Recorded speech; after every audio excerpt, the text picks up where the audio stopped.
tsiya ya kira mu ya ce mu zo ya yi tallafi da so zanga-zanga da ya mana da so zanga-zanga da ya taimaki talakokin shi da yaya tun da asuba ka zo ka zuba mu ba ruwa ba abinci direbobi ba kudin mota mu kuma abin da aka mu an ban ma walakance ga maza ga matan mu an ban mu to mu yanzu nan mulki Najeriya ba mu da shugaban kasa Najeriya ba mu da wani kowa dama taron akan me aka yi shi wannan akan na talaba mata da abinci akan ana tosaya mana ba so zanga-zanga taimaka Najeriya an yin wayewa to an zo a ci kasuwa da mu to yanzu ko kun yarda da za ku yi zanga-zanga ne ko kun ba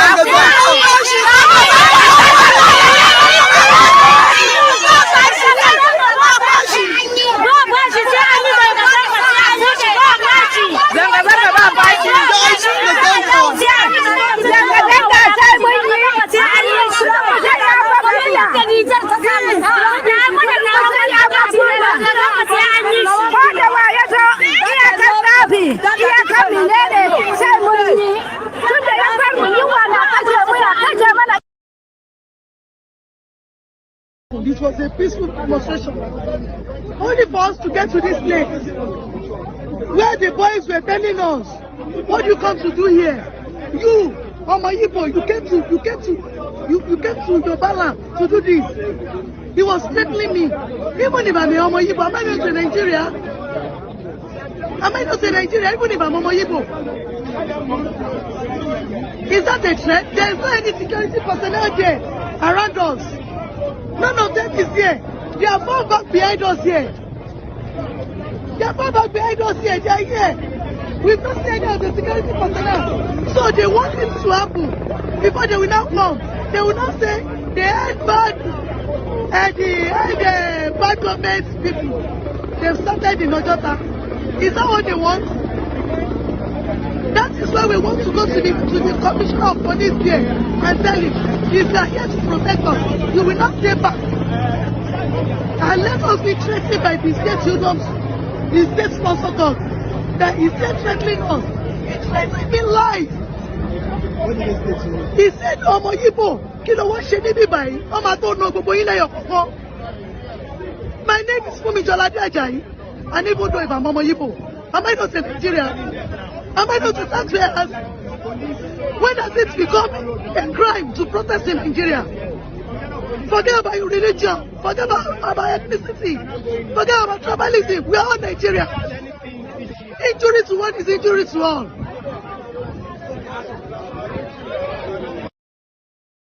This suffering is too much. This suffering is too much. Tinubu, you must die. There's a one never see for our job. For a month now, you can see him complaining. The cost is complaining. Even the suffering is too much.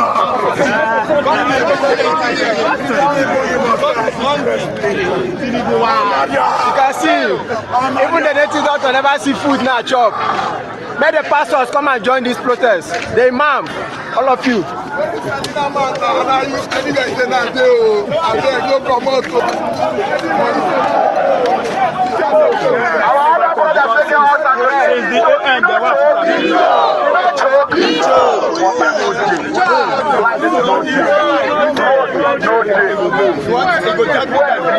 We're now at 87 naira per liter.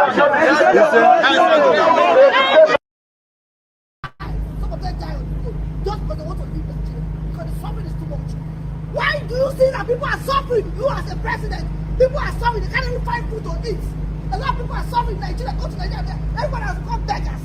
But the government, they have the right to buy private jet. Yes. People have the right to buy private jet. When people are suffering, they cannot even eat a meal. They got SUVs for themselves. They bought SUVs for people. They built house for Chatina. $2 billion. Wasn't living in the bush. Was Chatima living in the bush? I have not finished. Was Chatima living in the bush before? Why would they build a house when people are hungry? When people are hungry, they hide palliative. They hide palliative from us. Thank you. Palliative under the Indomie. These criminals hold it from us. During Nigeria COVID-19. doesn't have it. During COVID-19. COVID-19. Yes. I wouldn't be here if Nigeria was Criminal working. gang of This is not Nigeria my country. hosting. When Nigeria is not gang. working, you go to school and come finish school, you cannot get a job. You cannot find a job. You come to this country today, you find a job when it's not even your country. Why can't our country be like that? You don't have road, no good road, no water. You build a house for yourself. You provide road for yourself. You provide NEPA bill, NEPA phone for yourself. You provide wire. They will not bring bill. All they know is to bring bill. They won't even see the light, but they will bring bill, and you must pay. Why? Okay, one more thing, my sister. And then I'll talk again. They don't know.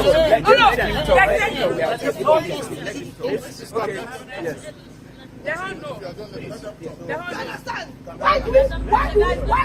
Why all this? See, we're busy people. If Nigeria was working, we would be here. We sacrifice our time to be here, to come and express ourselves. Okay, we plan to have this nationwide protest. You can imagine that before this protest started, they have already said what we're going to come out. Why? Protest is our fundamental right. It's our right to express yourself. You cannot beat me and tell me not to cry. Yes. Or tell me how to cry. Good job, my sis. Do you understand? They say we should not protest. They said Akpabio talks, two people talks. Yes. After us, that's the people back home. They should not protest. And they say Oro must come outside. Gagging them for protesting. Now let me bust the bubble. Do you know that they eventually came out and what happened? They killed 4 people today. Yeah. They killed, I can show you from my phone. They killed 4 people today. And we talk to the book, if you kill anybody, what we wanted, what we were asking for is to have a good governance. Are you getting me? Our normal request was give us a good country. Govern us well. But we want them, we say if you kill anybody, if anybody have any scratch on anybody, change it to Tinubu must go. So right now, it is Tinubu must go.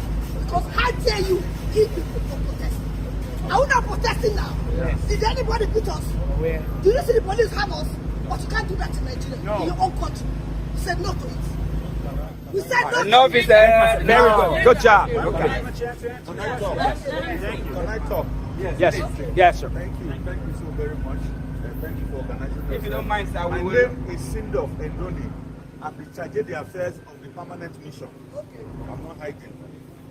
This is Ambassador Jida Abubakar. He's the Consul General of Nigeria. We are standing here on our authority to listen to you. But look, I will tell you something. You said when you turn your back, nothing will go anywhere. No information will go anywhere. Yes. Do you know that as you are talking, social media is carrying it? And we don't care Social about media social media. goes wider than the normal We don't want media. social media. We want you to do something. Not to the relevant people. You know, the relevant people are not going to respond to it. You don't respond to what you see on social media. No, We don't care about social So media. they let him speak. When you were talking, nobody was interrupting. No, he was addressing me, so I had to answer him. So You don't have to do that. Go ahead. So, please, Don't play on our like I intelligence. said, nobody is playing on your intelligence. We are listening to you. You know that you have said we are representatives of the government. We have listened to you and we will report back. Ours is to advise the government. Me and you know, advice is not instruction. I hope you know that. Right. Advice is not instruction. We will advise the government. This is what Nigerians have said. Nigerians have expressed their anger, but I bet you now, for the period that the information of this protest started, government's attention has been drawn to concerns by Nigerians, and government is taking necessary steps. We've had this That I will before. assure you. We've had this before. That I will assure you. We've had this Government is before. taking Coming to this necessary embassy for steps. 5 And for years. us They're all here, liars. for us here, we are representatives of the government, like I said. We will report back to the government of your concerns. All of these photos have been taken of this, what you have written here, placards. We will report back to government. But please, you have said you are in a democratic society. In this society, the only time they will come to you is when you are violent. So long as you are doing whatever you are doing peacefully, we will not stop you. They will not stop you. Make the noise as much as you want to make. Call attention. We are not making noise. We are not making noise. We are making demand. We are here to make We are making a demand. demand. We Stop are here to insulting make us. demand. No. We are not here to make noise. Choose your words We're not properly. making noise. We are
The affairs of the permanent mission.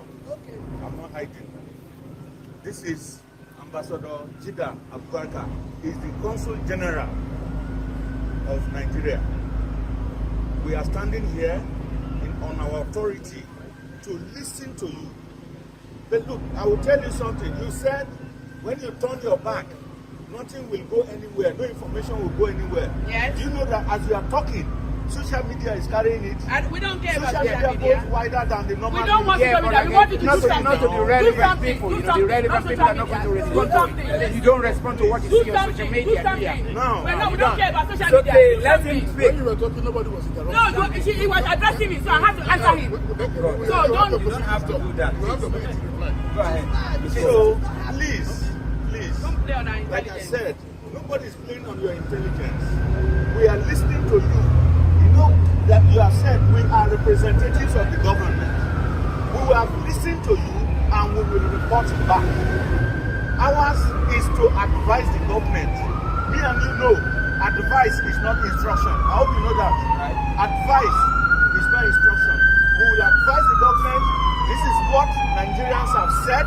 Nigerians have expressed their anger, but I bet you now for the period that the information of this protest started, government's attention has been drawn to concerns by Nigerians, and government is taking necessary steps. We've had this That before. I will assure you. We've had this before. That I will assure you. We've had this before. Coming to this embassy for 5 And for years. us Because they're all liars. for us here, we are representatives of the government. Like I said, we will report back to the government of your concerns. All of these photos have been taken of this, what you have written here, placards. We will report back to government. But please, you have said you are in a democratic society. In this society, the only time they will come to you is when you are violent. So long as you are doing whatever you are doing peacefully, we will not stop you. They will not stop you. Make the noise as much as you want to make. Call attention. We are not making noise. We are not making noise. We are making demand. We are here to make demand. We are making a demand. demand. We are here to make demand. No. We are not here to make noise. Choose your words We are not making noise. We are not making noise. We are not making noise. Stop. We are here to make demands, not noise. We're making demands. Stop playing on our intelligence. We are not making noise. We are making demands. Stop playing on our intelligence. I will Okay? tell you something. We know your time. If I speak, she will say We are not dollars like they are in Nigeria. I will tell you something. We are not making noise. You are a Nigerian. Yes. You are a Nigerian. There is a saying in Nigeria. When you have two dogs in a house, both of them are hungry. The one that can bark, when it barks, the one that is not barking will follow to eat the food. Definitely. You know that. Yes. This conversation we are having, whatever that we are talking about, is going far and wide. Yes. It will get to the attention of government, and government will listen to you. Definitely. That is much I would say. That's what we want. You listen to the Consul General. Thank you. Thank you, sir. Thank you, sir. I appreciate that. He said, grab a point. Listen, when you are going to say motherfuckers, you just said you should choose your point. Did I call you motherfucker? Relax. Did I call you motherfucker? Nobody. You were inside. I didn't call you motherfucker. Can I say something? Maybe you are a motherfucker. The usual practice, right, is that when you come, you protest. That's what you come out. We waited for you to mobilize yourselves, do the protest. When you finish, we come out and listen to you. Now we have come out to listen to you. The normal practice is you hand us over a letter of your grievances, which we will transmit to Mr. President. Yo, good morning, good afternoon, good evening, depending on your geographical location. This is our second day into the protest. May I apologize for us starting a little bit late. It's due to some technical issues. And as the language we know in Nigeria, I can assure you that next time we will come back, we will start on time. So, I sincere apology. Mr. James, good evening. Welcome to the show. This people in the comment section will not kill somebody. Mr. James, today is the second day of the protest. So far so good. What are you hearing and what are you seeing? Let me first of all let me greet also those in the comment section. The link is there if you want to come on the platform to join us to weigh in into this protest. KJ will be coming on soon for to give his own part of this program. So, Mr. James, so far so good. What is going on here? Nothing spectacular as such. Nothing is happening that I'm not anticipating. There has been violence, particularly in the northern part of the country, whereas in the south it's relatively peaceful. But I just want those in the north to slow down their pace. Destruction of properties is not, actually, to me, is meaningless. Because even in the south, that is peaceful, the impact is as pronounced as the impact it is having in the north. So there's no need for people to die. There's no need to destroy properties. If the police is firing tear gas, they should retreat and regroup elsewhere. If they go there and fire tear gas, they retreat and regroup elsewhere. That's how I see it. There's no need for anybody to spill his blood for Nigeria. It's not worth it. I agree with you 100%. It's not worth it. Anybody who dies for Nigeria is gone. It's more or less died for nothing. Let me tell you something. Those who died during the Civil War, keeping the country together, do we still remember them today? Well, some of them we do remember them. Maybe there should be a day of remembrance for them. It's not that they are not in the hearts of people. They are in the hearts of people. Maybe there should be a particular day of remembrance, like the way we have a Remembrance Day for fallen heroes. Those who died during the French Revolution, they still remember them till tomorrow. That is 1789, if I'm not mistaken. They still remember them till tomorrow. Those who died in the Civil War, 1967. Is it not William Shakespeare who said, when beggars die, there are no comments seen? So that is the situation. People should be very careful the way they go about the demonstration. There is need to be extremely peaceful. They should be friendly with the police as much as they can. They should be friendly with the police. They should not attack them. It doesn't make sense. The policemen are paid to do what they are doing. That is how they earn their living. Although that is not how they should earn their living, but that is how they earn their living. So this is my opinion of the whole show. No, it's not an opinion. It's a fact that you just highlighted there. That there is no point destroying property, and there's no point putting one's life in danger. So therefore, it is for those of you listening to us, this channel implore you to reach out to your friends and family, so that while we encourage peaceful protest, we do not encourage violence. They should stay away from anything violence, destroying of properties, because it costs money to put up those properties, and it's also going to cost money to bring it up back again. So, and this money can be better used for something else rather than to repair what we intentionally destroy with our own hands. So please, if you're out there, please kindly stay away from from trouble. Do not be part of those who wants to join to cause destruction. Please, we clearly advise, admonish, whichever language you want to use, for you guys not to involve in anything violent. Please, it's an appeal again that one is making to everyone out there. Sorry about this. My apologies, please. Sorry about this. I just came Yeah, up here. you see, Sorry about that. one good thing about the demonstration so far, the demonstration so far, nobody is calling for the resignation or the removal of Bola Tinubu. To the best of my knowledge, I've not seen any placard or anybody chanting slogans that Tinubu must go. Nobody is Oh, there are against few people who have said Tinubu must go. Okay, Mr. James, hold on 1 second. Just stay with me there, please. I just want to highlight a few comments just to welcome this my comments people. You're going to weigh in on some of this comment, Mr. James, please. I will try not to weigh in into it so that I won't come across as being biased or whatever it is. This is our moment. Like I said yesterday, anybody coming on the platform, this is supporting one another. Men supporting men. I beg your pardon, Nigerians supporting Nigerians. So we want to keep things as peaceful as possible and work together. But you know, in every situation, you will always have those who are going to work against us.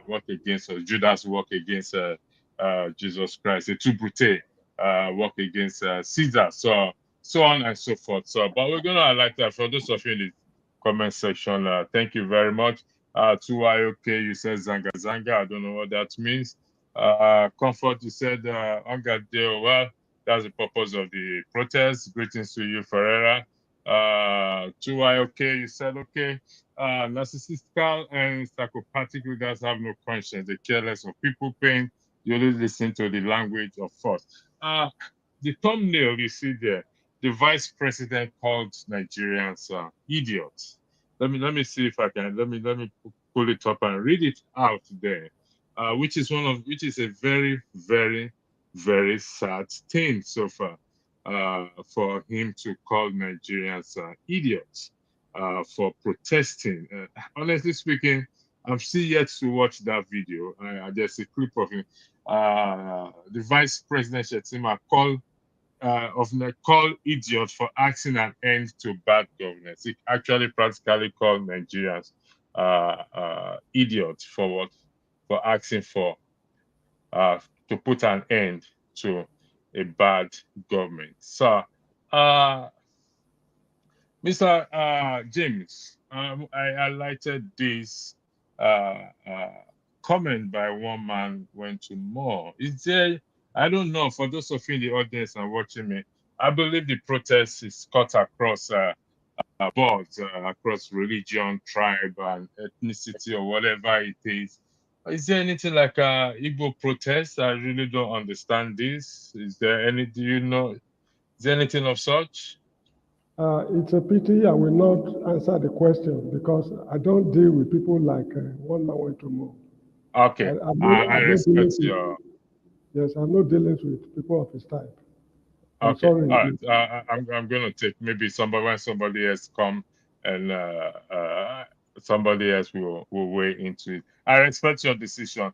Let the record reflect out there that as far as we are concerned, as far as this channel is concerned, there's nothing like Igbo protest. The protest that is ongoing is by and for all Nigerians. So kindly disregard those who are going to throw in divisive language, which is very pathetic, coming from one man went to more, who also come here as a panelist. This channel is run by an Igbo man. Let's just be realistic here. Let's do a little bit of let's educate ourselves a little bit. I am not an Igbo man, and I believe Mr. James is not an Igbo man. And many panelists who have come on this show, they are also, some of them are Igbo, some of them are not Igbo. And we meet here for one reason, because we are Nigerians and for Nigeria. And for such a person who supposed to be a guide to the blind and supposed to be I don't know what language to use, is pushing such divisive language or divisive agenda. Yesterday, someone said I'm preaching propaganda because I didn't say I felt about the videos of violence, police brutality. As at the time I said it, I did not hear, I did not watch a video, and I've seen videos of police brutality. So just to set the record straight for whoever the person is, I can't remember his name again. Violent protest is condemned, but if the protest is peaceful, the politicians will likely say when the protesters attack, they'll go back home. Nigeria. Listen, peaceful protests achieve results. It's 10 days peaceful protest. Today's the second day. I'm looking at this weekend that many Nigerians will come out en masse and support this protest. All we need to do is to hold ground. Once we can hold our line in this regard, then something will come out. It is sad that the president has not come out to address the nation. I was disappointed because I held my breath yesterday with the hope that he will come and address us. But unfortunately, it did not come out to address us. Go ahead, Mr. James, the floor is yours. Yeah, there is no need for him to address anybody because he was given, I think, if I'm not mistaken, almost 1 month notice. They refused to respond. They assured him that the protest is going to be peaceful. 1 month full notice with demands. I think Showore gave him 15 demands. I don't know of the other organizers. If they did not use that window of opportunity, what has he got to tell us now? So I don't think there's any need for a national broadcast. It's too late. Mr. James, why do you say it's too late? I mean, it may have failed. Yes, they gave him 1 month's notice. There was enough notice. He probably took it for a joke. Let's apply the benefit of doubt that he probably took it for a joke, thinking that, oh, it's not going to happen. So he felt no need to address the nation. But is it not better to be late than never, as they always say? No. NSAS movement. Remember, a lot of people died for these same or similar problems. The people who died, the people who suffered, you see, there's a Latin expression, I've forgotten it in Latin language. It says, suffering passes, but the fact that a man suffered remains forever. The people who went out to demonstrate during NSAS are giving you 1 month notice. You see, the government should know that civility is not a mark of weakness. I'm not saying we should confront the government violently. We are lucky that the Constitution recognized the right to protest. If the Constitution had barred protest, that would have been a different matter. Or it is permissible constitutionally. And there's nothing in the Constitution that is unconstitutional. So we've given him a window of opportunity for 1 whole month, which he wasted.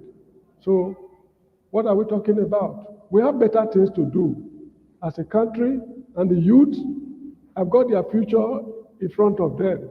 They need to shape it the way they want it to be. So that is how I see it. There's nothing to talk about. Look at the ministers and the public, officers who have been talking. Have they mentioned anything tangible? Have they considered any ground? Have they promised to fight crude oil theft? Have they promised to reduce the number of aides they have? Have they promised to reduce the fleet on the presidential aircraft fleet? Have they promised to reduce their allowances? They've not considered any ground. So coming to tell people grammar, and at the end of the day, business as usual, it's better we don't listen to him at all. You see, we are not fighting. But Mr. James, if we don't listen to him,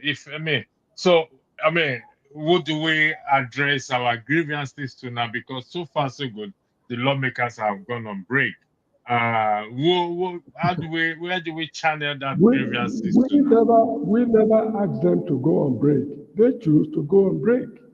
In a time of crisis, they shouldn't go on break. Look at when what's it called? September 11 happened in the United States. Yeah. That was a moment of crisis in the history of the United States. It would be out of place to say that the Congress is on break. So the September 11 crisis, we should suspend it till they return. Even if it had happened while Congress was on break, they would be recalled for an emergency session. That's here's correct. a country sliding into anarchy. You are going on break. From what we are hearing, even their sons and daughters and wards are not in the country. Yeah, that's possible. So I think I heard that as well. So these people, they are not open to negotiation. They are not open to any agreement as far as this crisis is concerned. Okay, let me go back. Let me push you further on this your argument that they are not open to agreement or they are not open to concede.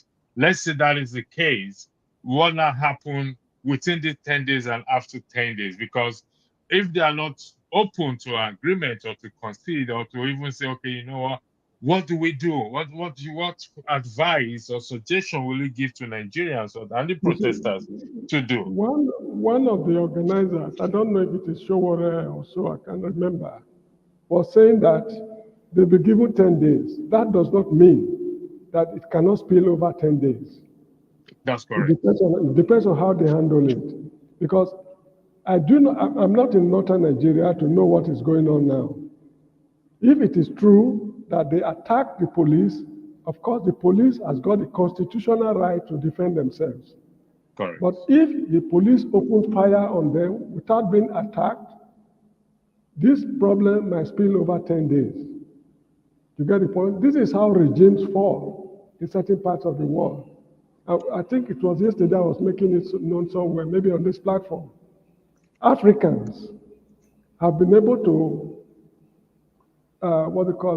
they defeated classical colonialism.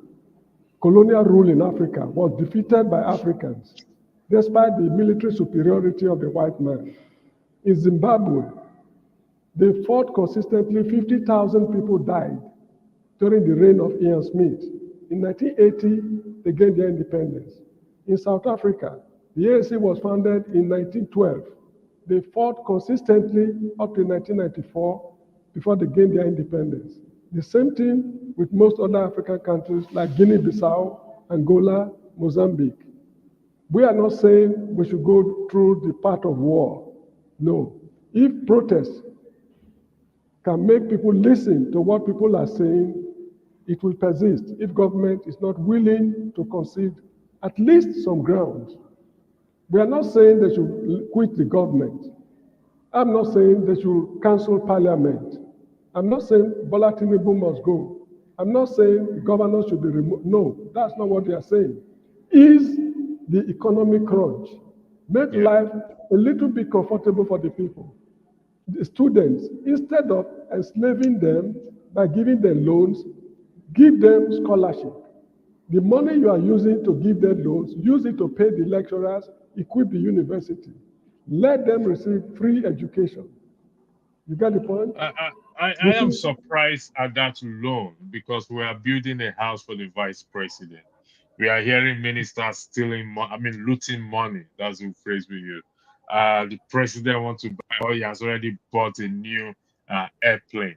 And the amount of money that got missing during the Abacha regime that is still coming in, I don't understand the logic behind this student loan. We've not been able to run a stable electricity for the citizens. We want to give a loan. To me, personally, my personal opinion, that is a scam that we will get to hear later on in the coming years. I'll still come back to you, Mr. James. Thanks for joining me. I have some more questions to push to you. So few people in the comment section, including one of our moderators, said I should remove what's his name? One man went to more comments. No, you should not. After much consideration, I've decided not to remove it. Yeah, please, some say, why did I highlight it? it is important to highlight some things, Yeah, we need because to hear. it will tell you the sort of what kind of person this individual is. So the choice is now up to us to now make that decision. Do I want to associate with such a person? Because when you see people misery, people suffering, and you are making mockery of it, you thrive in people's suffering, you thrive in creating decisive, being divisive. I'm trying to look for this. He that sowed a seed of discord. Sowing discord among people is considered as one of the abominations of God. So it's important for us to now make that judgment call as to where we place him. I have banned him on this channel before. My boss Rudolph unbanned him, so I have to respect that. So it gives you idea of, well, if I start to do that way, you will judge me by that. So I'm not going to remove it. I mean, we've seen what's comment. You know me, I don't hesitate to remove comment, but I highlighted it. It's important.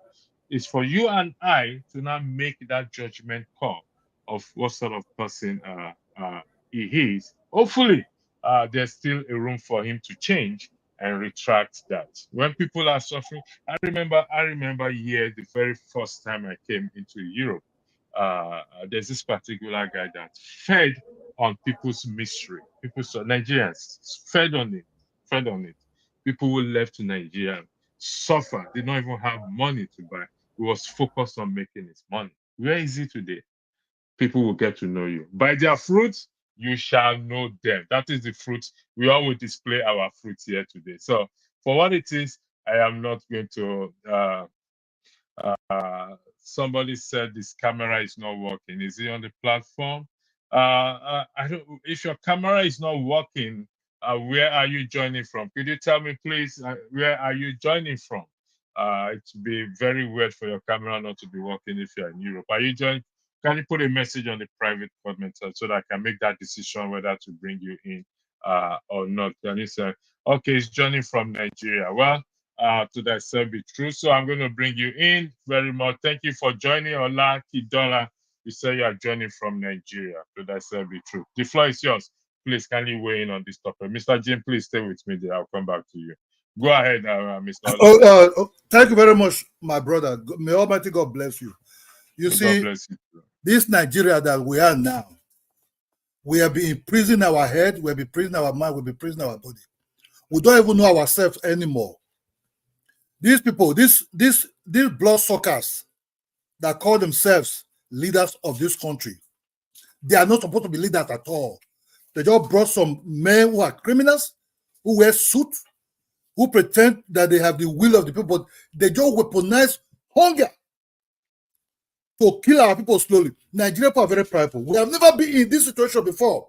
Even the military regime time, that a group of criminals that they brought in as so-called democracy, fake democracy, is not really democracy. This is called Marxism. These people are not democratic people. These people they're just after the money, tax you, take your money, tax you, take your money, and pretend that they will do. Even the so-called Senate president will be at home eating while people are protesting. That means he'll be at home eating the billions that they took, that you can't do nothing. You can't do nothing. They renovate. How much to build a house? How much is it to build a house? Nowadays, they're renovating houses with billions of naira. Billions! Sooner or later, next year will be trillions.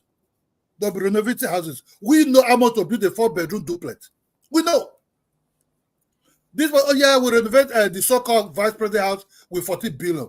For God's sake, where is he sleeping? Is he sleeping on the special oxygen bed that you can't go inside? Or is he sleeping on the filtered air? Or is he in heaven? We kill our own currency by ourselves, by undermining it, by always measure billions to renovate something of about maybe 2 million, 3 million naira. If they dig a borehole is about 60,000, 100,000. Doesn't they spend billions of naira to do a borehole? Who are the people? What? How come about we are like this? We become slaves by these slave masters. We don't know where they came from. Pretenders. that they use ethnic tribal division against each other. Oh, don't follow them. Don't do this one. It is start now. Only that now that the Nigerians are now look, I'm an old school guy. This such a thing people are doing now, anytime there's democracy, Shagari time, from that 1980 to 1982, they were like this also. They were like this also. Those people, those was even far better than this one now. Those ones were dangling with money. At the time, we were even printing money, like what Emefiele were also doing. What these people are doing now. No salary for 1 year. Nigeria will soon be onto that level. You see, the smartness these people came with, how to lie. I use the media to lie. At that time, they don't know how to lie too heavily. Now they know how to lie. And they use even the police and the army that's supposed to be guardians of the society. They're now turning it to be their private army, their private police, to attack anybody with this so-called police and who doesn't even know their duty as a military. Can this one happen in America? Even Britain, can this one happen? Nigeria has been sleeping for a very long time by watching soccer and by watching so-called baby Niger. They forget about themselves. We now see people spray money. Money not be problem. Spray money anyhow. This is look. If such a thing continue like this, that means everybody will be prepared to weaponize themselves. Okay, let everybody be the master of his own. Then I cannot be your slave master. 17 something is gone. If you take those people that are slave people to the United States and to the Caribbeans, those are old school people. Now they are existing now. This is the return of the slave master now. Now it's eternal slave. Either you jackpot or you die. The judiciary is being corrupted. All those are not judiciary. Those are now like club, they be club. All those are not judiciary anymore. Those are now club. They not be anything. The day they are there will work. You see, anything that goes on will surely come down. Both the judiciary, all of them, they're doing now. They say, "Oh, I'm eating on top of the table," while we are dancing. We are dancing with hunger. We cry, looking for coconut to eat, cocoyam to eat, but they're eating on the top of the table, eating chicken, chicken a la carte, everything they want to eat. They say, hey, leave those wretched people, let them, forget about them. Those are wretched. Collecting all the properties in Nigeria, in Abuja, all the properties belong to them. Even the army, Abacha town was not even like this. If Abacha collect all the properties in Abuja, just imagine Dagote refinery. They didn't do no human rights. No, there's nothing like environmental check at all. You know why? They just brought a refinery in the heart of a world also called stupid luxurious territory. I put refinery there. I say, Dagote refinery. That smoke, 10 years, all of them, they will be having cancer. All of them will be having cancer. The water they even drink in that place, all of them will be having cancer. There's a place in Texas where this refinery is. That's even far developed territory. Check what is going on. They start even moving people away from there because of cancerous lungs, all kind of cancer and everything. But you know why? Because nobody have same. They are the one who control the country. Put refinery close to where so-called luxury home. But fake one, no? Fake Eleki. Fake. Put refinery center there. We don't care about our health. Fake medicine is killing us. Fake drink is killing us. Are we living in the jungle society? So we just know, understand, okay, this is a jungle society.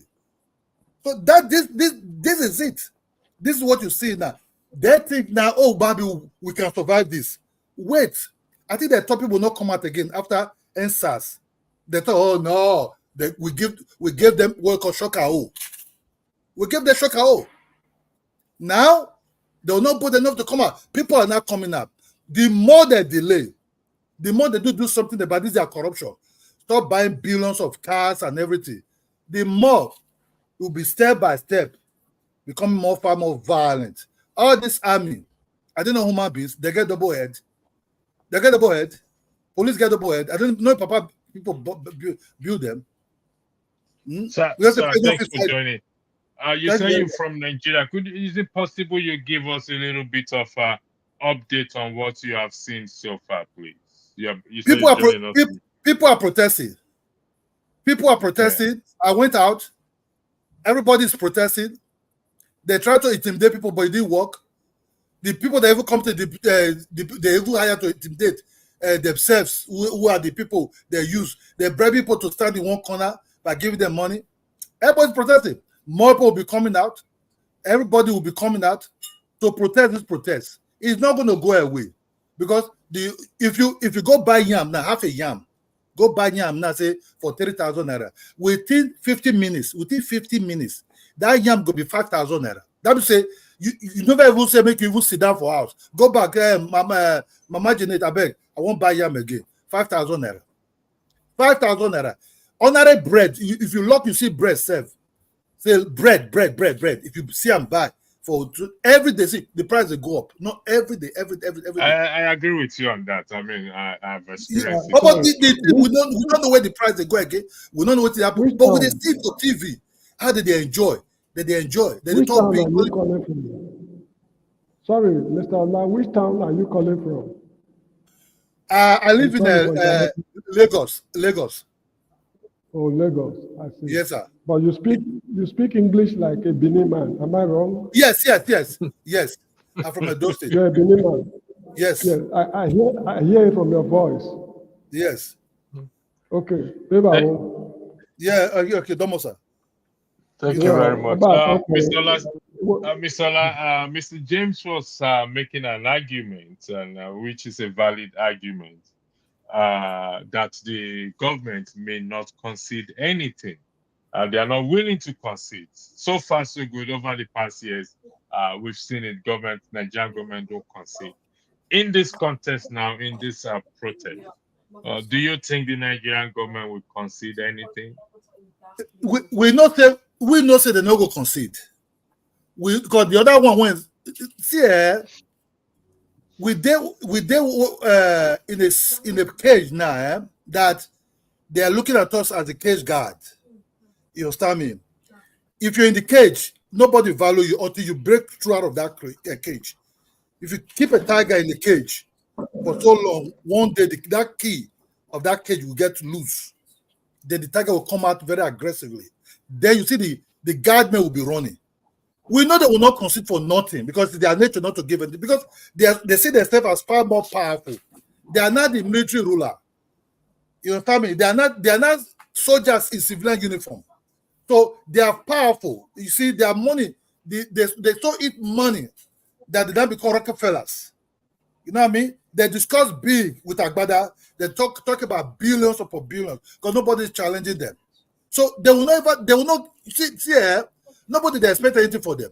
But the more that they delay, chaos to come to disaster, earthquake and tsunami mix together. Now after the country, all of them go, think they go, you know, nobody get this word, nobody get this set. The one where they kill today now, you don't go free. The one was killed now, the police will kill them now, you go they cry. The army will kill them now, go they cry, right? You go see that, I just keep people, and my wife said no people if you buy yam, make I even eat. So you get these people maybe they say, let them protest. Say nothing go happen. My brother, I don't see life. This kind of thing before. That's why I never believe in this so-called democracy. Shagarita now don't say this thing. For Benin, if you cook, for 82, if you cook, say you leave your kitchen, person come carry your pot of soup. Person come carry your pot of soup. You must always be, that's what brought evil this to Buhari when left, so come and they will come to power. These people, we don't first see this kind of thing before. Say this so-called democracy, all of them want to be king of king. They don't get nothing of fear of a person. Even they don't even know how to solve Nigerian problem, because there's so much in depth of corruption there. They don't even know solution. Everything to pack. They don't get skills. They don't get ideology. They don't even know where the country they go. Everything for their mind there. Now to use Akpabio to collect tax. There's nothing like say how to rule a country. They don't get that here. So it's okay. How to rule this country for the next 5 years? Even when the next 5 years, they not even Buhari not even get herself to talk. This one blase, this one the blase, it blase, you know, that way for ocean when they come power. You know, we don't know where the thing they go, my brother. We don't know where the thing they go. People cannot even eat. Sorry, the vice president addressed Nigerians or termed Nigerians as idiots. Yes. Yes, yes, because why do they call us like that? We will be sleeping for a very long time. The Brazil, the country not belong to any no lady it can't belong to. Honorary job. Those days, these people in their power now, now they enjoy that period that time. Those days, if you open newspaper, you they look for job. Open newspaper. Yeah, I mean, Mr. James also probably will agree with me, or will agree with me. Back in those days, I searched for job on the newspaper. We were looking for job and we applied for job on the newspaper. Today, sir, even for you apply for internet, sir, for Nigeria, sir. Before You you not go see who go give you. There is a job there. Where you wanted the job? Who put up about it? These politicians and their so-called this thing that they look. Not even the so-called see what MFL did. Central Bank,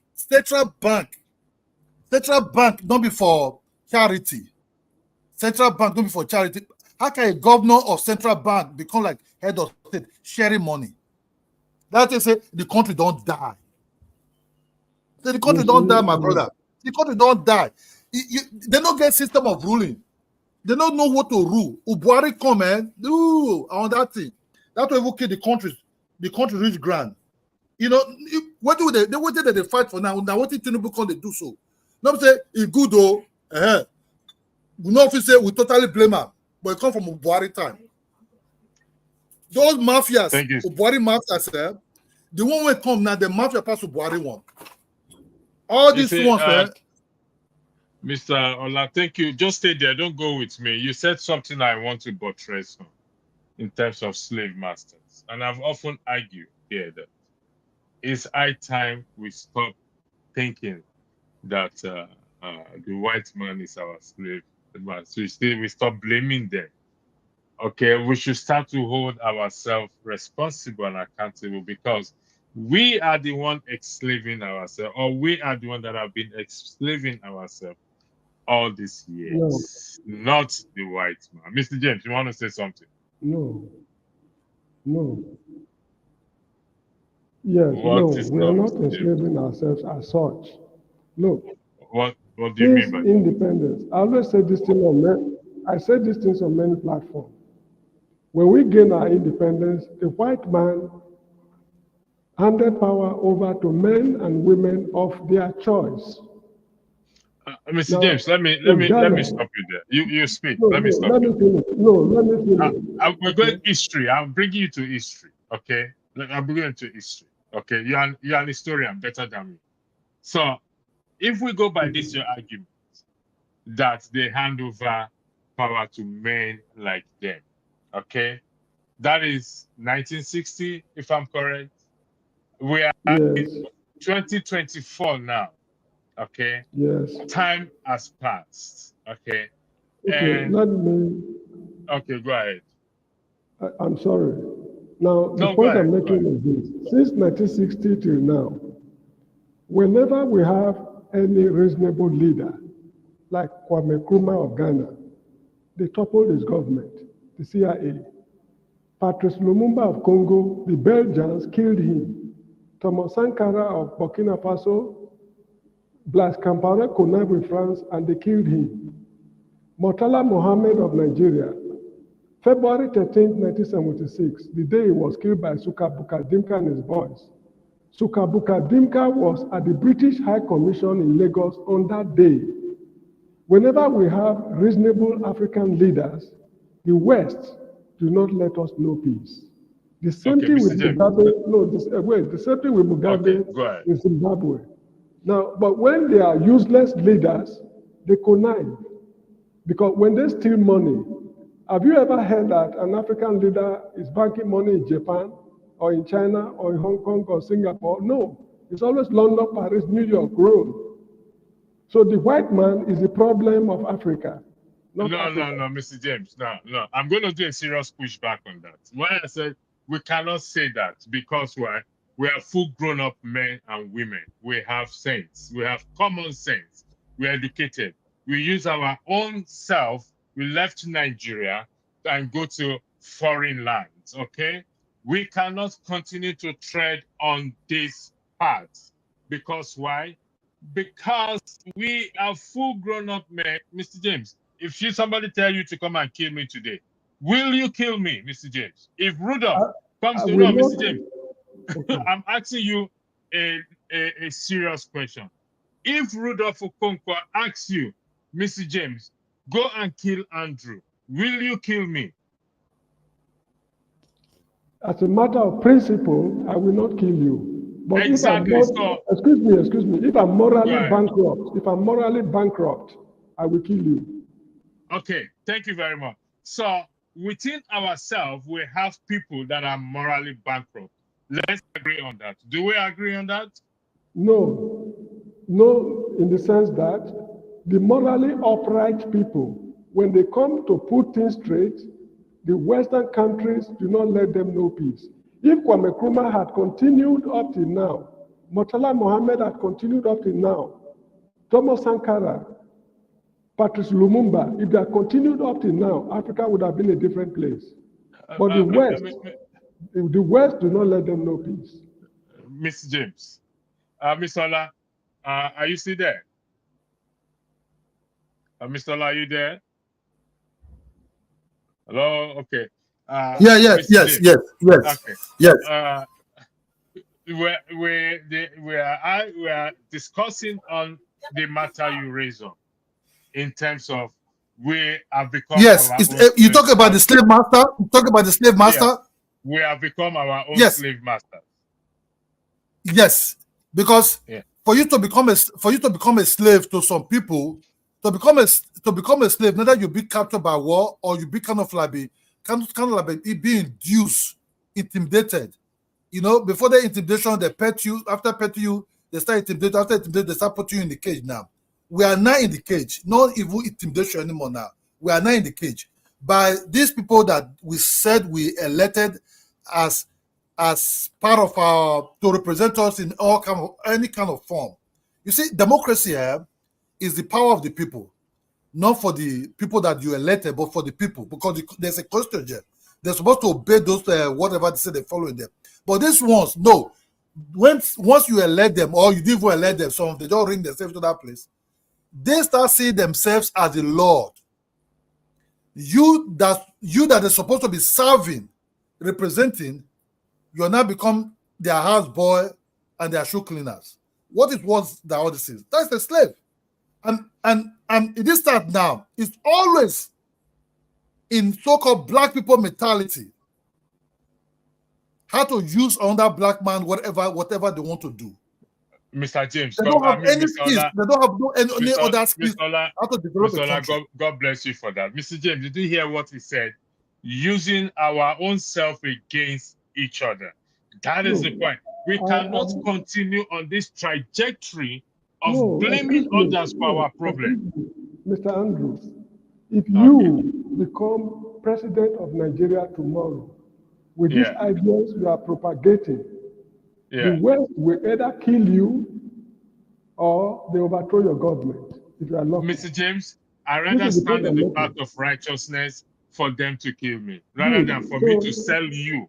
Rather than for me to sell you, my brother, and sell my own people.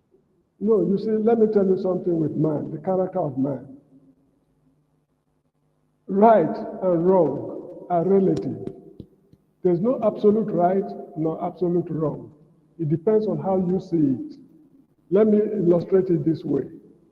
Let's say in Palestine, if a Palestinian tie bombs all over himself, go to the midst of the Jews and blow the bomb to pieces, himself and the Jews, they all died. Left to him, he's going to paradise to enjoy 72 virgins. But to the Jews, this man is going to hellfire, the hottest part of hell. You get the point? So it depends on how you see things. I think there's one Greek philosopher, this Anaxagoras, who said that man is the measure of all things. If you talk to Bola Tinubu today, sincerely, he will tell you that what he's doing is the best thing for himself to amass wealth, for his ministers to amass wealth at the expense of the people. He will tell you sincerely, from the bottom of his heart, that is on the right path, because all fingers are not equal. Even in heaven, there is no equality. Jesus Christ and God are not. You see the point I'm making. So the world we live in is a very funny world. Man is the measure of all things. But okay.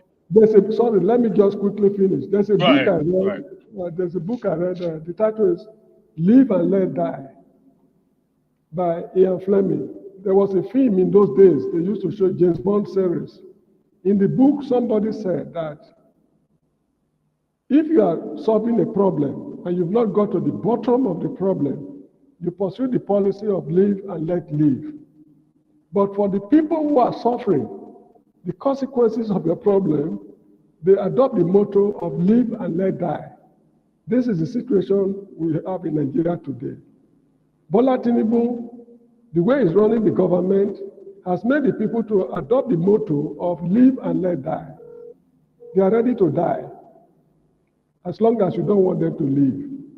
But for them to go to hell, they are ready to pull anybody along with them to hellfire. That is how the country is today. Ms. Ola, Mr. James, I want to put a question to the both of you, okay? I want to put a question to the both of you. Ms. Ola, I know you are in a different angle, okay? In terms of we have made our own self slaves, which I agree with you 100%. But Mr. James disagree with that. So let's put these two things together. Now, if we are going by Mr. James' argument, Mr. James, what you're saying is that there is no light at the end of the tunnel. Would that be your argument? Precisely. There's no. In other words, this protest is useless. No, it's not useless. It's a means to an end. Let me put it this way. Those who fought the French Revolution of 1789 and the resultant Napoleonic Wars, they laid the foundation for the modern France we find today. This equality, liberty, and fraternity. These are the people that laid the foundation in 1789. What our parents, what I did not do in my time, that is the cause of this problem now. So we have to solve this problem for the future generations. This is just how I see it. So how do we solve this problem if we keep blaming other people? Other people. How do we solve this problem? The youths are out now. Is the world not talking about it? Is the government? The world are talking about it. Even there was a governor I was listening, former governor I was listening to. He was preempting a military takeover, which of course I do not welcome. You get the point? Now, if you say it's business as usual, don't protest, don't do anything. So the government, they are doing the best thing in the world, amassing wealth, enjoying the best of comfort in the world. That is how they see things. So it's not an exercise in futility, but there's no light for now. At the very end of the tunnel of misery, we find ourselves in Nigeria. Mr. Ola, do you agree with that? Welcome, Righteous Man and Niger, please. Mr. Ola, do you agree with Mr. James' assertion? Yes, partially, because I understand he speak on, I don't know how to say it, kind of like parable. You know, that was my great brother speaking. You know, his own is not too direct, but it's turn around. You understand me? Because it's a wise way of talking, you know. Because I talk just directly. We know they will not respond. We know they will not respond. But they themselves also have to understand the chain have been broken. You understand me? Because Obuari 2020, Obuari didn't win that protest. Obuari begged. The army this so-called soldiers, they were killing at that time. They did not get tired of killing, but they were begging.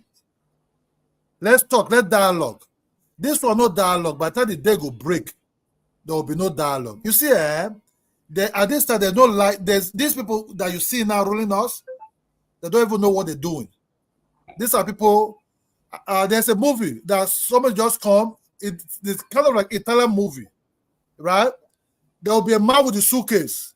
This man with the suitcase will just tap into an area where they all collected the money, and that is dumping site for the money. He will just go over there, pick the money, go. No communication, nothing with the people. Come again, pick the money, go. Come again, pick the money, go. Then what happened? The day was coming again. People get the people that he was collecting these taxes from, they all felt tired, they all get tired of him. They lay an ambush on him. You understand me? So that's what I said. If they think they're doing now, right, by using the police and the army against their citizens, which is their slave now, one day the table will turn against them. They will not see how they will be running, where they're going to run to. You understand me? Some of them might be caught in their villages, mansions. Some of them might be caught in Abuja mansions. Some of them might be caught in Lagos mansions. Because the worst thing in Nigeria, like, these people don't even know. These people are propagandists. They don't know what they're doing. They have no clue how to run the government. You understand me? Ubuari come with that people also like that also. But Ubuari was a little bit different. But even as bad as this one too. You understand me? So this one came. There's no Ubuari. Your own is you people don't know nothing. We are the taskmasters. They will follow Buhari way of doing things, not to speak, quiet, use the army and the police against the people. Intimidation. You understand? But it didn't work. They're just collecting money. There's no money, but borrowing money. There's no money, borrow money. What are you borrowing money for? For who? For which generation? When your children, they're all playing around in America and London, sleeping in hotels for about $5,000 a night, you know, enjoying themselves. They fly back to Nigeria for. I think we lost Mr. No, Olade. Righteous man. Andrew. Sorry, Mr. Andrew. Right. Are you not surprised? Are you not surprised that NNPC is advertising vacancies? Since I was recently? a little boy. Yes, they are advertising vacancies. But is that not a good thing, Mr. James? No. It's this demonstration that is causing it. Since I was a little boy. Mr. James, that is positive. That is a positive thing. No. Excuse me. If you call out the demonstration now, what is the guarantee that they will continue the advertisement for jobs at NNPC? Well, Mr. James, look at it this way. The protest has made NNPC to advertise jobs. So, meaning that the protest yielded a result. NNPC, on the other hand, and other government entity understands that this protest may happen again. And for that, this is just an argument. For them not to want it to happen, then they will continue to advertise for these jobs. Which is a good thing. It's too hypothetical. It's too hypothetical. Let's just take a 2-minute break, and we'll be back in 2 minutes. 2 minutes. 2 minutes break. It's just 2 minutes break, Mr. James. We'll be back in 2 minutes. Okay. Thank you. Nigeria's call obey to serve our fatherland.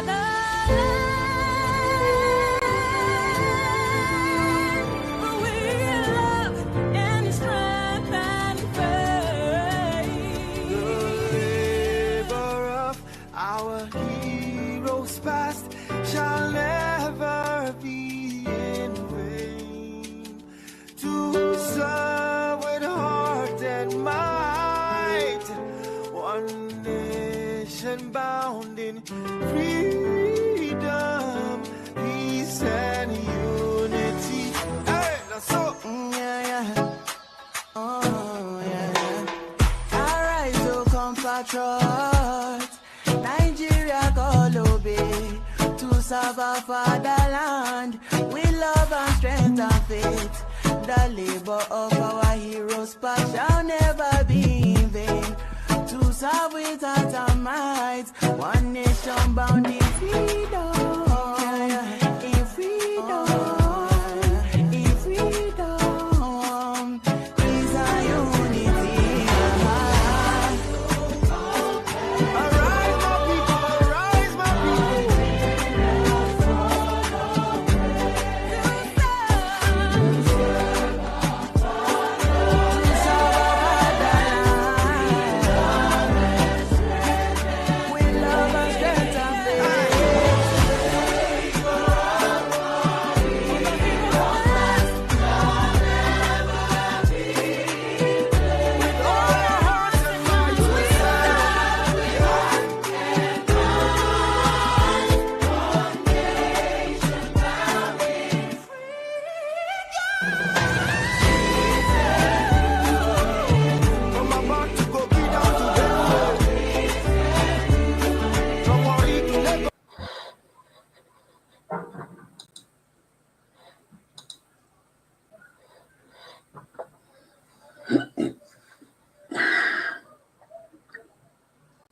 Thank you. Welcome back again to this show. Sorry, my camera is off. Apologies for that. Thank you for your patience. Thank you for joining us, Mr. Black, the Blackstone. I want Mr. Blackstone. People are protesting in Nigeria. You are trying to impress people with your car in the background. I don't understand. This is the problem we are talking about. This is exactly the slave trade problem we are talking about now. You are here to No, this is made in intimidate Nigeria. people. No, this is made in Nigeria. Okay, all right. I wonder who you are trying to impress. The No, ladies are there this watching. guy's made in Nigeria. Okay, all right. Okay, continue. You No, don't know how because no, far. of course, there's a car manufacturing plant in the north that do such fast such cars. Okay, all right. To those Mr. Blackson is trying to impress, please enjoy his impression. Mr. James, the floor is back to you. Thank you. Yeah, I can't hear you clearly. I said the floor is back to you, but you are talking before I interrupted you with the break. Yeah. Can you hear me, Mr. James? Yes. Unfortunately, I lost my line of thought. Okay. I was distracted. I think you'll pick it up later. Blackstone, Mr. The Blackstone. I believe, I'm not sure if you've been listening to following the broadcast. Sorry, I now recollected. Mr. Blackstone, Right, I'm sorry. We were talking Okay, of, no problem. Go ahead. We're talking of NNPC. For the first time since NNPC came into existence, they've advertised jobs because of this demonstration. This shows that they are responding to it, but they don't want people to know that they are responding. They want to placate the youth. They want to calm them down. But to me, all these are just cosmetic palliatives. Even if they employ people genuinely now, what is the guarantee that they will continue? You get the point I'm making? So, Mr. James, don't you think we should focus on let them employ them first? Okay, we should not look at we should not look at. Oh, sorry. I don't like Go ahead. interrupting people. I'm sorry. Go ahead. No, Go ahead. No. Okay. No, Just like these palliatives they are giving now. You say, no. Why not just let them continue? At least they are giving some people some food to eat. Should we as a people keep on living on palliatives? It's not sustainable. So doing this to make the children keep off the streets is not a guarantee that they will not revert to their old ways. Okay. My point is, yes, it may not be guaranteed. There may not be guaranteed there, but let's look at the positive aspect of it and say, okay, they're advertising the jobs now. That means Nigerians or few Nigerians will lay hands on it if they operate in a fair manner. Let's look at the positive side of it, that the protest has yielded so far, and we're hoping that it's going to continue that way. That is what we want, where the economy will start to function. We start to see transparency and see accountability, and because so that people can have jobs and have money to be able to and grow the economy. That is what we are after. I mean, so I think we should key in on that positivity and not look at. No. It's just like an old man who has been left-handed from birth. At the age of 90, he's not trying to be, right-handed. Practicing I think it's the other way around. They only learn left hand from old age. These guys are not capable of changing because in history, maybe there are examples, but I don't know of any example of a feudal system transforming itself to take care of the masses. I do not know of any example in history. You said something now that these guys are not capable of changing. I'll take you on that. Let me go to Blackstone. Mr. Ola, are you there? Please indulge me to go to Mr. Blackstone. Mr. Blackstone, the floor is yours. Thank you. Thank you, Electricity, and good day to everybody. Aga James, I salute you. Good evening. Good evening, sir. Mr. Ola, thank you for joining us. Okay, what do you want me to speak about? Generally about the protest or what? Hello? Can you hear me? Yeah, I can hear you. Okay. Today, this is the second day of the protest. Okay. Right. But the arguments here right now at this very moment is, so I'm saying we cannot continue to blame foreign entity for our problem. Mr. Ola Kidola, in his argument or in his presentation, says that we have become slave to our own self, slave master to ourselves, which I agree 100%. How long are we going to continue to blame other people for our problem? Please, for the record, I am not in denial of the time of slave trade. I am not in denial of that. What I'm saying is that we have to go past that. It's high time we go past this colonial mentality and take responsibility for ourselves and change our country. That is my argument. How long are we going to tread on this trajectory of blaming somebody that as if we can't take control of our own nation? I yield the floor to you. Thank you. Okay, thank you. Yeah, I think I definitely will be in support of being a slave to ourselves, or we today enslaving ourselves to the foreign powers, right? If you look at, we are copying most of our democracy from the US, from America. America was also colonized by the British. But today, the British has no power or can't influence the decision of the people in the US, the government. So if we at this time, after 60 years of independence, we still play that mentality of being a slave to foreign powers, it is a shame to us, actually. Because if you call yourself a man and you still depend on your parents 100% to take decisions, to influence you on important decisions of your life, I think you are not yet a man. This is what is happening in Africa today. Because we allow these people to come and infiltrate us because we feel that they have the best policy, they have the best advice, and which is very, very wrong, because every country have their own personal interest. Their personal interest is the first thing, not our own interest, not the interest of the African countries or interest of Nigeria. So when they are giving an advice, when they are advising the government, they are putting their own interest first. They advise them in a way that it will benefit them, right? Let's look, for example, most of the economic policies that we have today.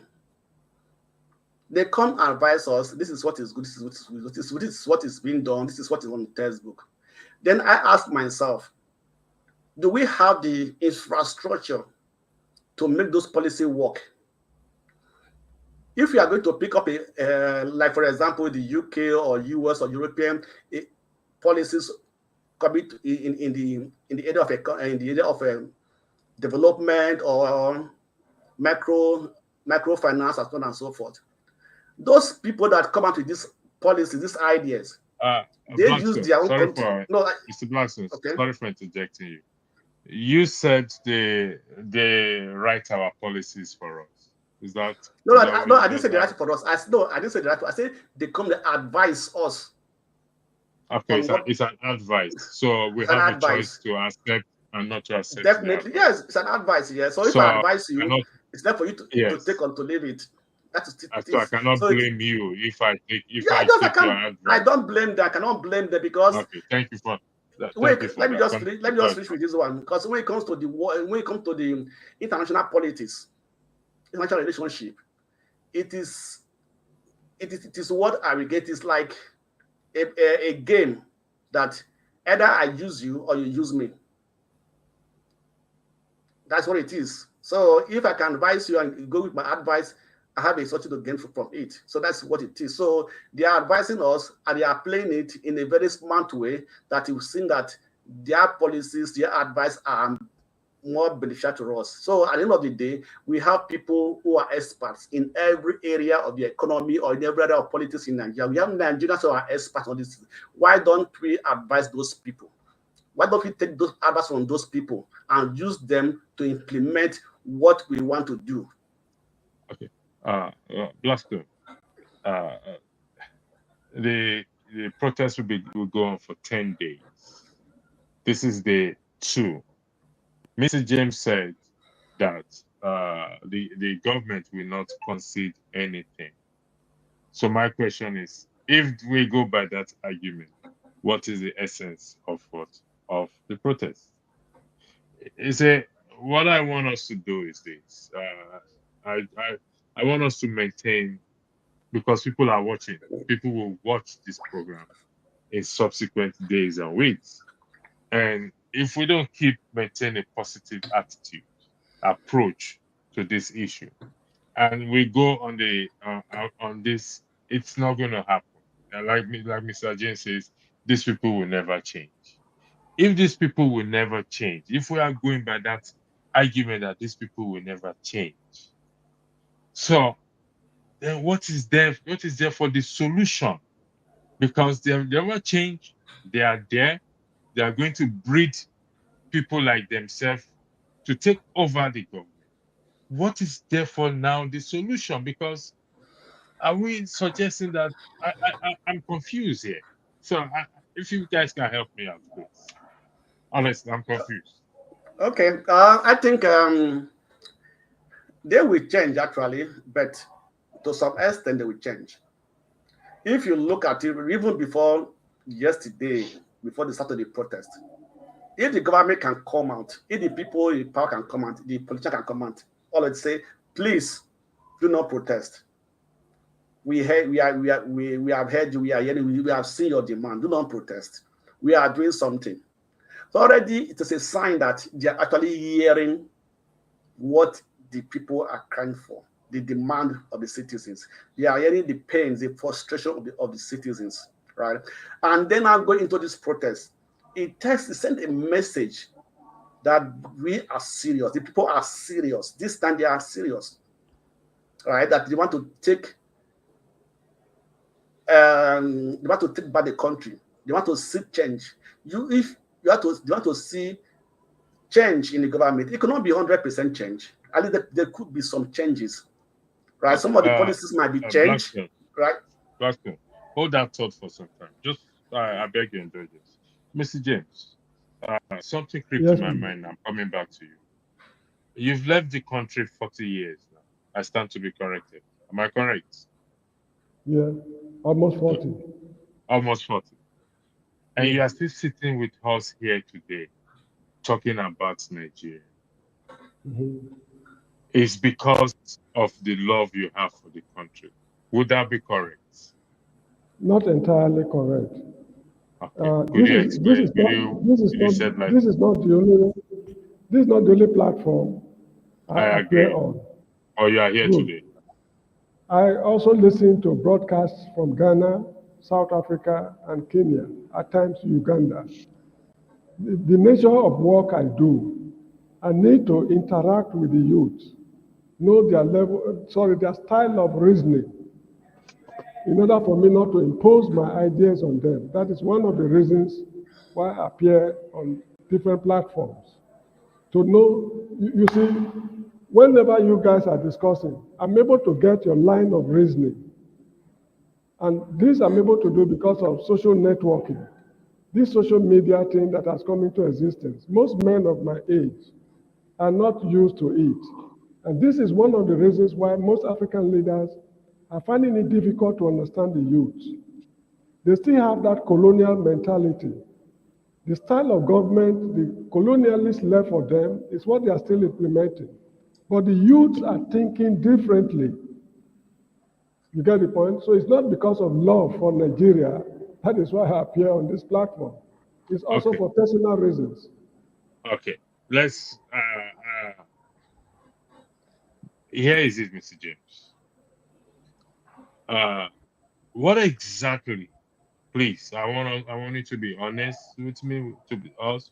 What exactly, or how do you counsel that we go about to bring change to the country? What solution are you going to provide right now beside this protest that you support and you've echoed You it see, as well too? I've made my What position solution? clear. I've made my position clear on a number of occasions. And that is, I've said that there can never be a change in any oppressive system without a revolution. But not all revolutions bring about the desired changes. It depends on how the outcome of the revolution is handled. There's no way you can reform or transform the Nigerian society because as it is now, it's beyond redemption. So it's only a revolutionary government that can keep this country together in peace. If you say it's beyond redemption, but you believe that revolution will change it, would that be correct? Yes, because the revolution will sweep the country clean. So There's that no way means you can build. the country is not beyond redemption. No. You see, when we talk of revolution, most people are scared. How many Nigerians are agreeing that revolution is the way out? People still talk about 2027 election, 2031 or so. Nobody is planning how to introduce a revolutionary dispensation. Nobody. You get the point? So as long as we maintain that mentality, that election is coming, let us prepare. Nigeria is beyond redemption. It's only a revolutionary government that can transform the society. Mind you, I'm not advocating bloodshed because experiences have shown that where you kill people en masse, the consequences is always very, very tragic. A good example is Liberia. In 1980, when they executed, I think 15 or 16 ministers publicly, that laid the foundation for the Liberian Civil War. These corrupt elements you have in Nigeria today, if you execute them en masse, members of that class will never let the country know peace from now till eternity. So I'm not advocating bloodshed, but there must be revolutionary changes that will sweep the whole of them aside. Blackstone, please indulge me. I need to push on this with Mr. James, please. Mr. James, can you highlight three changes in regards to this revolutionary you're talking about? Give me three, please, and I'll push on those three with you. Judiciary. One. The judiciary must be transformed radically. 1, 2. Infrastructures like water supply, electricity, medicine, schools, roads, all must be transformed radically. 3. Then the third one, tribalism. If the government cannot introduce policies that will wipe away tribalism radically, we are not going anywhere. So these are the three major problems confronting the country today. The judiciary. Let's go to in no particular order. I will go to the tribalism of it. Earlier, I highlighted one man went to more bigotry comments, and I asked you to weigh in on it, but you refused to weigh in on it, meaning that you have the opportunity to correct him, to speak sense to him, but you refuse. Yes. So no, I'm not how a man of do you think we can achieve?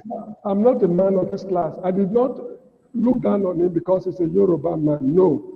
I understand. It's because of his personal character. Awolowo is my star. Ebenezer Babatokpe is my star.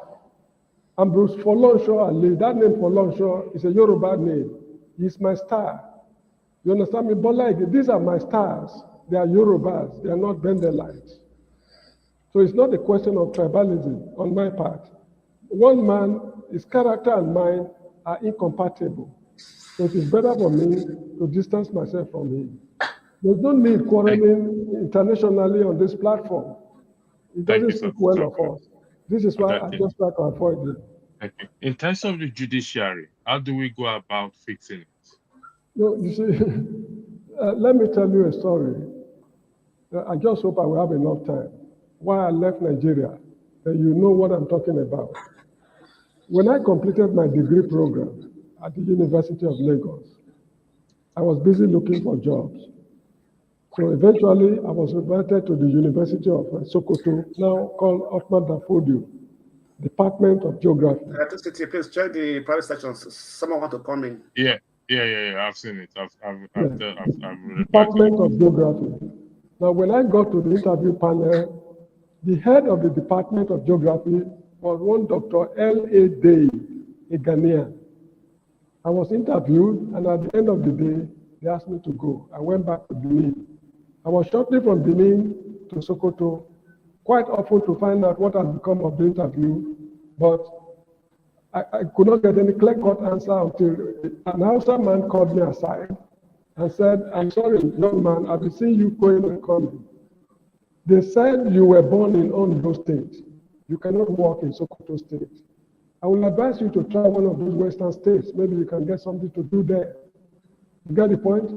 A Ghanaian can be employed as head of Department of Geography, but somebody born in Ondo State from an oil-producing state cannot work in Sokoto. So you see the point. So if all these kind of inconsistencies and what Jageda Oshikoya will call Jabajantis policies will be wiped away, irrespective of where you are, where you were born. As long as you are a Nigerian, you are free to live in any part of the country, work in any part of the country. If me from the Niger Delta cannot work in Sokoto, why are you coming to the Niger Delta to drill crude oil? You get the point I'm making? So these are the tribal things I'm talking about. They should wipe away all these things with government policies and very radical, forcefully enforced. That's why I think we can wipe away tribalism. Thank you very much. Again, Mr. Blackstone, I beg your indulgence. Chukudi, where are you joining us from? Good evening. I'm turning from the U.S., but I have a question to ask. Like this protest, right. why the Lagos just attacking the Igbos? Igbos didn't come to put the attacking us for what? Why they attacking the Igbos for what? Why they threatening us to get out from Lagos? Why are the Yorubas threatening Igbos out from Lagos? Why are they doing that? I can't answer that question, and we're trying not to promote that as well. We're against it. It's condemnable, and so I don't know why they are doing that. So I really don't know. It's pathetic that they are doing that. Yeah, Nigerian you're not clear. Nigerians are tired. Enough's enough. We should protest. Nigerian people are angry. We should protest. The government will listen to us. From 1960 to now, Nigerian people are angry. People die of hunger. People protest for what? People come and come. People are dying of hunger. Enough's enough with this evil government. Okay. What's your take on the protest, Chukudi? Can you hear me, Chukudi? You mean what do you say? What's your take on the protest? Can you weigh in on the current protest? I think protest should have gone like violent. Yeah, I think protest. Yeah, dipping in and out. We can't hear you clearly. Your line is not clear, Chukudi. Chukudi, your line is not clear. I don't know why your line is not clear. Maybe you change your position or location. Maybe you're standing on the left-hand side, move to the right-hand side of. Maybe you're on the side of Tinubu. Come to my own side there. Then your network will be better, Chukudi. Okay, it's frozen. Blackstone, the floor is yours. Thank you. Okay, on which topic now? Because yeah, I've discussed. Anyway, you see, like okay, let me bring your mind back if that will help. You see, what I'm trying to say is, we know the problem of Nigeria. Nobody is blind to it or deaf to it. We are the problem. I will hold this argument till I go to the grave. We are the problem. We are equally the solution. And until we come to that point to say we are the solution to this problem, we will solve this problem. But if we continue to blame others for our problem, then we are not going to solve this problem. The floor is yours. Thank you. Yeah, yes, you are very correct, because we are actually we are our own problem. As first thing, we have to realize that we have a problem and we have to find a solution to it. Because the first thing to solving a problem is realizing that we have a problem, and that we should not blame this problem on anything as we know it. But instead of blaming people for this problem, we have to try to find a solution to this problem, right? And the problem of Nigeria, I can say that if we are really serious to solve the problem, it's very easy. It's very easy. Why do I say it's easy? It's to put people of integrity in power, in places. I know, but just you are laughing. There have been people who have served in Nigerian government who today can stand up, but I have no single stain on my name. And we still have such people. And if such people stand for election, will the people vote for them? That's another question that we have to actually answer. Not that we don't have good people in Nigeria, but the citizens, the common people, have to do away with so-called petty money for them to vote for somebody who is not right. Vote should not be bought.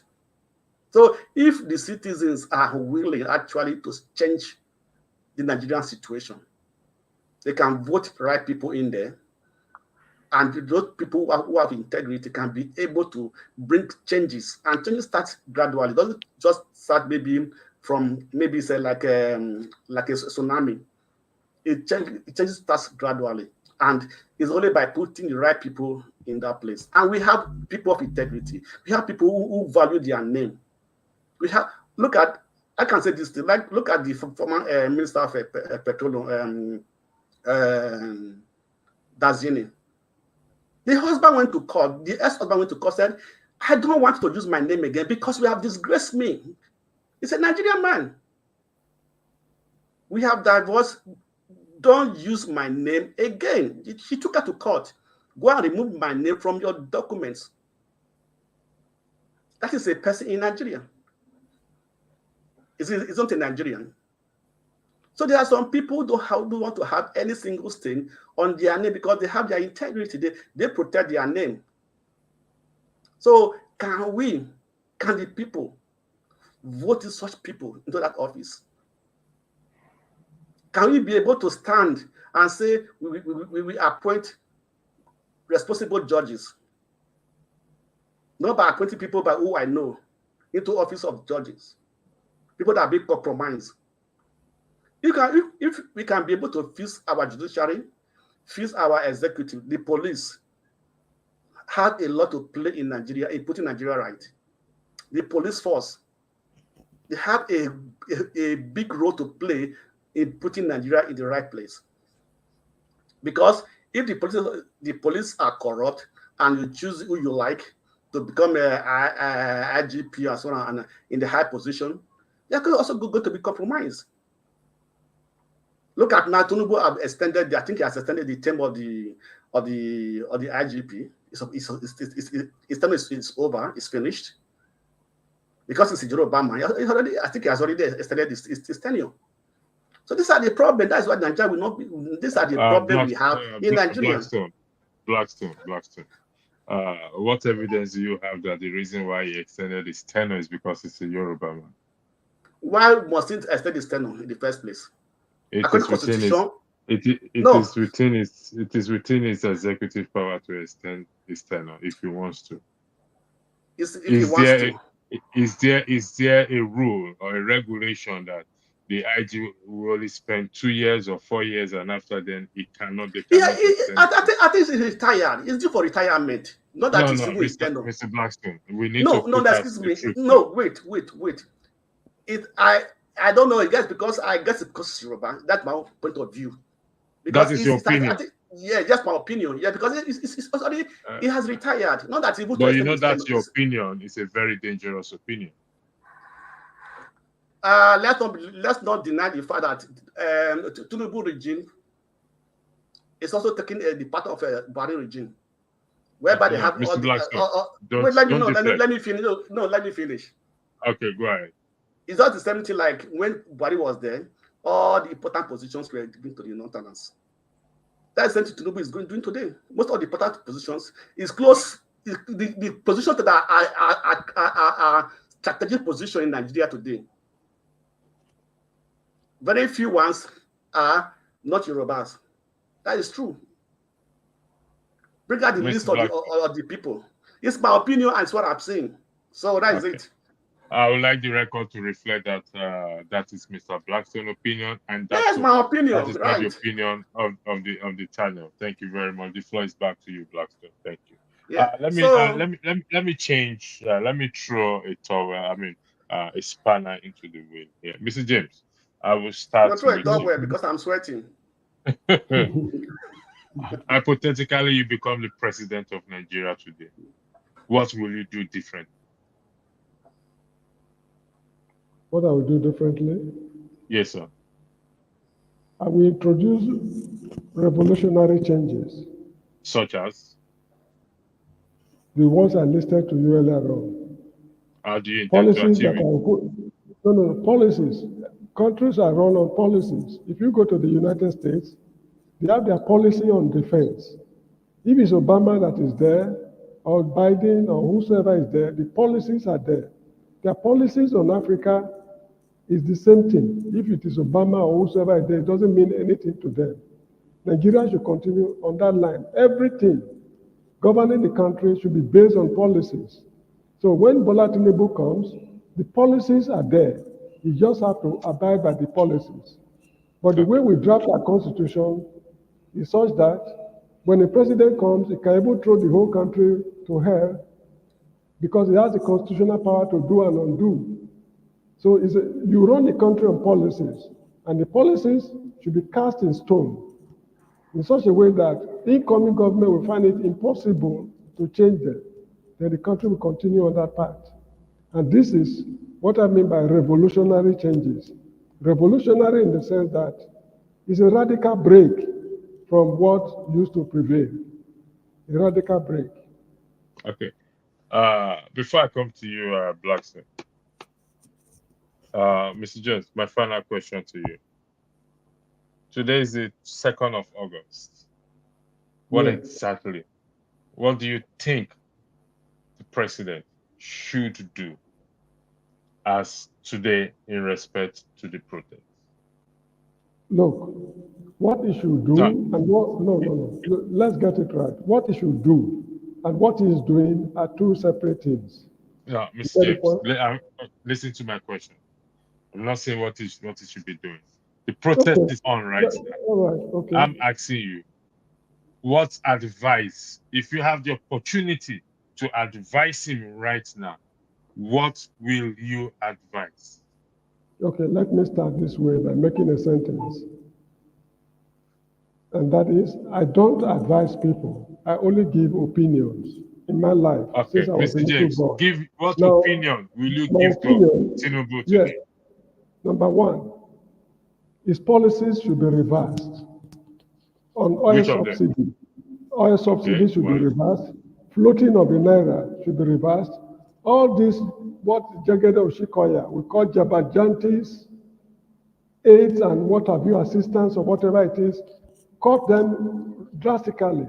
The presidential fleet of aircraft, they should sell everything, remaining only one. If that one is not good, they go and repair it and bring it back. They should cut back expenses radically. If he should do that, I will change my opinion of him. You get the point? Yes. Yeah. Blackstone, the floor is yours. Based on the two questions I asked Mr. James. You're muted. I think what the government should do actually to reduce the suffering in Nigeria is just two simple things. We don't rule a country, but just hold on, please.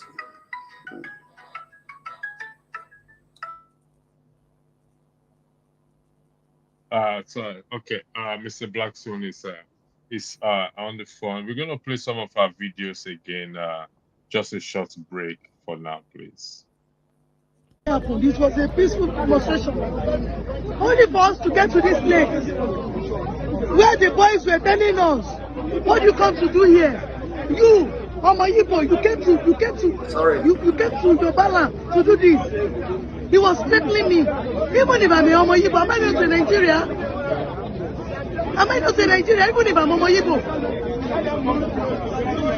Is that a threat? There is no any security personnel there around us.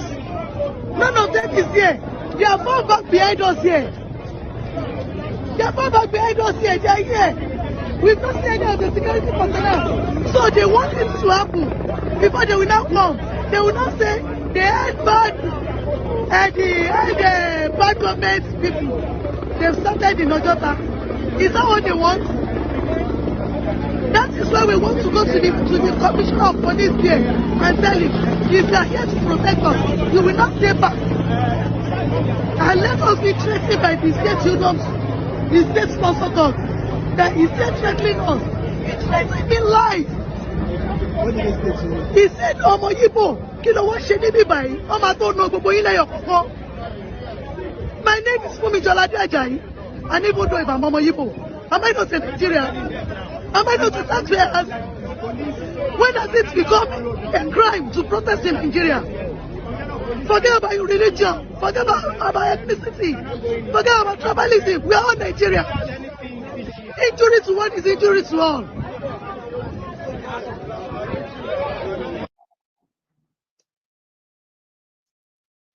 Some of them die on the road just because they want to leave Nigeria because the suffering is too much. Why do you think that people are suffering? You as a president, people are suffering. They can't even find food to eat. A lot of people are suffering in Nigeria. Go to Nigeria. Everybody has become beggars. But the government, they have the right to buy private jets. Yes. People have the right to buy private jets. When people are suffering, they cannot even eat a SUVs. A meal. They got SUVs for themselves. They bought SUVs for people. They built house for Chatima. $2 billion. Wasn't living in the bush. Was Chatima living in the bush? I'm not finished. Was Chatima living in the bush before? Why would they build a house when people are hungry? When people are hungry, they hide palliative. They hide palliative from us. Thank you. Palliative under the Indomie. These criminals hold it from us. During COVID-19. During COVID-19. Yes. I wouldn't be here if Nigeria was working. This is not my country. But Nigeria is not working. You go to school and come finish school, you cannot get a job. You cannot find a job. You come to this country today, you find a job when it's not even your country. Why can't our country be like that? You don't have road, no good road, no water. You build a house for yourself. You provide road for yourself. You provide never bill, never phone for yourself. You provide wire. They will not bring bill. All they know is to bring bill. They won't even see the light, but they will bring bill, and you must pay. Why? Okay, one more thing, my sister. And then I'll talk again. They don't know. They don't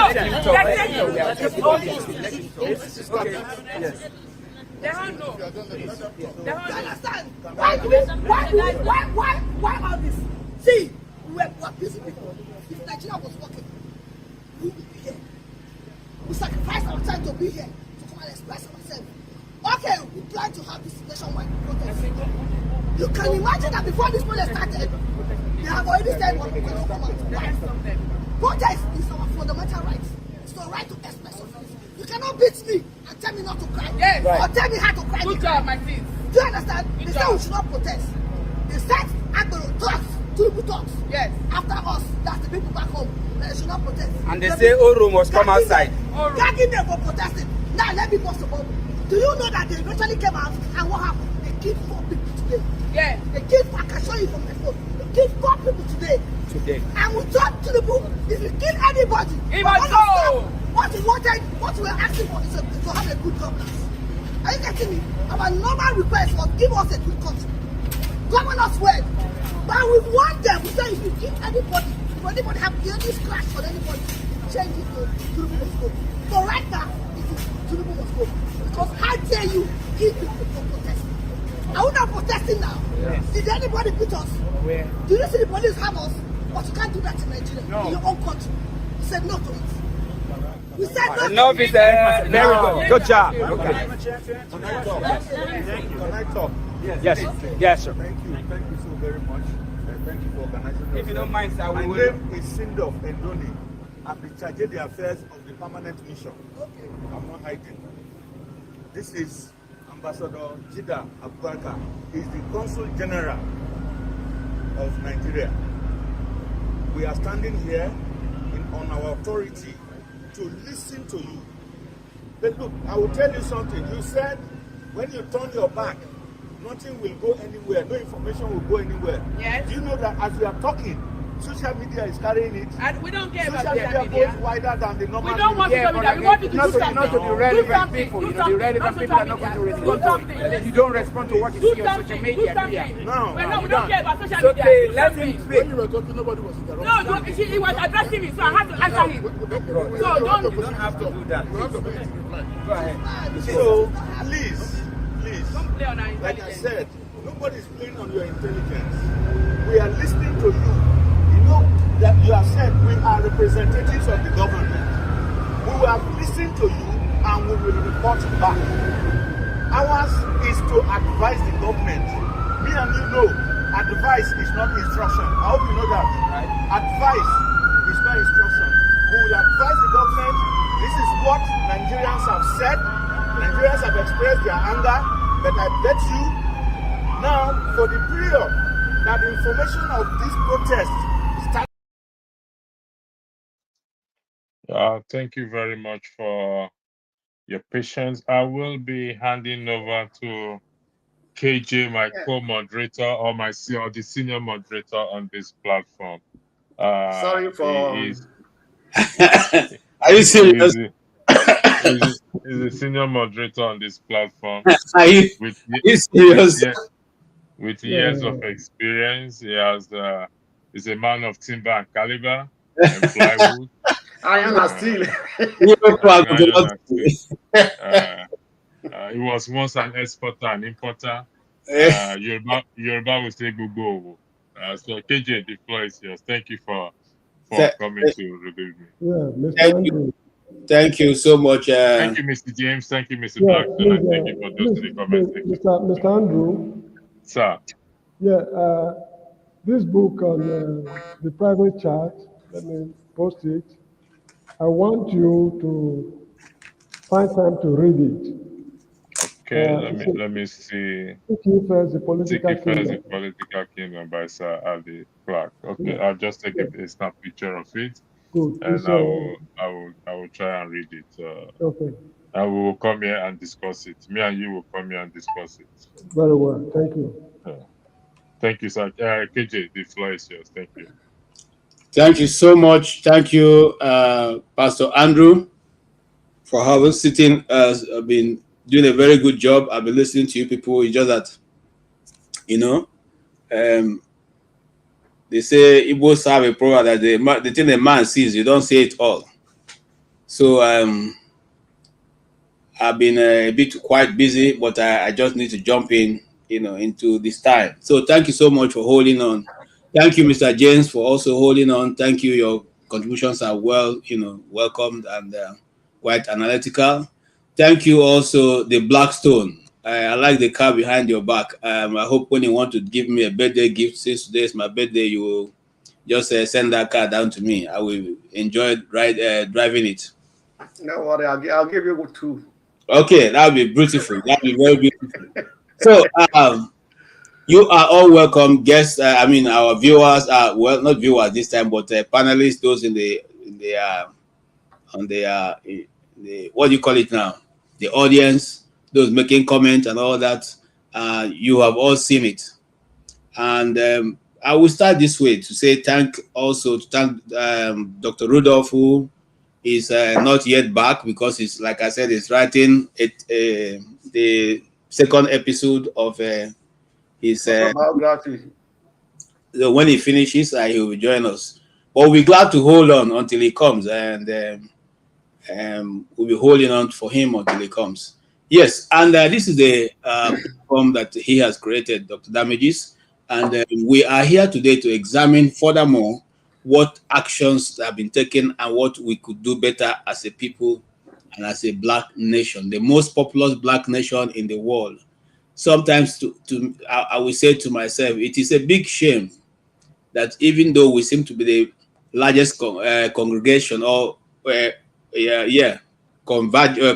convergence of black people in one location, we're not able to handle simple governance. And so sometimes it beats my imagination when all kinds of machinations are thrown into the national discourse.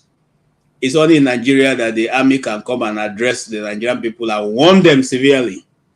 The same people who have employed you and warn them severely of consequence that they will take. It's only in Nigeria that the army can come and try to defend government and tell you the action government are taking is in tandem and they know that the government are doing their best. Who has asked your opinion? You know, we need to, one of the things we should aim to arrive at in this dispensation is to to dislodge these people from these thoughts that they've had over years, that because you wear a uniform, you have become a superior citizen to the citizens of Nigeria. Because you have an office, you're the secretary. Look at the way that Attorney General was talking. You know, the people who employed you are telling you what they want you to do. You are telling them it's an advice. Okay, you are even arguing, and look at what the so-called orderly standing by his side is saying. This is something sometimes I can't handle it. I can't handle it when I hear things like this. I don't know. I was telling my wife it's good that I left Nigeria because by now it will have a different, you know. But at least by now I will already be a billionaire now. No. I will. You see, I'll be in the street. That's the thing. I will be in the street right there. I mean. And demonstrating. Let us get down to the nitty-gritty. Please, Mr. James and the Blackstone, give us an example in the world where people have actually taken, if you have any, where people would take the money of the people, put in their pockets, and still be telling the people that they can do nothing about it. Is there any country like that in Africa, or is it that our own is peculiar because the people, the government don't seem to be afraid of people at all. Ghana. Ghana. Yes. So in Ghana also. Is it an African thing? Is it an African thing? And I want to say thank you to Adama, who is wishing me a happy birthday. Thank you so much. God bless you. Today's your birthday. Now they tell me. If I come platform, if you not tell me, I beg. Happy birthday platform. What I want is the car behind you. Just send it to me. I'll be okay. No, it's already too late now. No, you have to order it one year in advance. Okay. Yes, not us. They are not produced, so you have to order it in advance, and it takes 1 year. Okay. For the production. If you order it now, next year to speak my birthday, I'll still collect it anytime it comes. Okay, no worry. I'll send you the dummy version. Thank you so much, NDBC. Mr. James. Yes, please. Happy birthday. Thank you, all the panelists. I thank you all who are wishing you birthday. Yesterday, today, get a CBO. I also have 3 friends that have birthday 1st and 2nd of August. Yeah, it's a day they special people who are born to be great. That's the day they are born. All of them, when I know they're not just great too. Who told you? How do you know? You know whether I'm going to be the vice president with Kamala Harris? You know. All right, let's get down to it. What new information do we have right now? I am a bit handicapped because I don't know who is in the backstage to help me out. I think there's total blackout in yes, Katsina State. I think there's a total curfew. The state seems to be in a very confused state. Not even that, Mr. James. The telephones, the people who are on MTN seem to have problem with connection. My brother called me this morning to say that there's problem with connection. They are not able to go through, and except you drive around and see where you can get connection from. If not, there are some places you don't get connected, you don't get connection. And what state is that? No, for security reasons, I'll just say the state is in. You know, and so but that is the reason why some of them are not able to communicate. They have a lot of pictures to send. Have a lot of, you know. For instance, he was telling me that I mean, at least if he didn't see any people who were sent to go and build their heavenly father, he saw more than 20, you know, of those young. No, yesterday, no, actually, yesterday the northern part was really really tough. Actually, even terrorists even detonated a bomb yesterday, you know, about the protesters and kids. One of the states in the northern part killed 6 people and injured many other people. Right. And this Kanus, even Sokoto self, they even went to the palace. They want to go and take over the palace in Sokoto. You know, Sokoto, Kanu, I think Borno, and it was really destructive in those states actually yesterday. So I don't know about today. And I think one of the states declared a curfew. Right. So, no, it didn't work. The curfew didn't work. At least I have that update. People. I know that it should not work. Definitely, people will still come out anyway. So people came out and they are still in the streets. Okay, so now let's trace this thing back. What is the disconnect between the Nigerian people and the government? Is it that the government don't know that good governance is one, you know, panacea for you know, development, or what? What is the problem? Let us call it a spade. What's the problem? The government has beaten more than they can chew. For over a year now, they've beaten more than they can chew. The magnitude of the problem they are grappling with is beyond their comprehension. They thought it would be business as usual. Now that they've been forced to realize that things are not okay, they don't even know where to begin. This is why, as I was telling Andrew not long ago, since I was a little boy till now, the NNPC is advertising job positions. Is it not funny? This is not what the youth are asking for. They want fundamental changes. I mean, they want something that could give them concrete assurance that their future in the country is guaranteed. This is what they are looking for.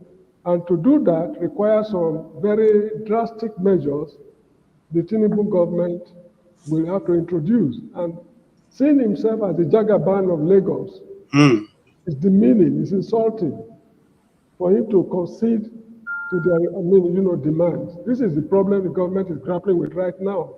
And secondly, although I don't have any proof, but I have the feeling that the ruling class, they've got some quarrels among themselves, which Dangote was trying to bring, in fact, brought to the limelight. They have some quarrels among themselves. So behind the scene, it seems that they are settling issues. Thank you, gentlemen. Trading favors, compensating those who have lost, and getting more from those who have gained excessive. Something is going on behind the scene.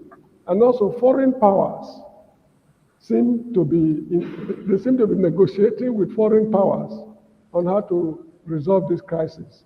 And if they're able to do that, do not be surprised that automatically things will just fizzle out. All right. It's not what somebody like you and me to be able to say that this is exactly the situation of things. They are in power. They know what they are seeing, which we will never see. Thank you, Mr. James. Okay, let's listen to this man. Just to give an update as to the situation that's ongoing, we're all aware of what happened yesterday. It's the government have actually shown its own commitment by upholding its promise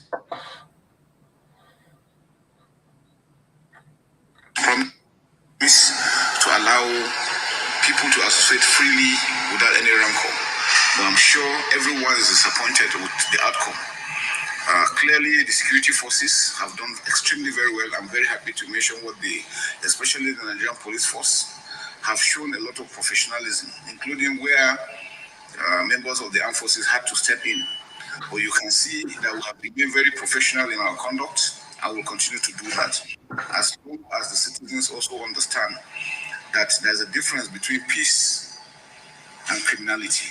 What we saw yesterday was, at the beginning, some semblance of a very peaceful demonstration, but which was quickly taken over by a bunch of criminals that don't mean us well. And if you remember, we have warned that there are individuals that are ready to cause mayhem once this starts.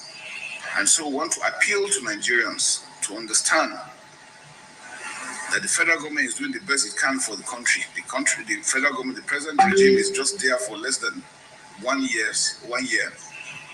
And it is not possible for them to have solved every financial, economic, security situation within 1 year. But I'm sure everybody, if we're truthful to ourselves, efforts have been made and have continued to be made. We have seen policies that have been made to address the economic situation on ground, including security situation. Things are improving. We are not where we are, but I can assure you we're heading there. And if we have the support of everyone together, we can bring total peace and the economy will pick up. Just some few days I was in the Niger Delta to also ensure that our production, oil production, increases immediately so that we can. Okay. So you got the. Yes, I don't know why somebody just come to the. I just be telling lies. Things are improving. No, if things are improving, why are people complaining? No, see, don't jump the gun. Don't jump the gun. Don't jump the gun. We are going to discuss this extensively. You can see it is the army now that has become the spokesperson for the government and telling you what they think should be done and why citizens should heed to their voices. Now you have heard. Yes, please go ahead. Have your take. We are talking about Sorry, Mr. Blackstone. The issue is this. The youth took over the streets for particular reasons. Are they addressing those reasons? The answer is no. Instead of addressing those reasons, they are giving other reasons. Bear with us. For how long should we bear with you? This is the crux of the matter. Instead of engaging the youth in discussion, meaningful discussions, they are going to traditional rulers. Do you know the stupendous amount of wealth the traditional rulers are wallowing in? They are part and parcel of the problem, integral part of the problem. They should go to the youths, call them, sit down, what are your problems? The youths are saying they should reduce government expenditure. Are they doing that? No. They are saying the presidential aircraft fleet should be reduced. Are they doing that? No. Constitutional reforms, allowances, aids, and what I said earlier on, what Prince Jagede Oshukoya would call Jabajanti's appointment. They should work on this. Once the youth see them doing these things, I'm sure they will call off the strike even before the end of the 10th day. But these guys are not making any effort to concede any ground at all. They're talking the old grammar they are used to. This is the crux of the matter. Okay, sir. What's your take, the Blackstone? Okay, what I wanted to say is that when you are talking that when you were asking the army is one addressing people, right? I'm sorry. Nigeria is not still 100% democratic state, actually, because it is still a military and a civilian government. That's what it is. Blackstone, let me stop you there. Hold on. Is Nigeria a democratic state? I thought that Nigeria is a republic, because there's a difference between republic and democracy. A republic. If it's a republic or if it's a democratic state or if it's I know that the influence, the power of the military in the government is not supposed to be there at all. That's why I say it is still a military civilian government.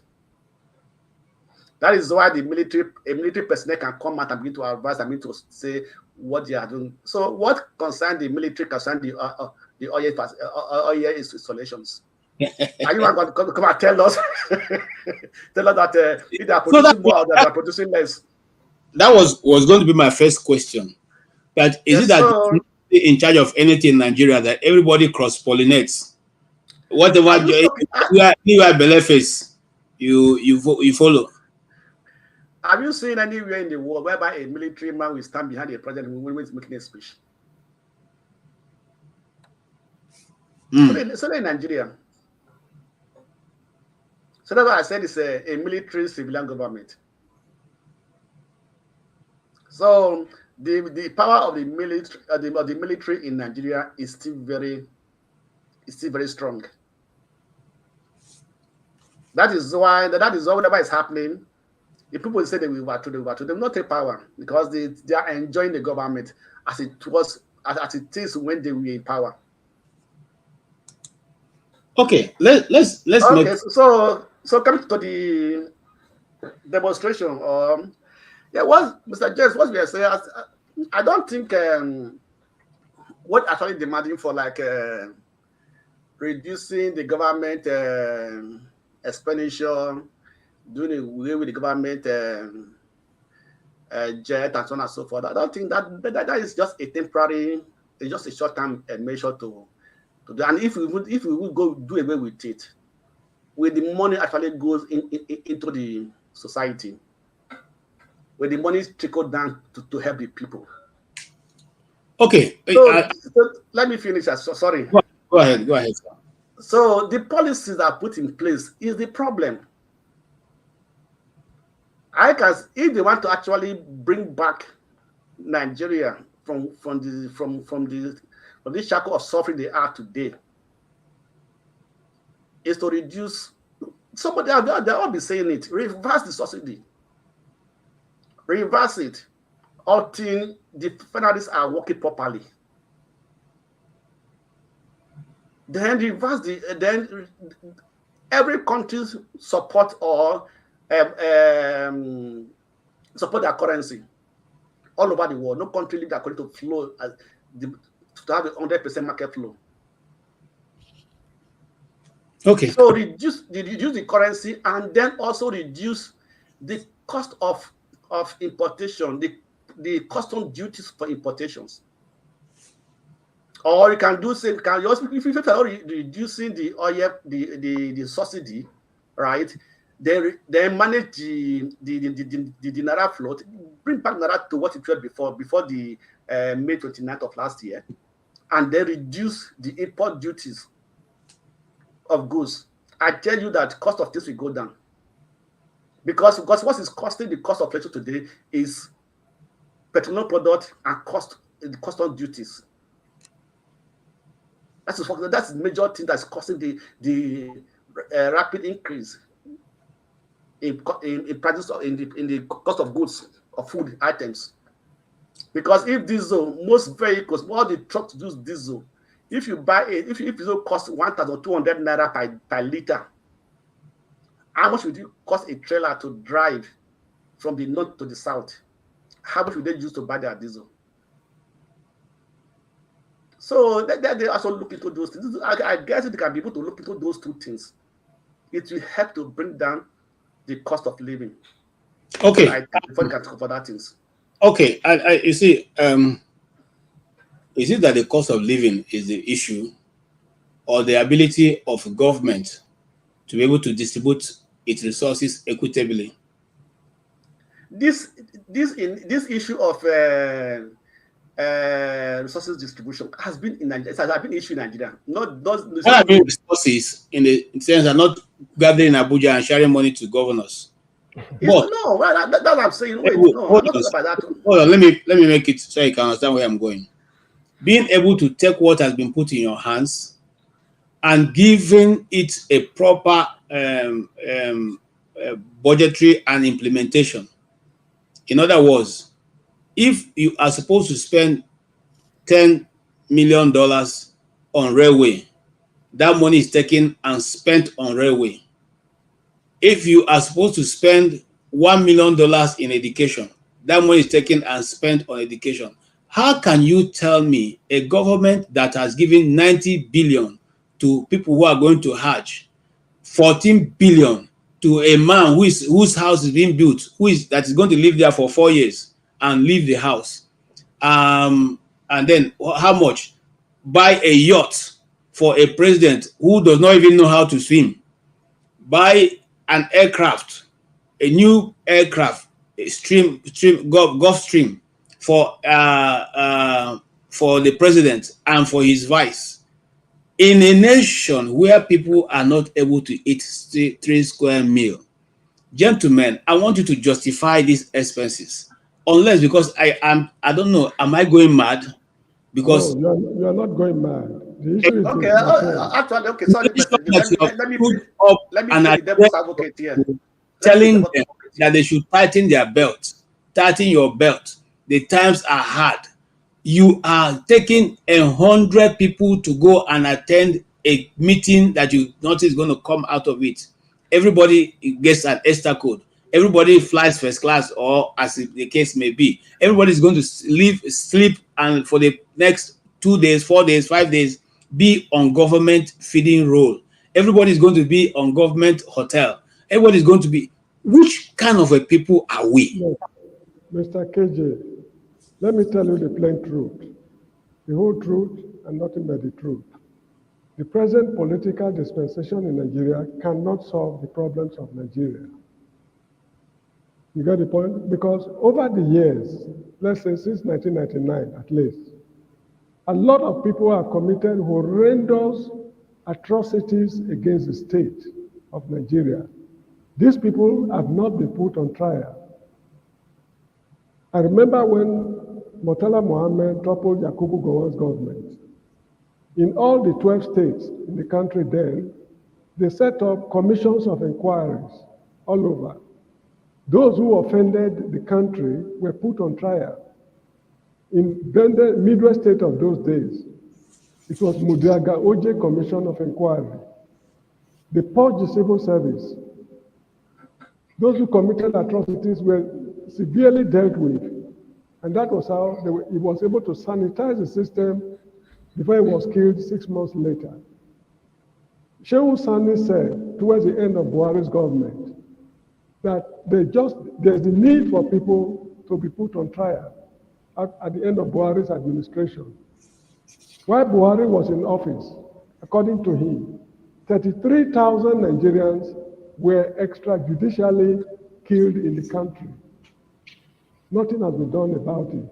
Those who are sponsoring terrorism, nothing has been done about it. The financial atrocities committed by Mefele and his gang, nothing has been done about it. And not to talk of what we call Bello, Yaya Bello and others, uncountable. All these people must be brought to book. Mr. Bola Tinubu's government do not have the moral credibility to perform that duty. So let us think critically while analyzing our problems. Okay, thank you. And welcome, Ngozika. Good to see you in white. It's like you're frozen, but it's okay, you'll come back. Now, I want to ask another question to you, Blackstone. Those days when we were growing up, and somebody is caught, a thief is caught, and is restored to the community. The man goes doing good job. In fact, he goes to do good job any other place where he is called. Is it that we are now living in a dispensation that don't see anything good in trying to do good? Because I would have, thought that someone like Ahmed Tinubu would have gone there because of the means and ways which he came into governance. He will be above board. But what do you say? Why are we still having to fight this process? Okay, Mr. KJ. In America, most of the time, God talks about the family, right? The government respect the family a lot. So the bottom line, or the bottom line of a country having morals, good conduct,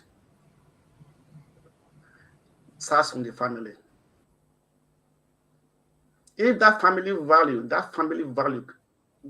culture is destroyed, what do the family bring into the society? Children without no respect, no morals, destroyed. In fact, destroyed children, evil children. You know, when you were growing up, how you were being disciplined, right? At that time, when we were growing up, every mother is a mother to a child in Nigeria. In fact, the greatest insult is to ask, who is your father? That at that time, that was the greatest insult a woman will ask a child. Another child say, who's your father? Which family do you come from? See that child is useless or that child is good. So today, do we still have that family value? So when that family value is destroyed, the country is like literally destroyed, because the people that are going to come into power, the rulers, the politicians, they have come from among the society. They are not coming from heaven, from another planet. They are coming from from homes that have no morals. We are not being brought up properly. You understand me? So that is it. That's why we have this thing today. If you study every Western world that has today, they respect and they try to have that. Try to keep that family value, discipline within the family, and that is respect to the children. That's not to the children. Okay. It's to generation. But today, Nigeria, what you used to have is no more there. Now, money, wealth, and riches are taking over. So that is why today nobody cares how a child makes money. If it's civil 16 years, it's riding on the one can be car, nobody cares. The mother will even be dancing. My pikin don't come from town, and don't come from city. Come and dance. Come and join me to celebrate. It comes to a big car. So that is what it is today. Nobody. Also, that family discipline, or that culture, that our culture have been eroded. All right. Thank you. Thank you so much. I'll come back to you because I have questions for you. But let's go to Ngozi, who is in Nigeria, who will probably give us a lot of updates. I thought I saw you with white before, but these days you can never really tell. A lot of magic happens. So, Ngozi, you're welcome. Tell us, what do you see? You like this closing, though. Okay. This earlier on just that to shut her like this. Just to shut her like this, I still need to have. I had information that they were playing with the network. They were just manipulating everything. Now you see, again, let's go back to the general. The general was Ngozi. Once you are up, we'll let you speak. The general was warning Nigerians. I want to know. Again, it's like I'm going around the question because I can't seem to get myself over it. Okay. The majority of Nigerians, what are we demanding? What are the Nigerian people demanding from their government? They are demanding to be able to feed their families. They are demanding to be able to have money to pay their rent. They are demanding to be able to go to their farms. They're not asking for government to give them crude allocations. They are demanding to be able to go to their farms and make their farms and farm their food and eat their food in peace. They are demanding to have the minimum expectation of life in the Western world, which is light, electricity. They're not even demanding for water because almost every Nigerian household owns a well. They get water to drink. Give them electricity. Give them road to go from their farms to go pick their products and carry them to the farm. Give their children education where they can at least receive the education like human beings, not sit inside water or sit on the floor or sit under the mango tree. What is so difficult? Is it that we no longer have people who can think? Is leadership that difficult? Is leadership that difficult? Gentlemen, Mr. James, is leadership that difficult? Please tell me. I don't know where to begin because I don't think it's that difficult. The reason is this. while I was growing up in Benin City, I never drank borehole water. In fact, I didn't know what borehole, I didn't know the meaning of borehole, because we had the, what's it called, water board in what we call Bender State. It was called water board. They supply water. I drank tap water along the streets, like Second East Circular Road and others. At designated points, we had public taps where you go to fetch water free of charge. Then the well-to-do men, as a status symbol, they have taps at home. When I fall sick, as a little boy at Arinze Primary School, I remember, we go to the hospital, specialist hospital in Benin City. They give us free medicines. We see the doctor free of charge, free injections. You get the point? When somebody offends you grievously, you go to a police station. The police will follow you to the person. They try to resolve the matter there. If it is something infringing on the law, then they'll tell you, sir, we are sorry, you are under arrest, follow me. The man will follow him sheepishly to the police station, and they see what they can do to resolve the matter. If it's what they cannot resolve, they go to court, and the magistrate will rule. That's the type of life I'm used to. So if the military can organize society in such a way, I don't think administration is difficult. Because come to look at it, I hope I'm not spending too much time. No, go ahead. I've said this thing so many times on many platforms. Samuel Osagbovo Ogbemudia was the first military governor of Midwest State. When they liberated the state from Biafran occupation, they appointed him as the governor. Within 8 years, this man executed over 80 projects. It's a pity I don't have the list here with me. Ogbe Stadium, Bender Brewery, the Nigerian Observer, Okoro Poultry, Warika Gbede Farms. I cannot list, he did it effortlessly. And we were looking for workers. I still remember there was an Igbo man in our compound working at Bender Brewery. He's not a native of Bender State. He's from Anambra Igbo, I don't know. He was working at Bender Brewery because there was chronic shortage of workers in the state. So they have to come from other states to look for work in Benin City. That is a life I'm really used to. So I don't think governance is rocket science. These men are just criminally wicked, and ideologically or administratively, I don't know how to, the right English words to use. So I don't think governance is rocket science. If the military can do, these are boys who are trained to shoot guns and what they call oil artillery. That's what they learn in military schools, and maybe some administrative little things here and there. If they can organize the country in such a way, I do not think these politicians will take us to the promised land. Thank you. All right, the Blackstone, you've heard what he said, and I totally agree with him. Leadership is not rocket science, especially the fact that you have experts, technocrats sitting around you.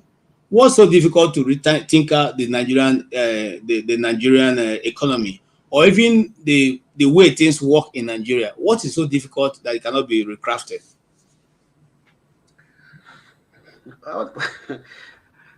For me, anyway, I don't know what is so difficult about it. But what you have to know that when we continue to depend on the Western developed countries' principles of their economy, then we are not going to have a headway. We have to come down to our own way, to what it is for us. You understand me? It's like a poor man trying to compete with a rich man. Okay. So all the programs or principles or the microeconomics principles that are being implemented, are being done in the Western world, those things are crafted according to the level of their progress, of their development. their economic strength, because they have facilities, they have the infrastructures and everything. So if you are going to take those such principles, such rules and regulations, and bring it to a place whereby what those rules, the principles are going to sit upon is not there, it's not going to work. It's not going to work because we don't have the infrastructure. So why don't we come back and look at our own economy, our own situation very well, and see how we can solve it with in our own way, that will benefit, that will be it will be beneficial to us. So what I'm going to say that it first of all is the political will of the people in power. That's the first thing. For example, what is going to stop us from not carrying out some basic infrastructure development that will impact on the people's life and also impact on the country, that also bring money to the country. Look at, for example, right? Hold on. Hold on. Before Ngozi will go away, please. Let us hear Ngozi now, because we don't know how long our network will last. Ngozi, please give us an update of what is on ground and what you see and how you feel about it.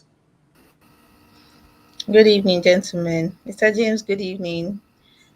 From the Blackstone. KJ, my brother. That one. Oh, the man. Thank you. It's no news that the Southeast is not protesting. Yeah.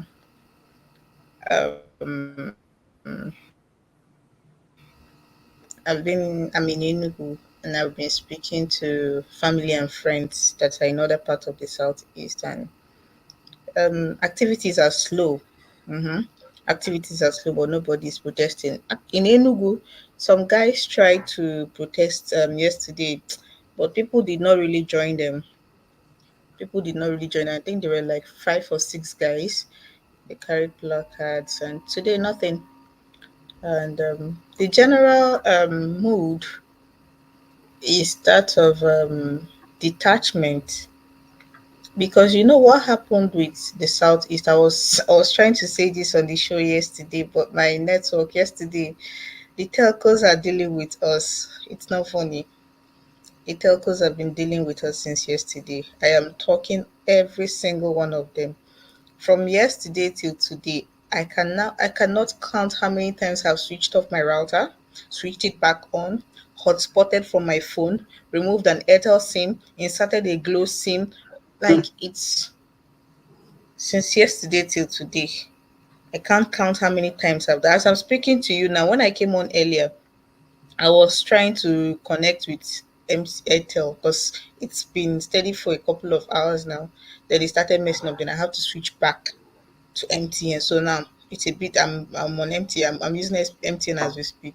So the telcos have been doing their own. But I was trying to explain the whole thing that's going on in the east. So before this protest started, some people, the usual mischief makers on that this government uses on social media, started this dog whistling.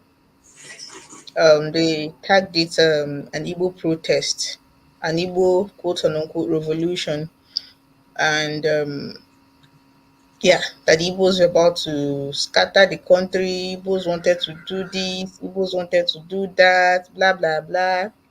Even our favorite Bayo, that shameless Agbaya, he was one of those that amplified it.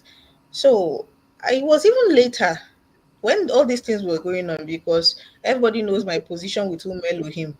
It was even later that I heard that Ndi Elohim said nobody should come out that day, that they are doing sit at home. It was later that I heard it. So what happened was, here you had a people that were tired of always being scapegoated, who are always being made scapegoats. You have on one hand people who are genuinely tired. Every time once you are Igbo, you do your damned, you don't do your damned. You have a group that is tired. They know if they join the protest it will be wahala. If they don't join to so they rather stay in the house. And you have another group that is like, oh, we don't care. We've been protesting all these years. And other people should do. So it's different factions. Yesterday morning, I went out. I live in the center of town, so I walked from. If anybody knows Enugu, you know Presidential Road. I walked from Presidential Road to Ogui Road on foot. You hardly see any car. The few ones that passed, everyone was. It was like a typical sit at home day. But this time around, it's not that people were afraid to come out. For various people, everybody had their own reason for not coming out.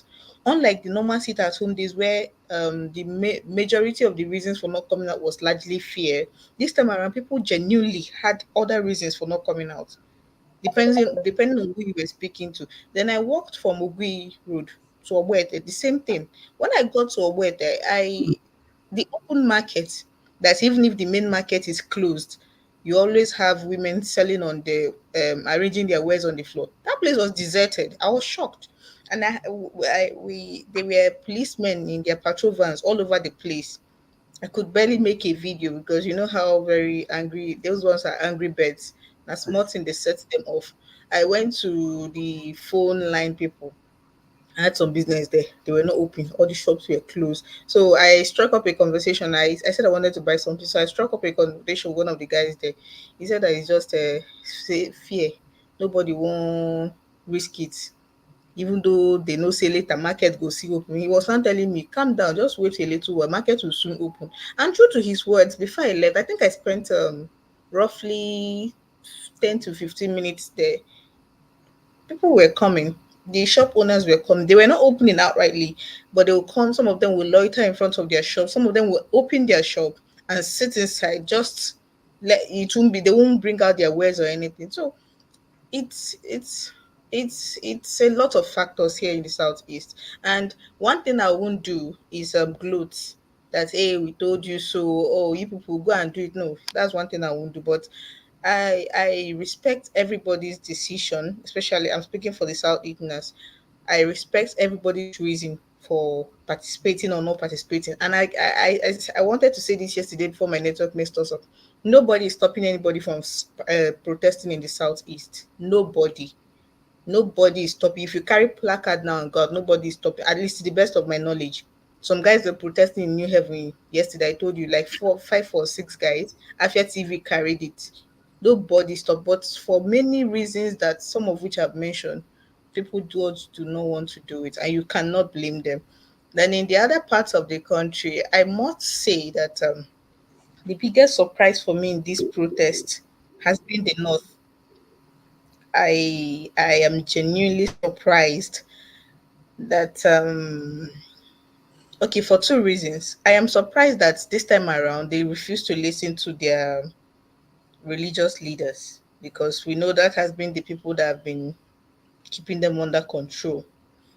Yeah. I am surprised that they refuse to listen to them, because after yesterday's protest, after I saw how yesterday's protest went, I was telling a friend of mine that today being Friday, Jumat and all, that it's possible that we won't see so much turnout in the north, because they would have gone to prayers and their religious leaders would have talked to them that there's possibility that.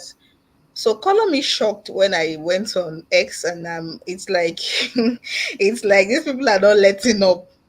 They are not letting up, and I'm genuinely impressed. And back to what I said earlier about dog whistling before the protest against the Igbos. I'm now seeing posts here and there how the Igbos deceived the Northerners into protesting, and now the Igbos backed out. Somebody, Dele Momodu, even shared a message he received from somebody on WhatsApp that this is 1966 all over again, that the Igbos have incited violence and sat back. I'm like, after seeing all those posts, I'm like, thank God we did not join this thing. Like, Mm. I'm really, really grateful. I am super grateful that we largely sat it up, because this is crazy. Goseka, did you I say knew it it was was from Did you say it's from Daily Dele Momodu? Momodu. He said he somebody sent it to him. Somebody sent it to Oh. Daily Mumu. So he was Okay. calling the person out. He was Ah, calling the okay. person who sent it to him out that they should stop doing this. So I am Nigeria will make a cynic out of you. Nigeria will make a cynic out of you. And I'm unashamed to say right now, I have lost every ounce of hope.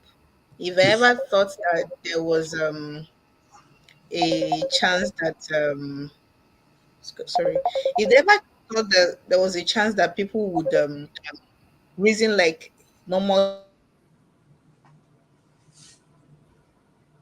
Okay. I just know that our network was not going to hold, and that's the that's the situation we're facing sometimes. Can you hear me? okay. Oh, Yes. I didn't even know I was off. Go ahead. What did you hear last? Because I didn't even know I was You never off. thought that people can reason that way, and you have lost all ounces of hope. Yeah, it's just sad. Like I said, Nigeria will make a cynic out of you. And it's when you are making cynic out of the youth population, you are just setting the country up for a very terrible future. You're Yeah. setting the country up for a very terrible future because a lot of people, and I'm saying this because I'm a young person. I have young people as friends. A lot of people are just nah. Everybody is like this nah. Yeah, but because you see, the challenge here is that majority of people in Nigeria are still very young people. You know, when you are 55 in Nigeria, you're a young person, so they still have a you still Ah, understand? You still have the a young lot. people. Yeah, you still have a lot young, a very large population that are believing the system will work. And Oh Lord. okay, now let me ask this question. Um, the report that been circulating, that how effective is it that the Igbos are behind it, that it is the Igbos are organizing to bring down Tinubu's government? How effective is that? Is it taking any hold, or people are rebuffing it? You know, because I see a lot of videos. I have on my phone here. You know, people sending it and saying Yeah. this is So the work of the obedience or the Igbos. So, depending on what social media platform you're active, the news you're getting will be very different.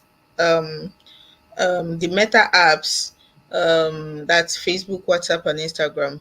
WhatsApp with their stupid broadcast messages would in the last 1 year and a couple of months, they've been really trying to clamp down on those kind of false misinforming broadcast messages. But if you're active on WhatsApp, chances that you must have seen at least one or two broadcasts messages with, depending on what group you belong to, with messages like that are very high. If you're active on Facebook, chances that you would have seen anti-Igbo rhetoric, it's 50-50. But if you're active on X, that is Twitter, then it's full-fledged war. It's full-fledged war. Like, and I am glad. So let me take you back a bit. I part of my hustle is research assistant, archival research. Last year, for over 3 months, I worked as a research assistant for a PhD student.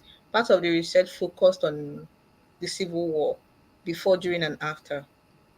So, for over 3 months, I was going through original documents and publications from both ends concerning the Civil War. And I can tell you that it was after that research that I understood firsthand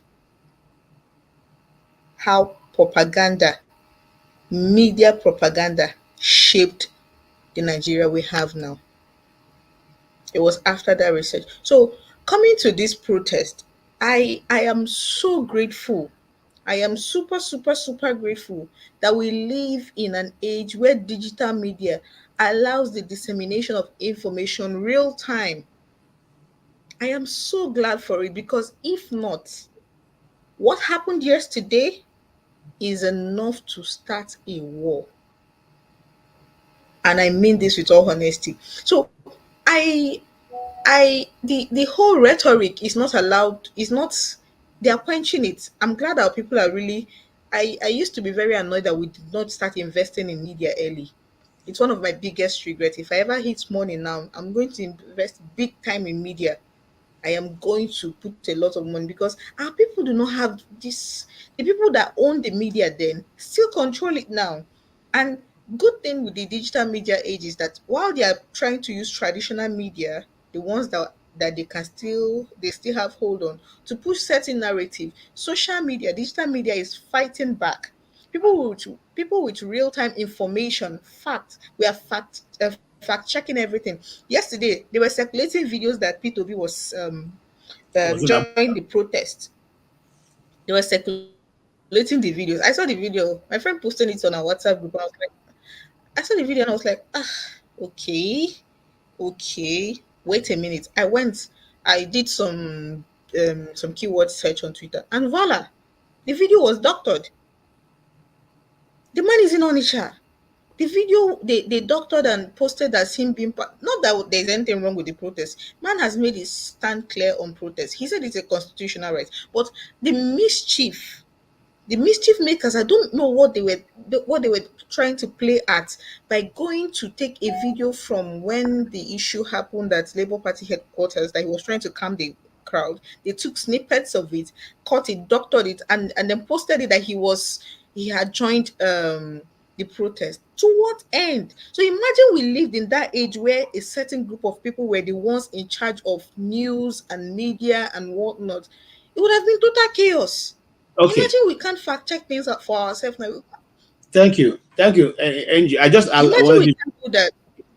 I wanted to say all that because you see, once I said on this platform that misinformation or fake news is when the control of the narrative is not in the hand of government and other people, other factors play, and then that which they don't have control over becomes fake news.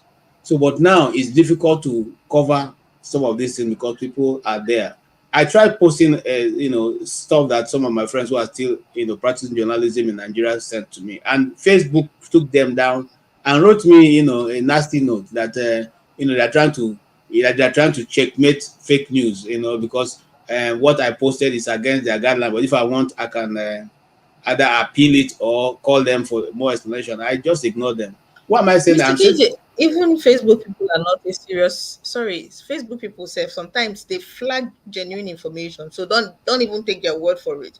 There yeah. are So many independent ways to fact check what news. I know this guy who posted it works in the state house, so I know him. He could have sent me videos that are not right. But what I'm trying to say is that the government have gone a long way to try to checkmate some of the information they don't want to go out, so that if you post it on those multinational medias, they will take them down. We know that was started during the Buhari's time, and I think it's still going ahead. Thank you, Angie. Just give us 1 minute. Let's welcome Mr. Pansa and also Tone. Mr. Pansa, you have listened to us. What do you have to say? You heard all what Ngozi have said. Yes. The whistle, dog whistle, and all those gaslighting of people. Even though that's not what I'm trying to discuss today, we're trying to look at the holistic approach that Nigerians have taken. But sometimes you cannot help but think about those things when people do that. What is their intention? Because the protest in the north is not led by Igbos; it's led by Northerners. It's led by a very prominent, well-known Northern cleric, okay, who is a man of very high standard, and everybody can testify to his being a straight man. So why bring the Igbos in? But that's a discussion for another day. What do you have to say, sir? Thank you very much. Let me say hello to my fellow panelists, Madam Gozika, our sister, Tone, my brother there, my brother James, and my brother the Blackstone. KJ, thanks for hosting the show again today. You've been hosting the shows over these days.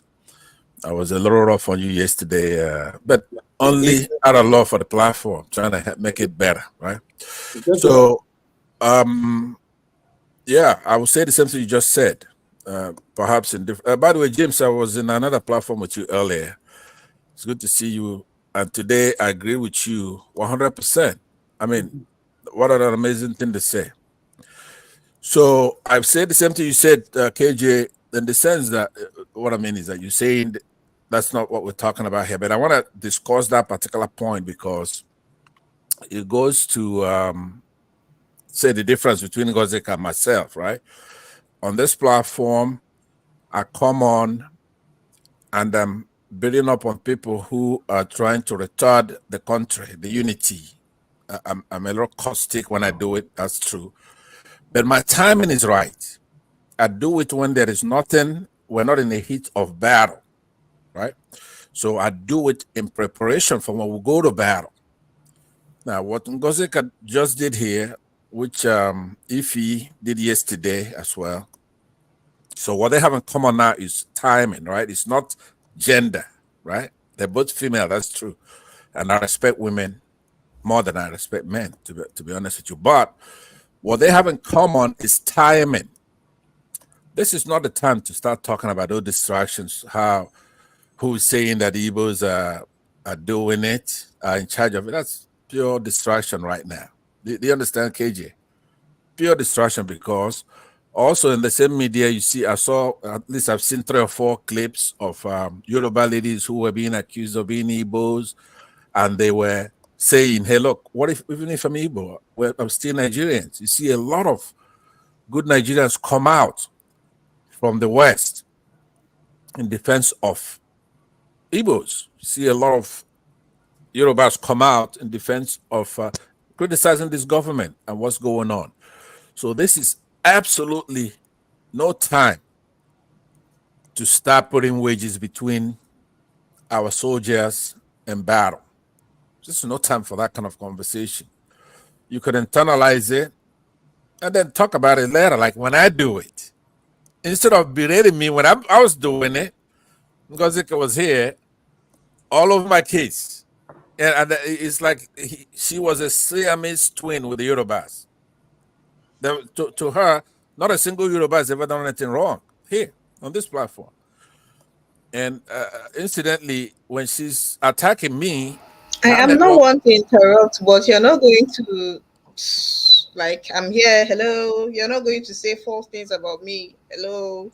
No, you could come in when I say something false about you. Yeah, but Mr. So you're Fansa, saying false things about me. I am not. hold on. I am But not playing the blame game. Hold on. I think you didn't understand quite what she was trying to say. She wasn't going to that direction you're going. She mentioned those things in passing. Why she's actually emphasizing on other points, which is what she has been trying to say. Says those were just a not really what her emphasis are.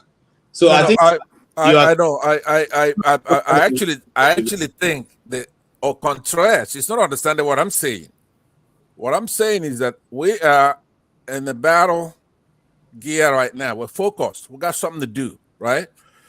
This is no time to highlight anything that's divisive, that is destructive, anything, right? This is no time to even talk Igbo. There shouldn't be any conversation here that has to do with Igbo now. Even if 100% of the Igbos are sitting at home, they're not protesting, right? What they have in common are those Yorubas and Hausas who are not protesting, because our language now has to be tailored for what we're doing. But anyway, she likes to talk a lot, so you raise your hand if you want to talk. Go ahead. What do you want to say? I haven't landed. Go ahead. What do you want to say? Okay, Ngozi, please go ahead. Mr. Pansat, you want to talk about another person liking the sound of their own voice. Let me explain. No, but I just sat here and listened to you speak for half an hour. I didn't interrupt you for half an hour, and I wanted to, but I didn't. I have barely been here 30 minutes, so how have I been speaking for half an hour? If you're going to say something, speak. I've been here for barely 30 minutes, so how have I been speaking for the past? But anyway, okay. So let me land. Let me reiterate for you, because it seems you are the only one that has deliberately decided to misunderstand what I have been saying. I am not even going to go to the past, which I'm going to repeat everything I've said here and summarize it. I am saying Mr. KG asked me the mood and what was going on, being that I'm in Nigeria. And KG, Excuse me, please, sir. You're telling me that Mr. KJ's question about Ngozi, so how is the mood there? What is going on? I should not answer it. I should say because there is protest going on, and some people are supporting some people. There are some things like he asked a question and I answered. And listen, sir, unlike you that is very clear in your prejudices and biases, I have been very vocal about um everything. I have been very consistent, very, very, very consistent. Check the record from 2 years ago when this show started. Very consistent. I say this. What I am saying this evening is that I am happy with the protest. I am surprised at the turnout from the north.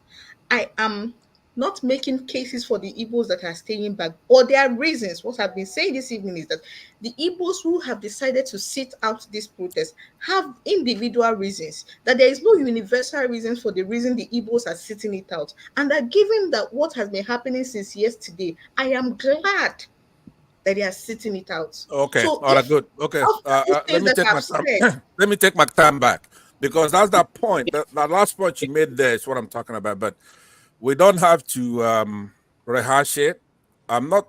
By the way, I'm not criticizing you in that manner. What I'm saying, it's generally speaking, this is no time to have the Igbos sticking out like a sore thumb or whatever. It's about us. It's not about us, right? Right now, my best friends are the northern Muslims. I'm not surprised. Unlike you, I'm not surprised. They I have a am cause. surprised at the turnout from the north. I I am. understand. I understand. But hold your opinion. That's your opinion. By the way, you couldn't interrupt me when you have something new to say. I have no problem with that. Maska, it's very good to see you today, and righteous man. So what I'm saying, Ngozika, my sister, by the way, you don't know how proud of you I am. I mean, you come out here and you give us information. You're indistinguishable from anybody from any part of the world. I don't look at you as a delicate person that I cannot criticize because I have sisters, I have a mother, I have friends. That's how we are. We're strong people, and we really don't have conversation based on delicacy and stuff like that. So when you see me come out, you should wear as a badge of honor. It has nothing to do with disrespecting you. After you're my sister, right? Okay, So one minute. Mr. James, do you have any more addition before you leave? No, nothing actually. Thank you so much indeed. All right. I wish you all a good night rest. Okay. All right. Bye-bye, James. Goodbye. All right. All right. So I haven't landed. I spent my time talking to Ngozika, but let me go to my main point. Let me first say to our people who are protesting in the field, it's been splendid, spectacular, as a matter of fact. I'm very proud of you. The manner and the determination and just the slow pace by which you're taking it in. The Nigerian government is a formidable force. They're undemocratic. We've always known that we live in a military regime. But I want you to know that protests have a very long history. Let me just run some of them fast, chronologically, in this order. Here in the United States, you have the Boston Tea Party. It was very successful. Cox's Army March to July of 1894. Women's Suffrage Parade yielded enormous results. You have the Civil Rights Movement here in the United States, where there were marches in Alabama, 1963 to 1965. Free the blacks, African Americans. That's how we get to enjoy this country here now. There was a march in Washington for jobs.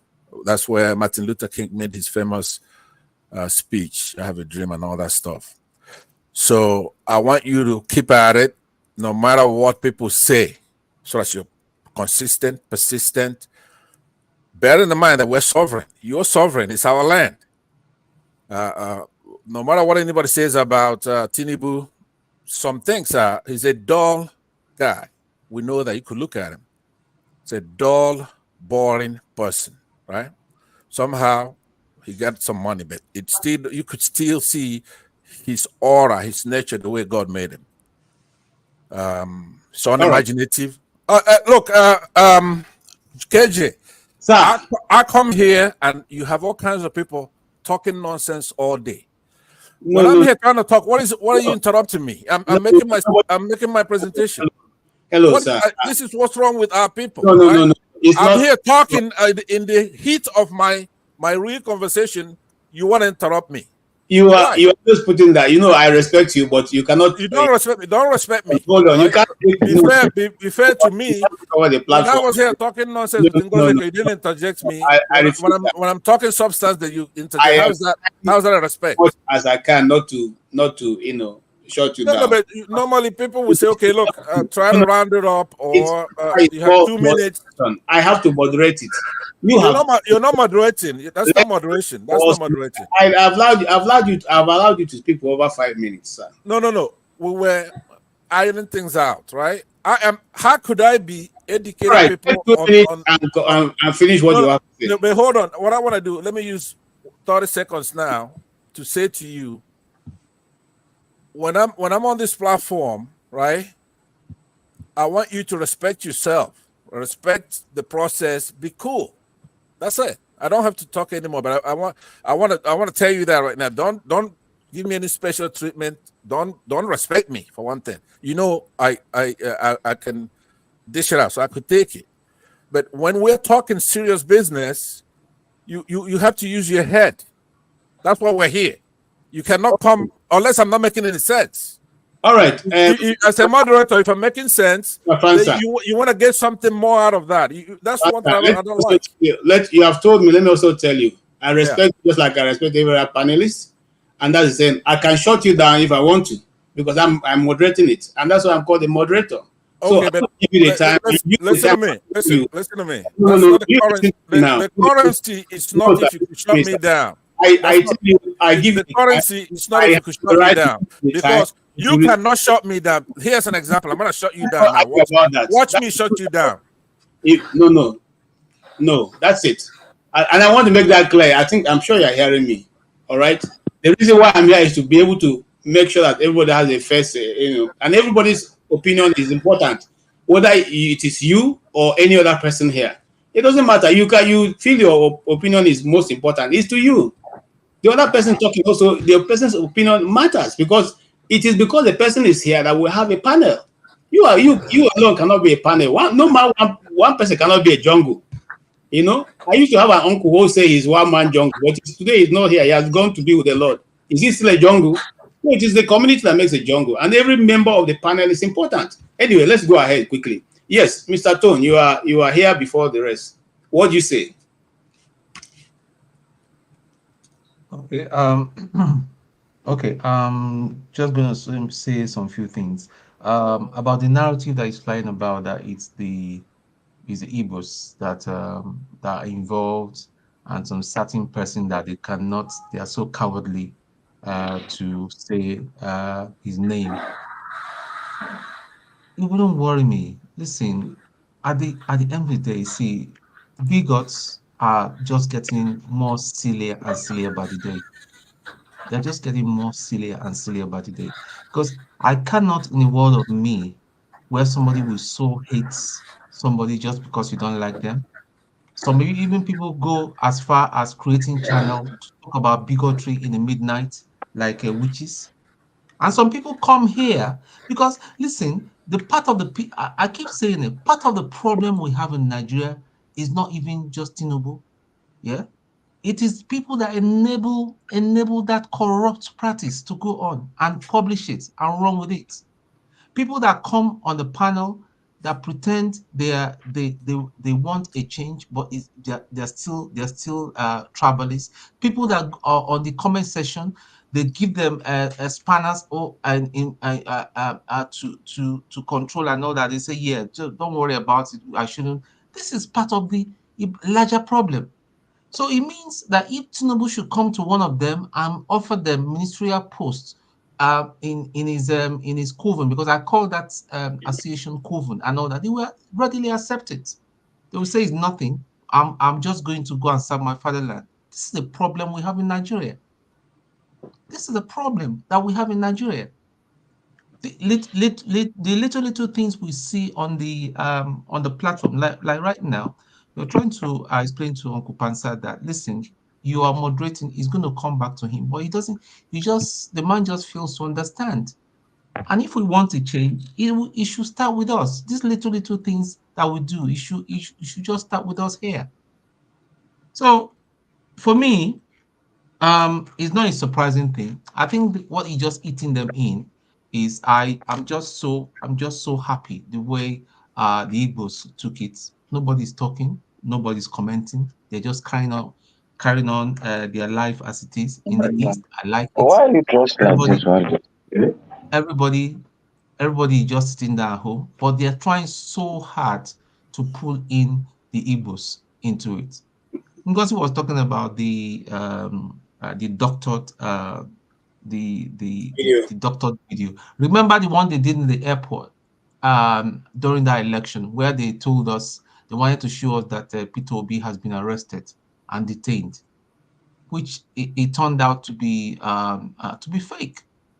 So these people are not even doing; they are just making a fool of themselves. So I'm not worried. Have you heard, look, the governor of Lagos State, has he commented? He has not commented because they don't have a responsible leadership. A responsible leadership should tell them, listen, you guys, you can't do this. You're putting out divisive narratives out there that is further complicating the issues on ground. But they all shut up. I don't know whether KJ or any of us here had there's this leaked narrative within their WhatsApp group, some group that called themselves NBA Ikeja 3, where they were saying that most Igbos should be pied, and the ones that will not be pied, they should even throw them in jail. That they are the people that involved in that involved in all these protests and all that. We said it. Igbos even said it from the beginning. We're not going to be a part of the protest. We are going to stay out of it because we know we are going to be baited in. And this is what we see. If an Igbo man had gone out now and done it, what would they say? A policeman yesterday, again, I will say it, this is the third time I'm saying it. He was trying so hard to mention, he was itching so hard to mention the word Igbo, but he couldn't because he would sound even more stupid than he was already sounding.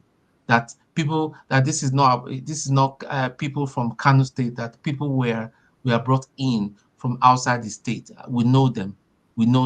He was so itching to say the word Igbo. So listen, let's just keep our cool, drink a pepper soup, whatever you know how to do and all that.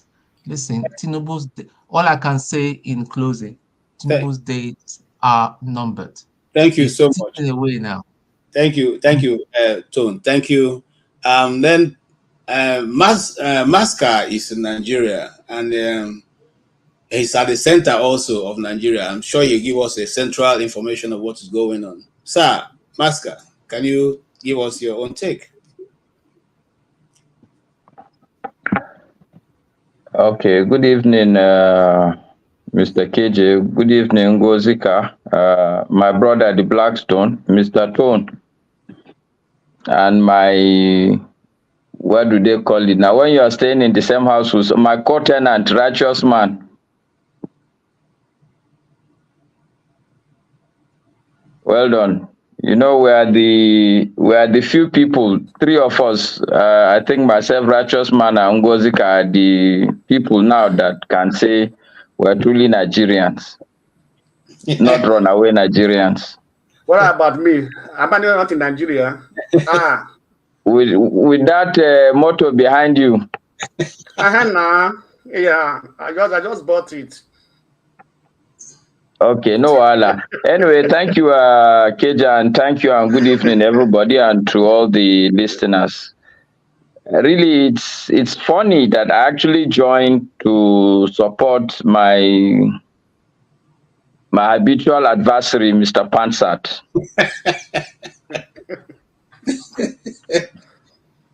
You know, for the first time, I've seen the other side of him. I totally agree with his position. timing is everything in life. Well, not everything, but it's a lot in life. Like there are certain things that you can't do at certain points, you know. At this point, the division among us, we should try as much as possible to downplay it. It's there, but like I said, there's a time for us to discuss the divisions among us. There's time to discuss the problems among us. But in a day like this, in a period like this, yes, I do understand that KJ asked Ngozika a question. And I know Ngozika, I know she's not in any way a biased person. She's not a tribalist. But the reality also is that as individuals, we should be very careful to also fall into a narrative people are painting for us, a box people paint for us to go into. And I think the Igbo people are actually falling into that box of being hated, of being constantly accused as being scapegoats. This is entirely false. A lot of people will not agree with me, but the truth is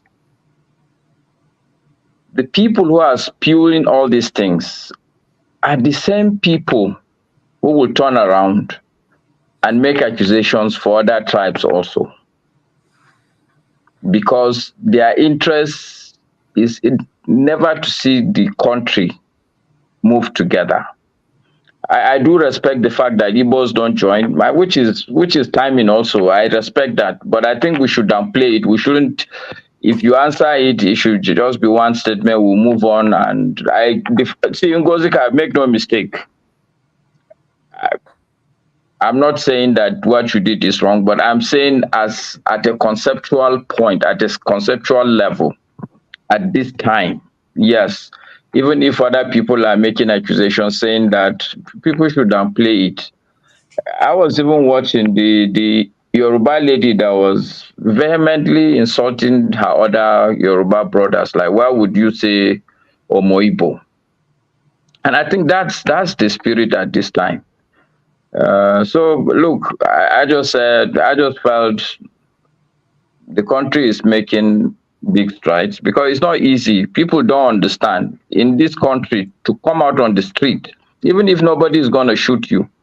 For the people to come out on the street, it's very difficult because even when you go out on the street, there's no guarantee you make money to eat tomorrow. Not to talk of you come out on the street, not to your shop, not to your place of business. I doff my heart for all Nigerians. You know, things are bad. You know that there's no security. You know a lot of things are likely going to happen, but people have come out.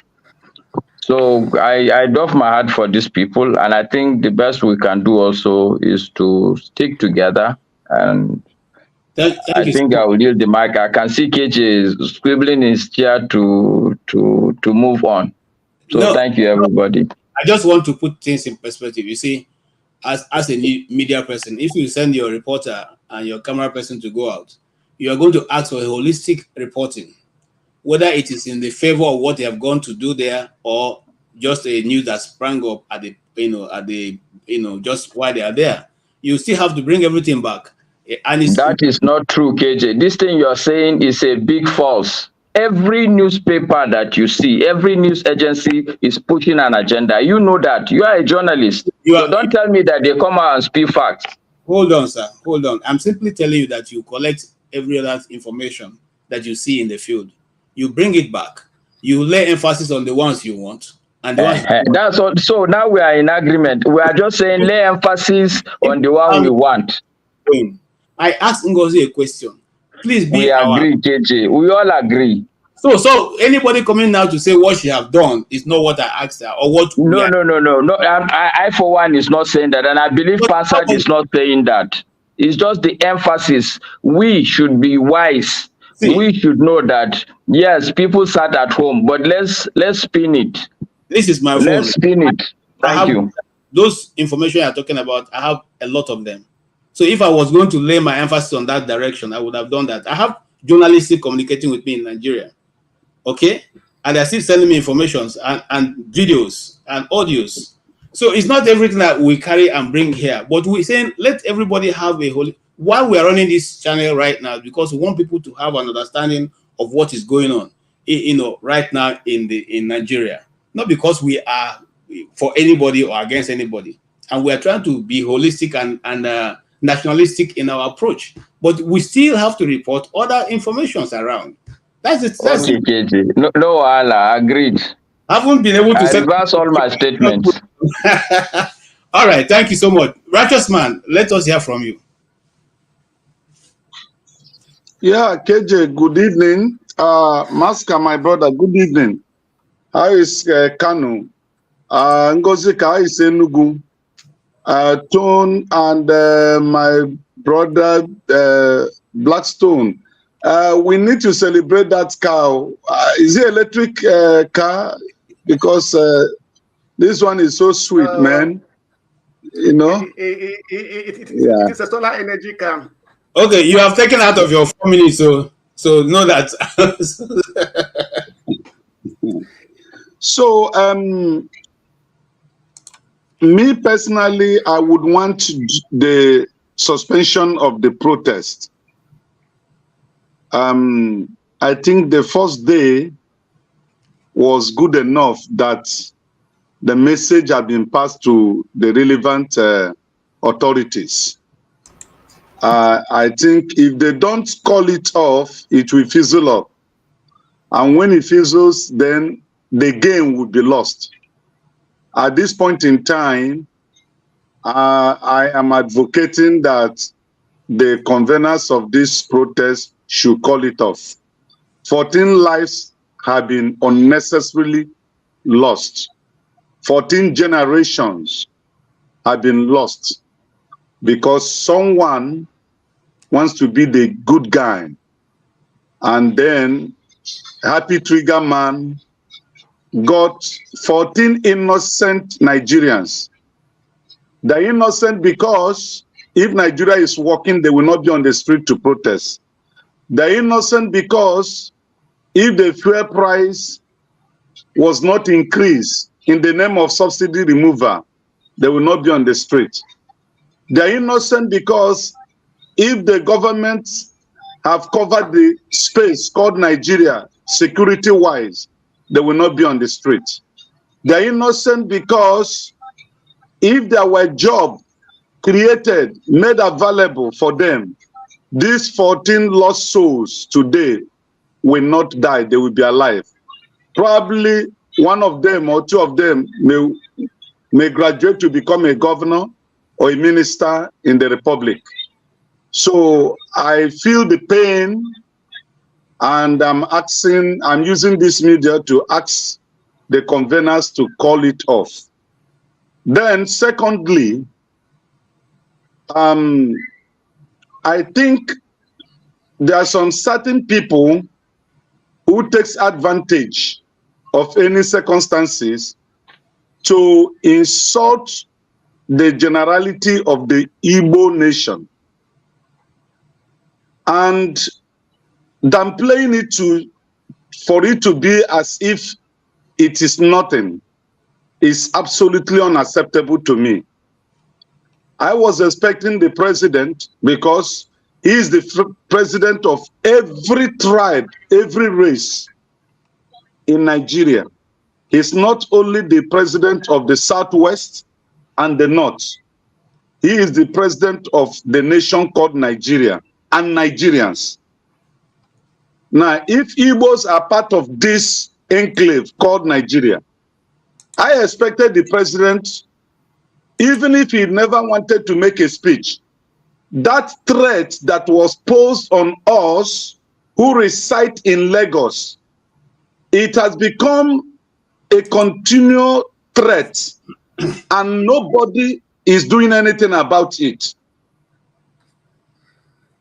2023 during elections, we were threatened, we were killed, our businesses were destroyed, and the federal government of Nigeria did nothing about it. This time around again, Igbo says they will not be on the street to protest. We are not being threatened again. And nobody is talking about it. People are just saying downplay on it. How can you downplay when you are threatening my life and my well-being? I think Obi have done the needful. Obi have asked the federal government to get that individual arrested and charge him for the statement he made. And we are hoping that other Igbo elites will come up to speak on this issue. It's not an issue that will be led to lie low, because I cannot be in Lagos paying tax that the idiot is not paying, contributing to the welfare and development of Lagos State, and the idiot will be threatening my life, threatening my business, and people are saying it should be let low.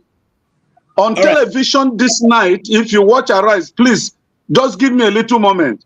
If you watch Arise News this night, it was a case that was put before the son of Abiola when he was being interviewed. Why is it that Igbos have been threatened in Lagos and the president is saying nothing about it? Okay, if you listen to Nigeria Info this morning, Crossfire, it was brought there as a case. Why is it that Igbos have been threatened and nobody is saying anything about it? All right, we'll have to leave it there right now. Thank you. You've taken more than the time I gave you. Let's come back to you. You can now give us more. All right, Dr. Dominic, you are here. And don't you think it will be foolhardy for any Igbo man living in Lagos to begin to think that the government is going to make any informed decision based on the fact that this has happened before and nothing happened, about that information? And then why are you thinking about that and trying to also make your contribution? Can you give us an understanding of what you think the protest so far has been able to achieve? Okay. Good afternoon, everybody. Good evening, wherever you are. I haven't been here in a long time. I just came back from work. I was rushing to come back so I can join the broadcast. I call this a report. Where have you been? I've been so busy with work. It's just that day I was sick. That day I was sick. I was looking for you to get advice. I didn't see you. I paid advice.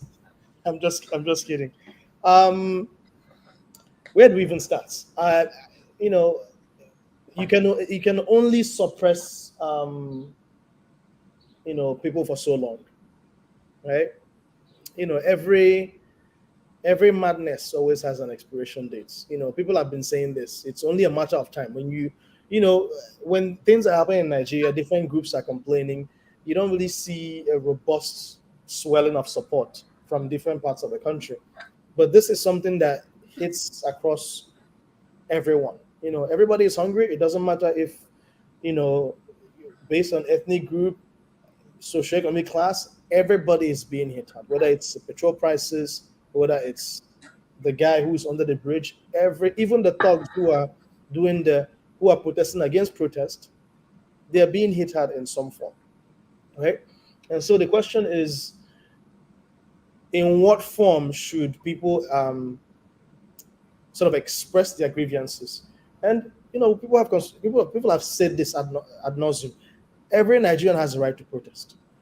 I think it's counterproductive to tell people not to protest because there's some danger of violence. It is up to the state. The state has the police rights. The state has the resource and the monopoly of violence to not quell protesters, but to quell, all those miscreants. So all this intelligence that were being given for days and weeks, I feel like they could have made good use of it. My thing is, for whatever protests that you have, even the ones that you have here in America, there's always going to be a fringe of people who would always cause violence, which is why it's important for security to be embedded within the protests, around the protests. Their job, if you see violence, if you see 200 people protesting and 5 people are looting, why don't you just go against the people who are looting and keep protecting the protesters?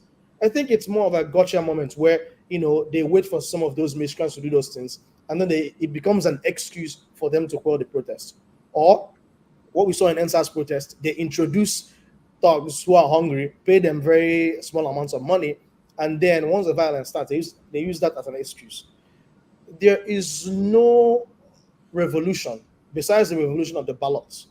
There is no revolution that is not any revolution that is not by voting most times will end up having some level of fraction or some level of loss of life. I do not encourage loss of life. I am pained by the loss of life, but sometimes it's almost inevitable. And so I think for me, I like what is happening in Nigeria. There's a social awakening. You're no longer going to tell the Hausa man or that the important thing for him is Muslim ticket. No, the Hausa man is hungry. The Fulani woman is hungry, right? So there's some level of political and social awakening, which is what I like. The only thing is, how do we minimize or prevent loss of life? And that is where you have to engage the police force so that they realize that, we're not against you. We're actually protesting on your behalf. When we protest and demands are met, the military guy who's trigger happy or the military guy who's respectful and protecting protesters gets paid more, right? There's less corruption. All their generals and bosses who get all this money actually buy military equipment. And guess what? These soldiers actually have better equipment and guns to take on Boko Haram, so they won't die needlessly.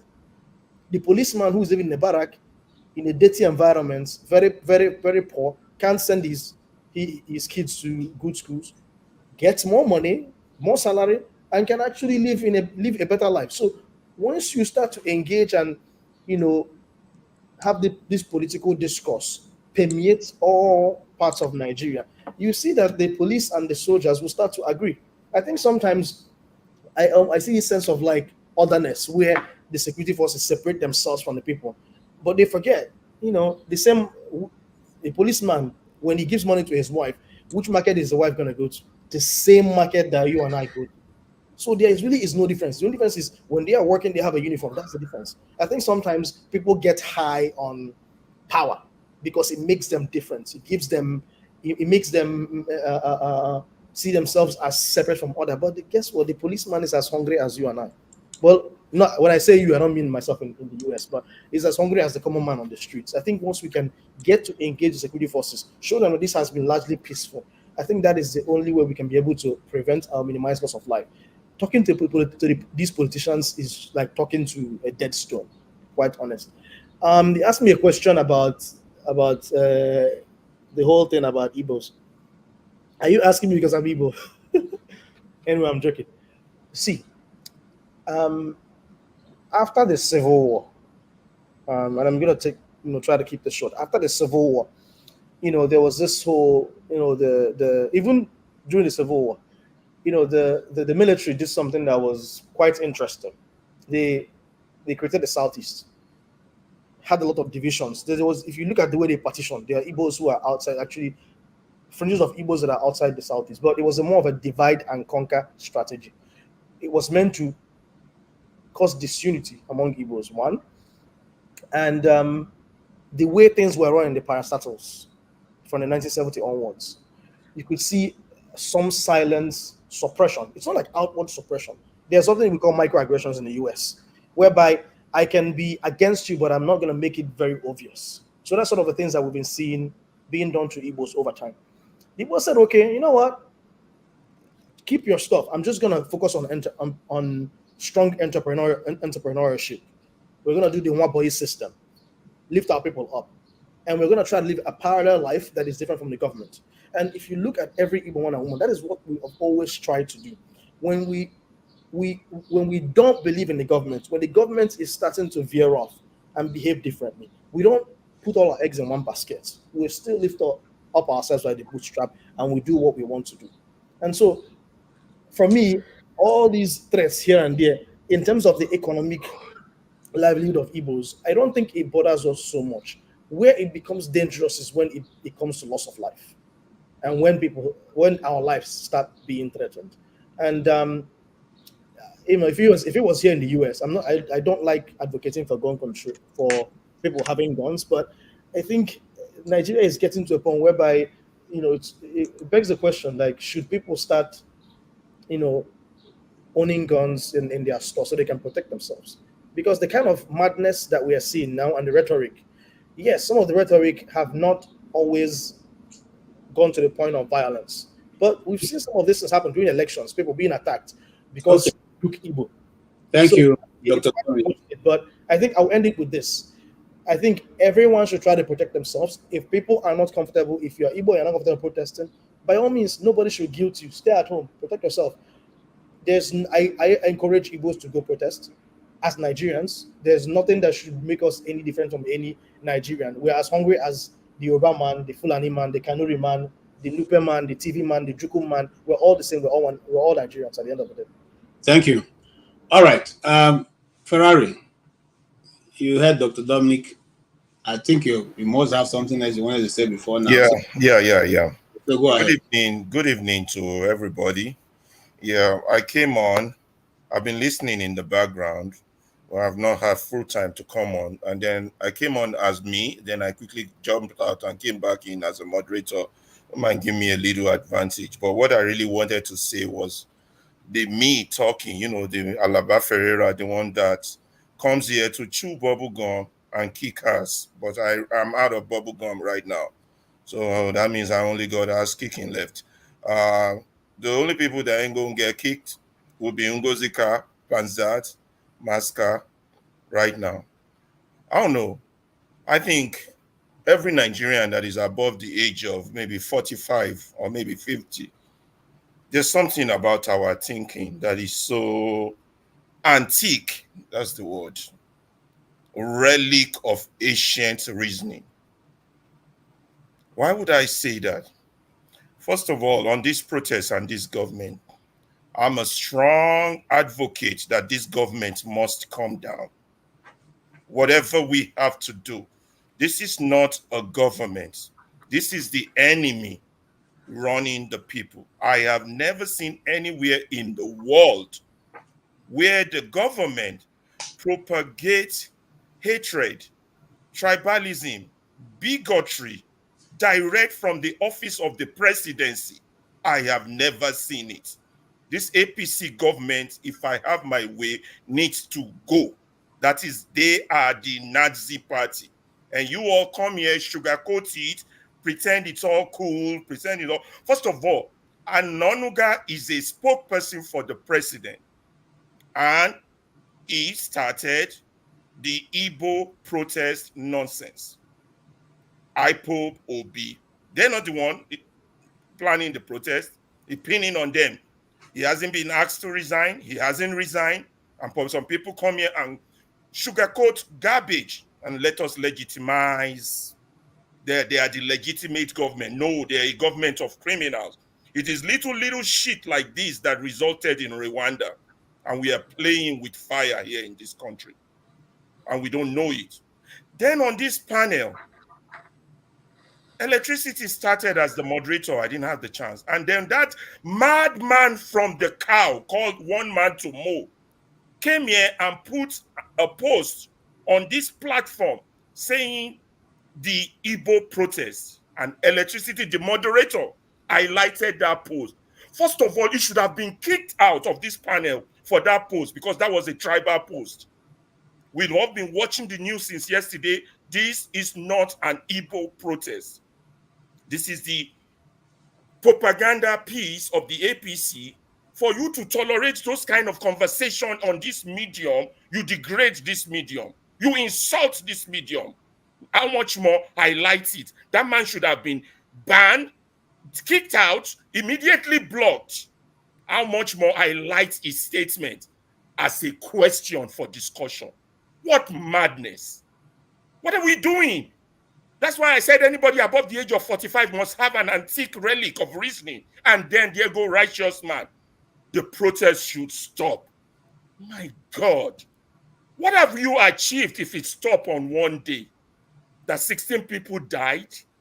People died in the American Civil War. It was because of they died so that men would have this principle called democracy.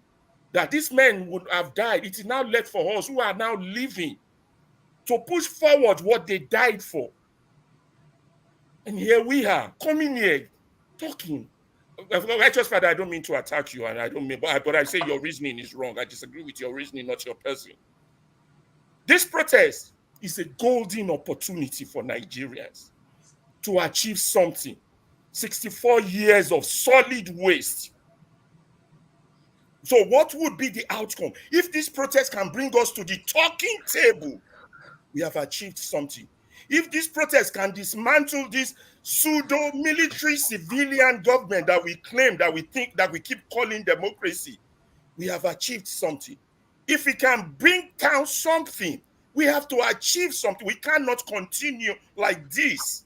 And we need to stop sugarcoating garbage, all in the name of trying to be politically correct. Anybody that calls this protest an Igbo protest should be immediately kicked out of this panel. It doesn't matter what's in the news. It is propaganda, it is hatred, it is ridiculous. The government should not be pushing it. Journalists should not be pushing it. Nobody should be pushing it. It is disgusting. This is what led to the Rwandan genocide. And we have a government pushing hatred against its own people because it cannot perform. And all of you are diggling, daggling, sweet talking, sugar coating, parabolating. Let me All leave right. that. Thank you, Mr. Ferrari. Mr. Ferrari have said that, those of you are making these comments are making it out of sheer ignorance. And, well, I'm Igbo, and the Igbo people said, Onyara Luchea, a madman and his sense. So where your sense may start, maybe where my own didn't start. So please give us an understanding to also listen to us. Everybody have his own view. Ngozi, do you still have time, or can Mr. I speak the truth go on, or you want to? Are you still with us, right? Mr. Steve, go ahead. We'll come to you, Ngozi, after him. All right, thank you. First of all, happy birthday, KJ. Yeah. Please let him go on. I'll speak after him.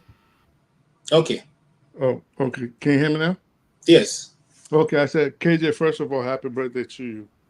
I heard you say it was your birthday. So thank you, sir. Thank you. Welcome. Yeah. I heard the word doctor. Let me start off with you, man. You said you want them to give arms to Nigerians. Are you serious? No. I was just lamenting. I'm Right. not saying give guns to Nigerians. No, I know you was joking. You was yeah. joking anyway. So I was just joking. Yesterday I was actually on the panel, and I tried to have a conversation. Because I caught Alaba's show for the first time gladly, because I usually I wanted to go on for a minute, but I never had the chance. And we really didn't have a chance to talk, maybe because of these communication style and people interrupting. There wasn't nothing wrong with him. I said, let him ask his question. But there were certain things I wanted to put forth. And with this protest of a thing, we are not going to see eye to eye. There's a lot of people that might be gung-ho, which actually is a lot. Most of the people that are not even on the ground, they are really gung-ho, encouraging people to go forward. I'm not saying there's anything wrong in that, but then there's also going to be people like myself that are going to say, well, let us err on the side of caution. And I say that to say, when you want to organize or you want to carry out something like this, you also have to take into consideration the energy on the ground, meaning you have to be mindful of the history of Nigeria. Nigeria, as we know it, has a tendency, for some reason, to always point the fingers at the Southeast, the Igbos, that ethnic group. They have a tendency of doing that. This is something we know. This is not something that you have to be very pretentious not to realize that. You have to be like a denier of fact and truth. Now, sometimes maybe the situation might be embellished or exacerbated by, not exacerbated, taken out of proportion by people setting people of that ethnic group, meaning the political echelon, the top of that society, for their own greedy and selfish motives, right? We get that. But in a situation like this, I have two takes on the Southeast not getting involved. One, like I just stated, if you have a place like in Lagos where already, like I was trying to say yesterday, there was already rhetoric being put out saying if you are not from this region, if you are not from the Western region, we know who they are pointing at. Let's not pretend we don't know who they're pointing at. They are telling you if you're not from here and you even try to protest, whether you're properly aggrieved or not, whatever you get, you deal with it.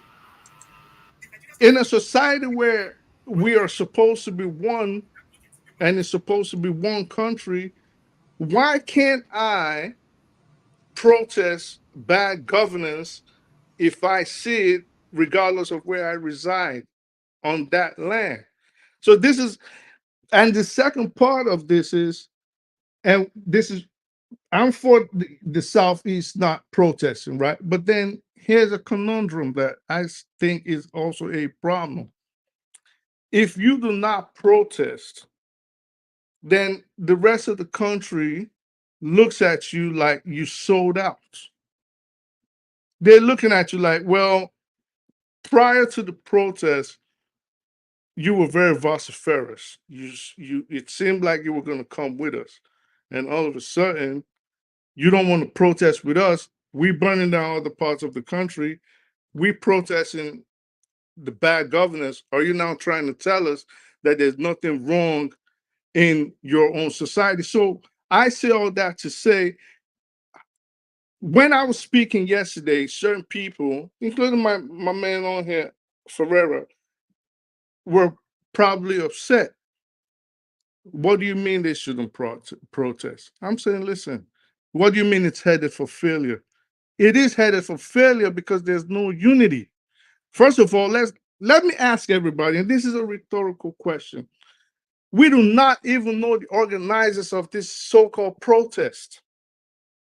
These people are faceless. We do not know if these are people, because listen, Kate, you're laughing over there, but it is true.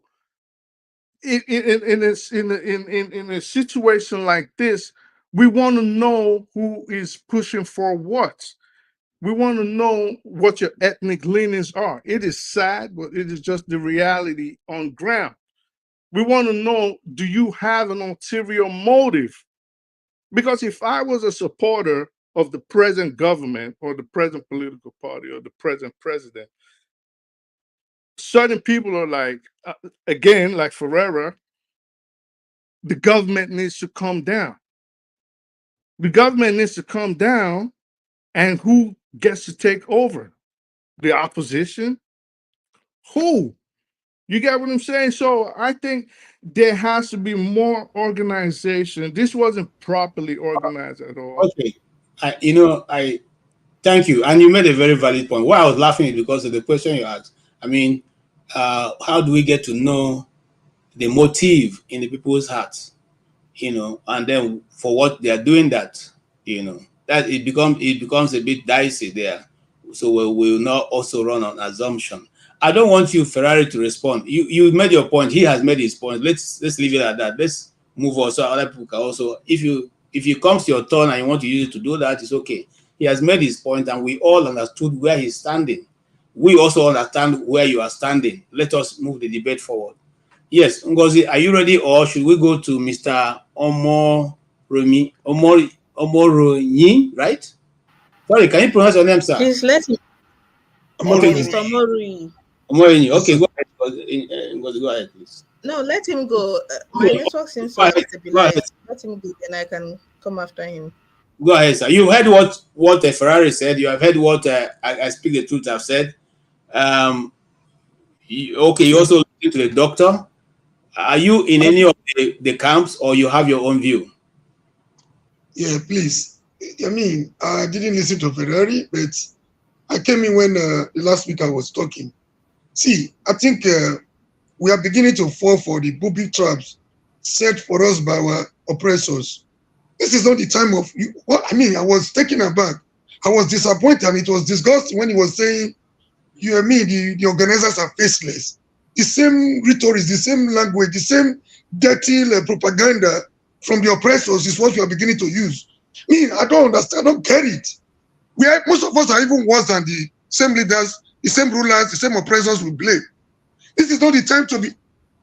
Hunger does not know tribe. Hunger does not know a religion. Hunger does not know where whether you are a male or female. People are hungry, they are expressing their grievances. Somebody is here telling us we have to know the tribe of the organizers. I mean, see, whichever I go, whichever place I find myself, I have the courage to tell people that our politicians are not really as smart as we think.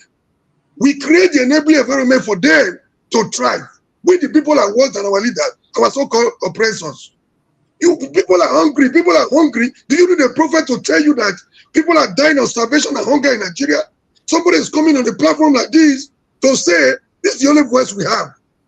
Gone are the days of NTA 7 o'clock news, when you have to wait for them to turn out the lies to you. Now, technology and internet has given us, everybody has given everybody a voice to speak. People are coming here to tribalize. I mean, the wishes and aspirations of the people, the hunger of the people, the downtrodden, the hopeless. I mean, we are not ready for anything. We are not ready. Even before we start a battle, we defeat such battle on our own, even before it starts, before it gets started. This is not the time for you to know who is behind the protest. People are hungry. People are insecure. People cannot sleep in their home with their two eyes closed. If you want to sit back and know who do you need somebody? Because I don't know where you live. You're comfortable where you live. You are here coming to speak your Queen's English, which you are entitled to. It doesn't stop the man hungry now. A hungry man, they say, is an angry man. You have the right not to participate, but you don't have the right to blame people that are hungry to express their grievances. The Nigerian nation has been taken for a ride for too long. It's not about the leaders, like I always say. Chino Achebe once said, the problem of Nigeria is clearly and simply leadership problem. No, it's more than leadership problem. It's more of followership problem. If you go to any forum like this, any platform like this or elsewhere, if you listen to them, Nigerians sitting, talk, you listen to them for 1 week, you know exactly what the problem of Nigeria is. We are so divided. We don't seem to take advantage of the little things that can bring us together as a people for the way forward. We always capitalize on our division, and the divisions are created by the colonial masters, and it was taken over by our politicians. They took it to another level. We just work for them for nothing's sake. They divide us against ethnic, tribal, and religious lines. And this is what we are good at doing. We should come together in unity and fight a common enemy, which is our oppressors. We are beginning to speak their own language. I think this is a disappointment. Thank you very much, and God bless you all. No tribe has any reason to back out of this protest because they come up with propaganda to tell you that it's being sponsored by Obi. Obi is beginning to defend himself. This is exactly what they wanted. Obi is beginning to defend himself, running away from the protest as if, my hands are not there. It's not me.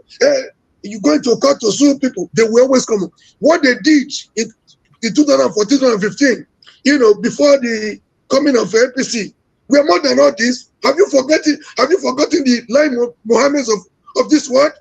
Have you forgotten their propaganda? So it's expected of them to use propaganda. It's one of the weapons, even in wartime. Propaganda is a necessary tool against the opposition. If you are an opposition leader, you are not ready to lead as an opposition, please. See, opposition, you don't just call opposition. Opposition is called opposition party. They are called opposition party. This is what they do. Somebody just won election after 10 days from jail. The guy that was supposed to be there, because of the incumbency, was incarcerated. So the deputy sprang up from nowhere, to take charge. This is what good leaders do. They lead by example. They lead from the front. And another time they say we are not participating because we are marked for, they're going to kill us. Hey, Okay. I mean, we're not ready. We're not ready. We're not ready. We're just complaining, man. Thank you. God bless you. Thank you, sir. Thank you, and thank you for your contribution. I'm sure that yes, I'm coming to you, sir. Dr. Dominic, I'm supposed to come to you, but do you want me to skip you? No, it's fine. Please, Dominic, please, Dominic. Okay, go ahead. Hold on, sir. Hold on. Yeah, Hold on. it's important because first of all, I want to thank Mr. Omoroyi. You've been very on point. But the reason I was raising my hand is to address this faceless issue and motive. It's important. First of all, there's none of us here that would disagree that the country is at an impasse. If people don't know what the word impasse means, we could quickly Google search it, and so we can have a clarity on that. Meaning that there's this we can move forward. We're stuck. We're standstill. There is an impasse. Now let's agree on that. And I doubt if anybody, whether ruling party or non-ruling party, would disagree on that. Now, the faceless people came up. They are people of Nigeria saying they are hungry. Fine, let's say they are faceless. They are the people with the faces, right? The ruling party, they have faces and name. The opposition, they have faces and name. The faceless people came up and said, we have a problem. Right. People with the faces, right? Crime. The ruling party, they have faces. Why is that in echoing? Go ahead. Okay. Now, since that's the case, faceless people came up. The people with the face are supposed to take the problem, look at it, review it, and have a discussion, not ignore it. So if the ruling party failed in that, the second group of people with the face, which is the opposition to, supposed to take the problem, look at it, review it. If they too failed, then the faceless people has the political right to knock out the legal, it's called political sovereignty, to knock out the legal sovereignty of the ignoramus ruling us, because they don't seem to understand that we are at an impasse. Now, to now start using the excuse that they are faceless is the opposition pushing it. It's a dirty rhetoric. And then for a sitting government to be the one propagating hate among its own people, that in itself, it's a call for that government to be abolished and dismissed from power. And some people will come here and want to use their talking line and help them in their propaganda. And some people will also fall for their bait. Even if the Igbos sit at home, sitting at home is still a protest. It still shows their discontent. They are still part of the faceless people. But don't label them or point at them or tribalize them or try to accuse them of being responsible for this protest, because they are Nigerians. There was a Yoruba woman, Ajayi, that's her name. Ajayi is a Yoruba name. They called her Omo Igbo. To protest in B. Is that the type of land we want to live in? What an utter disrespect. I live in a land and I can't express myself because one bully is in government. Fuck that bully and get them out of government. Oh, no, sorry, sir. Don't do that. Don't do that. Don't do that, please. Please. Now, okay. Master, welcome. And let me say this. You see, our position here, or the position of this platform, is to try and harmonize issues. We are looking at what to be of benefit to the country, irrespective of which tribe or creed that you come from. You know, it doesn't matter to us. It doesn't matter to me. I am Igbo, but I didn't even marry an Igbo wife. I married from Shekiri. My wife is Shekiri, and I'm happy with it. I don't have any problem with her. I've never had. I go to their place, I wear their traditional clothes, I follow them and do their dance and drink their drink. Or well, I don't drink, but whatever they offer me, I try to make just of it. And so let me say this: the Nigerian people are not really the problem. You understand? We don't have it because I've not seen anybody who married the Igbo man who married a Yoruba person. I've gone to return them. Say, "Oh, I take your daughter. We'll not marry again." It doesn't happen. Or somebody who, a Hausa guy who married the Igbo and who have said, "Go back. We're not marrying again." It's not there. So then there is a key card. There's a card they're always playing, which is the division that we're talking about here. That division is also what they're trying to introduce again to try to scuffle the desires of the people of Nigeria. You see, nobody wants Nigeria. I do not want Nigeria to divide, but instead of us to continuously be, making people not live the life God has called them to live, then the best option, if that's going to solve the problem. So now this, whatever action that's been taken now, is not a tribal action, and that's what Masca. That's what I call Masca. That's what he's trying to say all this while, and that's why we always see it's not a tribal action. Hunger has no tribe, just like most of you guys said. It has no tribe. When you go to the market to go and buy food, it has no tribe. When you get your money and it's devalued, the person who is Jukum, who has money 10 naira, the person who is Angas, who has 10 naira, the Angas one cannot be more in value than the Jukum guy. It is the same value. So it will get the same product. So I'm trying to say, in general, all of us are suffering the same thing. It will only pay the 200 and something million people living in that space called Nigeria to come together. I will not, and I keep saying that again, and the purpose of this platform, we are not advocating that Tinubu should leave government. I say that again. I want to be clear on that. We are not saying remove APC. Whatever system that Nigeria have set up for itself, it is what they are used to get there. And so, if right now anybody is looking for the leaders of Nigeria or the president of Nigeria, it's going to be Tinubu. Tinubu won election, and it was disputed in the court. The Supreme Court of the Federation said he won. Let us live with that. Let's start from there. It doesn't mean that we cannot still ask that same illegitimate or whatever we feel about him to make corrections in his government. And we have said that here. One of those corrections we said here is that you cannot buy yacht when you can't even swim. The Nigerian capital is not inside the ocean, so you don't need a yacht for anything. That can be sold. That money can be used to invest on the Nigerian people. You should not own more than one plane or two planes at most, unless you're going to turn it to presidential fleet for commercial use, so that those people who have stolen Nigerian money who want to be flying on private jets can use that. Okay? There are many ways Nigerian government can cut off waste and bring that money to the... For instance, now if you go to Abuja, we have over 50 private jets parked in the local tarmac, which they've now taken over and turned it to their own. It used to be a local tarmac. They removed, they stopped that place and turned it to a private listing. I only got to know that because I flew one of them who owned it, and that's the only reason why I got to know that, oh, that part is even still functioning. Because ordinary people don't go that way. They carry it to the other side. Okay? Those people can be charged extra money for any of those who can put a heavy tax on those planes. Okay? That's another way of raising money. Why must it be the ordinary Nigerian that will continually be the one sacrificing? And he's not the one who is continually eating the money. He's not the one. Why is that government don't know how to extract and make NNPC? KJ, if I may. Hold on, have your time, please. Just hold on. Why is it that NNPC cannot be asked to give us proper accounting? Who moved Nigeria's investment in Dangote from 20% to 7%? Was the Nigerian people consulted?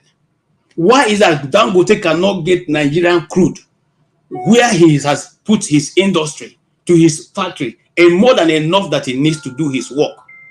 These are things we should ask. And he does not, these things don't have tribe. What I just laid out don't have tribe. It is for the good of everyone in that space. People where most of us are, people in those nations ask their leaders questions, and they are still asking questions. Yesterday I gave an example. When there was a failure in security, the people didn't say, no, it happened to a Republican presidential bearer. The Democrats didn't say, oh, it is because it's Donald Trump. The Republicans didn't say, oh, we don't like the guy after he talks shit. They all got together and said to the director of the SS, you are wrong here. We need you to put your resignation. Go and resign. That is how people who want to make progress run a country. You ask questions. When there's a failure, you ask questions. And those who are responding for the failure, you ask them to leave. And you get people who can run the system to sit in. You can't just have everybody and we're all just, dancing kumbaya, from the beginning of the year to the end of the year. And the people are suffering. And Nobody can even do anything. We don't even have electricity in 2024. So, gentlemen, you see, it's beyond, you know, what some people how some people want to see it. Okay, I'll come to you. Yes, sir. Did Ngozi talk? Ngozi, no, Ngozi has not spoken, and I'm worried for her data. Yeah. Anyway, So can I just speak and head out? Okay. Get some sleep. All right. I think at some point a lot of us get tired of hearing the same thing over and over and over and over and over again.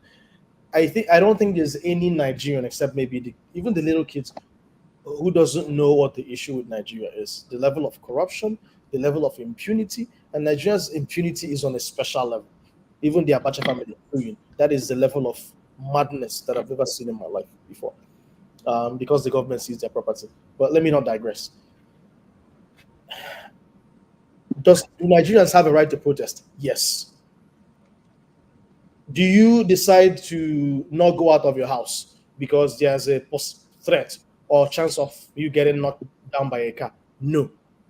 You don't prevent someone from taking action just because there's a potential threat. If there's a potential threat, whoever reveals that potential threat has that intelligence and should take care of those things. So all this, I think a lot of people, the media, wasted time discussing this whole thing about, there's intelligence that their protests may be violent. People should protest or not protest. We know the history of successive Nigerian governments and the fact that they always infiltrate protests and there's always going to be some level of violence. We also know that the NSAS protest, people were not violent up until the military started killing people and things turned sour. So, one, infiltrating the protests. Two, instigating and attacking the protesters. These are the two things that we've known in Nigerian protests that always leads to violence. It is very simple. The common man and woman, grandma, or you name it, your auntie, your uncle, we all have right to protest. If you look at the protesters, it's all ensemble, not only young people. People are tired, people are hungry, and the demands are very basic, and it cuts across all spheres of life, which is the silver lining here. For the first time in a long time, Nigerians can all unite. This is not an Igbo protest. This is not a Yoruba protest. This is not a Hausa protest or Fulani protest or a Bibi or Efik. This is protest for our lives. This is a protest by Nigerians for Nigerians. They are simply asking for living wage. They're simply asking for livelihood. For the man that has been battered, the woman has been battered, they can't afford anything. You're paying them 70,000 to take care of 4 kids, to live in a house in Lagos. I mean, how can people survive? How can people survive? So a lot of people are doing these protests because they're just tired of being tired. It is very simple, and there's no way of you stopping it. It only just took some level of people to organize this and for this to take off. The materials and the substance and the substrate for this protest has always been brewing. All you just need is to channel it, just like the obedient movement, right? Obi did not start the obedient movement. He never started it. He was just a man of opportunity, that happened to be opportune to, to have some of the criteria or have the good rhetoric that would kind of converge all these people that have been disgruntled, that doesn't feel like Nigeria is working, to coalesce into one and become the obedient movement. And so that is what is happening. You have people who are disgruntled, people who are hungry, and all you just needed was some people to organize them and remind them, you are hungry, let's go and protest. So there's no one I'm twisting Nigerians into going to protest. All I'm praying and asking for is that the level of violence, be tampered down. I don't think it's the protesters causing this level of violence. I think there's some level of state involvement, which we have always known to happen in Nigeria. And at the end of the day, there's barely any investigations that happen. I've also heard reports of police and I think the military like joining in chants and things like that. That's actually a very good thing. I'm always happy when I see things like that. But I don't think there should ever be anyone dissuading others from protests. Every people have a right to tell others not to protest. But I think it doesn't I don't quite think it makes sense to tell people not to protest because there'll be some sort of violence. Do you tell people not to go out just because there's a potential of suicide bombing? Hell, you can go out in Kogi, somewhere in Kogi, and get bombed in Lagos or in Borno, Yes, there's a high chance of you getting involved in Borno, but do you tell people to stop living their lives in Borno or in the Nigerian Northwest? So everybody should just stay at home. No. The point of terrorism, the point of violence is to subdue people into fear.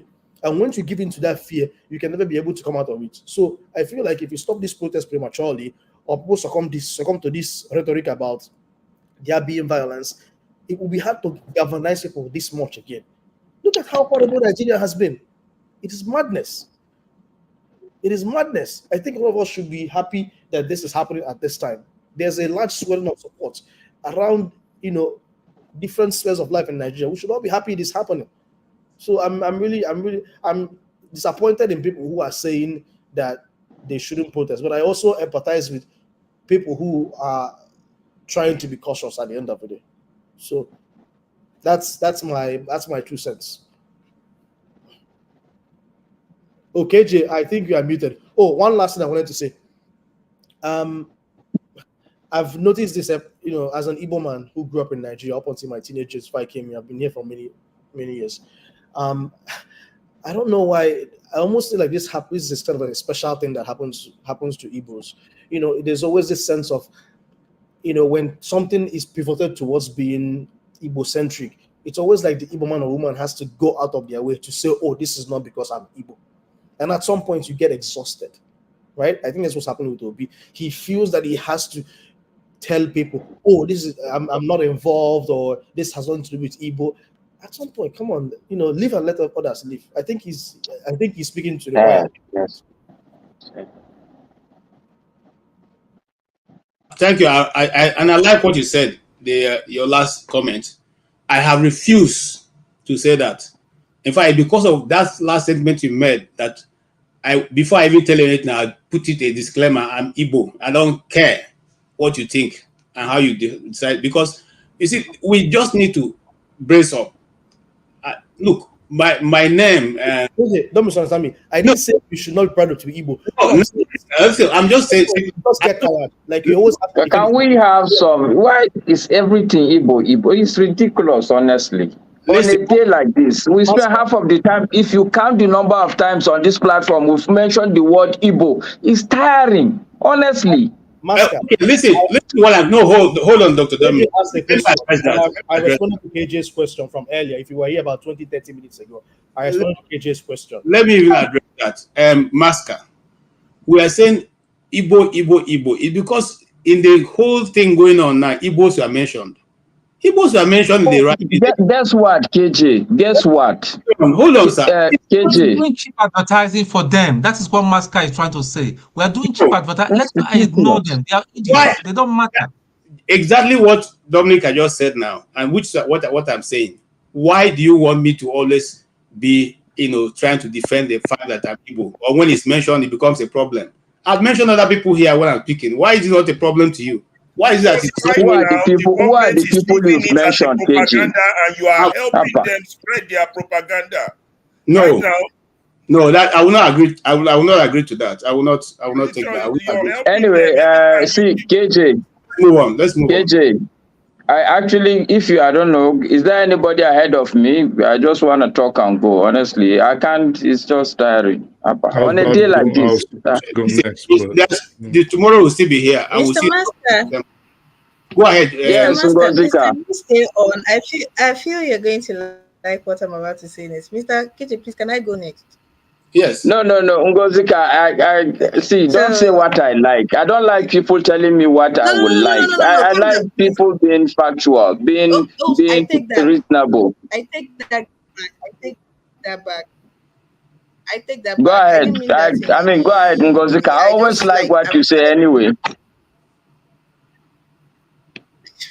So I was going to point out that still on the protests, there was something about the protest that has had me hooked. It was the response of the security people, right?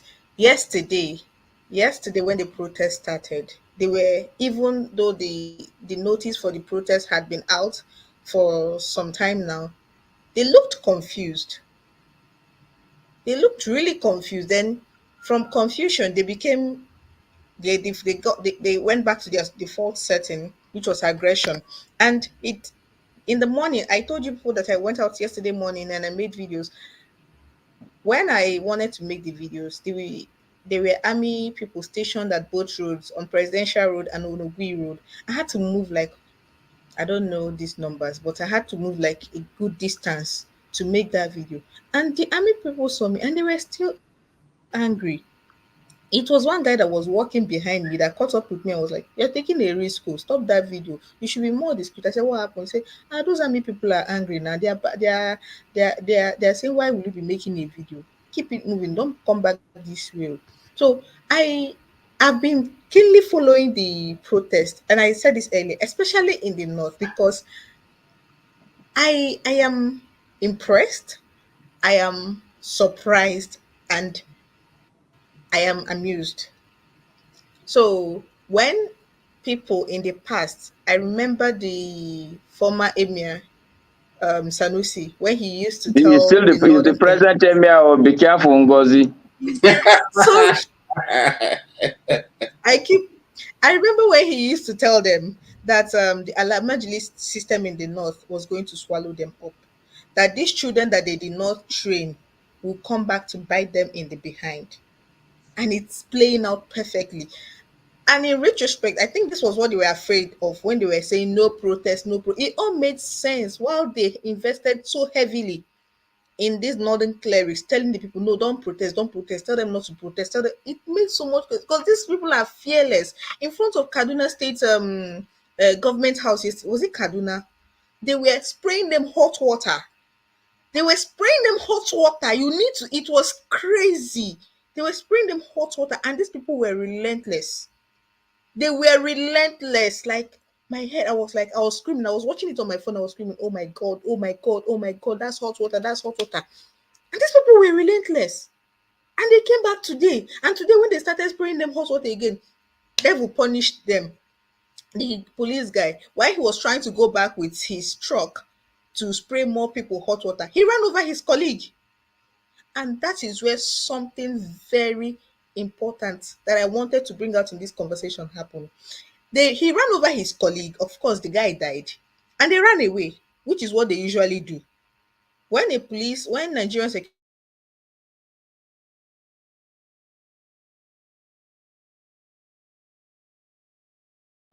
Nigeria follow has disappear happened to from the crime Ngozika. scene.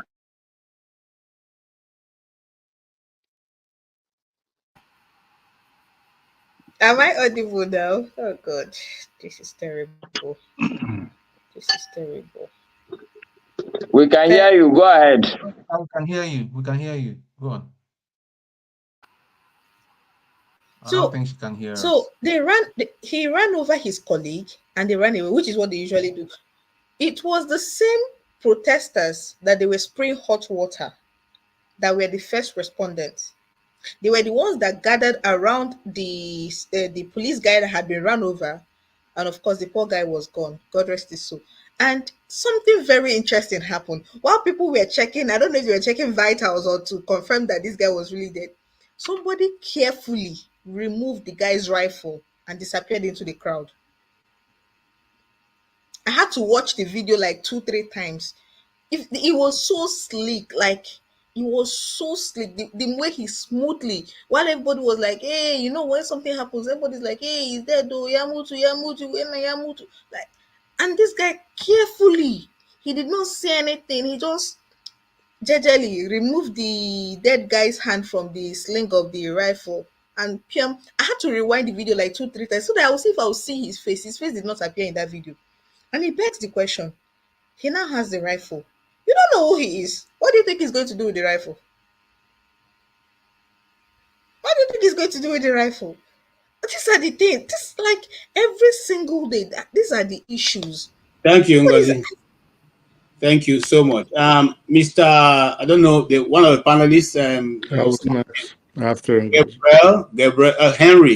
Henry Gabriel. I'm not going to highlight any more of your messages. If you want it to be highlighted, you have to pay me or pay Dr. Damages $10.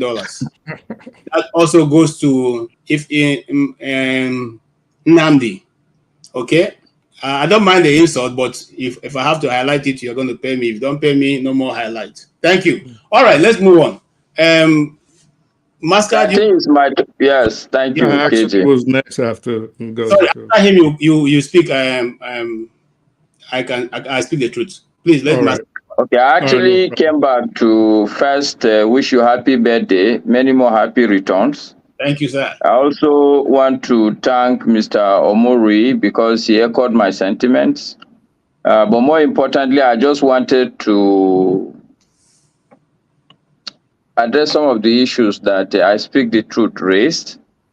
I do understand his concerns and position that probably it's not going to yield the desired effect. But I want to bring out a couple of perspectives for us. Okay. In my opinion, to build a nation is not something that will happen overnight. And it's not just when you even have good government that you rest on your oars. Protest is always a very vital item in governance. The fact that your government knows that if they do something wrong, immediately people can come back and protest is an important weapon. But that weapon in Nigeria, we don't use it. In fact, we don't even know we have it. This is the way I see it. Our people find it difficult to think that, well, especially in the North, people find it difficult to believe that you can actually come out and protest against what government or leadership is doing. So to me, people should understand that even if it is a 30-minute protest that lasted across this country, it would, in my opinion, it would have been a resounding success. Not to talk of the way we've seen it all over the place.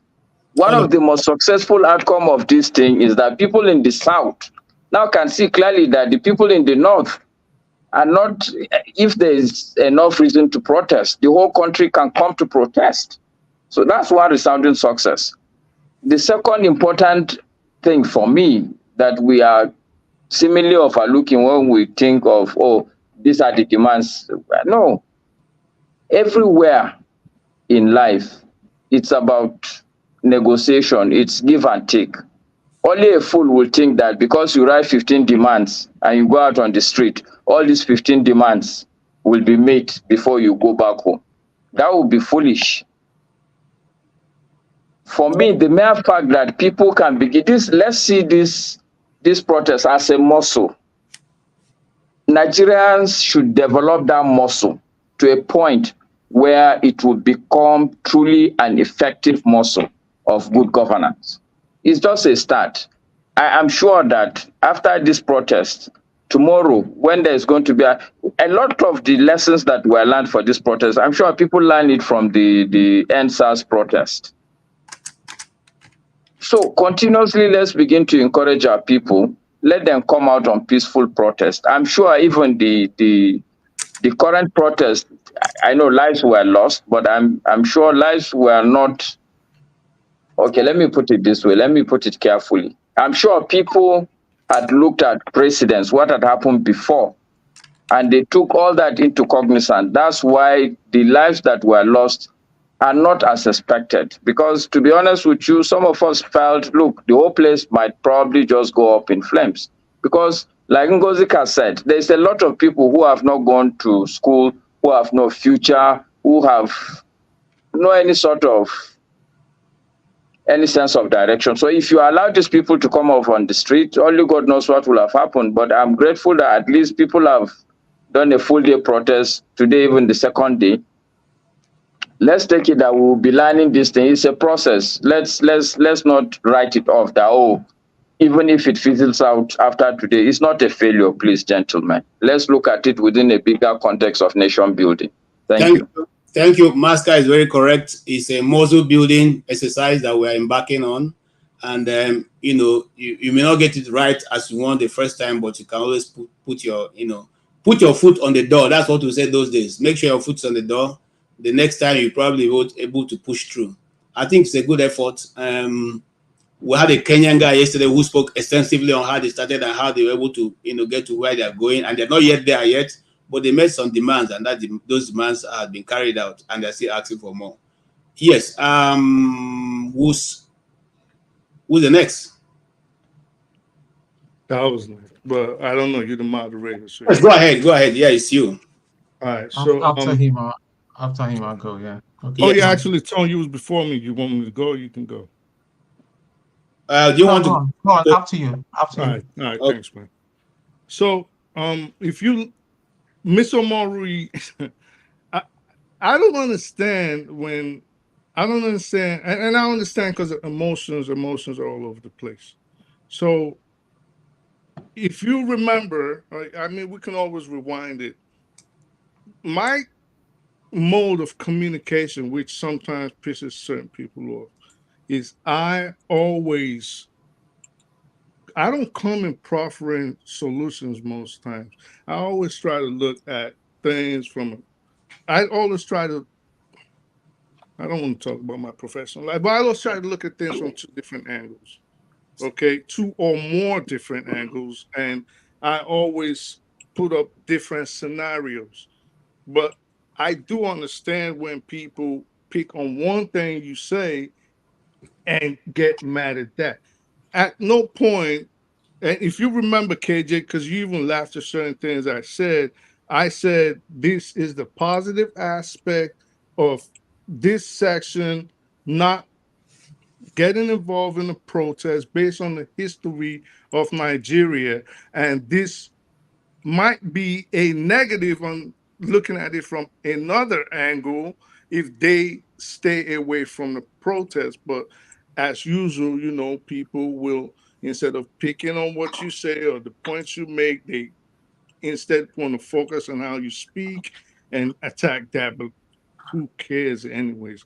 So my point in all of this is, and why I say we need to know the faces of the people behind this. Nigeria,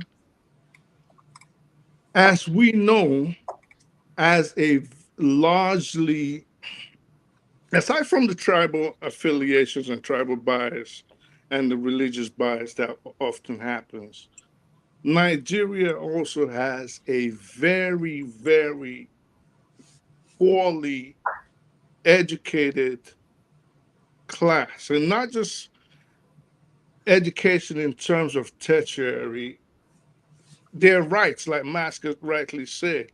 A lot of people do not know their rights. So knowing this, we got to be really careful when certain elements come together or propagate a protest such as this. We have to be careful because look, Nigeria always looks for somebody to blame. There's people already blaming Peter Obi for this protest. There's people, I know Alaba is up there shaking his head like a flag in the wind, and he's always complaining about, oh, Twitter does not matter. You don't know anything about who uses Twitter. You need to find information from newspapers. Forgetting I'm that. also shaking my head and speak the truth. No, I did not say masker, Father. No, I am also shaking so that you can put me in. No, well, I wasn't looking at you. Next time I'll try to look at you. Next time I'll notice you. Don't worry. So, forgetting that social media has actually been the most important source of news in almost 2 decades. I remember each time I come and I post something on here and I say, look, you can go on here. He criticizes. He gets mad. He says, oh, Twitter is not important. Forget it. Every important personality on earth today, they want to say something, they run on there. Now, I'm saying, before I was thrown off, why do we need to know the faces of these people?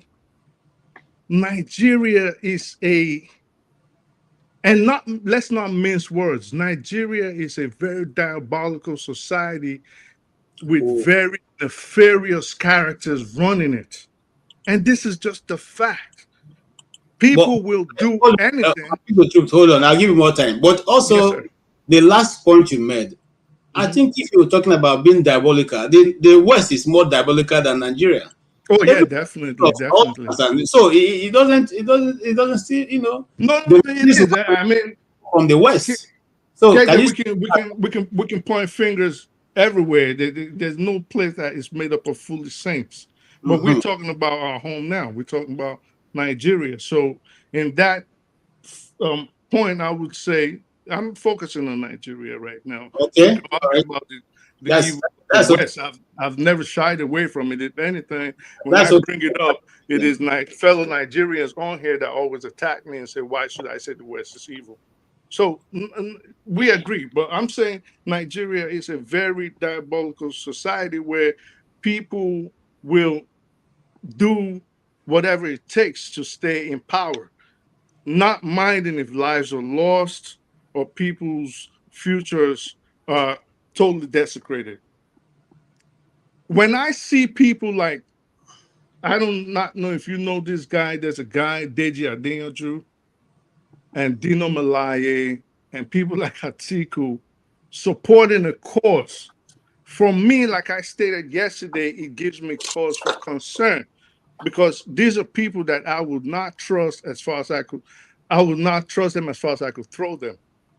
Okay, so you have certain people that all of a sudden now on all of the internet, there's people saying this side, like we said, don't protest. And there's now people pointing fingers at Peter Obi saying he is the reason why this protest is going on. He's the reason. Even people were actually calling for his arrest.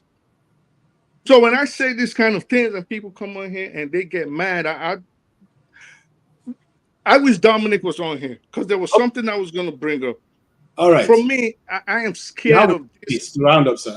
All right, I'm scared of this degenerating into chaos, uncontrolled chaos, where there will be total carnage and breakdown of law and order.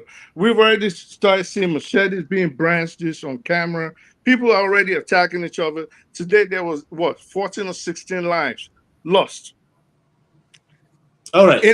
In essence, to end it here, I would say why I think this is headed for a failure. If you want, it is pertinent that we get rid of the political class. We understand that. But a 2-day protest or a 10-day protest is not going to achieve that. All they have to do is sit it out, wait it out, and what happens next? All right, thank you. Tom, do you mind? I want John to speak. Do you mind? All right, thank you, sir. All right, John, go ahead. No, Tony can go ahead, please. You can go ahead. Oh, really? Okay. All right, Tom. Yeah, you're on. Okay. I don't know whether Righteous Man is. I'm sure he's in the background listening.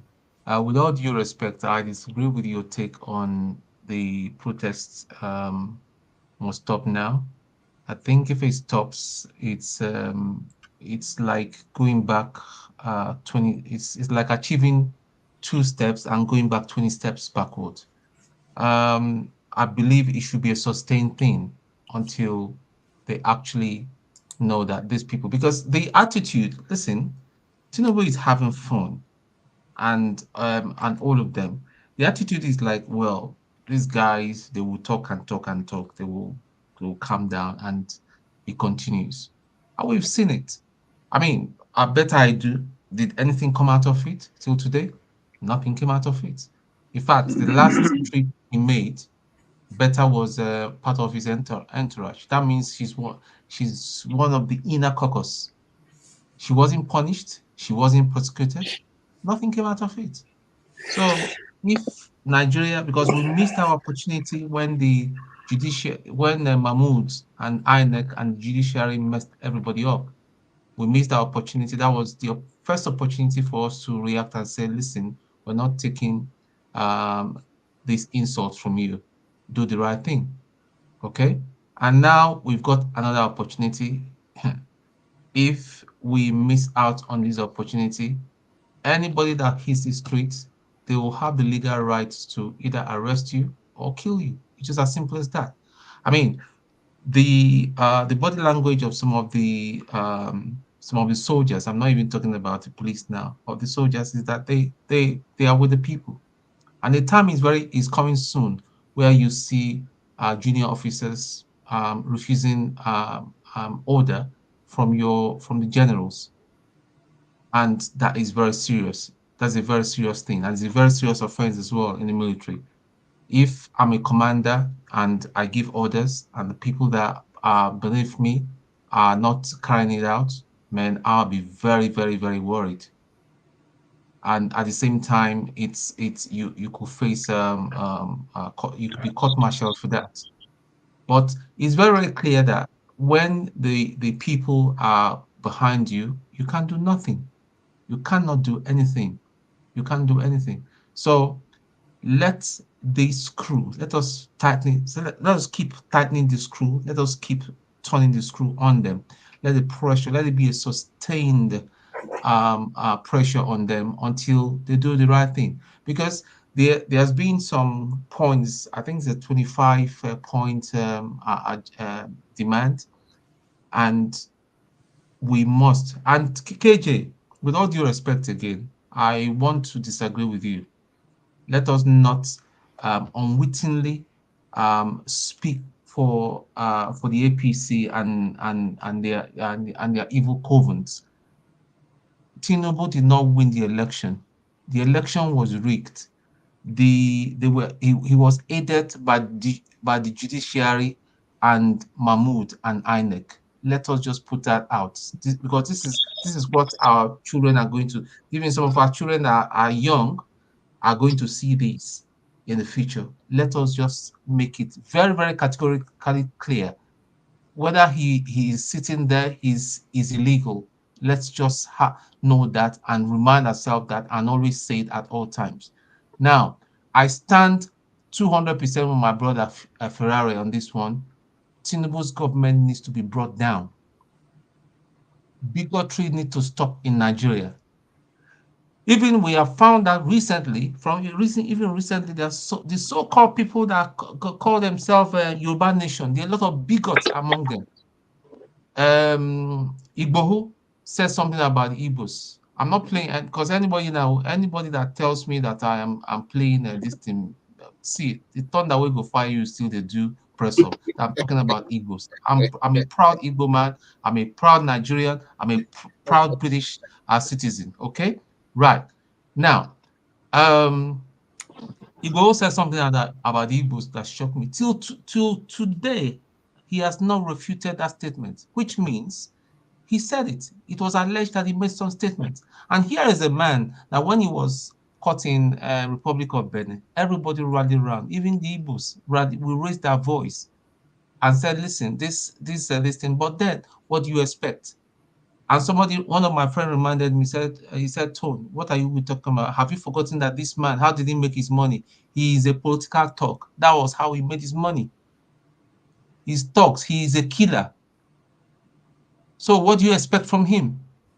Tinubu too is a talk and a thief. What do you expect? One minute. Ngozi, you want to say something before you bid us goodbye? Yes, Ngozi, you want to say something before you go? I see you are saying. I was actually typing it in the comment section, in the private chat. Let me just type it in the private chat and leave. Good night, gentlemen. Have a good one. Hopefully, I'll be able to join tomorrow. Get ready for tomorrow. We're going to be here and we'll run it all the way till the midnight. I'll try. Okay. People, in Nigeria, we buy data, and you buy. Okay. I'll try. Okay. I speak the truth, and the rest they will have to gather and make sure you are here tomorrow. You put your this on the listen so that they can send you data.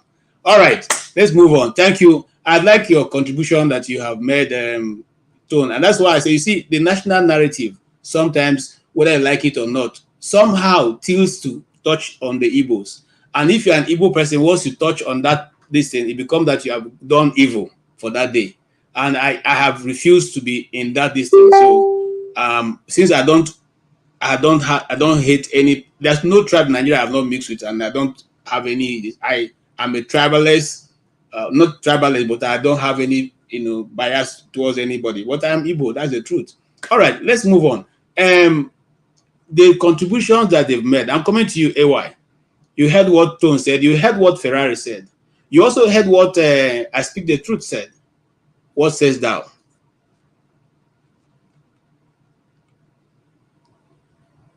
Yeah, AY, we're waiting for you. Yeah. Good evening from here, everyone. KJ, I didn't know today was your birthday. Happy birthday. Oh. Thank you so much. We were born in the same month. Oh, really? Wow. That's good guys, you know. I'm 11. Yeah. I thought we were supposed to be good friends. You are, I know you don't like me. It's okay. I love you, bro. I love you. I love you too. And I'm still collecting gifts on behalf of this platform. So you can send it to the. See where the party they happen, man. No.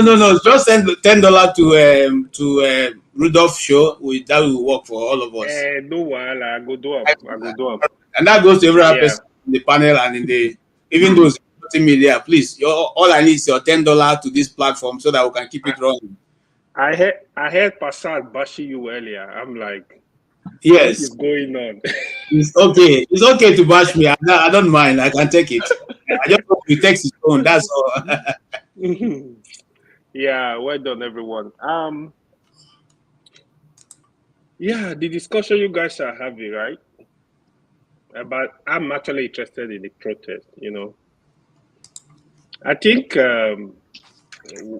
no matter what happens, I think the protest is a success already. We need to learn some lessons from the protest. I know it appears to me there is a lot of division among these protesters. Different groups have their different agenda. So there is this sincere group that are really sincere about the hardship in Nigeria, which I think I'm among. I also discovered there is political group, there is tribal group, there are religious group. Nigeria is a funny place, to be honest. But I think the most important one, no matter what the group anyone belongs, the issue the people are facing in Nigeria, they are of utmost concern to me. The issues are actually very genuine. Is there hunger in the land? Yes, there is. So those were. This is actually my major concern. There is hunger in the land. I was of the opinion the president was supposed to come and address the nation.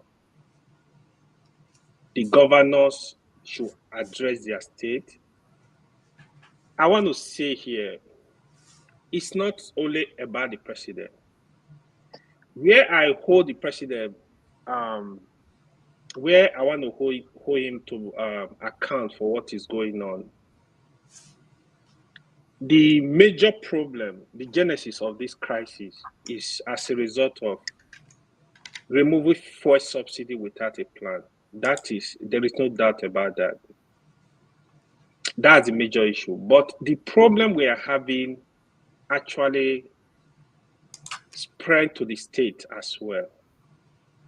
It seems the state governor, they are gaslighting the people as we speak. You see them coming to where people are protesting. Oh, I'm going to buy you pure water.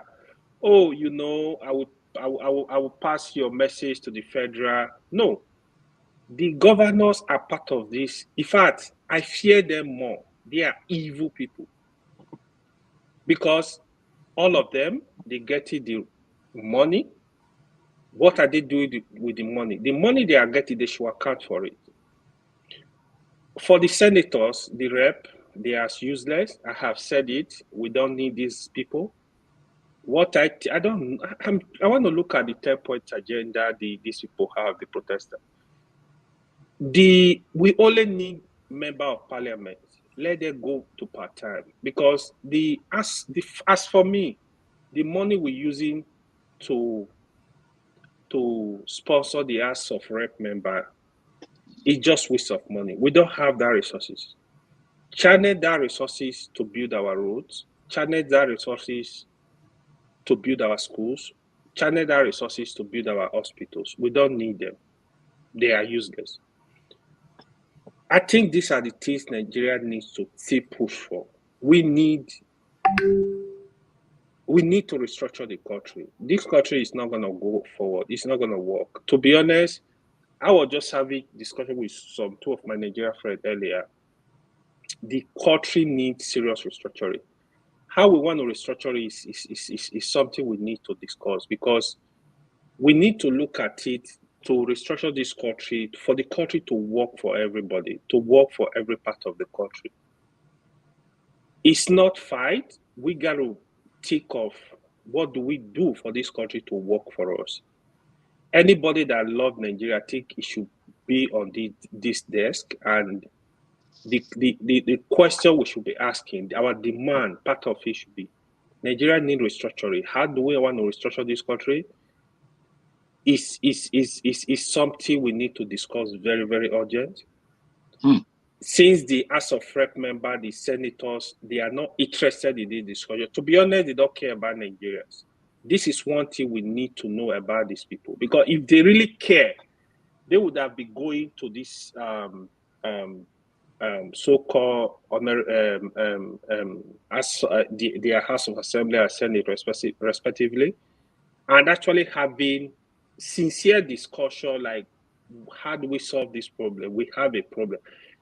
For the past 1 year, what problem have they solved apart from sharing money for themselves, sharing position for themselves? What problem have they solved? To me, they've solved nothing. They just go there. In all the senators, to be honest, the only senator you hear even make sense speak is only Adams Oshomole. I don't know if any of you have seen senators that are even making sense. You don't see them talking. They not making. Even the Labour Party, they are the worst. You expect them to be speaking up. Even in fact, let the Nigeria see that they are speaking up. The APC and PDP are against them because they are the majority. APC and PDP, to me, they are the same. There is no difference. They only fight when money is involved, when position is involved. You can't hear any other fight from that place, to be honest. So we need to demand a lot. Because they don't understand the urgency of our problem. Because I said it before, Nigeria giving them 1 month ahead that they're gonna start protest August 1st. In all honesty, Nigerians were very kind. Nigerians were very kind. With what is going on in Nigeria, you expect Nigeria to just hit the street. Police will not prepare. Army will not prepare. Nobody will prepare. All the politicians. Because Nigeria gave them a date, a lot of the senators left the country. They are not in the country. This is the truth, confirmed. A lot of them are not in the country. So a lot of them are hiding.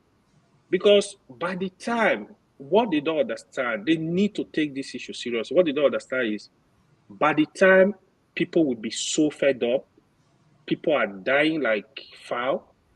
By the time people will invade their houses, invade their offices, they will know this is not a joke. They need to take Nigeria seriously. We have a problem. Okay. The Nigerian youth, the number is high. Unemployment is high. 1 minute, It's not a joke. So hopefully they're going to learn from this.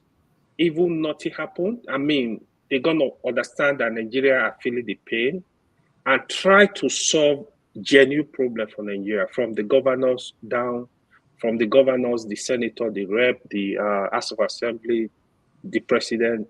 They need to think. Thank you. Thank you so much. Thank you so much. I appreciate your contribution. And yes, my man Jagun, I can't see you here, man. What's up? I'm here, man. I'm very much here. Yeah. But I must say, that I think you may have forgotten the guy in the middle. You went to him before Tone, and then you eventually left him out altogether. Oh no, he's getting ready. If he was ready, let me know. He gave his turn to Tone, and I moved on.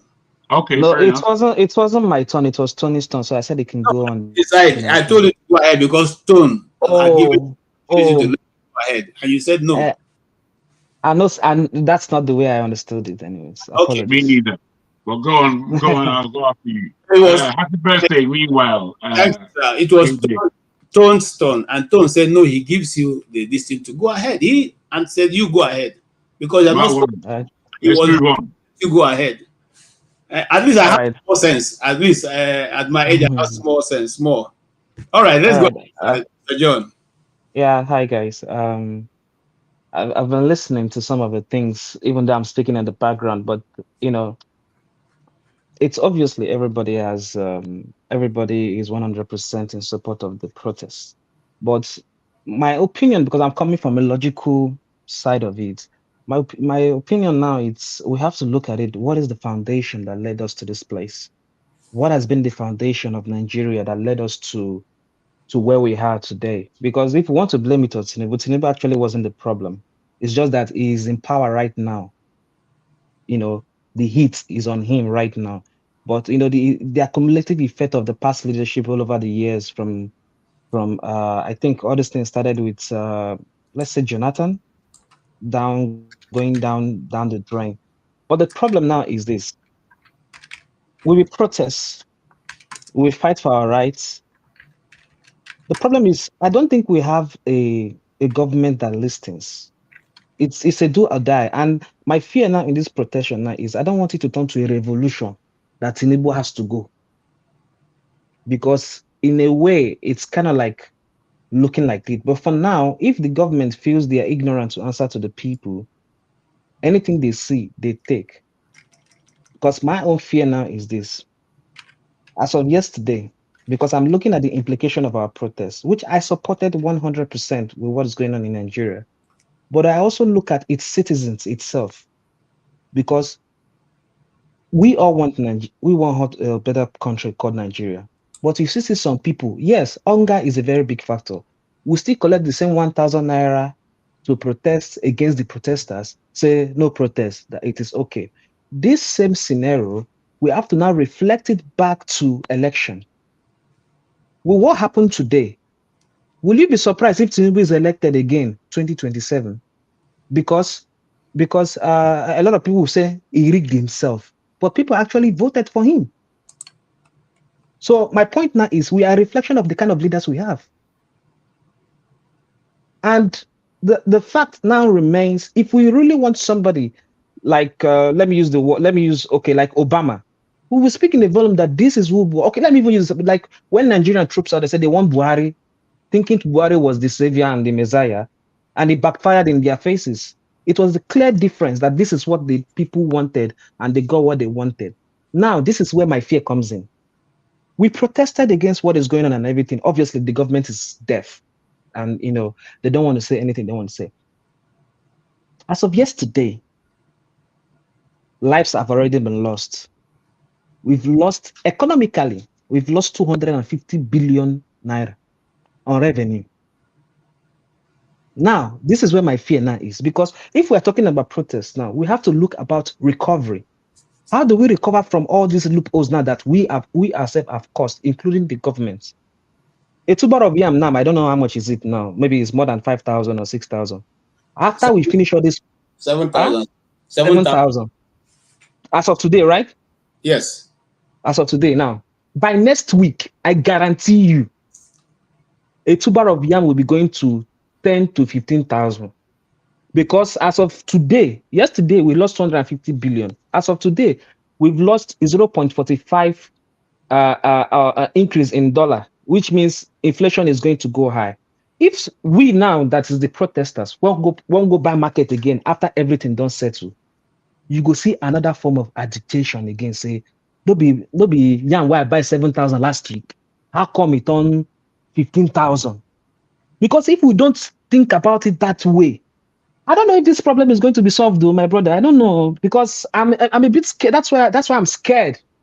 I'm scared. They just passed budget of 70,000 of minimum wage. Bag of rice is 80,000. I don't know if I'm correct with the figures. 100,000 now. 100,000 now. Yes, If it's 100,000 now, I guarantee you, after these 10 days of protest, it's no longer going to be 100,000.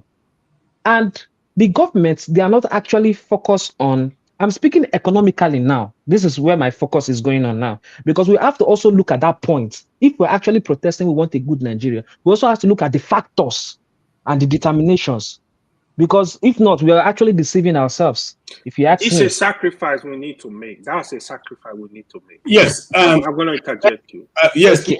please hold on. Let him round up. Yeah. So I know it's going to be a bit controversial. I know it's going to be a sacrifice, but I'm talking about whatever we are doing now. There's also what that we'll call recovery process.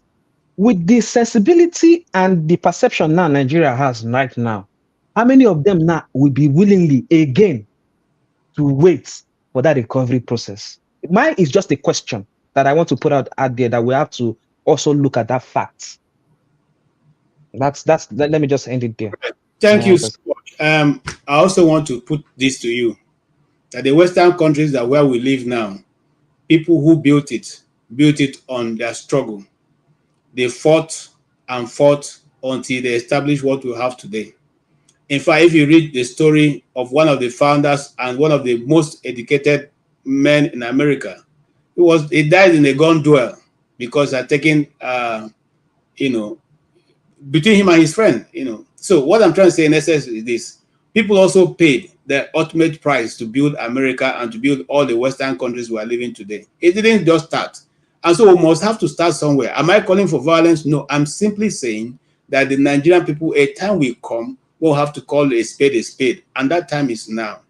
We are not calling for, I say again, for the purpose of this platform, we are not calling that there be change of government. I am speaking on behalf of Dr. Damage's platform. We are not saying we want people to take over the APC government. We are saying the man who is there now has been rightfully put there by two methods of being able to take government in Nigeria. One is by election, which was contested, and the Supreme Court of the land ruled that he won. That is what we can read on the paper. Let's just keep that in our view. We can have our own. I don't think that is lost on anybody. I don't think that's lost on anybody. We understand what's going on. It's lost because, hold on, Jagun. Ferrari earlier on said we cannot, say that. No, that's the truth. That's why we stand on this platform, and so we can go from that and debate any other thing. But that's our stand here. Thank you. I just have to put that disclaimer out there. Thank you. I've got quite a lot to say since I didn't know I had a lot to say. But I have. Hello? Yeah, go ahead. You have 5 minutes. Yeah. Thank you. And again, happy birthday, KJ. Thank you, Jagun. Yes, sir. I'm listening. And firstly, as soon as a lot of people have repeated what they said yesterday, I must have to repeat what I said yesterday. And yes, and point the onus again at the diaspora. Whilst we're watching what could be carnage, what could be a failing, what could end in a heap of nothing, apart from wasted lives and expense, what could end up like that, we, with the mind that could be the outcome, I think it's purposeful then that we obviously get involved to avert such an outcome. I don't really believe that we can sit here in the West and play like we're watching TV and it's not concerning enough for us to feel to get more involved than just to have a chat about it. I can't see it like that. The last speaker who just spoke, again, I was listening to you very carefully. What you submitted seemed to me very higgledy-piggledy. I didn't know the direction that you were going or coming from necessarily. Yes, the economy is extremely important, but the economy of Nigeria has been extremely important from its beginnings. And what's the way the economy has been treated by the elites of any class and is poured down into the middle and lower classes, whereby no one gives a damn. To cheat is to be honest. That's how Nigeria is. To cheat basically is to be doing things the right way if you're going to be immersed in the Nigerian economy, as it were. Otherwise, you know, you're scrapping over a possibility of 70,000 naira minimum wage. I mean, that's not an economy. Nigerian economy is not Nigeria's economy, if run correctly, shouldn't be more. It should be around them kind. I'm not trying to be boastful. It should be around them kind 12 trillion per annum. That should be the size of Nigeria's economy approximately. We're dilly-dallying with a common 500 billion. That's twaddle. That doesn't really add up to much. Nigeria is more aggressive than the numbers show. So whilst we're looking at an economy, we think that we're trying to save the economy is really messed up, you crazy people. The economy is really in the dire. What does it matter to the poor man if the economy is less than it is now? You think it's going to matter to him? A tube of the thing that he can't afford today is going to be more expensive tomorrow. He can't afford it. It's the same thing. It's the same thing. You're not really understanding what's going on, I feel. If what's going on does not turn into a revolution, then it is a failure. If it doesn't turn into no matter how violent it may become, violence isn't owned by anybody. But what I say is that there should be structure in what's going on. And if we feel that things are going off key slightly, I think we should be paying attention to communicate that within Nigeria, so that our voices as a collective in the diaspora can be heard, can be pushed. We're not looking at this in the right way at all, I don't think. You know, this is not really, I see this as a serious level of an opportunity, whereas the elections were a failure for Nigeria, no matter what KJ says about the narrative that the government have painted for their righteousness. Because we all know that they are completely unrighteous. They are unrighteous where the power of Nigeria is concerned. The year that we've had Tinubu for has been a story of epic disasters here and there, just flung in our faces. A disaster here. You eat this disaster. You eat this other disaster. Who can argue that taking away the subsidies wasn't a disaster? Although it was controversial when we had it, there was no planning involved in taking it away. It was just a mantra. And it came out, and the guy was playing clown for everybody, and everybody saluted him in the first place for taking away the subsidies. And then 2 days later, everybody's in crisis. He turned Nigeria into a cashless society prior to the elections themselves. We seem to have forgotten all this. We don't seem to understand that Nigeria can be driven to hell. We're supposed to be defending cash. If we understand what's going on geopolitically across the globe, we're supposed to be defending that. We should have come to a point, realistically, where the West African and Francophone countries are one economically, and they operate under one currency. That's where we should be going, but we don't see that. We've got all rubbish, it seems to me, in our mind as to, especially us in the diaspora. We're out here, we know what's going on. We know the hell that we're living in out here. We know all the nooks and crannies and the traps that they have organized for the people here in the West. Is that what we want for Nigeria? Nigeria is in a different level of mayhem, no doubt. But we are looking for it to progress. But progress to what? Do we want it to progress to the West? We don't want it to progress to this rubbish that we have out here. I don't get it. I don't get it, guys. The way, how are we thinking about what is the outcome that we want Nigeria to have? And therefore, how are we pushing towards that very outcome? As opposed to saying it's going to be a disaster. Because, yeah, fair enough, it's going to be a disaster. And then what? It's going to be a disaster. This is our opportunity to gather our thoughts, our hearts, our minds towards a reality that makes sense for Black people in this world, and that should start in Nigeria. And we as Nigerians, I think we should know better, but we ignore the way forward, is my belief. We like going round and round and round. And I don't know when we're gonna stop this high of being dizzy. The way I'm listening to everybody, it's like, man, are we dizzy?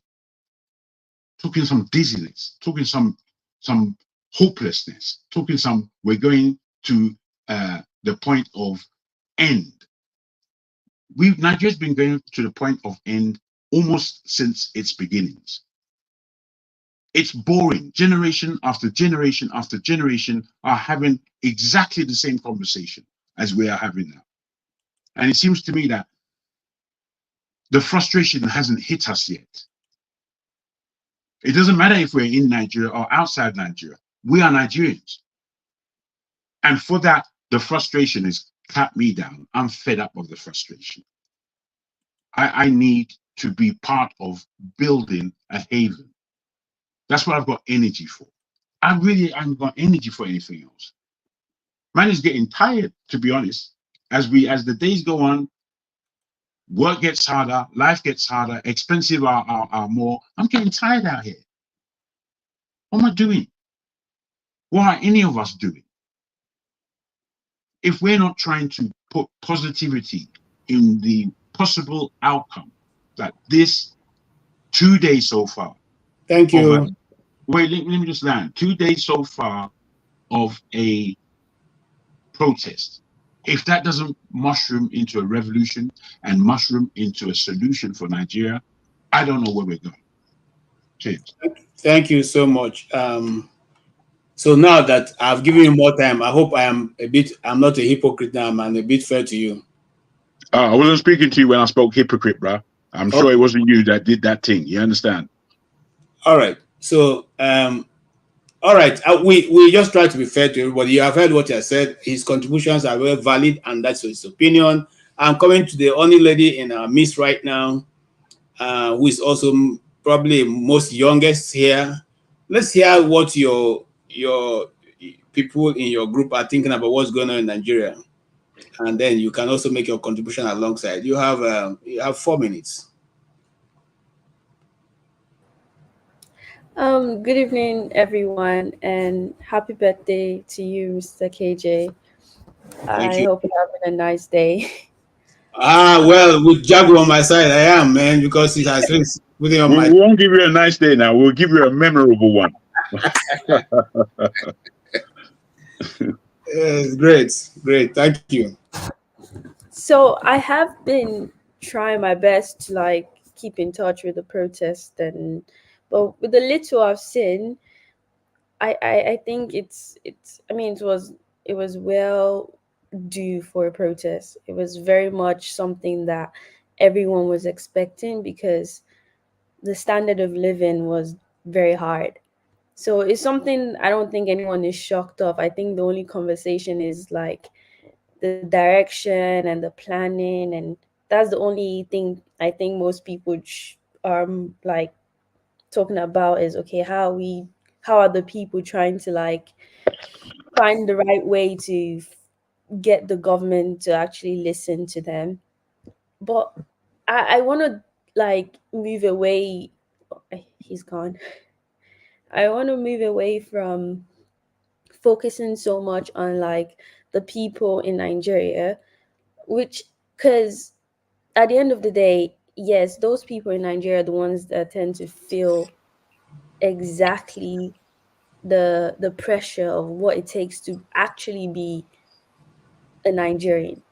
Okay, I feel like majority of us outside of the country, we do face what it means to be a Nigerian, but we can kind of let go and take a deep breath sometimes.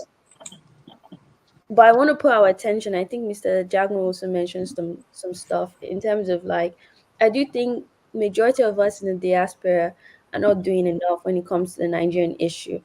I think we're doing a lot when it comes to analyzing what they should do better for the people in Nigeria, but we don't do or we don't talk about what we as people can do better for the country.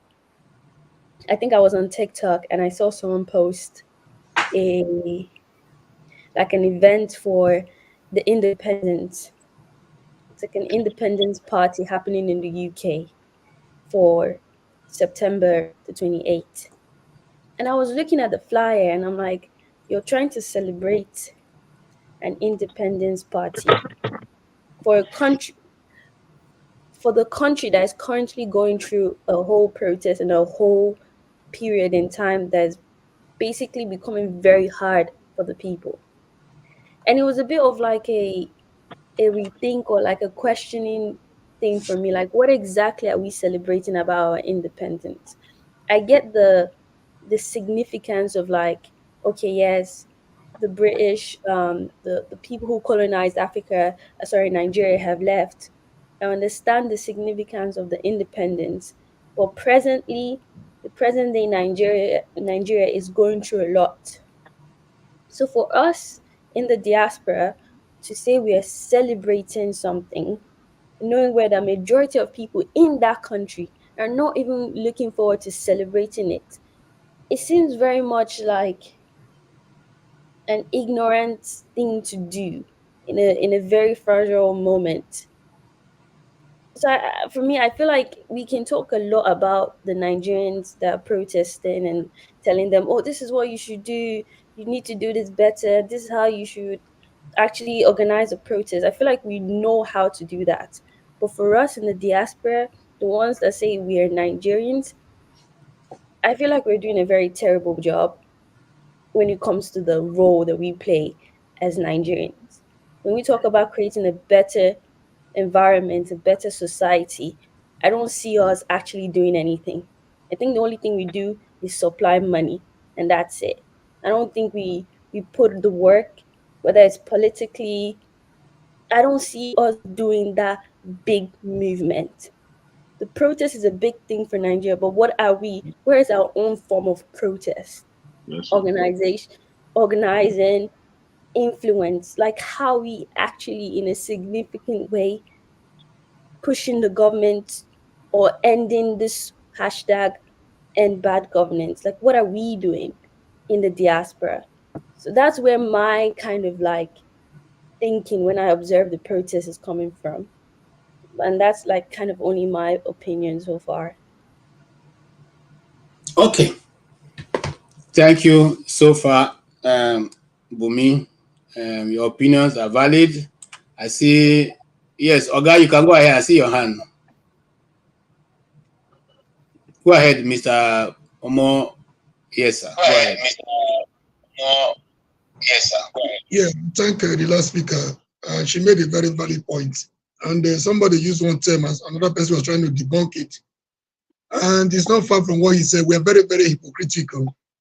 And the person that was trying to know the faces of those behind the protest, he wanted to know if the faces are Yorubas or Hausa or Fulanis. And these are the things that have been drawing us back. We keep doing the same thing. We keep repeating the same mistake, and we're expecting a different result. I think it's delusional and it's saddening. It doesn't work that way. You know, I will put a question. I have a question at the end of my submission. I don't know if somebody can help me do justice to the essence of telling our brothers and sisters from the Eastern region not to participate. Is it because the existential threat coming from Lagos? Is that what is preventing them from joining the protest? And again, I listened to Hope Uzodinma yesterday saying that God has finally answered their prayer. I cannot reconcile these two positions. The people are saying we are tired, we're going to be killed. We have always been killed. In an attempt to, when we're fighting to revalidate June 12th, I was in a truck when about 20 people, I attended a protest where about 20 people were killed. The following day, we were still on the streets. We have always been killed. We have always been. I thought this hunger, at least, would be a common ground, would bring us to an equilibrium, where everybody would say, okay, it doesn't matter where I come from, we're going to get involved. What I see is that everybody is looking for what to get from Nigeria. Those that are there, they are looting what they can get. Those that are trying to get in, they are only interested in what they can benefit from Nigeria, not what they can contribute. This is what I've come to realize. If you come here, oh, my tribe has not been there, you are just preaching your tribe has not been there because you feel your tribe has not gotten the opportunity to get their own share from the national cake. That is it. Not really how Nigeria can get better. My question is, how does the presidency of Muhammadu Buhari make the average Nigerian from Daura better? How has the presidency of Buhari made the common man, the street guy from Daura better? How has the presidency of Obasanjo made the masses of Ogun State better? How is the presidency of Emilio Tinubu making the masses of Lagosians better? My sister went to Lagos somewhere. She has a place she used to stay. She just visited Lagos. The landlord called her aside. Landlord, she wasn't owing any rent. Called her aside, and he was begging for 4,000 naira that they have not eaten for the past 2 days. A Yoruba who is supposed to be a landlord. So we should put this ethnic, religious sentiment aside and move on. I don't understand why people we go to talking and bringing people down. And the people, somebody that was asking for the faces of the organizers, he wanted to know if there's anybody apart from Showore that will be able to show his face. And when Showore shows his face, he is the first person that will say, no, he's not doing the right thing. He's fronting for Tinubu. It's Tinubu that sent him to come and deceive us. You know, you don't have the courage to do what Showore is doing. Instead of making contribution to support the lead, Showore, mind you, is not perfect. He's a human being like you. Instead of taking on part to support this guy that has been there for, I'm not sure whether for more than 3 decades, he has been consistent. I don't know why you care about him. He's arrogant. He doesn't have respect. You can accuse him of anything. And there's something you cannot take away from that gentleman. Consistency. You know, instead of doing what we're thinking of what we can do to support this gentleman, we want to castigate him. We want to destroy him. We want to say because he's a Yoruba man. Initially, the conversation, the narrative was that he's not talking now because Tinubu is there. Now he's beginning to say, Tinubu, enough is enough for you. It's their Yoruba team, let them do it. We are not going to be part of what? Do you even know? I was in Bauchi. I was a victim. I was a victim of an attack, of a riot in Bauchi because of the fact I was just an Igbo man. I'm not from Igbo. So they don't really care about where you come from. You know, before they can attack you when they want to attack. So the earlier we start, stop it. The earlier we stop this sentiment, religious, tribal sentiment, the better for us. We just talk and talk and talk and talk. If it's not good for, if it's convenient for us, we feel comfortable, we don't care. If it's not convenient for us, we can throw jabs at other people who are making effort, who are making effort to do the little they can. We, instead of looking for our support, oh, what does he know? He is not experienced enough. So whatever may not be the president, at least, for what I can say, can be a catalyst that will lead us to the revolution we all are looking for. We all believe that if it comes to the problem of Nigeria, everybody can narrate it so well. And all of us can score A+ in narrating the problem of Nigeria. When it comes to the solution, we are ready to bend our mat when it affects our tribe, when it affects our religion, when it affects our brothers and sisters. The earlier we stop this hypocrisy, the better for all of us. Like the last week I said, we are not prepared. We are not doing enough. You know, we've been in the trenches. You know, we fought the military, we fought the Abacha. IPP wasn't ready to go. You know, they were forced to step aside. Abacha came in, Abacha wasn't ready to go. You know, it has never been easy, and it's not going to be easy. Somebody, a party in power, is accusing an opposition leader of leading the protest. Opposition is crying, it's not me. It's going to cut to sue if it's you. And so what? What is the wrong, you know? What is the duty of an opposition? The opposition is there to stop the government from being tyrannical and to avoid the tyranny and the dictatorship. So if the opposition, if the government is accusing you of being what is bad in opposition, leading a protest, that is your constitutional duty as an opposition. So my tribe is not going to be involved because they're going to try. If we do, we are marked for death, we are marked for this, we are marked for that. If you can't do it in Lagos, I mean, somebody should be able to tell me here, please. I need this answer. This is not personal. Thank you. Why the protest is not getting momentum? Hold on. And the people to be president of Nigeria. Hold on, sir. Hold on, please. I want to. Somebody's mic is disturbing us. Where is your own? Okay, thank you. Now, here I want to give credit to Boom Boom Ray. Boom Boom Ray, you gave me the name I was looking for, Alexander Hamilton. Okay, that guy who paid the ultimate price and one of the terrific writer in my opinion, and a very, very, very intelligent individual who helped to shape the American politics is Alexander Hamilton, and he died in the duel between him and his friend. So what am I saying? I'm saying that people pay the ultimate price sometimes for the love of nation, and it's not going to stop. It's not get to Nigeria and stop. The Mau Mau tribe of the East Africa, we know what they did to get to where they got. The Kenyatas of this world, we know what they did before they get to where Kenya is today. And so we are not saying that that should be the case of Nigeria. We are saying that we need to push. And nobody who gets freedom by just sitting at home and hoping that it will be given in the platter of gold. Having said that, I want to go ahead and answer some of the questions you posed. One, the reason why the Igbos, majority of them, and don't let nobody, somebody was asking you that nobody listens to Uzodinma, Hope Uzodinma. No Igbo, true Igbo son listen to Hope Uzodinma or the other charlatan in the National Assembly who calls himself Deputy Speaker, who was addressing the Igbos and saying no Igbo person should go out. The Igbo didn't go out because he said that. So let's not, Dr. Ruth Benabati puts it better than myself. He said the man is just giving himself unnecessary, the position he's occupying has made him to think he has become something. No, the Igbos didn't go out because in the first place, when they go out, at the end of the day, it ends on the Igbo man's head. And nobody has come to their rescue. Their markets are burnt for sometimes not what the protest they started, and nobody gives them money.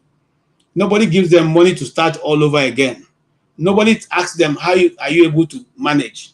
So in this time, there is not even something, they decide that they will not be part of it because this was the same thing they've done. At the end of the day, they will bear the brunt of the whole thing.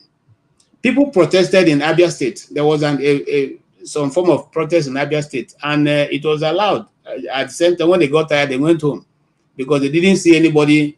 There was no policeman. There was not in the streets were empty. So what am I trying to say? I'm trying to say that the reason why they stayed away was the fact that not because they don't want to be part of what is going on, but at the end of the day, it will still end up in their stores, and nobody will give them money for it. Of course, there's no insurance that works in Nigeria. Your casualties are your casualties. You bear it all by yourself. Okay? And they are tired of going through that process. Again, if you have been following the Nigerian news and you see now one of the pictures I watched over and over, and I'm trying to understand what was the mindset of the guy, was a young man who was sitting on a electric traffic light and was using knife to cut iron. He's still there on the internet. Do you think that guy is normal? He's using a machete to cut an iron stronger than a machete while he's sitting on top of it. So if you still don't understand the mentality that it has engraved in Nigerian society, go and look at that video. If you don't feel sorry for the man and yourself, look at it. He's a young man, maybe probably less than 15 or 20, or 17. On top of a traffic light, with one hand holding the thing and the other hand using machete to try to cut the traffic light with his iron. How do you do that? I watch it over and over and I say, God, how do you help us? Gentlemen, so let's not look at as if this thing is playing out somewhere in space. It's within our people.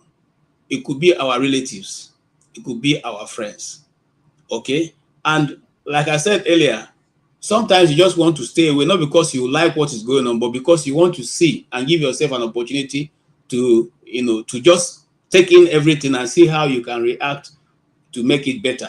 I haven't said that. That's my opinion, and you are not bound to have it, to accept it. I will give other people. Ferrari, your hand was up. You probably want to speak also. Please go ahead. Unmute. Ferreira, unmute.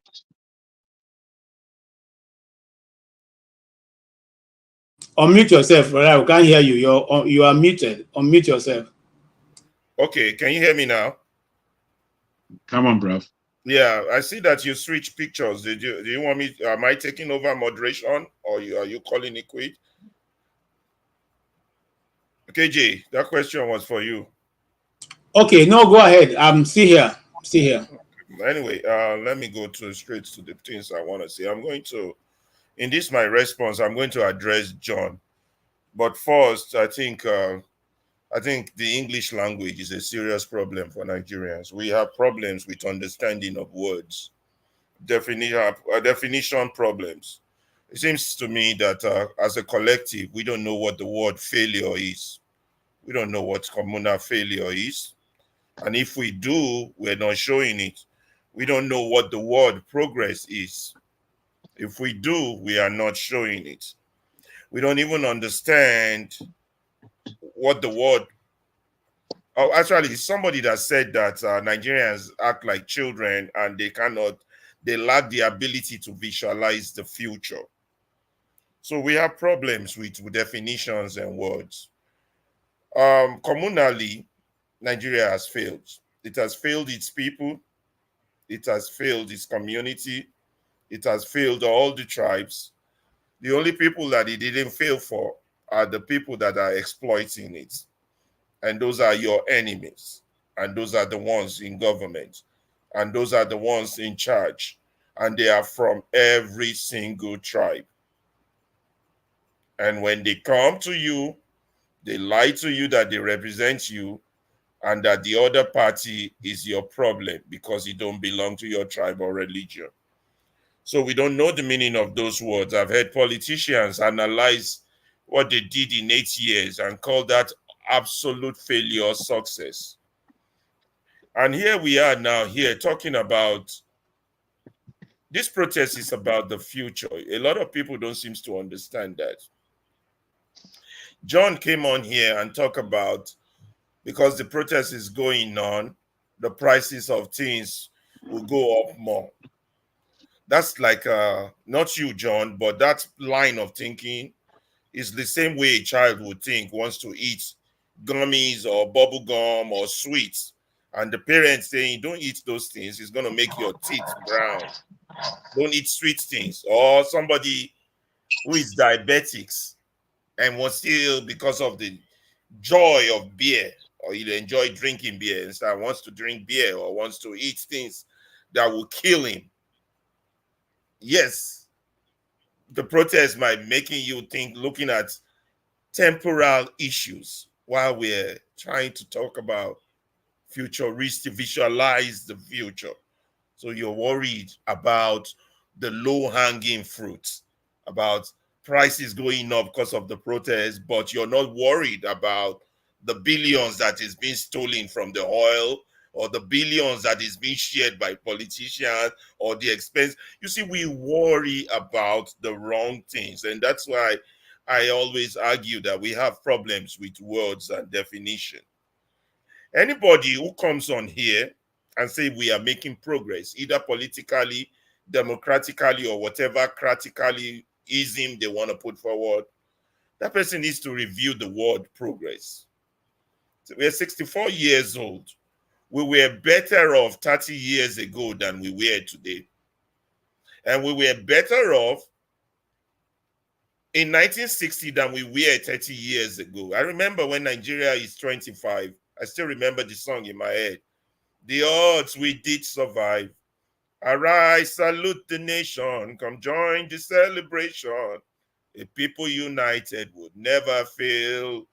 The sun will shine and the rain will fall on our land, vast and mighty, richly blessed by thee Almighty. Like bees in the sky, we work so hard to make our honey flow, but not with the use of the hoe. Check that song. Nigeria was 25. I wasn't even 25 then. It was 25 years ago. I mean, no, far, almost 35 years ago or more. I wasn't even 25. Nigeria is 64. Are we making progress? We're not. And we're having a protest highlighting the fact that we are not making progress and we're focusing on the low-hanging fruits. We lack the ability to visualize the future.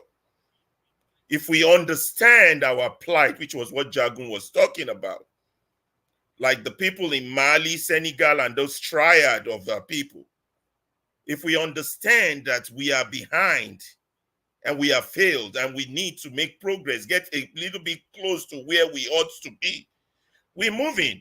But the fact that we're moving in circles does not mean we're making progress. So this protest is about progress. And unless we start to frame it in that light and not frame it in terms of partisanship, and that goes back to the issue of the facelessness of the protest. Yes, the protest is faceless because we don't have leaders in the partisanship business. If we do, those leaders will be the face of the protest. Of course, the ruling party has failed.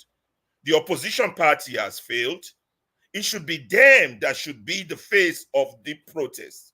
That's how you know a people that know the meaning of the word progress. But not all of them fail. So a faceless people are championing a cause that should have been championed by those in power or those who are in opposition. And here we are still focusing on the low-hanging fruit. We should be focused on the higher fruit. Yes, the price of yam might double according to John, but yeah, I'd rather not have my child eat candy so they won't have a brown teeth or have disease or cancer than let them eat the candy. The pain we need to go through now is not the pain of hunger, but the pain of marching and dying on the street so that our children will have a better life than what we were offered. That's the pain we need to be going through. Nothing comes without pain. And we need to understand this. And all this coloration, and then the second mistake we are making, that the more we argue about why the Igbos are at home, or why the Igbos are not fully on the street, or why the Igbos would be victim, the happier Ononuga would be, because you're doing his job for him. The moment you tribalize this protest, okay, and I'm telling you, even though the Igbos are sitting at home, they are part of the protest. They are part of the protest with us in spirit. Thank you. Hold on. I'll hand to you right now. I just want to make a comment and leave. Now, the sit at home is also part of protest. Yes. In fact, if you ask me, I would have told Nigerians, you know what, instead of even showing up in the street, let us all sit in our houses. Let us see who the police is going to go out and go and shoot. Sit in your house, okay? Sit in your house and manage whatever you have, okay? You don't even need to go to the street. That alone is even much. Are you going to come and drive people from their houses? So they should think about that. If they continuously be losing people in the street, let them all sit at home. That way, nobody's going to break government street light. Nobody's going to break government building. Nobody's going to damage government cars. KJ, that's where we differ. Hold on. Let people break government street light. Let people break whatever they can break. Because whatever those street lights are is not providing No. Because when they do that, they give the people an opportunity to allow me to come in quick. No, let me hand over to Ferrari, and now you can all have this thing. Okay. So I would appreciate if you stay, because I was next. I want you to stay. Well, that's good. I will but I want to hand over to you. I speak the truth. You will have your say, but yes. I would oppose you if it doesn't make sense to the world. Okay. Now, it doesn't matter. Just I want to say I fully enjoyed having this discourse with you guys. Tomorrow is going to be much packed full. Please, when you're coming, let someone know about this channel, and send also the link to them so that they can all join. So the more the merrier, the more diverse the idea, the better for us to be able to discuss, fully. It's been wonderful talking to everybody and hearing your side of the argument or the divide in which you are in. All our desire and about this channel is to make Nigeria a better place for every one of us. It's either we are together in unity or we divide in peace. It's as simple as that. And I think I want to advocate for the first one, because the bigger, the better. The more, the merrier. However, if that does not stand, then we can equally be in peace and be a good neighbor to one another. Yeah. Thank you so very much. I appreciate everybody. And if you want to really bless me, you can bless this channel by giving $1 before you go. whether you are in the panel or you are one of those making comments about me, especially Henry, Gabriel, and Ifani. Make sure you don't leave without making your contribution. That's my offering. Put your offering, or those of you can sow seed. We'll use it to make the channel grow better. Thank you very much, everybody. I hand over to Alaba, and God bless you all. Happy birthday again, KJ. Thank you. I appreciate it. I'm right behind. I'm listening to you guys. Just go off. Okay. Thank you. Alaba, Ejo, let me quickly come in. Based on no, Jargon, please. Let me. It was my turn. You can wait your turn. No, it was my man was speaking. It wasn't your turn. No, my man thank was, you. Let's not argue. It was my turn. I'm in charge now. I was speaking. I think Django wants to just shortly interject. Simple thing. Oh, listen. Very simple. This is just decorum. Let's not destroy this. Let's just be quiet I was speaking. I don't think I was done. Okay, let me finish. Well, if you weren't done, but either way, I was supposed to go. Okay. Next. I'm not trying to take your turn. I'm just trying to follow what the gentleman said before, which is what you spoke on the Jago, Igbo it's front. always polite to just let people speak. You can't keep interjecting. No, I'm speaking to Ferreira. I understand, but it's always fair. Just wait your turn. You have 2 minutes. You have the floor. Thank you. I speak the truth. Is that clear enough for you, my friend? You don't need to moderate me. The moderator is there. Now, let me say, based on this Igbo question, mine is that largely we should ignore it in terms of whatever they may be saying as to their support or non-support. Because plainly, this is the second day. And we have a time of a movement to possibly achieve. There is no way that Igbos aren't involved. They're involved whether they're sitting at home or whether they're protesting. It's not everybody that has the same point of view just because they're Igbo. They all have their own minds. And those who wish to join in answering to my man's question earlier, they will join in at the time of their readiness. It's only for us to have focus and not to be distracted. And I think that's basically. Thank you very much, Jago. So as I continue to say, our issue is with words. For example, we keep calling this thing, and that's why it's been hard to fight. This thing we're dealing with, this thing that we're dealing with that produces a Tinubu, produces a Jonathan, produces an Obasanjo, produces a Jalkuta Steel Complex, produces the Nigeria we know today. We keep dealing with it, and we keep calling it a legalized name of democracy. But actually, what is it? It is savagery in politics. It is criminal activities that we have legitimized. We say we are padding the budget. We're stealing oil. We're doing all these things that we're trying to reach. So these are disastrous things we are doing to ourselves. And Abiola described it perfectly. He said, you have one well. It is in that well that you fetch water to drink, to cook, to bathe your children. But it is in that same well that you shit in and pee in and boo-boo in. So who is hurting who? Which country in the world legalizes corruption the way we have? Which country in the world thinks it's okay to pad budget? Which country in the world think it's okay to take people's resources and one man just takes it and go keep in his account? We are the only one, and we are hoping that that would work. We keep doing the same thing for 64 years and thinking in our head, oh, they do it. There's corruption also in America. That's always their argument. Oh, there's corruption also in China. Until we face the truth. It sounds like a monologue. Fela said it. We like to argue. Argument, argue. You be thief, I no be thief. You be robber, I no be robber. People who should be lined up and executed for treasonable felony are making decisions on what you will eat tomorrow. You need to think deeply about that.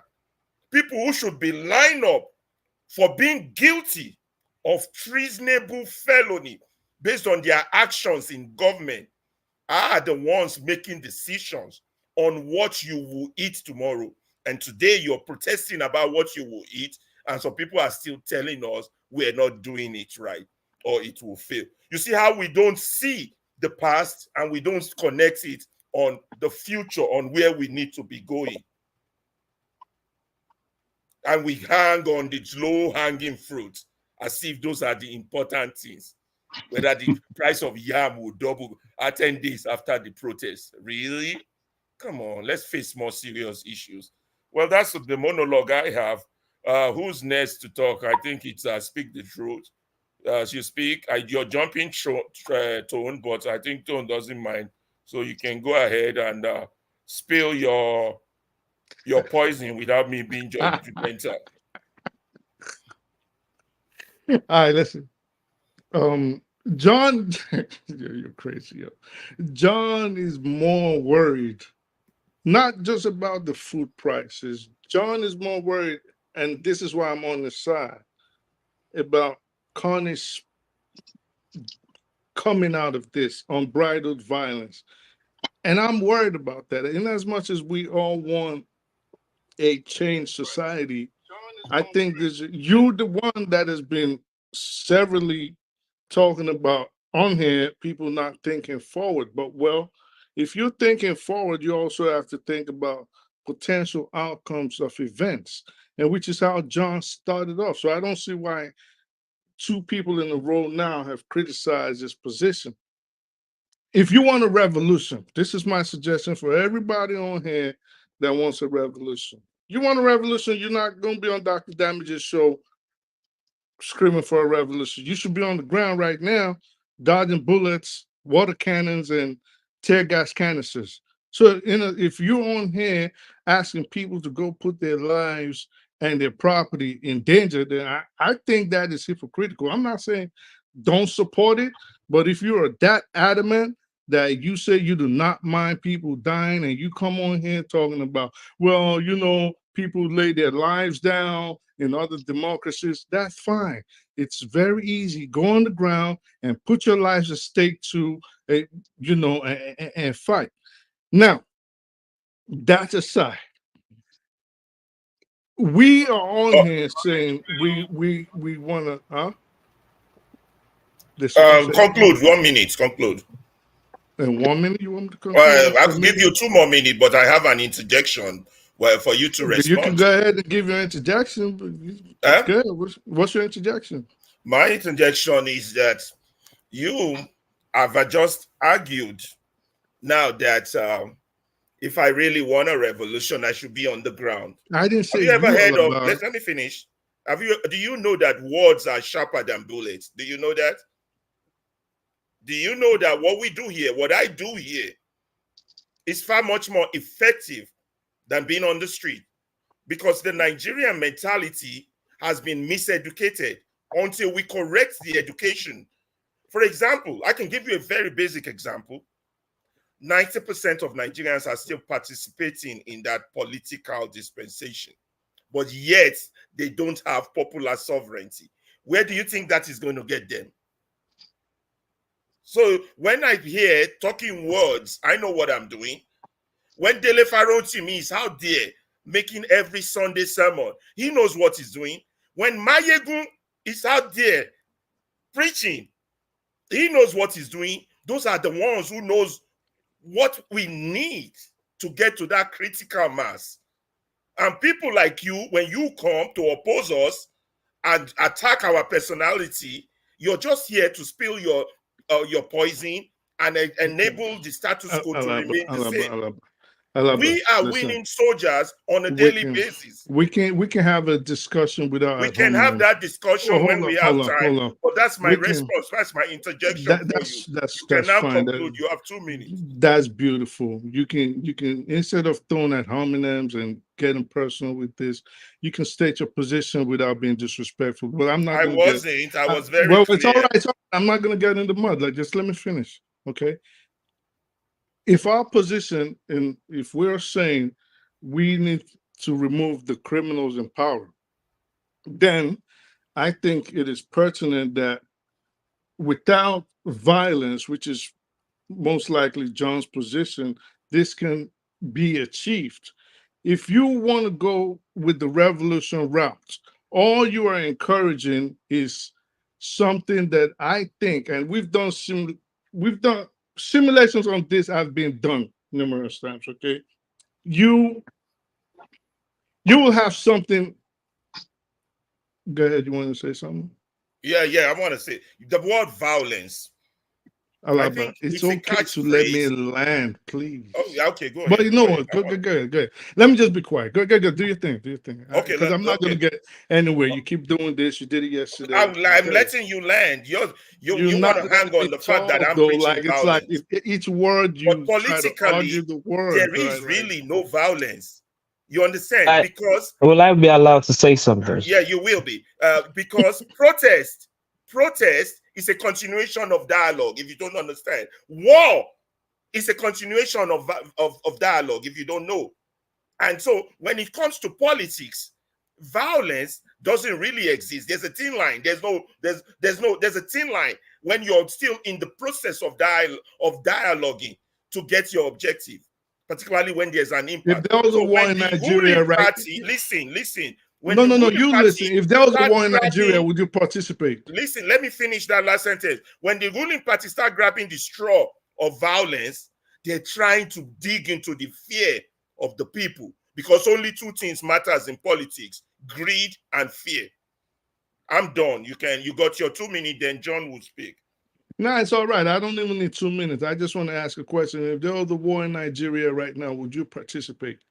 Would you fly down there to go dodge bullets and get in the trenches and shoot at whoever you Of think is your course, opposition? definitely I will participate. Man, you That answers your bullshitting, man. question. I apologize. Why Are ask you the done? question? Why ask the question if you know the answer? Let's move on, Joe.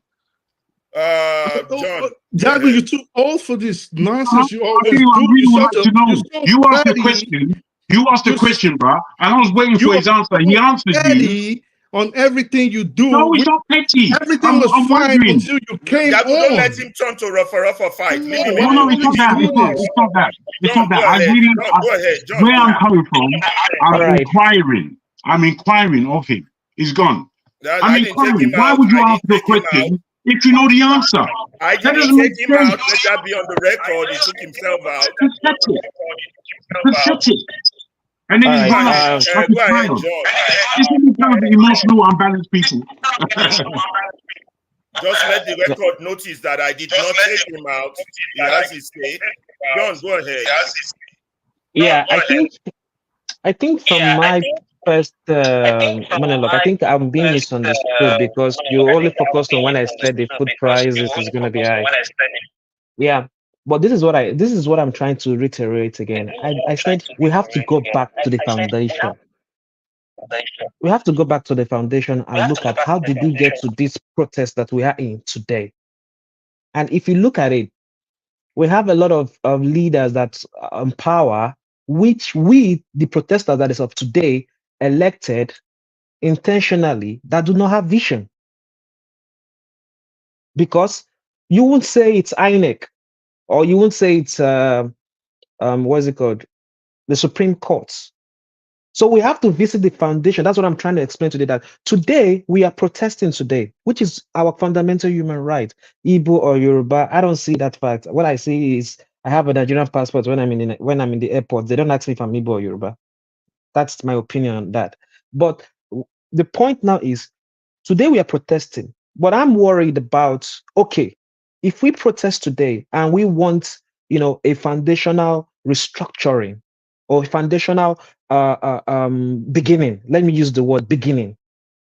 Don't forget the fact that we are the citizens who elect the leaders we put in office. They don't force anything in our hands because they still comes and give us the piece of crap of money and people still vote them in.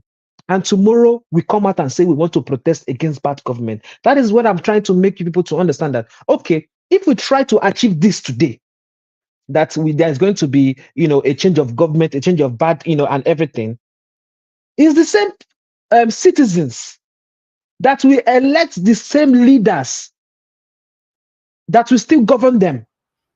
Meaning John, the I have citizens. an answer for you, but I Hold will on now. You wait said let until me. Yeah. I have So the answer for you for that question, but I will wait till you okay. finish and everyone on the panel speaks before I give that answer. Okay, so which that's why I started even when I was speaking, and I said, we the citizens are the reflection of our leaders.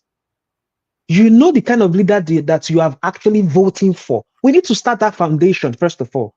You cannot say you buy rice and you're expecting to collect beans, because the signs were there. I was shocked personally within myself when APC won in 2023.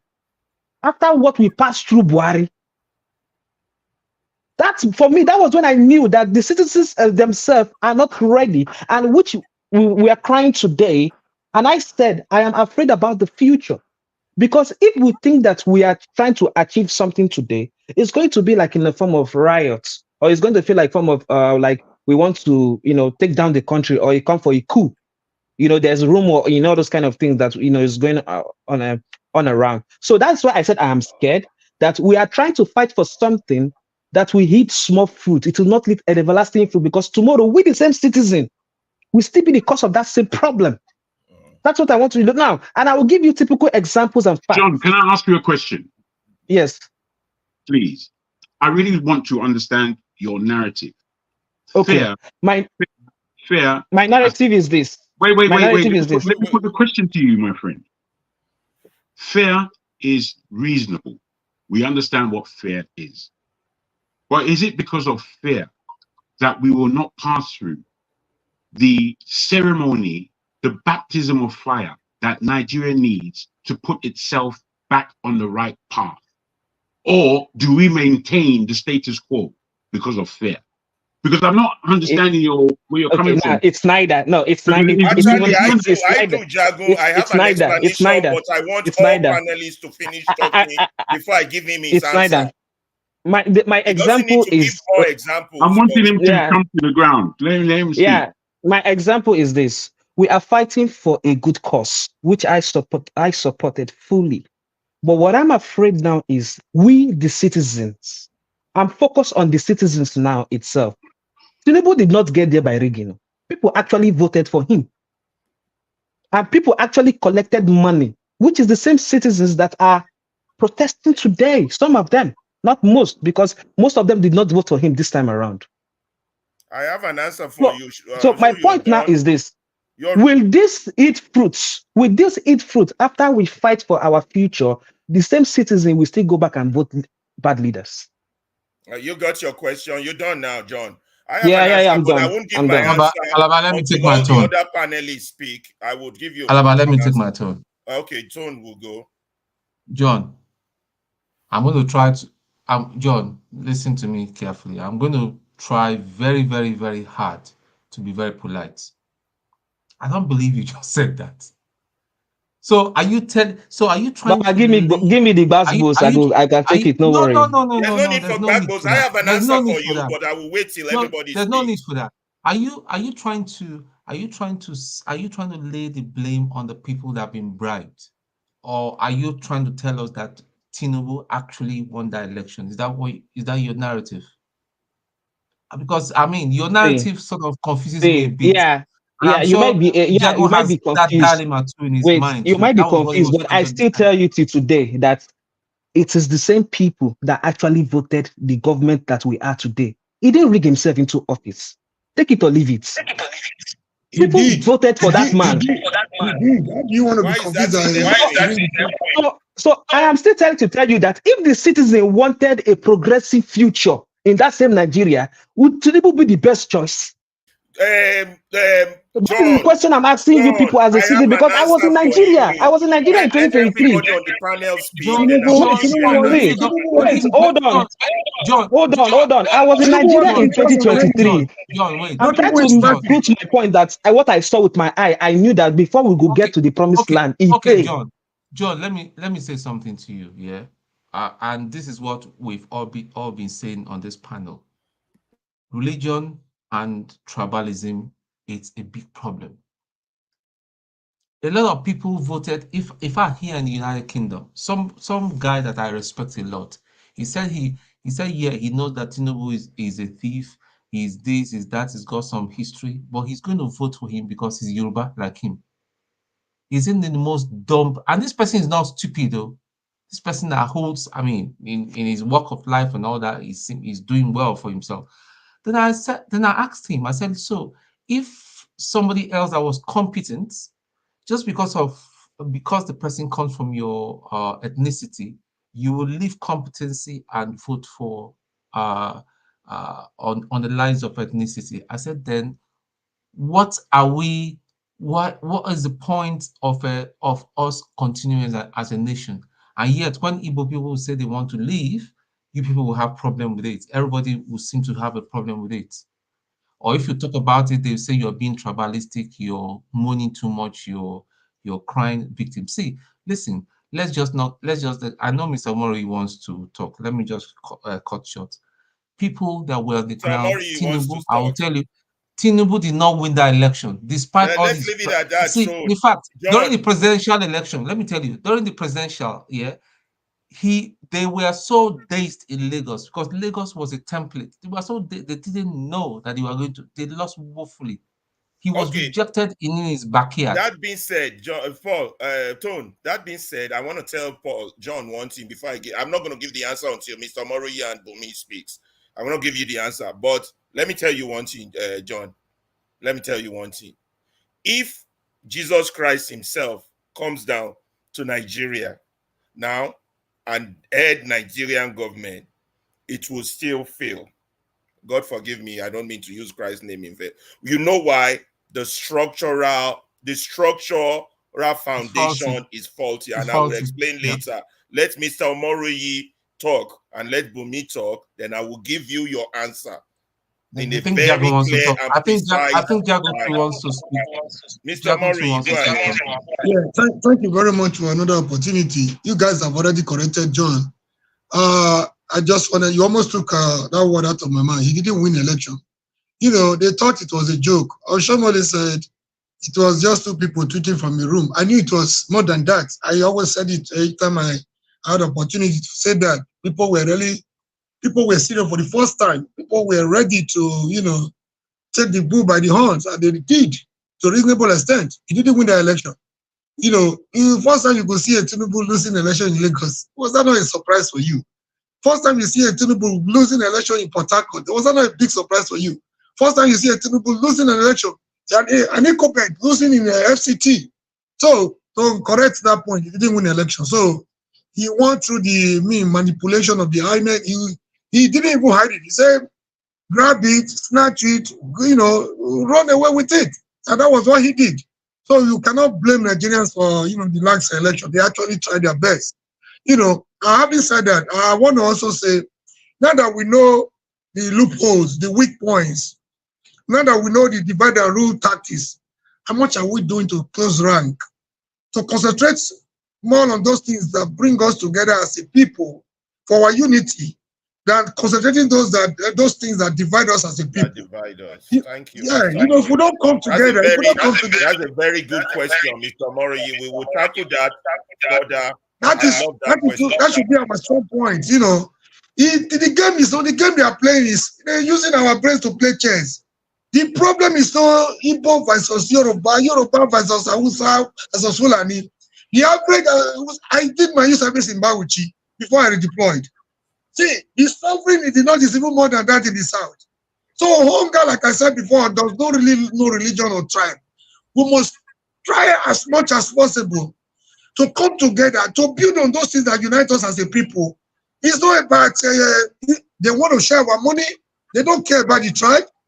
Saraki does not know where the man from the north is coming from. The one from the east does not care where Tinubu is coming from.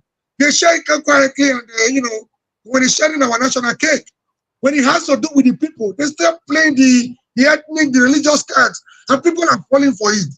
We should try and educate our people. We need reorientation of our mind. The greatest poverty in the land is not the amount of money in our pocket. The greatest poverty we have is the poverty of the mind. That is the greatest weapon they use against us. They are not as smart, they are not as strong as we think. I've been there. Mr. Moroyi, you hit the nail on the head. Let it sink in. You just hit the nail. You see, emancipate yourself from mental slavery. Nothing else can free your mind. You know, the mental slavery. You've hit the nail on the head. I want you to stop there. You still have more time to talk. I want to hear Bumi talk, and then I'm going to give John the answer. And I'm going to go historical. I won't take too long. Bumi, your turn, or you want to pass? I want to say a couple.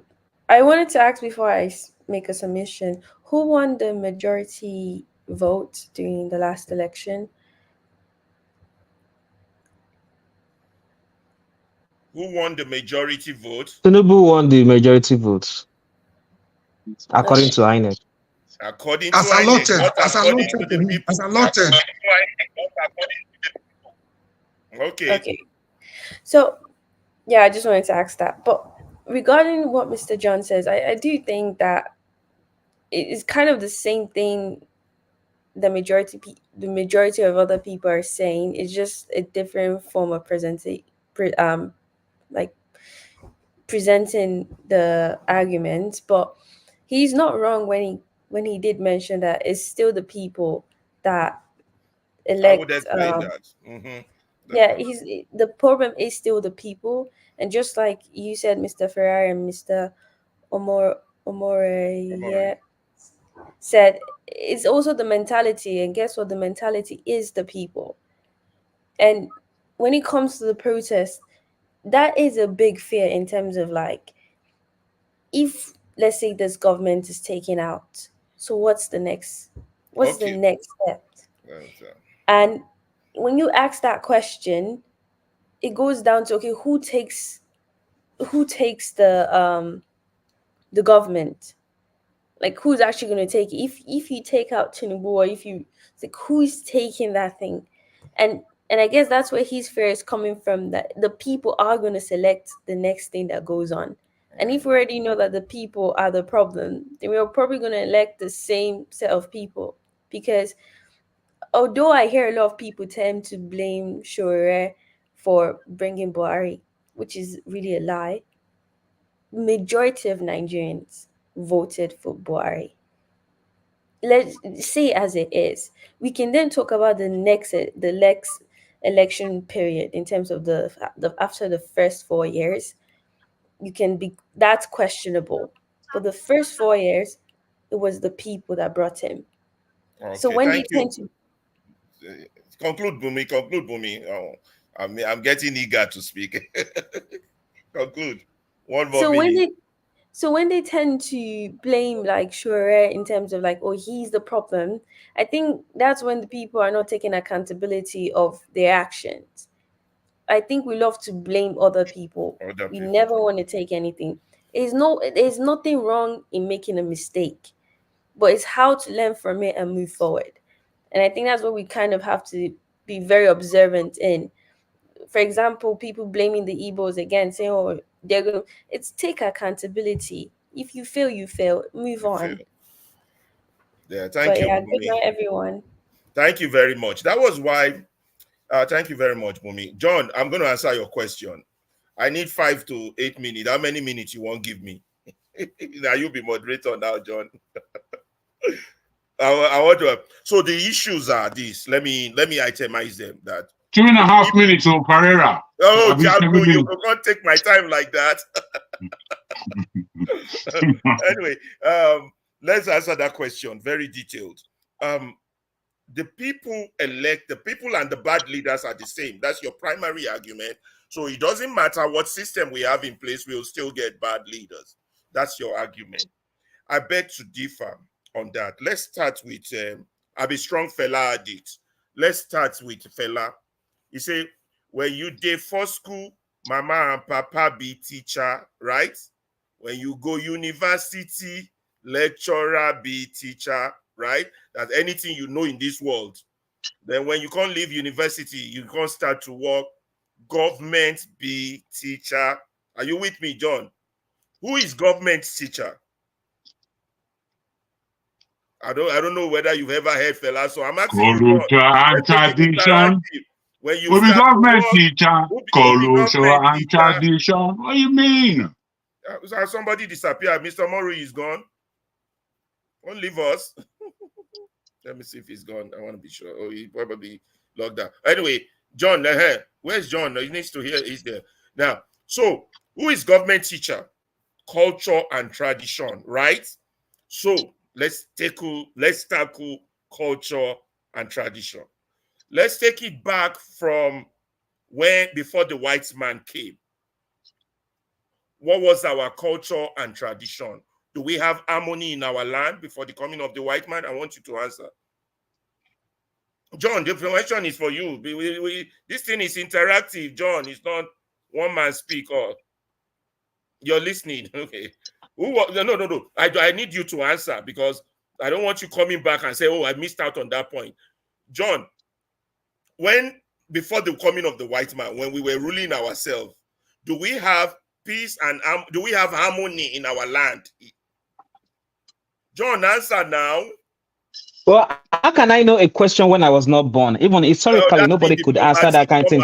Before the Portuguese comes in to do the slave trade and everything everything. By then, how did your forefathers say our land was? You must have heard stories. What did they tell you? Well, actually, I've not actually heard stories, but I know that there was peace. I know that there was harmony, and I know.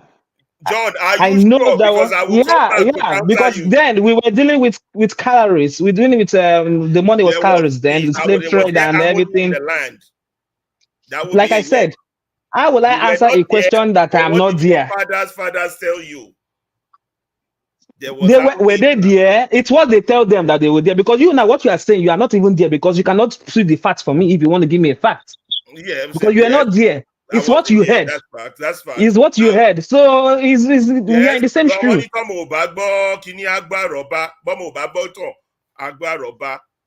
Jagun, you want to comment on that? What was our land like before the coming of the white people? Well, I'm actually ashamed of the way the communication is going, because if you don't want to accept or you don't want to buy into his story, I'm telling him, if you don't want to buy into the understanding that you have an historical narrative about the land you're in, then I'm afraid you're completely disconnected. If you don't know modicums of your history that are essentially important for you to teach your children so that they don't be completely lost. To have an answer as you answered, I'm ashamed. That's what Stephen Biko called black consciousness. I'm ashamed. What kind of rubbish answer did you give us? It's important, rubbish. John. If you don't know your own history, you don't know where you're coming from. You can't know where you're going. Bro, I never said I don't know where I'm coming from. You asked me a question. No. You didn't answer correctly. You asked me a question, and I said, how can I answer a question when I'm not there? I wasn't even born. I can only tell you. Wait, hold on. I can only tell you what I've been told, and you can actually counter it and say it's not true. That's not what we said. Jagon, you need to listen to what I'm trying to say. Because I'm not going to repeat myself. Wait. I want you to understand that repeating yourself doesn't change your answer. You just repeated yourself. For God knows what. We all heard you and we understood you. And we replied. The Portuguese were in Nigeria. How should I know? Wait, how should I know? Was I there? Okay, you don't know. We only read it in the book. We only read it in the book. Were you there? Okay, books mean nothing. It's okay, we understand. Every community and every culture has its own version of how the Portuguese came to the country. Our villages, how was it? Was there harmony and peace? No, Pereira, it's a wasted lesson. I can tell you that. No, I don't think it's a wasted lesson. The man read things fall apart now. The man read things fall apart. Even if he didn't read Dele Ogun, fatherless people, he read things fall apart. Even if nobody told him any story. But let's leave it at that. I still want to make it conversational because he needs to understand my point. Told before the coming of these white people, how was hold on. Somebody's trying to come in. Can you bring him in? Okay, somebody trying to come in here. Let me see who the person I can bring them in. Do they have It's A1. Do they have a link? Do I need to post link? Kilo Shele go. Answer. We they talk history. We they talk everything. Hold on. Does the person need a link? Tone. No, it's AY. It was AY I'm referring to. Oh, it was AY. Okay, let me post the link just in case. In case, yeah. Somebody needs a link. Post it, Tracy want to come in. Post it, okay. I think I posted it. Yeah, good. So I want it to be conversational. Tone, before the coming of the white man, how was our land? How do we live in our village? What did your father tell you? What did the books tell you? What did history tell you? Because if you don't know where you're coming from, I don't think you can ever know where you're going. Tone, You ask the question, Finland. No, John has told us he doesn't know. He wasn't there. That's his answer, and he doesn't read books. We had an oral history that was passed on. Thank you. We lived in kingdoms yeah. Tony, I can't hear you. Can you speak up? I can't hear you. We had an oral history. Can you hear me? Yeah, I can hear you. I can hear you. Yeah, John said he couldn't hear me. Can you hear me, John? Yeah, we had an oral history, and it was passed on from generation to generation. Was our land in harmony before the coming of the white man? We are very much in harmony, except we for were in harmony. We had peace. Except for some we few had travel no skirmishes and That's all that. The only point. That's just the only point I need us to collectively agree on, except for John, who they never told him his history. That's okay. That's okay. Now, then I'm going. It's important to emphasize this because Stephen Biko said, as a black man, we have been told the wrong history about ourselves. And if we don't get to know who we are, we will not restore our glory back to what it should be. Now, then come the Queen of England, came with the Bible, took our land, and then took control over us. We became what? We became the subjects of England. Well, you know what just happened there, John? They just took what is called our sovereignty away from us. Our sovereign, we now become subject to the white man, to the king. Are you with me? So they ruled us as they please. That's how you got Northern Nigerian Protectorate, Southern Nigerian Protectorate. So the entire Nigeria was not for you or your forefathers. As at the time the Queen or the King of England was in charge, it was for England. Are you with me, John? Then 1960, we went to go beg them, say we wanted independence. You know what they did?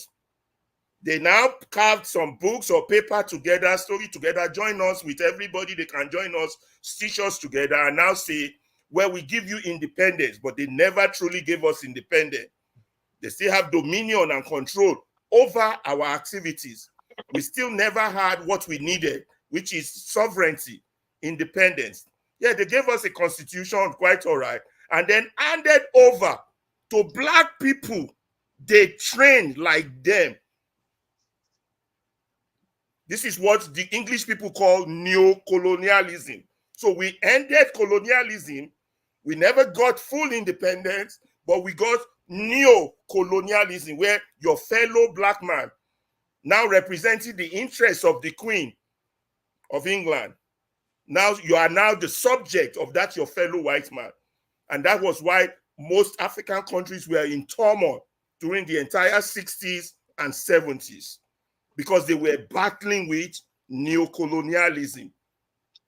It might have existed as a form of military dictator, political, whatever, but it was the neo-colonialist that was in charge.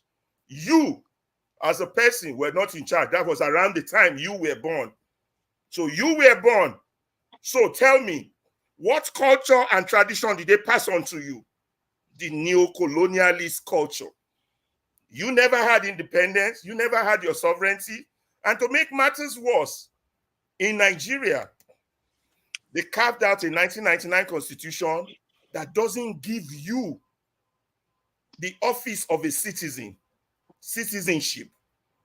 They gave sovereignty to a state.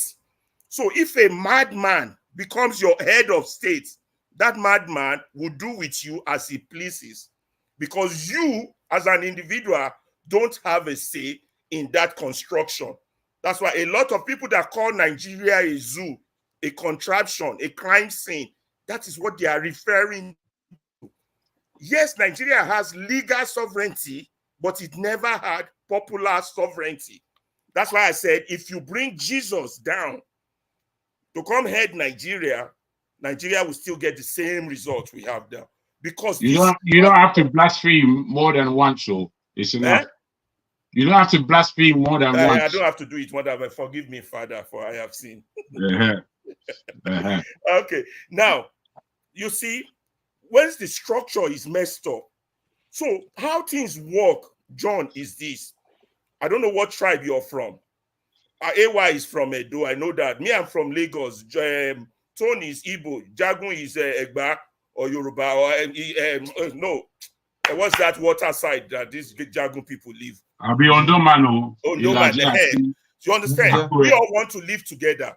The way it works in normal society, we say, what are the things that bind us together and what rules are we going to follow when we start living together, just like we are on this panel? What rule are we going to follow? If you don't start with that and you just start from top down, you will have the situation you have in Nigeria and in most African countries. So if you don't go back into your history and understand your own history, that was what Fela was saying. Who is government teacher? Culture and tradition. So what culture and tradition did you think was passed on to us from 1960 to now? You tell me. I don't think, bruh. Okay, let me be No, quiet. I'm asking John. So you see where we are. So that's why I've let John answer. He won't answer now. He likes to be diplomatic. He likes to beat around the bush. He said he's listening. He's soaking it in. He's soaking it in. Good. So that's why some people are saying, for us to be this, whatever you want to call us, we all have to be on the table and discuss the terms of our engagement. Not that the one given to us by the Queen of England that was passed to a neo-colonial master. Do you understand that we are now operating on? That has been our culture and tradition. And that's why the country can never work until we start from the basic. I don't stop there. My 5 minutes. Don't. Can I just say, Ferreira, I really enjoy the cultural and musical artistry to which you lay examples. If man can't get it from what you said, they're never going to get it. That's what I will say. Well done. Well spoken. AY, waiting you won't have before John speaking, hold, because he's still digesting what I said on how to counter me. You mean before the colonial master? Is that what you say? Because no, before not the whole thing I just said that. Because we were arguing. What even started this conversation? What was that, John's question? That's why I said I'm listening. I'm listening because I wanted to know where you're landing, because you did not land actually to my topic. Go. But I did. Oh, yeah. Your topic was that the people are not different from the government. So what has happened was that from 1960, the people that are being produced are the ignorant people who are not aware of their individual sovereignty. You understand? Who just follow what they were told to do. Are you with me? So now when people are now saying we need a new constitution, or we need this, we need that, we need to discuss, they're saying that thing they pass on to us is not working for us because we're just following direction like zombie, and it's not leading us anywhere until we decide for ourselves where we won't go. They could just carry us go where we no want go. Is it connected? So if carry us go where we don't know. If this protest leads to that conversation or lead to that possibility of starting fresh, are you with me? Then we can now design for ourselves the kind of country we want, and then follow that footprint or that map, educate our people, don't forget the education part, and then move forward. That was what the likes of Alexander Hamilton did in America. That's what they said in the room that it happened. Does it connect your question now? So if they continue in this trajectory they are on now, they will still elect another Tinubu. It doesn't matter if they remove Tinubu, but if they destroy the system, then we will build a better one that would educate the people and move us forward. Let me quickly add something, right? Yeah. Actually, there are some kind of discussion that you guys were discussing this afternoon. I didn't want to go into. part of them is this issue of tribe. I'm tired of talking about this issue of tribe. I know. I hate it. The one that was actually pissing me off, I begin to think, what do people want in Nigeria? Because the same people that come here to complain about Nigeria, oh, Nigeria is not good, what are we gonna do? Now people started protest, you are discouraging them. Oh, they should leave the street. Why are they protesting? Why are you telling people why are they protesting? I'm really surprised. Then what do you want to achieve? How do you want to achieve it? This protest to me is just the soft message to the government. Is the soft message. Let people express their dissatisfaction how this country is going. That is the least. I don't even know why people are coming here, leave the street. Why are they on the street? They can't go there. Why are they protesting? My friend John, he said, oh, we're gonna lose how many billion? Who cares how much we are losing? People are losing life. You are even talking of money we are losing for 1 day, 2 days, 3 days. Who cares? That is the price we need to pay. We need to come together as people. There is no two ways. I continue saying it. We gotta be honest. We gotta try to solve the problem. Just like Ferreira said, we understand this problem. We understand the issues. We gotta make sure we solve it. Even if not for us, if we don't want to leave, those that live in Nigeria especially, if we don't want to live in a sane country, please build it for the young ones, the young Nigerians unborn. This is not about us. Like this country is, we are here. People were here yesterday. People were here many years ago. We are going to leave this country. You can't kill the country for the people of Nigerians unborn. That is what we are saying. Let this country work. Let the people live like normal human beings. Nigerians are not living like normal human beings. Majority of Nigeria. There are some things when I used to live in Nigeria, I think we are normal. Like when I left Nigeria, I'm like, what the heck? Like this is how people live, and we are living like it's tough. The pain is much. This problem needs to be solved. Nobody is fighting with the government. Nobody is telling, let them get the job done. They ask for it, get it done. Do it for the people. There is no two ways. The pain is much. People are tired. People are tired. If I was in Nigeria, I tell you, I would go on the street. The state governor, let them be accountable to the people. You know, that is just the least people are asking.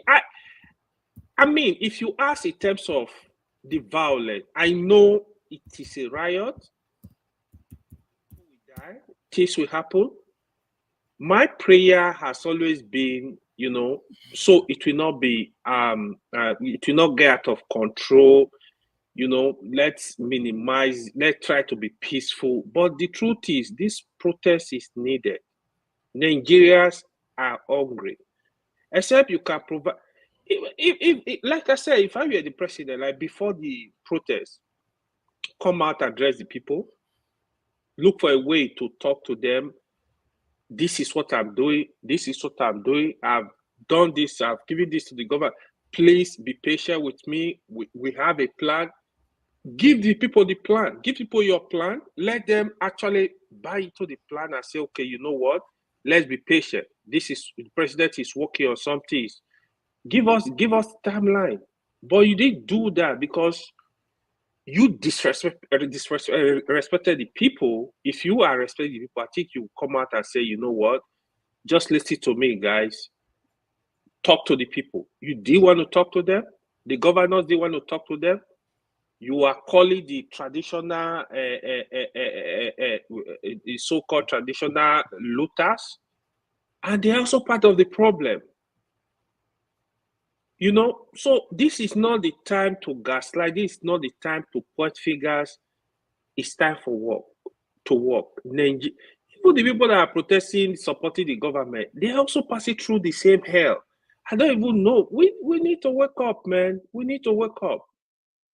If you look at the whole country, people that are supporting all the government right now, like, what do you see that is working? Can you point out something to me? I said, since the president came in, this is what he has done. This thing is working. Can you point out something? Is it road? Is it hospital? Is it schools? Is it jobs? Is it, point out something, at least. Is it security? Is it agriculture?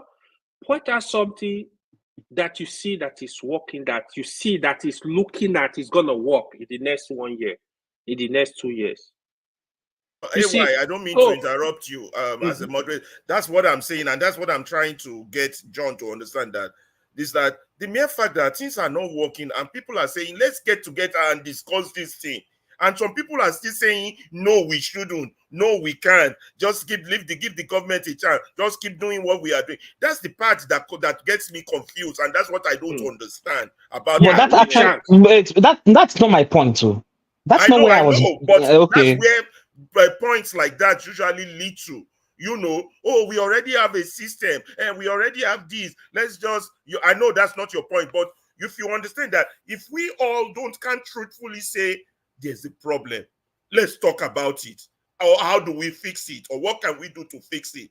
If we keep gaslighting each other, just wait for the next election. Just keep, I mean, imagine I ran away from the same problem 30 years ago, and the problem has gotten worse. Like I said, my own conversation, because I still strongly believe in what I'm saying, because if we cannot change it, this our protest or riot, it's not going to change the future. So what do you think can change the future? Hold on. If Nigerians, if our citizens cannot vote a leader that has a vision for the country, Nigeria will still remain the way it is. How can they vote a leader? Now, bros. I want to give you my personal experience now, because that was why I started with experience. Tell us how. No. Wait, bros. When I went to Nigeria during the election, I actually went to go and register my voter's card, because I wanted to vote back in Nigeria, because we were clamoring for diaspora voting then here in Germany. So I said, okay, we were just having a conversation, and some of my friends who are very, very much educated, they were telling me, if it's not Tinubu, it's not Tinubu. But I was trying to tell them but we need a leader that has a very vision in the next 20 years, so that things will be repaired. They said, no, if it's not Tinubu, forget. It's my brother. Is this, is that. So I was collecting studies and data. I was like, people's opinion, the ethnicity and the minds and the religion has gone far beyond vision in Nigeria. And I am trying to make you people now to understand that if we are to build a new Nigeria, all those things must have to step aside until we vote a leader that has a vision. Now, if we want to vote a leader that has a vision, we now look at the political parties, the kind of leader that they are presenting to us. With the suffering Nigerians suffered during President Muhammadu Buhari, is APC, if Nigeria is a country that has vision, is APC should be in power in 2023. That was where I was trying to reflect about the foundation. John, why are you giving Jagun wait, Pereira, wait now. Wait now, wait. People actually, that's what I'm trying to say, that people actually. I'm still with you, my brother. Ejo, sorry. Excuse me, I'm speaking to you. You are going to speak. You see, what you are saying is not unfounded. For me, when I look at politics, when a party has made such a hell of a country over the 8-year period, and then the same party comes back in power, is mind-boggling. However, we understand the politics that plays out in Nigeria that can replace anyone that they want. It's not down to the vote. They took it to as far as court proceeding, the Supreme Court, and it was found that nothing was wrong. This in itself tells us that Nigeria's system is totally corrupt. There is no backing of government. There's no right-thinking government. There's no right-thinking judiciary. So what does a common man have? The common man now has come to the point of protest. And we are putting to you that given the 60-odd years of Nigeria's existence, this is what has been going on every year. Every year. It is just the same. So the chance to vote in somebody new like Peter Obi was taken away from us. Now we are going to riot because Tinubu is worse than Buhari. Okay? Now it is for us to think about where we take this, not for us to complicate matters with fears and suspicions. It is for us. We are responsible. As a man, you're a man of two balls and one dick, like everybody else. So as a man, you have to carry yourself responsible for the changes that need to take place in the country. Otherwise, you're just a complainant. We've had 60 years of complaint. We don't need to. You go and We don't need to hear any more Fela complaints. songs are old as 40 Please. years old. It's You people are still not getting the foundation. You are not getting it. See, let me land my point. Then you people will take it from there. The point I'm still trying to say that we have to eradicate two main factors if we want Nigerians to move forward. What are the two main factors? Religion and ethnicity. You can't do that. As long as wait, that's what I'm trying to explain to you, that if we cannot eradicate those two factors, whatever we see in Nigeria today, before it go change, you go don't reach 90 years old. They don't have religion in US. They don't have religion in Austria. In other countries. But you're missing the allow me to land because I'm trying to give you an analysis of the fate of Nigeria and how they proceed in their future. I told you, so you know the state now. Now look at it.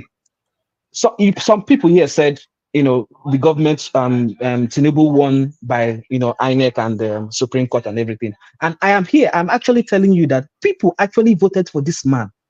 Now, my focus now is the people that actually voted for this Tinubu now that they are protesting against today now. They knew that this man is not competent. But because of ethnicity, they voted for him. Today now they are crying foul and this and that. We want a better Nigeria. Now, I'm not speaking about tomorrow. When 2027 election happens tomorrow now, collectively, all of us here now, we know that normally this man, Tinubu, should not even smell the presidency. But you will be surprised that people will still vote for him. And we are looking for a vision. We are looking for a vision leader. You are shaking your head now. In 2027, you will see it. People will vote for him in 2027. I'm gonna have to make this point. This is very important. Hold on, Jago. Through then, you will not understand what I'm trying to explain to you, because people will actually still vote for him. And the same people, I've not landed yet. And it's the same people that wants a better future for Nigeria and the constitution. So my point now is, it still falls down on the people. If we want a leader that has a vision, now we go still elect them. Forget all the things you people are saying INEC and Supreme Court are doing. Votes actually counted. Votes actually counted in the election. Votes actually counted. With the Labour Party and PDP, if there was significant progress that people voted for the two candidates more than Tinubu, vote actually counted. I'm still trying to make people understand that it falls down to the people. If the people did not change their mindset of a good leader with a good vision, by next year there will be another protest. Believe you me. Listen. Let me at least learn. This has become pointless, or Pereira. It's pointless. I'm trying. Let's remember. This be my for last you, it's pointless to you, but we will see the future. We will see what will happen in the future. This will be my last thing, and I will stop because I'm beginning to have a headache too. Now, one thing you need to understand is that you keep saying the people chose a bad leader. That's what is called democracy. They have a right to do that. Don't take that away from them. What has happened in Nigerian situation is that they are taking that right away from the Nigerian people. You're missing it. They have a right to choose their Tinubu. They have a right to choose their devil. That's their right. You can't change that.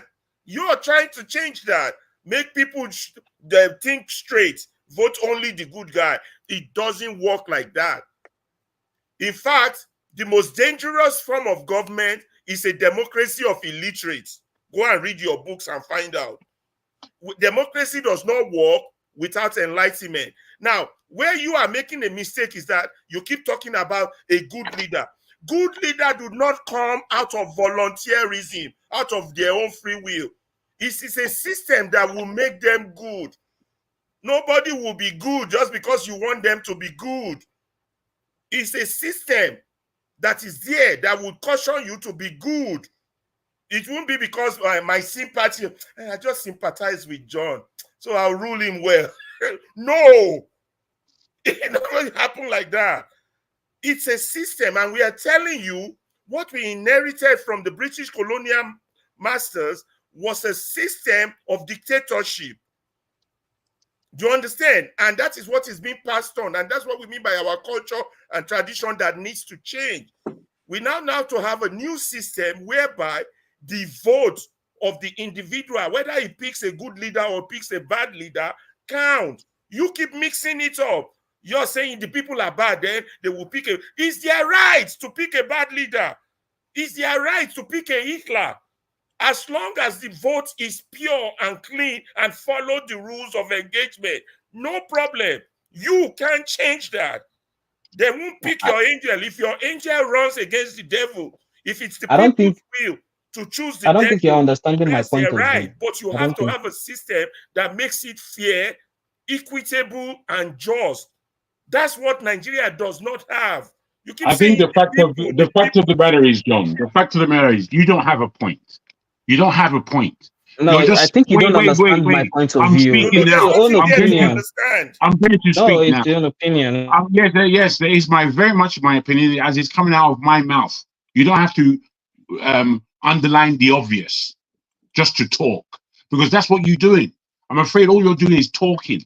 You're not actually you're not making an address of the lines. You're not, hold on, you are not really looking at the context of Nigeria's history. You're not looking at the context of Nigeria's culture before the Oyinbos came. You're not looking at the complexities that we are actually in and what it is that we are fed up of. You're not looking at none of these things. All you're doing is spewing, and we're trying to gauge you in some kind of understanding, and you're not giving us any understanding because you really have no point. After 1 hour, it's been an hour since we've been speaking on this. For you not to have pristined your argument to a point of everybody's understanding is your fault of communication. And I'm saying to you, sir, that your communication has failed miserably as far as this conversation is concerned. I don't know what you have to give, but for me, I'm not getting anything. I'm not getting anything from you. Nothing is landing. I'm much older than you, and I respect that. But young people, the way I look at the young, wait, Joe, wait, please. The way the young are not good. Wait, Ferreira, please. The young people right now are of the most importance because it's going to be your tomorrow. Your tomorrow is what we're actually fighting for. You know, we who are above 50, we're on our way out. All we can do is give you our intelligence. That's all we can really do. If you don't follow the intelligence of our knowledge and history, then you are lost. You are lost. You don't know what it is that you're fighting for. You have no clue. And we're trying to put you on the correct railway, and you say, no, I want to veer off that and talk rubbish. I don't mean to be rude, though. I mean to be very purposeful in how I'm speaking to you. Because you see, Nigeria is at the most critical point. It's either win or lose now for Nigeria, and the loss is going to be miserable. If we feel that we're miserable now, the loss of that nation to us and to all black people around the world, it's going to be miserable. You don't have any idea of what it is that you're fighting for. Tell me the Nigeria that you want to see. Do you have a vision for what Nigeria should be? Tell me the outcome of a protest that would currently lead to a semblance of good governance in that country. What would that look like in your estimation? Have you even envisaged that? Yet you're looking for somebody else with a vision. My brother, if you are not clear in what the premise is, you who need a vision will never be able to get one. Vision and visionaries are based on clear thinking, gifts. Sometimes people are gifted with vision. Sometimes people have to work vision out in their mind. But vision is for everybody. It is not just for the wise. Because a stupid person can become a wise person. We know this. We know this. It's whether or not we are willing to take responsibility for our own actions that lead into the cause or effect of a good Nigeria. That is what the paradigm that we are supposed to be working in. And if we're not working in that paradigm, I'm afraid we are part of the problem.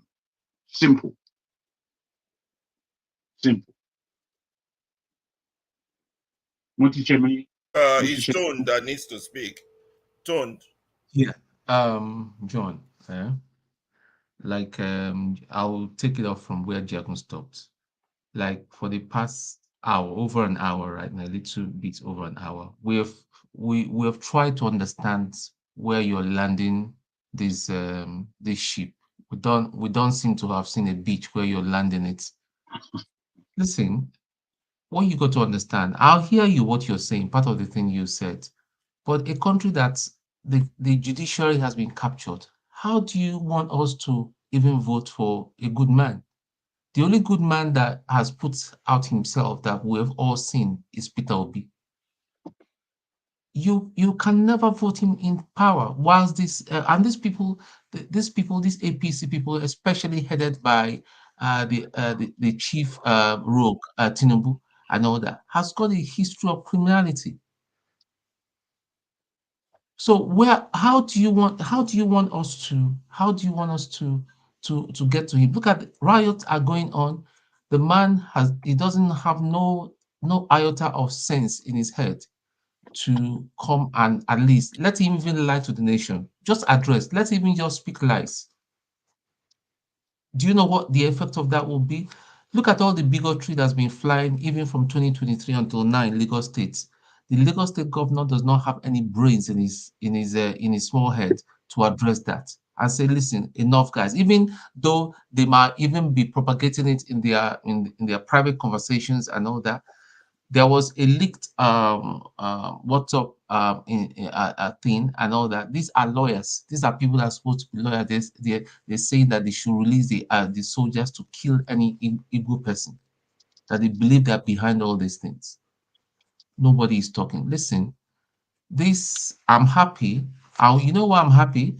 I'm happy that enough it's been liberated because everybody eyed on the open thanks to social media. I'm sure some of them have started watching Dr. Damage's Naija Watch and other platforms. Very soon, you'll see more of them here. People are being liberated. The kind of Nigeria we want cannot listen. This guy is going to grab it. He's ready to grab it. You thought he grabbed it the last time. He did not even grab it. Listen, literally in front of you, they will write the result and they will tell you you can't do nothing. Wike is there.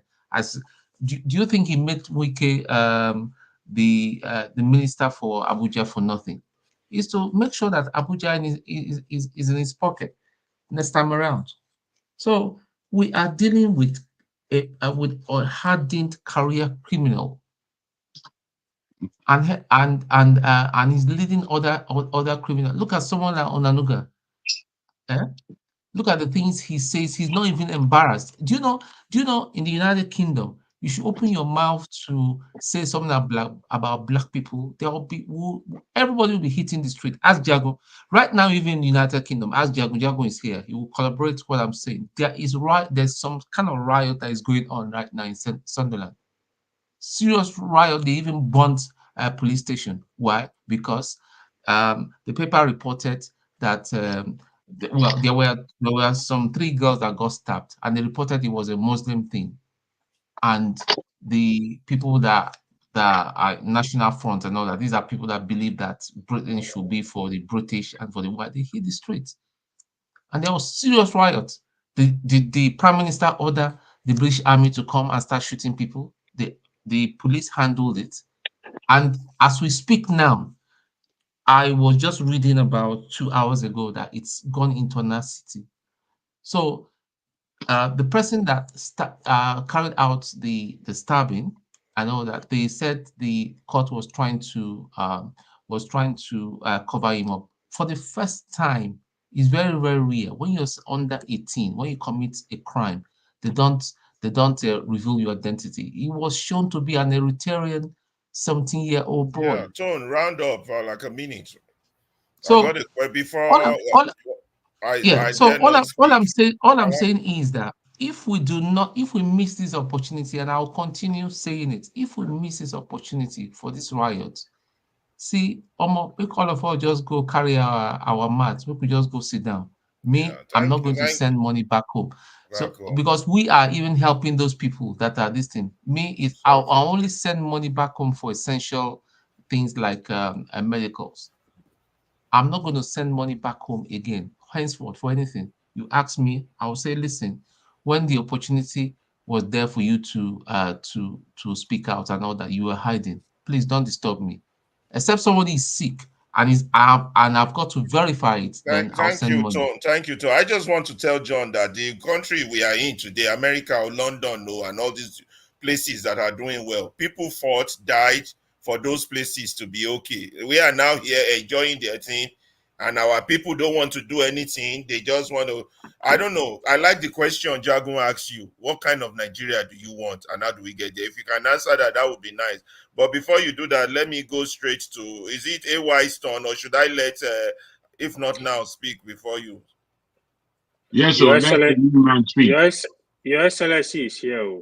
Make I let the Excellency speak first. Fire. Steph, fire, go on. Fire, you want to be fired? You gotta, no, not that kind of fire. I don't know whether he's been listening to our long argument. This young man gave me headache today.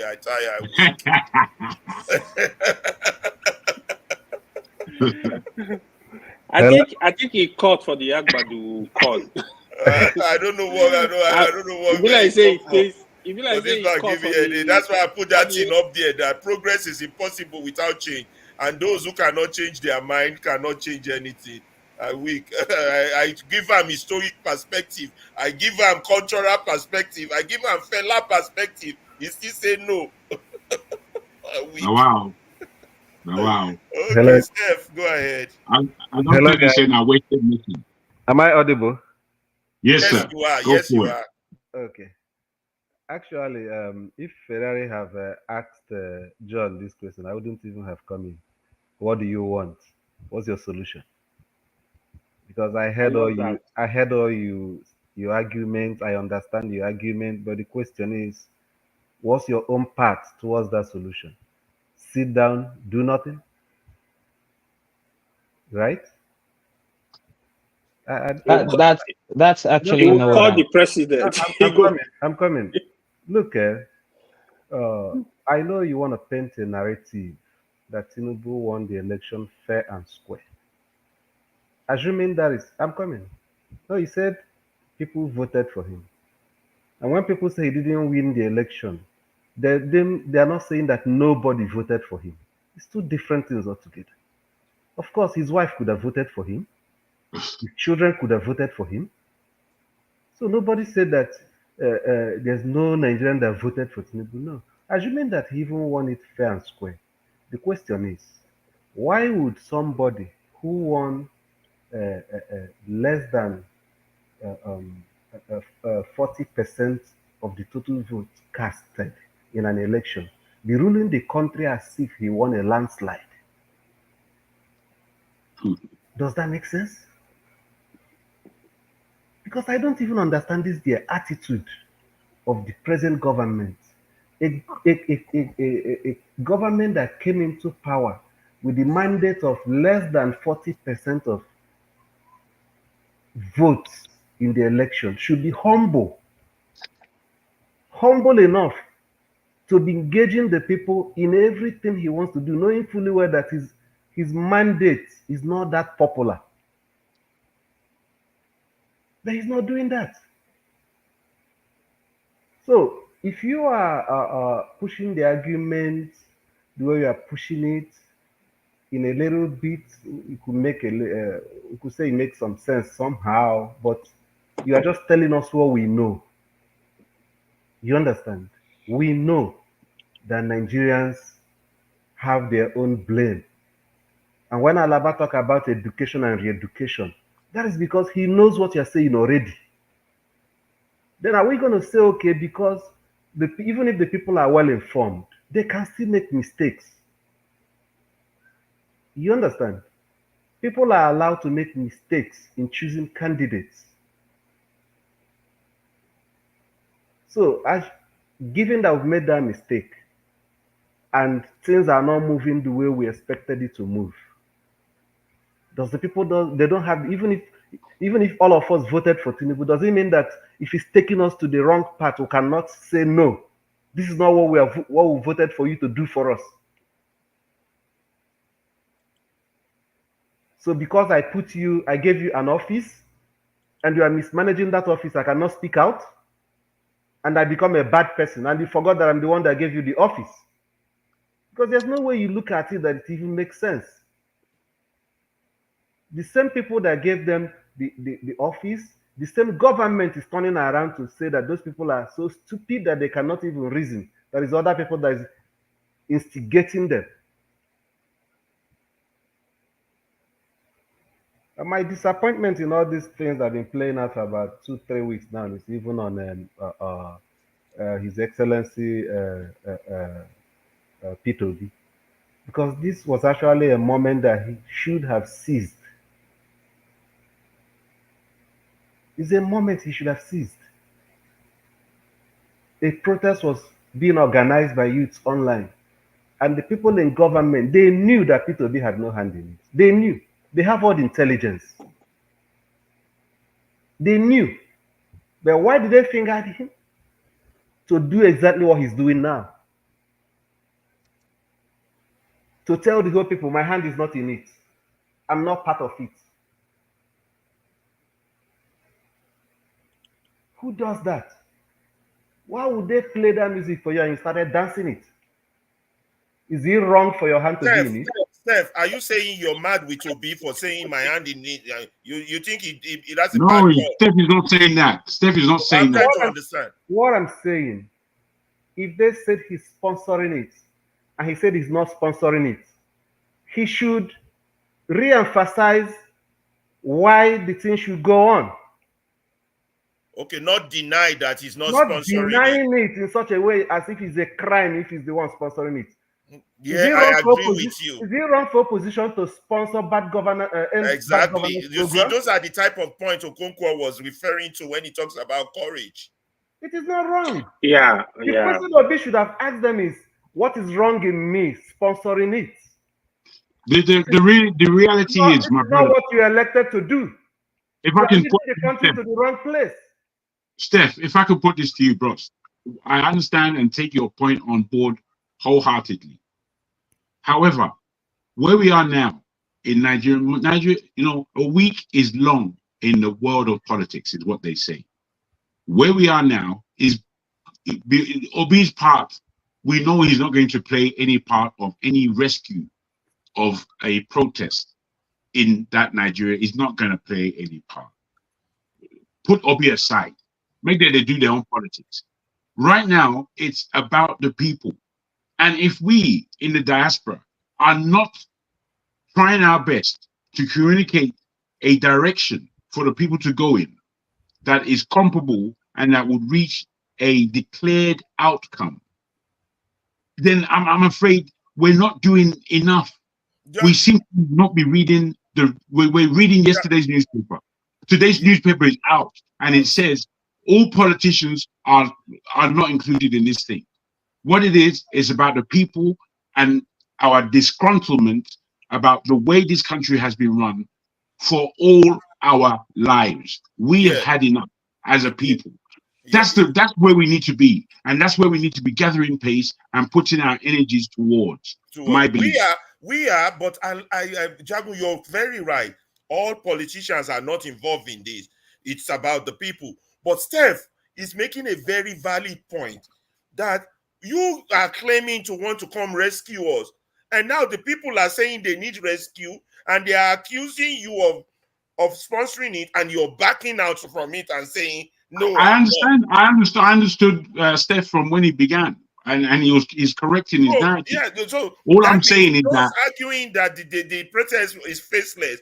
Of course, it's going to be faceless because the people who are supposed to put a face on it are running away from it.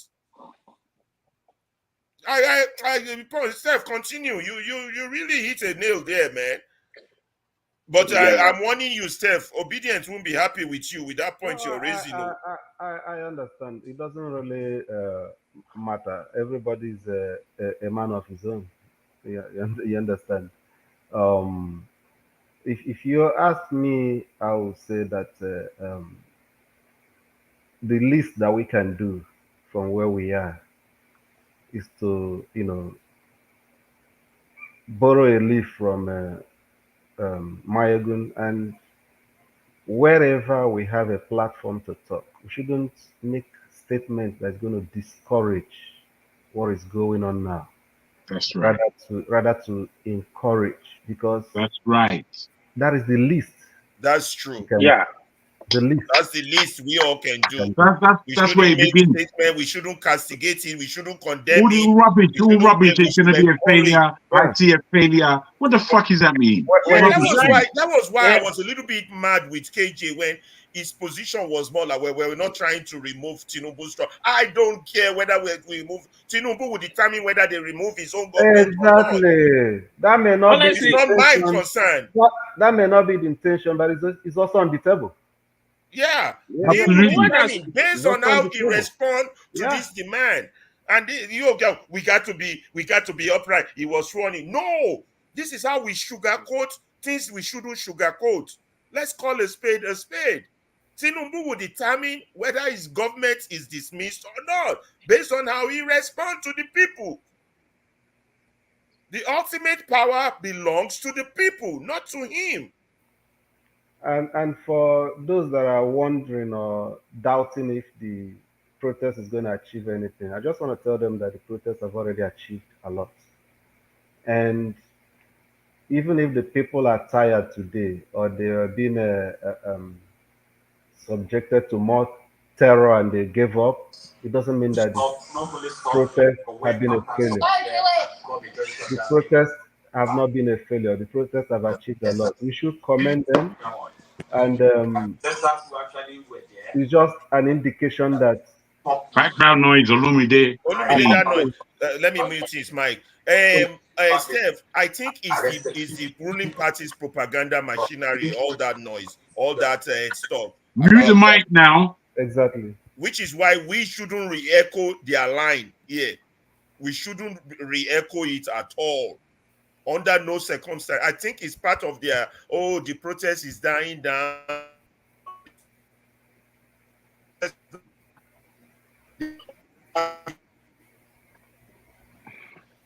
If there's no other lesson, look, hello? I think it's Ferreira's connection. Okay, if there's no other lesson that been learned, at least the government by now knows that when there is an issue in the land and you need to talk to the people, you shouldn't be going through the back route of talking to traditional rulers, pastors, imams to talk to the people.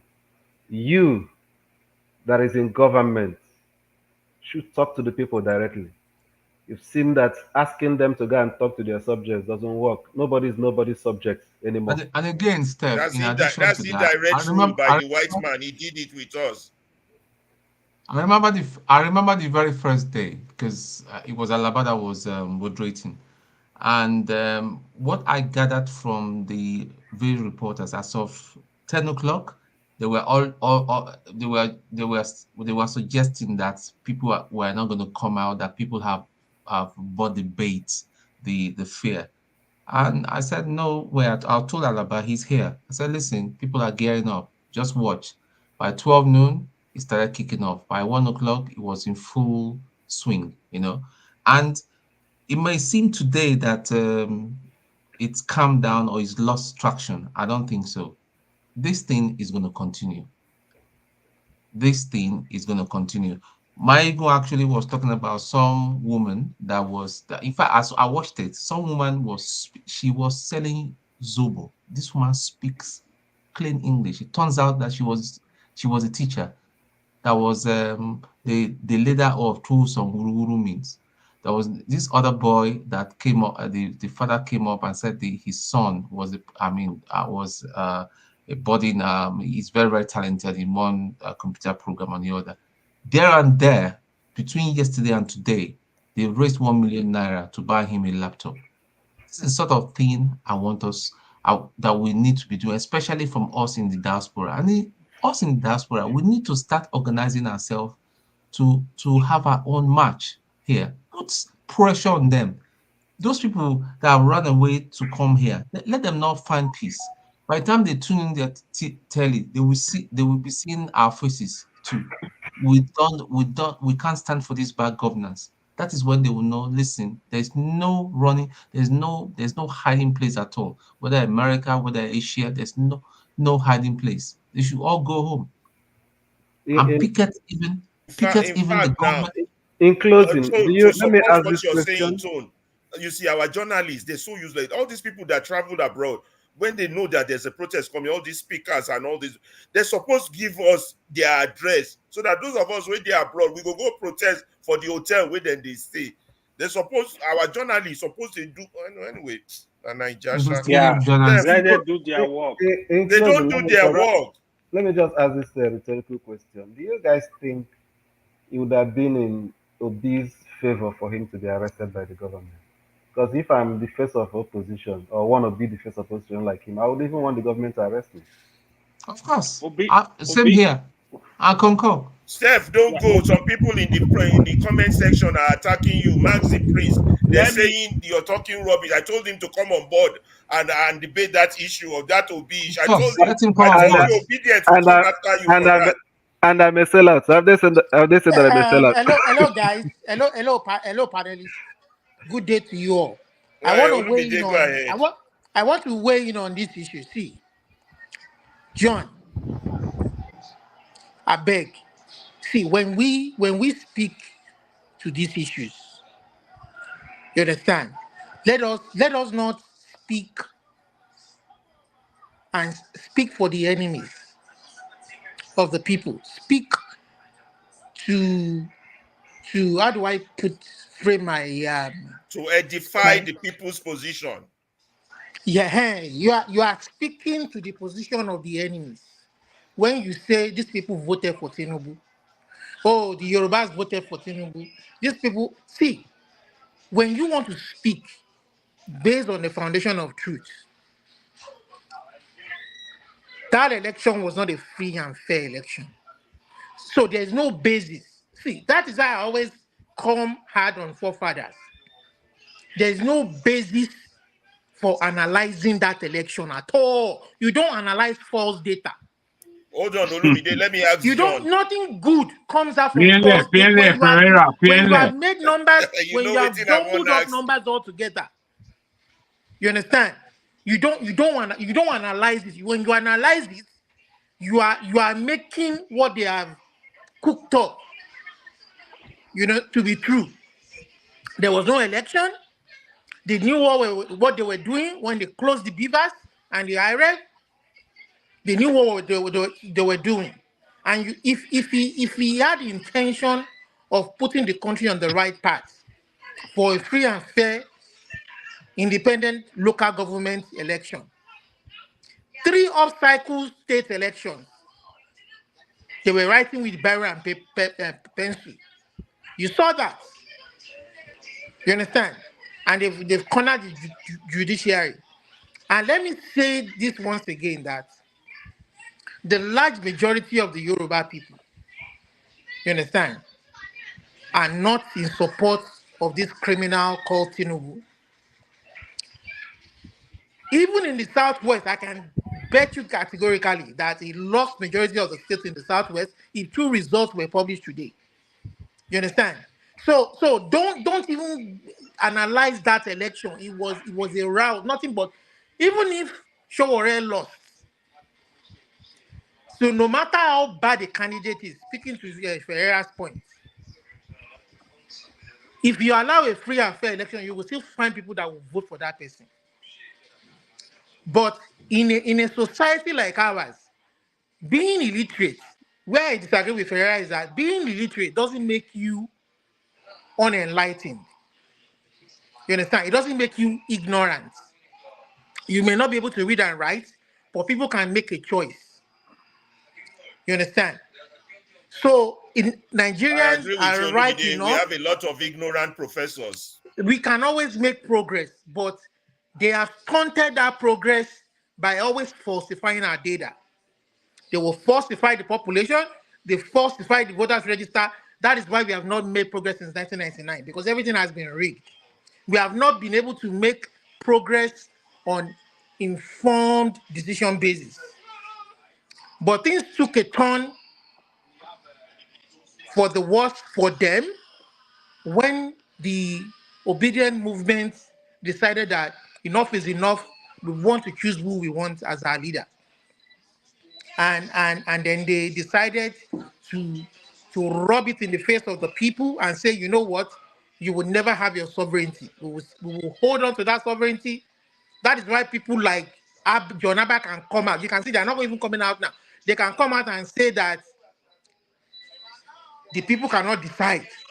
They can't decide who should lead them. It should be a select set of people who are influential in the country who should decide who should lead them. When we don't have that in our constitution, when we say the constitution is a fraud in the first place because the people were never a part to it, by the same elites who sat down and cooked it up in their rooms, when we told them that it's a fraud, they will say, oh, no, no, no, no, no, no, no, no, no. And they are the same ones who will not even obey the very paper they cooked up. This is a very fraud they cooked up. We are in the US, we are in Canada, we are in UK. Even UK that is very conservative. Even UK that is very conservative. Today, you would never, you would never hear them speak discriminatory words against other races. They won't tolerate that in their society, as conservative as they are. To what Tone said. How In much fact, it's more an US? offense. Olumide How is an much more offense here. Canada? They are as diverse. America is a diverse country with different that is how they thrive, different cultural backgrounds. They don't joke with their elections. They know that it is that election that will bring out accountability. No matter how powerful that leader is, it is that election that will make him accountable. That made Trump accountable. That he didn't get a second time and is at the risk of not even being elected with the kind of candidate he's facing right now. So if the moment the people can't choose who they want, from the local government level to the state to the federal, you will find criminals cooking up numbers and deciding who Thank you, Olumide. Round up, round up. Olumide, are you going to finish today or we should just Yeah, sleep? he's rounding up now so that I can so go I to just want AY. John AY to is know getting that, John, impatient. please, there was never any election. Don't say they voted they Let's chose stop beating up on John. Olumide, be and quiet. then Your two, time is up. I want to say AY, go finally that ahead. After your minutes don't end. what these negotiations are doing, or supposedly few Yorubas are doing, that is not Yoruba. That is not, the Igbos are our brothers. We want to build a country that is fair. Olumide, go to Lagos. So the reason why they are gaslighting the Igbos right now.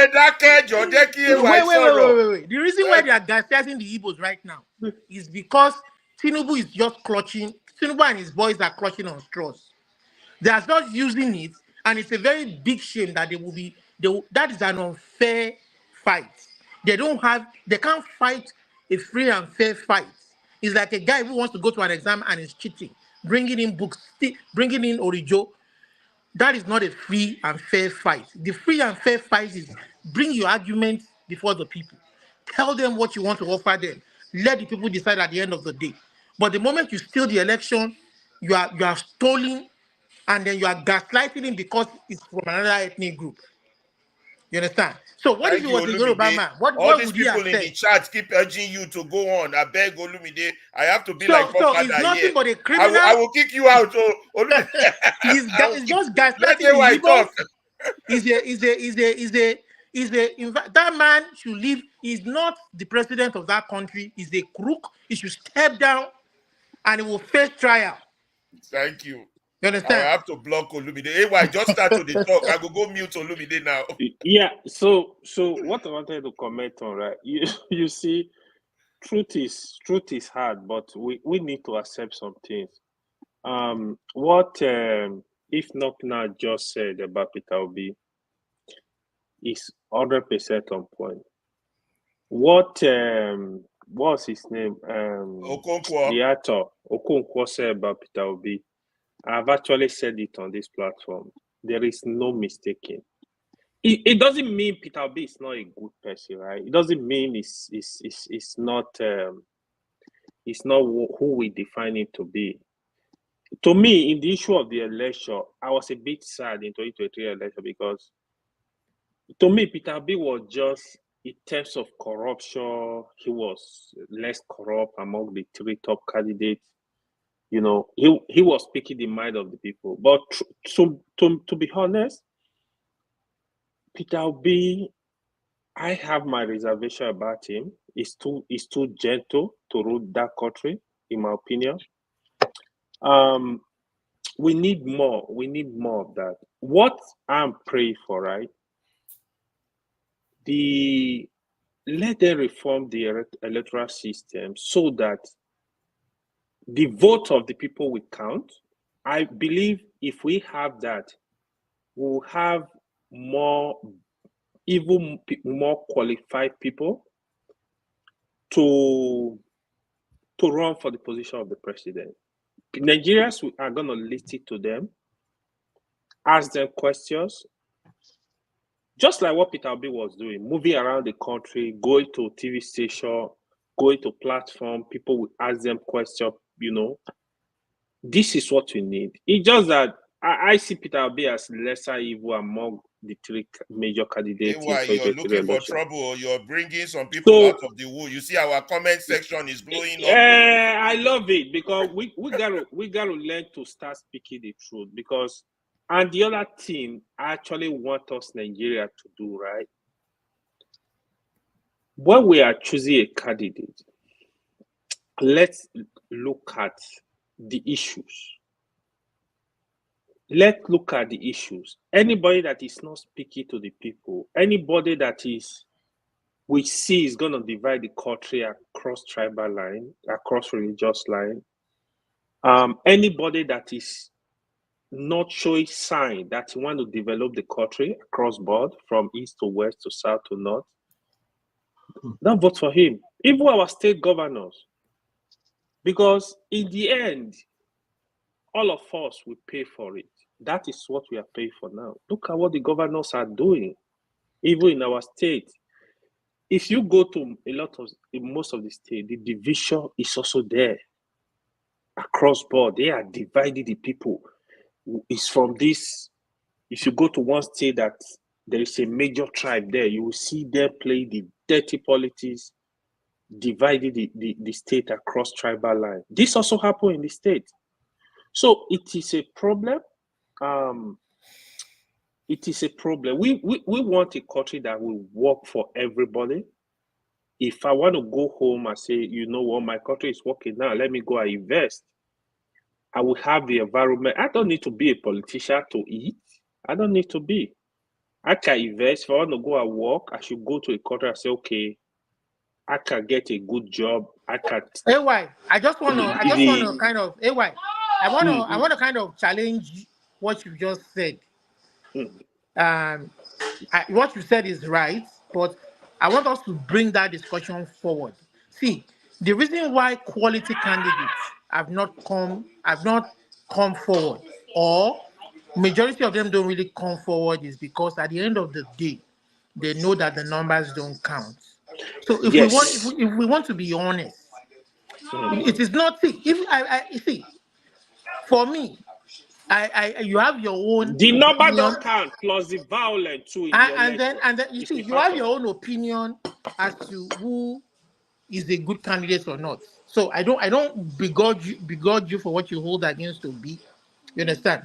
But more importantly, we need the umpire. Once the umpire has been sent there to do a dirty job, like we need people like that woman that against all odds. No, Olumide, I think it's the structure that is wrong. We need a new constitution. No, Olumide, the structure is wrong. I We know, need to I know, change I know, everything. I know, but Nigerians are not even Nigerians are not even talking about that right now. That is the problem. The woman you're talking about. We don't need one person to change. We need a system. We need the whole system. Let me give you an example. There are so many of them like that, but they are not. Example. You know, there are good people there. If President Trump was president in Nigeria or in any African country, you think he's going to leave power today? It's not going to leave, because there is a structure. There is nothing he can do. You lost the election. With all the gra-gra, they will take you out. We don't have the system. That is why we are struggling. But Ayo, I'm sorry, AY, see, some of the laws there, we know that some of the laws there were copied from countries that it has worked very well for them and they brought it here.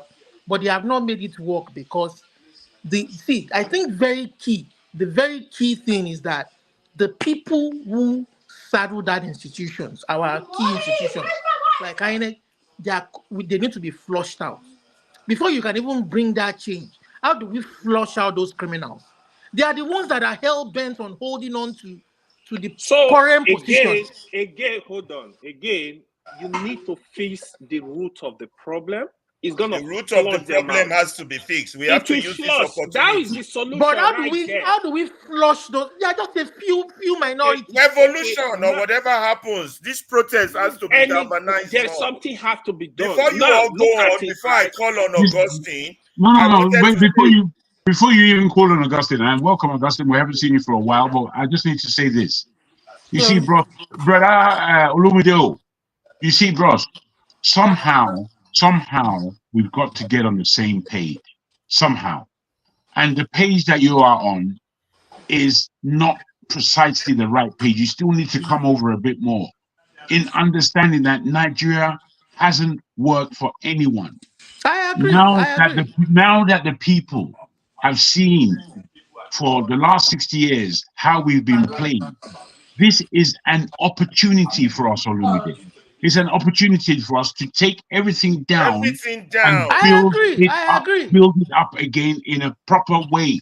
Because we cannot try and play bric-a-brac with this organization that they have there.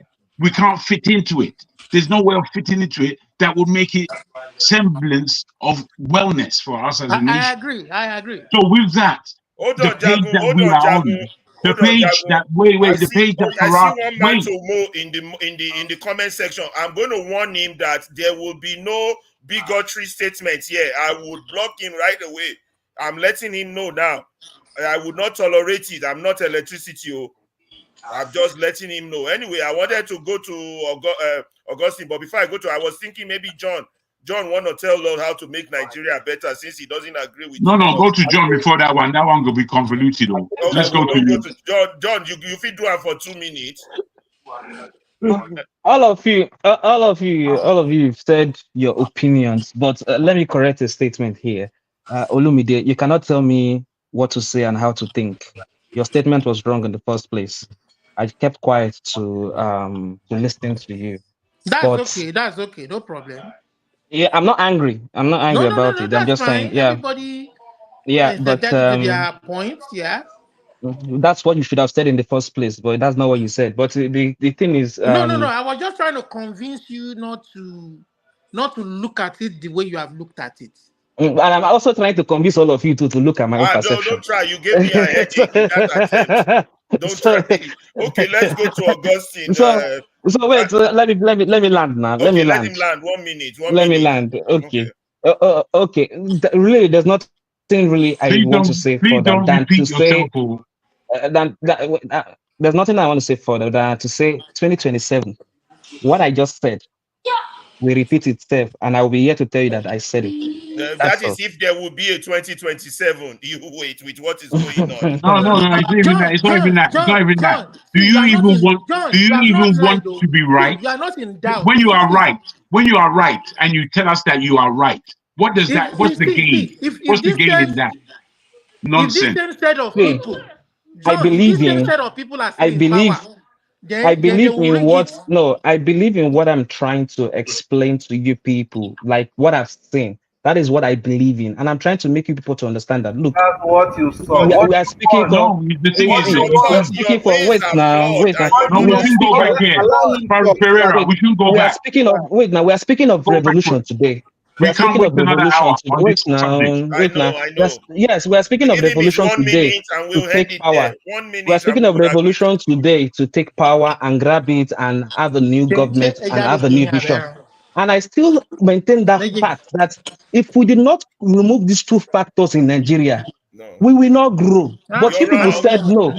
If we You do not are remove wrong. You're religion wrong. and You're wrong. And your ethnicity, time is we up. will remain where Augustine, we go did. ahead.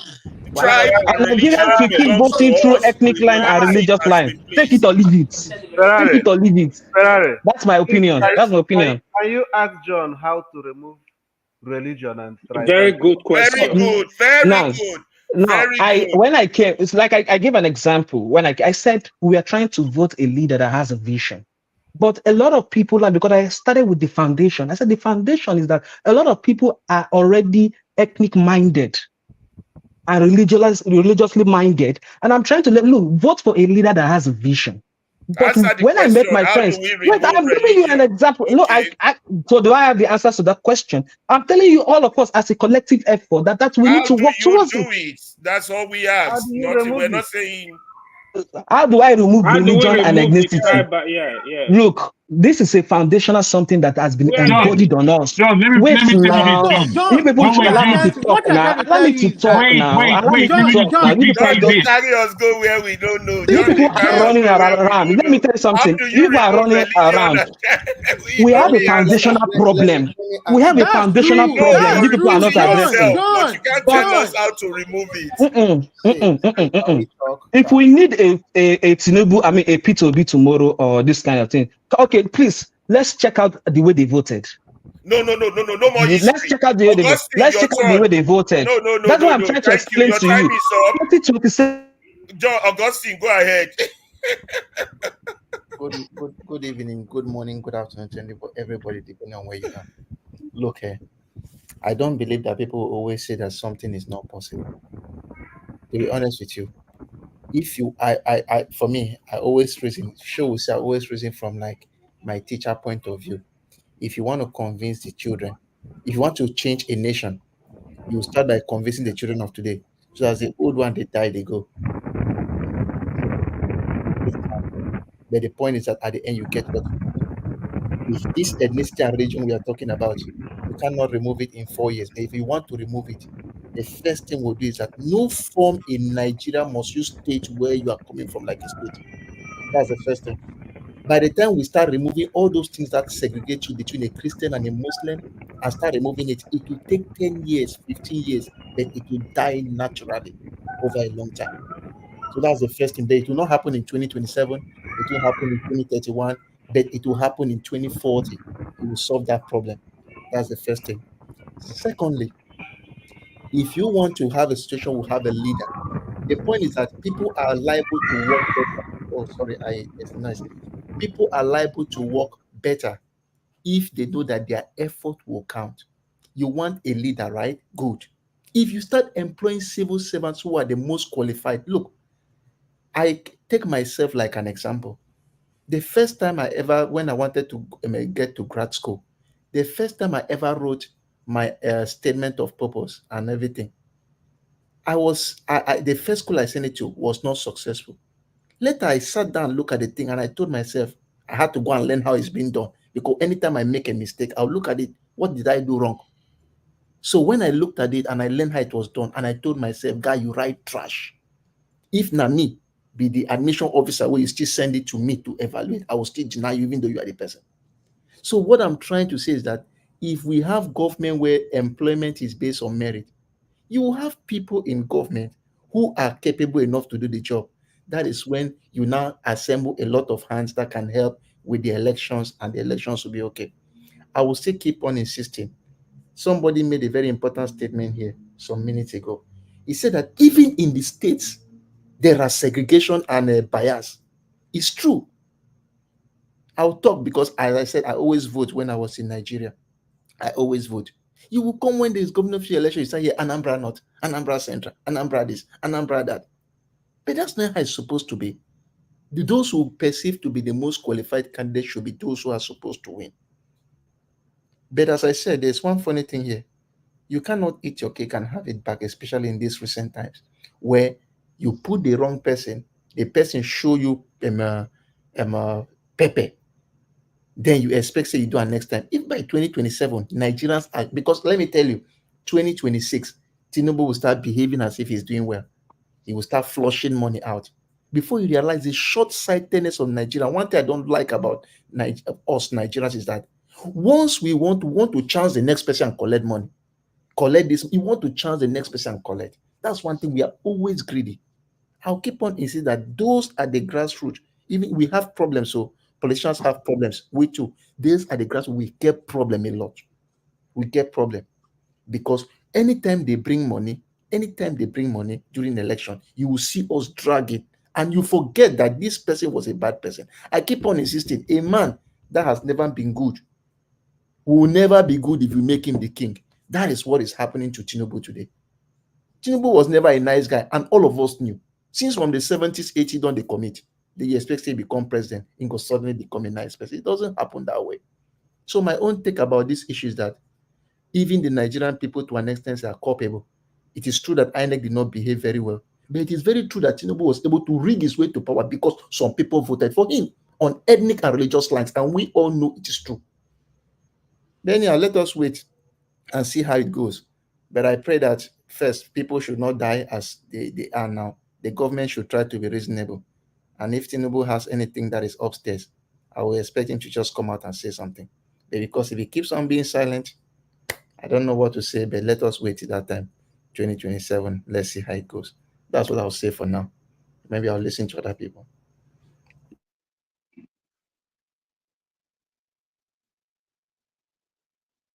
Is everybody muted? You're muted. You're muted. Ferreira, you're muted. Ferreira, wake up, my friend. Ferreira is muted. What did you say? I think you are moderating now. Yeah. I thought you all could hear me. I didn't know the team was mute. I just brought in Maxi Priest. So what are we talking about now? Are we talking about Obi's failure to wear these protests fully on his chest, or no? I think John misguided direction on where Nigeria? No, we're not going with John again. Or John is. Jagu, can I talk? Can I? Hey! Moderator. Me no Jesus Christ! Moderator. I don't. Calm down, man. I'm calm. I'm so mad that Joe will reason the way he's reasoning. For Christ's sake. Nobody is disputing that, some Yorubas voted for Tinubu or not. But at the end of the day, what is the statistics? Is 8 million all Yorubas that voted for him? How can somebody, I'm so disappointed. John, you are in Germany, you are in Berlin, and you could talk like this? I'm surprised. You did not listen to the No, John, please. I don't want interruption. I don't want interruption. Please. Let him vent his anger on you. I'm begging. I've been listening to you guys for about 2 hours. I'm just coming out of town. John, let him vent his anger on you. Okay, and because of you guys, I had to get out of the freeway just to talk. You can, these things we talk every time because the way you are saying it, you're making it look as if all Yorubas voted for him. I have friends who are Yorubas. Until today, they never voted for that man. I knew that man. I lived in Lagos. I grew up in Lagos. I can bet you if they release the result of that last election, Tinubu lost. He lost Southwest. I can bet you. Only me they don't only me. I agree with that. So at the end of the day, we are not saying that that some people didn't vote for him. He even said it with his mouth to the imams. He said that he won the election with his money. That it was his savings that won him the election. And you begin to wonder, what is this man talking about? And then Steph, I'm surprised Steph, all of a sudden Steph just came out of his own shell to blame Obi. Why didn't he own up? Oh, if he's sponsored. Did you listen to the man? Did you not even know what the man is talking about? On that Obi own, Steph was on point. Wait, Pereira, please, Alaba, can you, Alaba, no, you are moderating. Can I make my statement? And then you can continue. This is a man, before anything, they said he was sponsoring the election, and he was sponsoring the protest. 2 days ago, about yesterday, they came up with a video where they said he was protesting with people at Abuja, and the man was at Oka. This whole thing that you are looking at, you know what they're waiting for? One thing they're waiting for, Obi. One mistake, they will take Obi, and guess what? He's not gonna come out alive. I bet you that. Going to jail is not the problem, but they will kill that man in jail or prison or whatever you call it. They will kill him. To them, they feel he is an obstacle to their 2027, and they are looking for every way to take him out. And not only are they trying to take him out, they're also trying to, to group him into a tribal thing. That the Igbos, because now they made it seem that the Labour Party are the Igbos. They even call it IPOB. So sometimes we have to reason. The man only came out to say that he's at Onitsha. How can he be at Onitsha and be at Abuja at the same time? And not only that, okay, he said people can protest as long as they protest within the law. People can protest. For Christ's sake, can we just, please guys, we are adults. For Christ's sake, we can change this topic.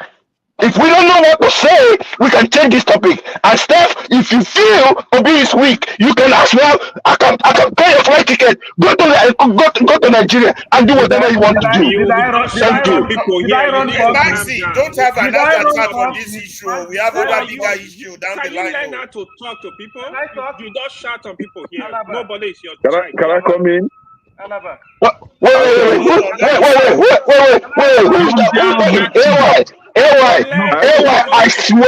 I swear to God, you were there and they were saying all those things. Please, is that why you are shouting? Did I shout on you? Did I shout on you? Did I shout on you? Did I shout on you? Why are you buying somebody? I made my statement, and so be it. I made my statement, and so be it. I actually called in because of you. Thank you. You asked me to come on. That backbone has been allowed between AY and Maxi Priest. Can I come in for a minute? That man can I come in for a minute? Let me respond to him. Can I come in for a minute? Only 1 minute, Kenneth. Can you hold on? This is getting interesting. What I want to tell Max is that his opinion is welcome. Just the same way my own opinion is allowed. I did not run for president of Nigeria. I never even contested even councillorship. But I believe that anybody who wants to put himself up to serve the people should be ready to stand with the people at all times, no matter what it costs. This protest that is being organized by the people, the very people that will be represented. If they are telling you that is an Igbo protest, is the narrative they want to paint to you to make you respond the way you are, to make him respond the way he's responding now. All the things that we saw in Kano, Kaduna, Bauchi, Nasarawa, if it's actually Igbo protest, then it means that actually it validates the point that Peter Obi actually won the election landslide. If all those things going on in the north are actually Obi supporters, I will own up to it if I'm the one who contested that election. Yep. Now, the thing is, yeah, let me come in. Steve. I'm coming. Oh, I cannot put myself forward that I want to rule Nigeria. And I'm a nice guy, the Obi is a nice guy, and I'll be timid at the same time. He's being timid. Tell me one leader. Tell me one leader now. Okay, let me come in. AY, hold on. I don't want to see these days, you know, old age. Before you come in, take a look at what I posted on the comment section. I have cherished the idea of a democratic and free society in which all persons live in harmony with equal opportunities. It is an idea for which I live to live for, and if need be, need be, it is an idea for which I am ready to die. Why is our own politicians' case different? Unfortunately, yeah. Let me start with your question, but unfortunately, Steve, unfortunately in Nigeria, currently in Nigeria, currently in Nigeria, as it is today, the crop of people you have as leaders, none of them is a Democrat. Nigeria, as it is today, what you practice in Nigeria has nothing to do with democracy. Your current president actually told you when you were asking him to come out and speak. And I was questioning, is it the masses or the citizens that had to teach this guy how to be a leader? Does it mean that he was never a leader in actual sense? Because it is only, let me, these days, I'm trying to. I have water here. No, I'm just trying to choose my words. I don't want to be angry. So it is only a stupid fool that emerges as a president, yet he doesn't know what leadership is. He doesn't know what presidency is. It is only in that situation that you have citizens advising him on when to act, when to talk. Last time we had Buhari, a lot of calamities were going on in the country, and the people were urging him to speak. They urged him to speak for more than a month before that charlatan came out and spoke nonsense. And today, prior to the protest, notification was given for more than 3 weeks. This guy never said anything. He was busy lobbying the usual way he knows how to. And then today, the same P2B that you guys are, some people are saying that he's too gentle, is advise him to come out and speak. And I heard, not confirmed yet, that he came out and said that that presidency, he paid for it. So nobody should stop him. So he actually paid for the presidency. And the first person that came to mind was one man. One man who went to Mo and Kolata. I was like, these two people should be should be ashamed of themselves right now, because the person that they were canvassing for, the person that they were fighting for, that he actually won the election, has come out and said that he did not win the election, rather he bought the position. Now, my brother, I don't know who confirmed that to you, that P2B is too gentle to become a president. This is somebody that was the governor of Anambra State. And I know how. You stay focused. The issue is the people are clamoring for change. Obi should gladly, and they accused Obi of planning it, and he's running away from it. He's denying that he didn't plan it. They say politically he should wear that as a badge of honor. That yes, they need a change. That's the issue. Let's not cloud it. I've said it last time here that I love Obi to be the president, but the way and manner is handling this, what is going on between he and the present nonsense regime, I don't like it. You should have a stand. Don't allow them to push you around. Have an abo. This is here. This is where you stand. Nobody should push you away from that abo. Stay there. On that point, you and Steph are on the same page. On that point. Hold on. When the Senate president was running away from the from the country because of the protests. When other elected officials were running out of the country, what Peter Obi did was he went back to his hometown, Onitsha, to observe the protest. And you know, in the southeast, we have our style of protest, which is sit at home, right? So the sit at home, why we did that is because we know what will possibly be the outcome of that protest. Is a thing of the government will push out their tout to come and disrupt and begin to loot businesses. And this is actually what happened in some of these northern states. And we are trying to avoid that in Southeast because Southeast is majorly a business area. And I wouldn't want talks to be sent down from River State through Asari Dokubo, because Asari Dokubo is the one causing menace in Southeast. So we don't want such thing to happen in our place. And that is why we decided to sit at home. And this is a form of protest as well. Businesses were closed everywhere, were shut down. Should we give and him 1 this is minute? exactly what Peter Obi did, because he cannot do otherwise. If Peter Obi comes out on the street to protest, nobody's going to join him because we sit at home, cook our offense and enjoy. So this is Augustine wants to join him, but before Augustine, so Peter Obi in actual sense participated in the protest. Yeah, Kenneth, whether he sits at home or not, what they're saying is he should have wore it with a badge of honor.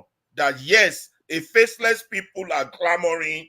I have a face. I'm telling you, their clamor is genuine, and I'm saying they should. It doesn't mean the people that are actually accusing him, were they not the same people that actually sponsored the protest before 2009? No, they didn't accuse him. They asked him if he was planning, and he shied away from it. Let Augustine go ahead. Now, there's one thing Nigerians always do, which I keep on shaking my head. All of us are citizens. Nobody's more citizen than another person. Any other person, that's true. But why is it that we must always want Peter Obi to be the one at the forefront? Because people are saying the protest is wait. Let me start, please. Let me start. We are delegating our duty to another person. No, wait. No, let me speak. We're not. In this case, it's not a question. The people are coming out for their responsibility. Yes, the people are those coming who claim out, to want to represent. Hold on, Augustine. Hold on, Augustine. I'm moderating. Hold on. Now let me get my moderation advantage. No, wait, it's my time, please. It's my time. The people are clamoring for a change. He's claiming to represent the people. Why is he not on the side of the people? Pereira, moderate. Come on, bro. Oh yeah, you have to do the job. No, you have to do your job. You have to do your job. Some people think in Nigeria. Look, I've participated in a protest. I was even the leader. I was there because it concerns me directly. And I took my own people as the leader and I went and registered what I did. I keep on saying on this show that I was punished for 1 year because I decided to not to do what was illegal. It doesn't mean that I am more better than any other person. All of us can do the thing as a whole. But Nigerians want somebody who comes to the forefront to be the leader. And let's say a stray bullet knocks him up, they will ask him, who sent you? You are the Nigerian. We are supposed to do it ourselves. And that is the truth about all this thing. One thing we fail to understand is that we feel that gentleness is cowardice. It's a lie. I will keep on speaking for myself. I was a leader. I know they shout. But when I deal with you, if go to, like for example, even go to my school, from 2010 to 2020, ask of the Department of Biochemistry at Anambra State University. Ask them who is Augustine. They will tell you the boy is very wicked. Why? Because they know that you cannot buy me with anything. If I tell you something that this is my decision, you cannot change it. But yet, I know they shout. So the point is that Nigerians always like a situation where they want somebody to come and be the big. We can all do it on our own. So Obi does not need to lead the protest. Even me, I prefer his method. Why? You people think that because if he comes and grab it and jump with it, makes him strong and lie. You see people like Obi, once they take a decision, you cannot change it. People will go come, they shout, they make noise. Give them money, give them gift, you will buy them over. But somebody who will be smiling and talking to you, be very careful. If that person won't dry you, if he won't dry you, you go regret your life. It happened in Anambra State. Kenneth even said it there. Kenneth said it. I was there when I was in Anambra State when Obi was leading. If he takes a decision, you cannot change it. And that is the kind of people which, if you want to check, they will be good leaders. Because when they look at something, this is the rule of law, and they go for it. They go for it to the end. Now, there's one thing we fail to understand. We feel as if tyranny has a switch on button and a switch off button. There is protest. Switch on the button of tyranny. We go grab it. When we become president, we switch it off. It doesn't work that way. If you do a small thing which is illegal today, you tell yourself, console yourself, okay, may we do it because we want to do it for the people. You do it again. 1, 2, 3. You are beginning, you become part of the evil people. There will come a time where you can no longer do anything because why? You have been corrupted. That is the truth. So if Obi says, let us do it according to the rule of law, it doesn't make him weak. It doesn't make him weak. It makes him think very well, do things the rule of law. Okay, let us now push. Let us go. Push everybody outside. 1 minute. Immediately you get Tinubu outside. Another person assume the throne. Hold on, Augustine. You have enough time. Let's. Yes, I'll end in 30 seconds. Well, I'll end in 30 seconds. Can you round up? Let me end in 30 seconds. So the narrative will now come that, okay, he used revolution to push us away. It is very bad for me to hurt, maybe I hurt somebody in your family, you hurt somebody in my family, I do it the same, you do it back. It will be counter fighting, and at the end, nothing will be achieved. So let's not take people's gentleness for cowardice. I'll tell you the truth. Don't do that. Okay, because you find yourself go ahead. 1 minute. So, you see, the problem of Nigeria, I don't know when it's going to end. The people defending all these issues, I strongly believe Peter Obi was president today. They will tell you don't talk. The job of opposition is to question the government in power. The job of an opposition leader is to lead the way in that movement. Tell me any country where you see the opposition sleeping and waiting to grab power. It's not done anywhere. Not even Nelson Mandela. There is nowhere. You got to criticize constructively. If Peter Obi go on, Tinubu went on the street and protested. Buhari did. Atiku did. All of them did. Do you know opposition people in Nigeria that has not been on the street to protest against bad governance? If you know one, let me tell you the date he was on the street. We need, see, this thing are just, see, you're not going to grab power like that. People have confidence. There are thousands, millions of, 6 million that voted for Peter Obi, waiting for him to lead the way. You got to lead the way. Labour Party was in crisis. Statement from Peter Obi, you did show leadership. Jesus People don't Christ want us to say what is right. You got to show leadership. Leader of position, you got to show it. Jagun, has he not been doing it? No, he did not do nothing. Tone, you moderate Why for do me. they I have hate you to go if you have check not if been I have doing a it? THL Hold on. document. When So people help are me saying moderate all for a this, few seconds so I will talk people are after saying all AY. this Okay. stuff. It's not I'll that. be back in 2 minutes. 2 minutes. Even on this panel for the past 2 weeks, I think Popaton was here, some people, Jago was here. I have said it, like, blame they are putting on Peter Obi from the presidency is unnecessary. Of course, even the president, even they know Peter Obi is not involved in any organizing this protest. They know. What 899 is saying, since they are telling you, you said, come on, it's my right to protest. I'm going to follow my people to protest. Good. Nobody is You going to have shoot made you a a bullet. very serious point, though. They know, yet they put it on him. Why? But that is politics. Why? They know that is politics. You see Peter Obi that is telling people in Maiduguri to go and protest now?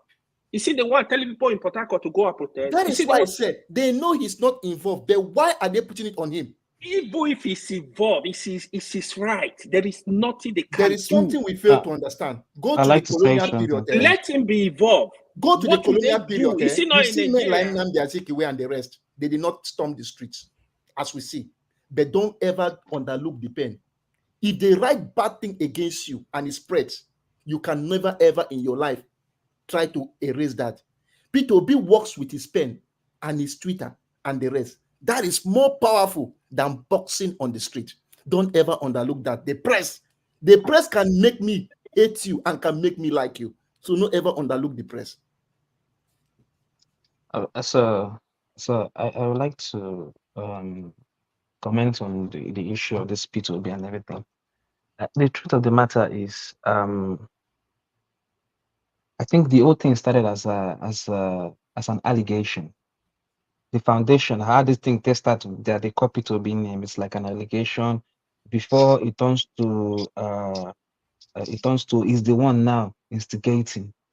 So for me, I feel like they were setting a trap for him from the very beginning, knowing fully well that it's the citizens, it's not this thing. And me, Obi being a wise man, he do his thing his own way. That's the way I see it. But what are we going to say to the likes of Bayo Anonuga and Reno Omokri that instigated this in the first place? And I think the reason why Obi came outside was because there was another allegation again against him that he was in Abuja. The one I saw in Arise today, that he was in Abuja. Wait now. He was in Onitsha. He was not Wait in now. Abuja. No. I said there was an allegation that he was in Abuja instigating protests to fight the police. So that was why I saw him on TV. He said, how can I be in Abuja and be in Onitsha in the same place? So he has the right now to debunk this thing, so that those that have proof to come and prove. And the reason why, for me, I think Obi is being pointed out is the number one contender. Is the number one contender, and is mostly liked, mostly loved, mostly cherished and respected. But that is for the issue. But on a personality note, I would take the keynote of Kenneth Okonkwo. What he said about P2B, I agree with him. I agree with him. I might not like his method, but I agree with Kenneth Okonkwo that P2B is too me as a person, all the things that P2B have went through up to this stage, I don't think I can take half of it personally. But P2B being the man who he is, you cannot tell person how to react, or you cannot tell person how to run his house. But being the man who he is, it pisses a lot of people off that, you're being disrespected, you've been, something like that. And Kenneth Okonkwo wants, and it begs a question. I don't know from this little example if P2B will actually be an action president. From these little things we are seeing with party, that is why people ask questions like, if you can't take steps like this, what do make you think, when you get to the president, it will be more better, Okay. So I agree with Kenneth Okonkwo's opinion that he's too soft and is too likable for him to take action against some people. So that's where I want to start. I don't want to go deeper, but if you read Kenneth Okonkwo's statement, you will know where I'm coming from. Yeah, I think I read that statement and I saw his interview on Arise TV as well.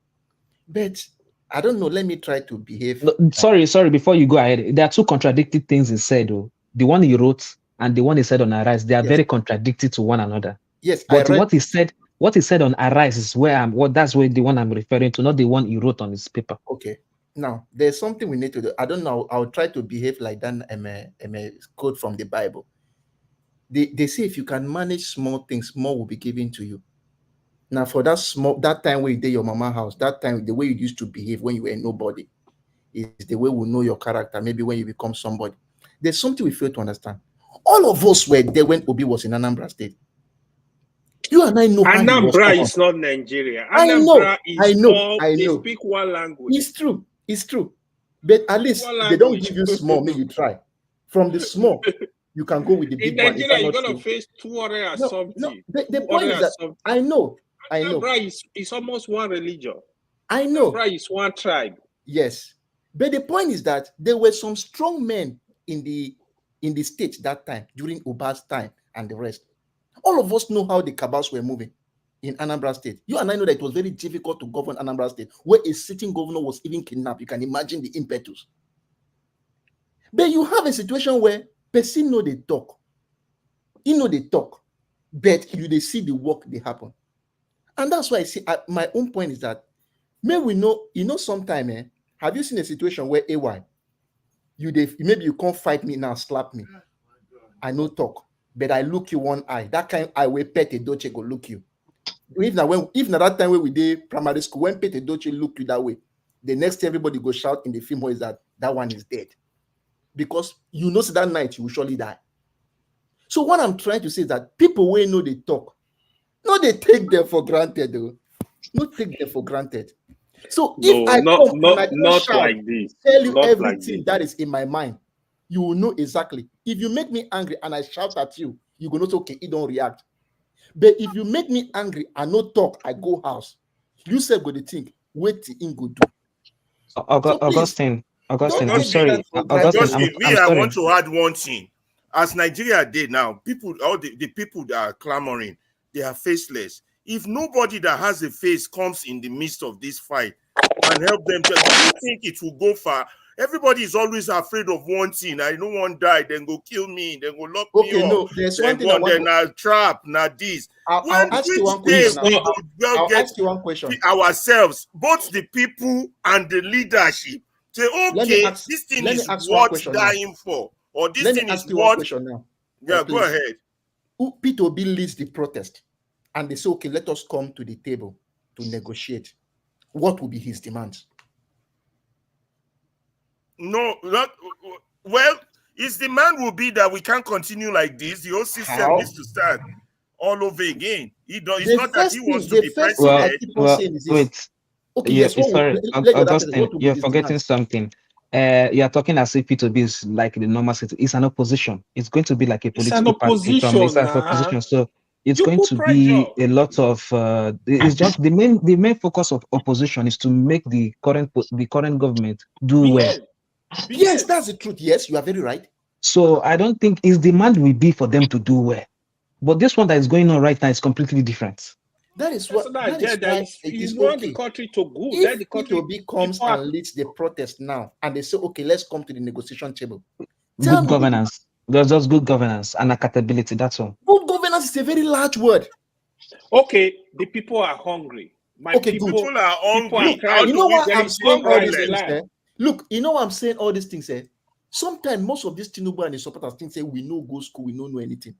Sometimes if they even make some of us who are here president, who will do better than them. Good governance, what is wrong? You are hungry, right? Good. Identify the different clusters of agriculture we have. The states that have specific products.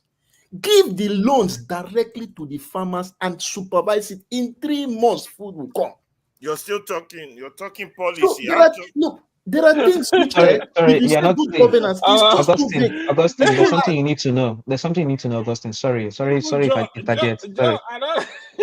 There's something you need to know. In as much as I understand what you're trying to say, but do you know that the Constitution prevents the president himself to give money directly to the farmers? When there is a program, like for example, we have a program on agriculture. The president. That is why you see president they give governor money to give to reach to the grassroots. But I thought you never ask yourself why the president they carry money. They give. Maybe I don't know that one. I beg, tell me. I beg. I read it on. It was stated in channels that the president cannot carry money and give directly to the farmer. It must go through one program that is being under the Constitution. Okay, guys, let's round up because Loco won't speak, and you know if you don't like Loco speak, and other things that goes grow white more and more. Look of Jonathan's time. Jonathan had this program. Oh, come on, I've forgotten the name. Where the benefits go directly to the farmers without a middleman. Jonathan had that thing. There was a program like that, I've forgotten. So not be to give people money, not to give them the resources that is needed to do the job. The whole system needs to go, Augustine. All the system needs to go down. The whole system needs to go. If Obi doesn't know that, everybody doesn't know that we're wasting our time. Loco, I beg you, now your turn before you come turn all your beard come turn white while you're waiting on me. I'm not gonna lie to you. Let's not stop begging the question. The system need to go down? The whole system needs to go down. No two ways. There's no two way about it. You can run election from here till tomorrow with the current structure, the way it's designed. Even Christ himself cannot rule Nigeria right. Yeah, to Okay, be who honest, wants you are go right. next? Loco, I beg your turn before Jagun speak. Loco, you are muted, sir. We can't hear you, brother. Loco, you are muted, though. Loco, we can't hear you. Okay, well, since Loco is dealing with technical problem, let's go straight to Jagun. I don't know if Tone has spoken, but Tone, you want to go No, first? let Jagun speak. Jagun, Baba, now your turn. Okay, cheers. Thank you. And listen, guys. I've heard a lot, man, today, and I'm hard pressed to see where necessarily we're making any clarity that moves the motion of what's actually going on in Nigeria. This is 2 days, only 2 days. I don't know what we envisage. I don't know what our part to play in it is. I understand that there will be a lot of confusion, maybe, or disclarity to what's going on the ground in Nigeria at this time. But I really implore us to somewhat try to organize our own minds, really, as to what we want to see, and try to see how we can develop this narrative that's going on the ground in Nigeria. I don't think it's fair for us to leave them alone to their own devices, because we know how difficult it is for them. But we know how necessary it is for this to be taking place at any level. So I implore us really to have that in conscience in order to conscientize what we are doing. I'm going to press upon that point. What are you doing? How are you involved in the march from as far away as you may be? How are you lending your support? Yeah, I really want us to take some level of responsibility. I know what I'm thinking. I know what I'm trying to do. But my utterances are as I am trying to do. And a lot of the utterances that I hear over the last couple of days on this issue is as though we're watching television and we're speaking about one television program that has very little to do with us. And we're just talking about it as though it's a soap opera taking place and we're trying to keep up to date. That's not what this is. That's not what this is. This involves us directly. This is our shit. You know, we could watch what's going on in Gaza and be more passionate and full of articulation of a territory that's far away from our own. I've seen it on this very platform. But when it comes to our own now, we want to feel like we're watching television. I don't think it's good enough, generally. And I would want us to be more conscious about our level of involvement in this thing and in how we support it, in the necessity that it is. It is necessary that this thing happens. I only point to the example of the fact that we are in a situation of neo-colonialism and we haven't gotten our full independence yet. These examples, for me, and I keep impressing, I don't think people are thinking and looking around enough. These examples are only coming from Burkina Faso, Mali, and Niger in the stance that they have taken against their own stool pigeons, in the stance that they have taken against the Western hegemony, and in the stance that they have taken in the betrayal that West Africa ECOWAS has given them. They still stand. And I don't know if we're paying attention to what freedom looks like or what freedom means. So I'll leave it there, man, and continue to watch and listen as people make their very negative rubbish. I'm not talking about the people right now, but I've heard a lot of negativity, lack of support, far away distancing themselves from the issues, all these kinds of things. Poor. Yes, thank you, Jagun. As Jagun has stated, this protest needs all the support it can get. Distancing ourselves or finding a reason why it will fail is not the best. Before with that monologue, with that annoying monologue, let's go to Loco. Hopefully his machine will work this time around. If he no talk this time, I could just go straight to Tone. Oh, really? I didn't hear. No. How many times we go beg you, make you talk? No, no. I did listen to. You know the year for night like that. I mute him before. I muted the speaker. Talk, Joe. Talk. Get that. Wish I'm Robert. Now you there for shoot for Abuja. Now you there for shoot. Now you there for shoot for Abuja. Talk, let's leave here, my friend. Because we physical cover. You don't want to come out. What's up? I don't come out. We Nigeria the cash fire. Ferrari, you need to remove Loco. You see as he's starting me here. Get that, you crazy. See, and because we pride. Get that. I still did trouble for removing one man to move. Not your movement. You're blacklist now. You also, in fact, you deactivate him. No, I just was as soon as I say I'm for chat, I just won now straight. I won now. Be wrong come out. No, but you see that one man, I can't get to understand something. That guy, I think his main job is to sell propaganda. I think he knows what he's doing. That guy he should be too smart for doing what he's doing. I think there are people out there who just sell propaganda.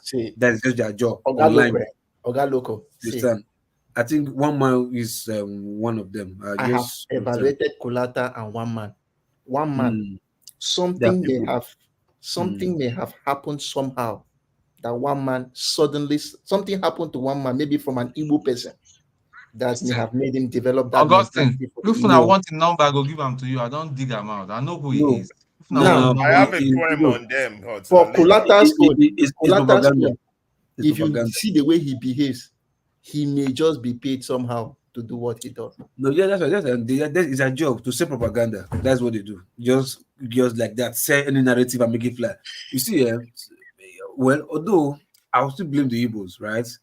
The way Igbos are saying the true ethnic bigots or tribalists are like Yorubas, Igbos show something like that. Even maybe it's Hausa or whatever, but because sometimes when they add all this Igbo narrative in these protests, Igbo, and Igbo are falling for it, it makes me feel like you Igbos, people must really be tribalistic for you to be believing what these Yorubas are coming with.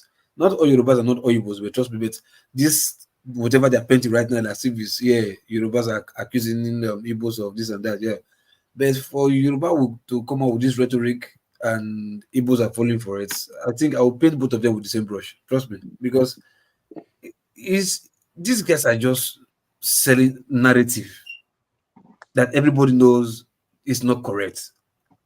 But what is annoying me is the people at the other end, we are opposed to people from Southeast, they are still buying it as if it's the truth.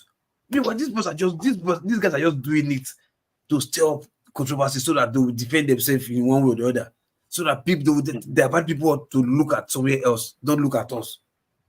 They are doing this, but people are falling for it, and you're not seeing what they are doing. Everyone just believing like, you are big Igbo. Like, okay, I think I was reading this earlier today when KJ was just talking the Igbo that Mask get to like, what you're just talking about Igbo every time. That stuff was actually annoying. Do you understand? So like people like KJ, like you are not even KJ. Electricity did it also. One man went to Mo, post a propaganda sheet. He highlighted it and made it a question. Trap. It's a trap they are doing. Yes, and he made it a question. The people who are doing it, they might be bigots or they might be tribals, whatever. You understand? They might be doing this, but You that is falling for it to know that these people are doing this just to put a narrative there. They say Igbo people should not come out because if they come out, they will say they're the one who's sponsoring the protest. Now Igbo people now work out from Southeast Congo, Maiduguri, or Sokoto, or Zafra, go to them in the protest. I don't understand. They will just say something. You'll just believe, and not true. Let's sit down. If you sit down for the house, Onga will kill you, they will kill everybody will come out. Do you understand? Everybody is fighting for each other. If you sit at home and the rest people came out and the economy is now changing for the better, it's not going better for you waiting up for us. So at the long run, who can be Mugu? So sometimes these stupid politicians, they'll be playing chess game with you guys. Sometimes I urge everybody, go and play chess game. Go and think the way chess play, the way they think. So you can beat their game with their own game. You don't have to think outside the box to beat this. It's just primarily game to beat these people. It's not hard. But people will just be falling for rhetoric, talking so hey. They'll just talk one small thing, you just invest. For you to invest like that, that means you are like them too. That's why you get angry. You don't even think or decode. Hold on, Loco. There's another one they put out there. The protesters are trying to bring down Tinubu's government. And then you make that a subject question. What kind of Tinubu will bring down his own government? They tell you that kind of by thing. the way you respond to the protesters. It's true. And then you make that a subject question and you're defending it. Oh, we're not here to bring down Tinubu's government. Who cares? Man, wait, on a very good day, if I elect you there to take me from A to B, and you cannot take me from A to B, don't have the right to say, my friend, get out of that place. Worst case scenario. Sorry, I have a question. So did you say they responded to him? Did you say they responded? To that question? Yes. So that the protesters are trying to bring down Tinubu's government? Yes. No, I said some people bought our into moderators the made it a subject of discussion. That's what I'm saying, playing to their game. You understand? Some people bought the narrative. Like, why would you even make that a subject of discussion? The question should be Tinubu will bring down his own government based on how he reacts to the people. It's not the protesters that, well, we are not trying to bring down his government. It's the legitimate government. Who cares? What happened today is even enough. Yesterday was even mad. Now today the policemen or uniform men, they applied more force today. You are even pushing the people to make them more aggressive. The more it's even the one that will bring down his own government by the way he's reacting. You understand? On a very good, people are saying he should come and address the public. I mean, to hell with him, to address what? I don't understand. Now today they begin to say hunger day. Since they say hunger day, is that not enough for you to start doing something? Why will you wait till August 1st before you start addressing the people? So even if you address people today, will it not change the hunger tomorrow? No. So sometimes when people say change, you should get out. Nobody needs anything from him anymore. We've seen his takeoff. That shows that his landing will be terrible. There's no rocket science about it. You understand? It just so pain me that I only just believe more that it might be true that Peter B did not win this election, because if people are so gullible like this and with everything, so people still went and took 1,000 naira, 1,005 to carry placard saying no to protest. Imagine what they would have done to last year during the election. That means it's possible more would have voted just taking 500 naira to vote for him now. Because poverty has been weaponized. That's why we're saying that was my point from the beginning, that they were insulting me and castigating me. No, that's not your point. That's why we're saying the entire system needs to go. All join together. All join. That I said that it's still the people that this same thing fall on top. Because the people have been traumatized and they've weaponized poverty. You are ignoring that historical fact. That's your problem. Loco, sorry, could you repeat that same statement you just made now? Loco, repeat that statement you make now. The people has been traumatized and they have weaponized poverty. And you don't understand that historical perspective. You are ignoring it and keep blaming the people. Alaba, see where they come from, man. Okay, look, they showed some protesters today, right? They were carrying the placard, no to protest, right? Then they can't interview them. And interview them finish. Now they started to cry, no to protest, hunger 1 kilo, so we'll not be back garage, we'll not be garage shop. You understand? So they don't even know what happened. Like, how much? Give me, go send to protest. They just need something to imagine how many, hold on, no, about that one. Imagine how many people are foolish like that. They gave you money to say no protest, and hunger won't kill you. you are doing it, you don't even know what you are even doing. Imagine how many people of such did the country like that, when psychological problems don't catch them because of hunger over the years. So that's why I said it might be possible that the guy if you just still win, or if you know win, or Tinubu if you win, or Tinubu if you know win, like it's not as clear as the right now, because look at the people today. How for whatever reason can anybody come out to say, oh, no protest? All the traditional rulers came out in wherever they were saying no protest. Some imam or whatever came out. So imagine what they would have done last year. You That's understand? why I was trying to tell Imagine what they would John have done that last year. it's not just the people that has failed. Traditional rulers, Do you educated get my people, point? judges, teachers, Imagine people that have everybody failed. has failed.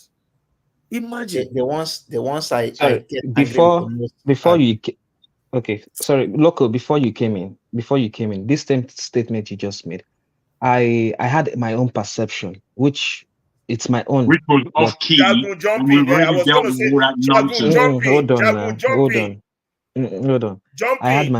I had my own perception that I said Alaba, that. now you the Yeah, but moderate, you're you just do going that. to repeat You don't yourself moderate, now. You're you do gonna Wait that. repeat now. yourself. Loco was Why? I'm not listening No, to so you you. can't be repeating yourself, bro. It's boring. am I Alaba, not don't do am I that. not entitled to my No, opinion? not repetition. You've made After it. we You've spent made an your hour, opinion. It's It's an been it's hour on tackled. because that. We gave you an it's hour and a half no, to I'm not spew talking to you nonsense. guys. No, I'm not talking to you guys. I'm just trying to let Loco to understand what I just said because he wasn't here. I'm just trying to make him But what Loco understand. Loco doesn't want is to be saying bored. is different from what you are saying. It's It's the not the same same thing. thing.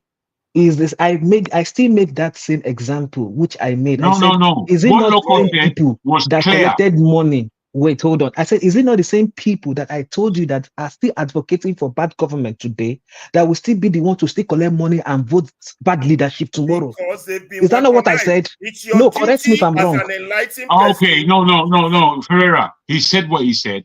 Thank you very much for that. Now let me have my word. Thank you. My goodness. In any case, guys, again, you see what Local P was saying, in my understanding, gave a lot of reference to how forward thinking works, especially in this time.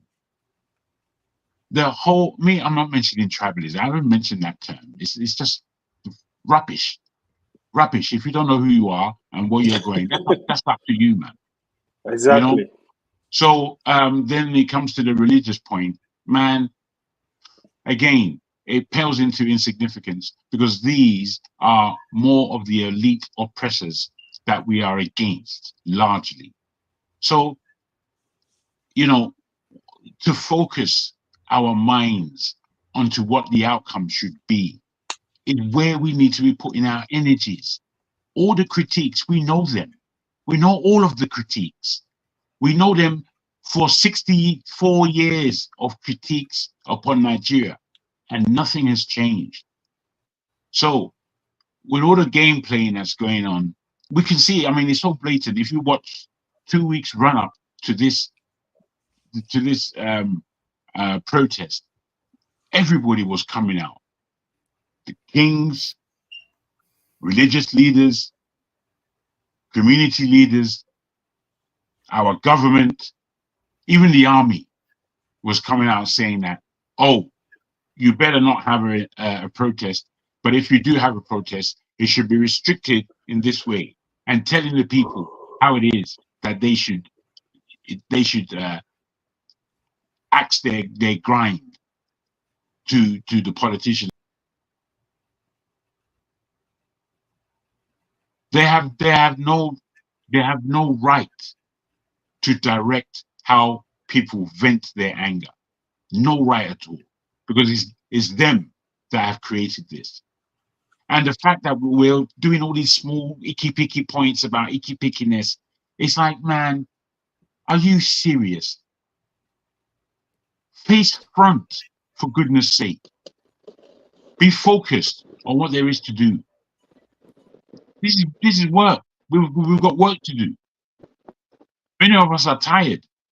So if the young minds aren't engaged in some level of direction, then you're just going to make mistakes that generations have made. Simple. The history of where we are today has to be understood. What has happened as a status quo for Nigeria has to be fully appreciated, as we are fed up of it. Therefore, what is the future that we want for ourselves is the big question. And if we're not trying to answer these questions, I'm afraid we're just opening our gums for bad breath's sake. Goodness me. That's really all. Focus. Yeah, can I come in, please? Yeah, Just a minute. hold on. Just a minute. I just wanted to respond to Where's Doko. business? Can I wait? Just a minute. No, I'm trying to a minute. No, can I think you have to wait. You have to wait. I think I'm here for. I had to come on. I guess that's why Kene is here also, right? So look, I want to really take an exception to what you said, and this is the nonsense that keeps going on. Look, I'm very happy. Finally, there is some type of movement going on in Africa, because you can't save Nigeria alone. You have to save Kenya. You have to save Ghana. The young people. This is the greatest generation Africa has. It may not take this year. NSAS was 4 years ago, and this is 4 years later. We're having another. In 2 years, that means in 2 years, we're going to have another protest if we don't succeed, right? The last protest that happened sort of like this was 1992, right? Or 93 during Abiola's thing. So you can see that was 12 years ago. Before then, no, 2012, Occupy Nigeria. Occupy Nigeria. Okay, 2012 to now, we still have how many years? We're talking about 20. It's about 12 years or something. 12 years, right? So you're talking about 12 years and then 4 years, right? So my point is this, guys. Local P. Look, what we are talking about is how do you make a better country? Okay. The idea that you're trying to beat up tribalists and then you're becoming tribalist at the same time is shocking, and this is shameful. And nobody could caution him here. Let me finish, please. He said, the oppressed and the oppressor, I'm going to lump them in the same basket. This is you guys. No. And you guys are here. When do you have you sleep at night? I know many people don't like. No, hold on. Let me finish. Let me finish. I have to finish. Okay. This is what you said. You said for these people to feel this way about what is said about them, I think they are tribalists too. This is what are you talking about? Okay. You beat a child and you tell the child how he should cry. Where did they beat the child? Why don't you people? Wait. No. Where did they beat the child? Where did they beat the child? Where? People are there talking about Igbo starting protest, doing all this. Where did they beat the child? Where? But I'm still talking. Look, the problem is that Loco, allow him to talk, please. Nobody interjected when you were talking. The problem is that you are so I think you're so removed from reality about what you're saying. It's the same way the people who think Igbos should not live anywhere in Nigeria, yet they don't want Igbos to leave Nigeria. That's the same way they are. But you're thinking that you're the correct guy. The Igbos don't need anybody to protect them. Nobody is asking anybody to protect them. Why should Igbo people need people to protect them or not? I didn't know Nigeria. Let me tell you, the only people I'm confused. I don't know how this conversation every tribe in Nigeria. 1 minute, round up so that Alaba, no, let me finish my thoughts now. This is the same thing you are Okay, go ahead. Everybody's trying to jump in and say something. Can't you just let me finish? Look, let me tell you, the people that you people are here feeling sorry for are the only people who have taken arms to fight the Nigerian system and die in millions to stop. We don't want this system. But every time, you can't be saying that now. You can't be no. Well, I'm saying it because what you just said is you're beating up a child and telling the child how to cry. Please stop this nonsense. Stop talking about Igbos. Talk about yourself. Bring your tribe and talk about it. I've made my point. Well, one word is enough for the wise. Okay, let me come in. Yes. Loco, hold on. You've been talking for when a while. you go to, I'm actually calling because of. No, it's my turn now. You asked me to wait. Come now, can you come in? Yeah. Yes.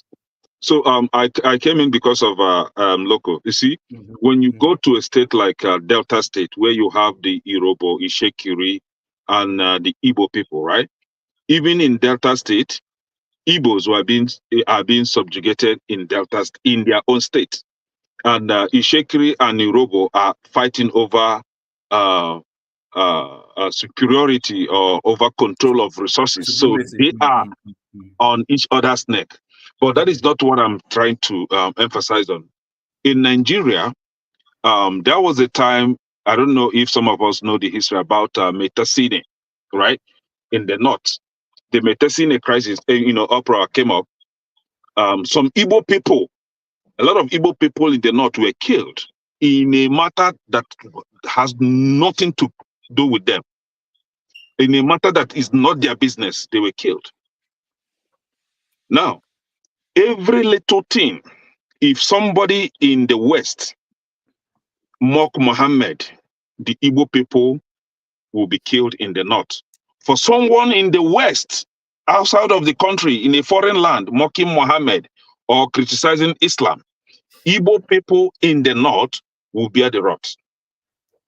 This continued going on until during this guy's regime. I've forgotten the year, but this What's your man, point with this historical thing hold on. Now let me finish my nonsense. This man, what is his name? The then Anambra State Governor, the short man, Austin, help me. Which year? Obiano. Which year? No, not Obiano, the short guy now. Augustine, help me. Ngige. Yes. Until during Ngige. During Ngige, Igbo people were killed in the north, and there was a serious reprisal in Anambra State. That was when that nonsense stopped. In short, it was even extended to Abia State. Abia began to kill them equally. That was when that nonsense stopped. Since then, have you ever heard that Igbo people were killed in the north? No. So for a while now, for some donkey years now, every little thing, one idiot, one clown will come out and start calling out Igbo people, because Igbo people are too soft for them to mess with. Okay. If we don't stand up to defend ourselves, hold on now, Loco, hold on. If we don't stand up to defend ourselves, this will never stop. And for you, Loco, to say that because Igbo people refuse to come out in the protest, or because Igbo people are debunking the nonsense that is being leveled against them, in that way, you are now lumping them in the same sum. That means your sense of judgment should be questioned. These are the same people, just in the last concluded election, 2022, they were called, they were antagonized. And a lot of you did not talk. At the end of the day, during the day of the election, Igbo people were stopped from partaking in the election. A lot of Igbo people, businesses were destroyed. Some even lost their lives during this election. And you are now telling us that for clowns like Bayo Ononuga to come out and say some stupid things, we will not protect ourselves. We must come out to vote in order to prove them wrong. You can't force us to come out and protest. We can protest sitting at home. Okay, no. Okay, now How dare you lump us in the same song? Listen. Please, when Logo P finish, move this topic. Let the topic go. And okay, no problem. Hold on. See, I don't even like talking about the topic. Do you know why? Because I hate when it's being talked about. And if you're not careful, people will we buy propaganda, and propaganda will lead to something. You should rather applaud Igbo people for taking this step. This is what I expect from people like you. No. Please. You know me. I think you should know me by now, right? Like I know you very well, man. Whatever you whatever. My anger is this, right? All this you are talking about, Igbo, right? They are all coming from one particular state. They're not even coming from any other state. They're not coming from the middle belt, Kogi or Kwara or Ilorin. They are all coming from just one particular state in Lagos. You get my point? All the killing, they are destroying Igbo properties, destroying Igbo houses, this and that.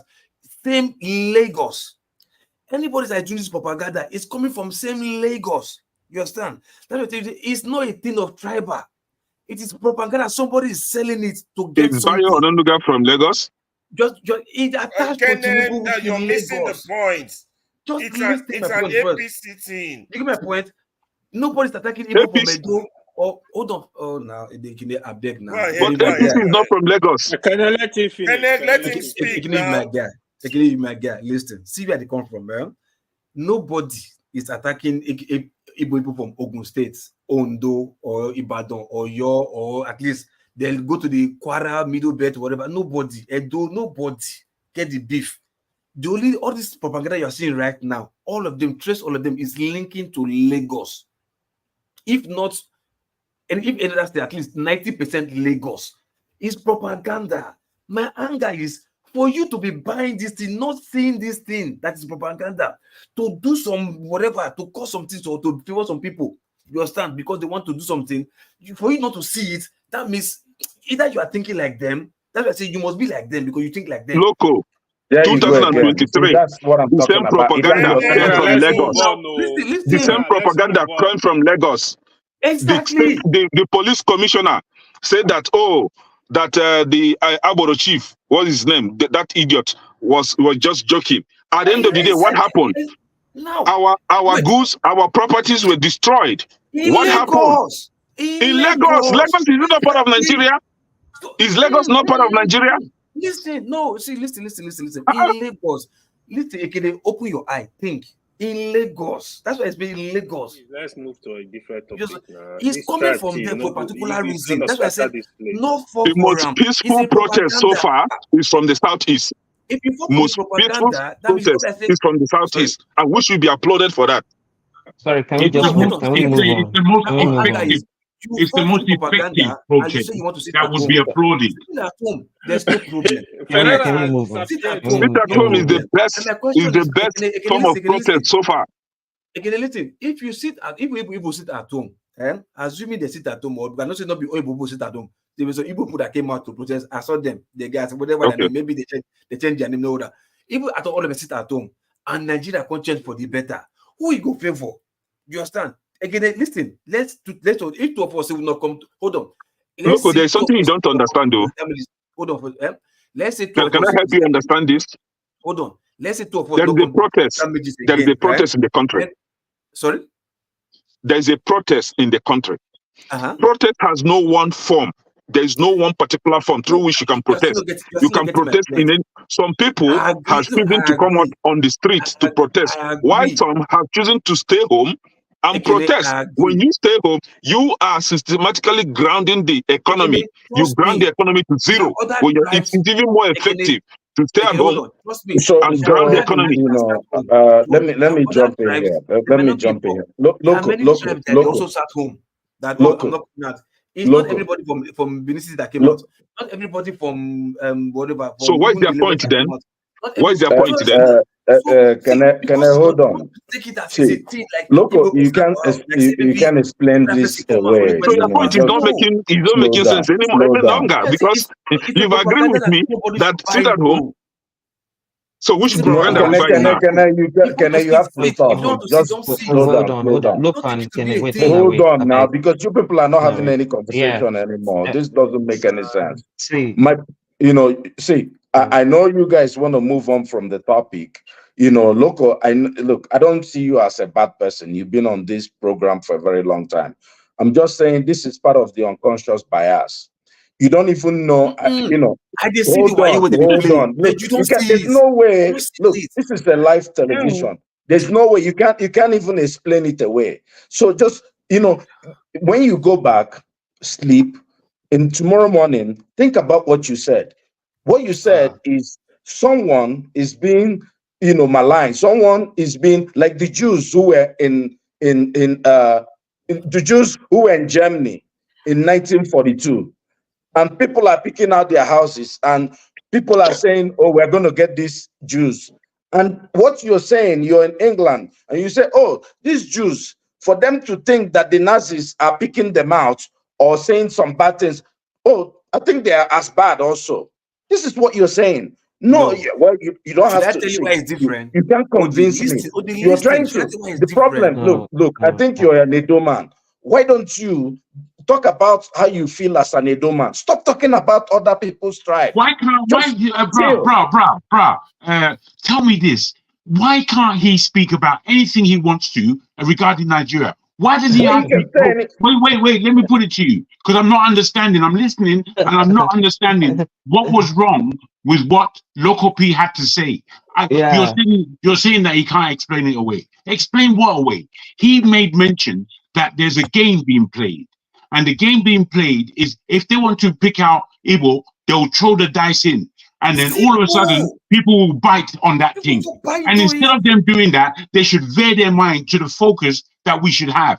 Instead, the point still remains that nobody is buying any nonsense from these people. You see what's going on? And my point. So this is how I've understood it from what Local P had to say. But because the very word Igbo was pronounced, you two came on and felt that it was an attack. It wasn't an attack. It was an observation. It was an observation the man was making. And because he made the observation and he put the word Igbo, you are now saying to him, never speak Igbo in your mouth. You're an Edo man. Only speak. No, bro, that's the wrong paradigm. It's the wrong paradigm. Can I respond to Jagun now? Can I just land? Let me just land, please. Okay. I want you to respond, my brother. I really do want you to respond. But I'm saying that's what I took from our brother Local P. And I'm saying, honestly, that any one of us should not be curtailed on their tongue. Let a man's tongue be free. Don't say that, don't talk that one. It's not fair. How do we have difficult conversations? Please tell me. Because in Nigeria, we have a lot of difficult conversations to have, where there's going to be massive agreement. But how do we now have difficult conversations when we are in this place called Nigeria, and there are many of us who are tribes? Within the tribes, there are things to sort out, no doubt. But can we sort them out if we can't speak honestly? Jagun, very fair point. What he said initially wasn't the problem. And I didn't say, he can, what he's saying makes absolute sense. And people that he's referring to are not biting it. I don't think that people are there jumping around crying that the people are calling them out in Lagos. The problem, what he said, and this is the and if you don't see this, you have the same problem also. My problem is when he said that because the Igbos are concerned about people calling them out, that they are the same, that he's going to lump them in the same basket. That's my problem. Why can't he have that opinion? That's his opinion. Can I say, wait. You mean I can't have my own opinion to say that's tribalist? Let me make it to understand, please. Let me just make it to understand. No, you can't make me understand. This is the problem. Let me clarify what I understand. Okay, please, please let me clarify. Everybody here is trying to tell the Igbos how to think. That's the problem. No. See, let me clarify what I feel Loco was trying to say. Let me land with this point. If once in a while the topic of discussion is Yoruba, then it's a different thing. What we're saying, each time the people that are put on the plate are the Igbos. Can you stop it? And you say, oh, can't we talk about... Well, yeah, you can. You're free to have your opinion about whatever you want, but you can't just pick up one tribe and be bashing them or talking about them all the time. And that's what I'm saying. Excuse you, hold on. Okay, before Loco, please, Loco, let's just elaborate. Please, Loco, wait, please, Loco, wait now. Loco, I beg, Loco, wait, no. If you talk, you go respond. You go go back and front. I beg, no stop. I think, I don't know. You just stop. Wait, now you go have to moderate or AY. I beg, see. I want to reply to who else? I want to reply to the guys. I don't know when we reach Igbo matter. You see, because at first everybody already. Like, I don't know when we I don't know enter. what's going on here, man. I It's don't too know. I much. don't know when we enter Igbo I don't matter. know At who has first, been Igbo discussing was Igbo not yet. I'm the actually surprised conversation. today just come The in conversation talking was what they about want to P2B. pick out from And his I mouth. think from my own perception, Loco was asking a question. From question to assumption. That's where we get. That's where the Igbo whole And thing that entered. He said, assumption triggered responses. so it's not actually Please not move accusing. us It's away not. from this It's Okay, I actually think not I'm back. accusing Oh, anybody. It's George, actually to not argue with accusing time. anybody. I beg, go another AY, have place. you made your speech before I lost connection? We We need dey to try start calm. another. We dey Wait, try calm what, tension down since you come out. we dey try me. I don't speak. I was just Kene looking has at an them. habit of escalating situation. He has just done that. No, Yeah, I did not AY, escalate. Loco was the one that triggered all this night. The thing I think is, Assumption. Loco I trigger the whole thing. Assumption, That's not why that that's is. why they call you guys emotional beings. Now Pansat will make it even go Yeah, higher. yeah, yeah. So The true let musketeers, AY the speak true musketeers, before Loco. You know, look, I'm going to take my leave, but look, there's a lot of unconscious bias going around here, and that's the idea that you are people bigger than that all this stuff you are talking about. they You are oppress. bigger than those. Please stop. Please stop. AY, You're we bigger know than you. this, man. I know why you're trying to just sweep this under the You're carpet bigger than because you're the this, same man. You way. can hold my You're the hand. head of this main Can you hear problem. it? I know you're already how you feel about this. This is Now, AY, AY, let him allow give me to speak, finish what bro. he's saying. And the our big boss is here. Pansat is here too. the problem. Look, many, when people keep saying all this AY, nonsense. make him speak now. I beg. Well, Go go ahead, ahead, Dave. Pansat. Go ahead. I think Pansat will deal with you guys. I think you Pastor should know is me by now. like The capacity where I be. Odi, And go ahead. I'm only gonna be here. Yeah, he won't let me say anything now. He No, can't I'm let going me to say mute anything. AY He's now. I'm going to jumping mute around AY. and Don't jumping worry. around and If look. it's about this topic, if it's about this topic you are talking about, I don't see any unconscious Yeah, you bias. don't. No, that's the problem. Odi, go ahead. Yeah, see, because nobody can see when someone is hurting. And you people say, "Oh, he can say anything," but when do we get to say whatever we want? Look, I can beat up. I remember when I made a comment to Masca here, and everybody started crying here. So, but I can't talk about the North, but other people can ventilate about the Igbos. But when you talk about the North, I remember what I said on that day, and AY was dancing and crying. What I said that there's too much. That there is maternal mortality and child mortality. Talk about the North. Why can't you talk about Odi, please hold on 1 minute. Ask Please. AY.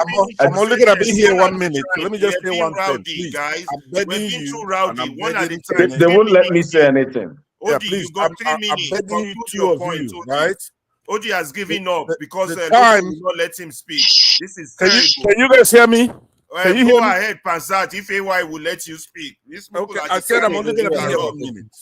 Earlier But today, Alaba, you are the one moderating. You shouldn't be allowing AY to But be I don't want to be like interrupting people. forefather and be throwing AY out, throw Loco out, throw OD out. Who go can't remain?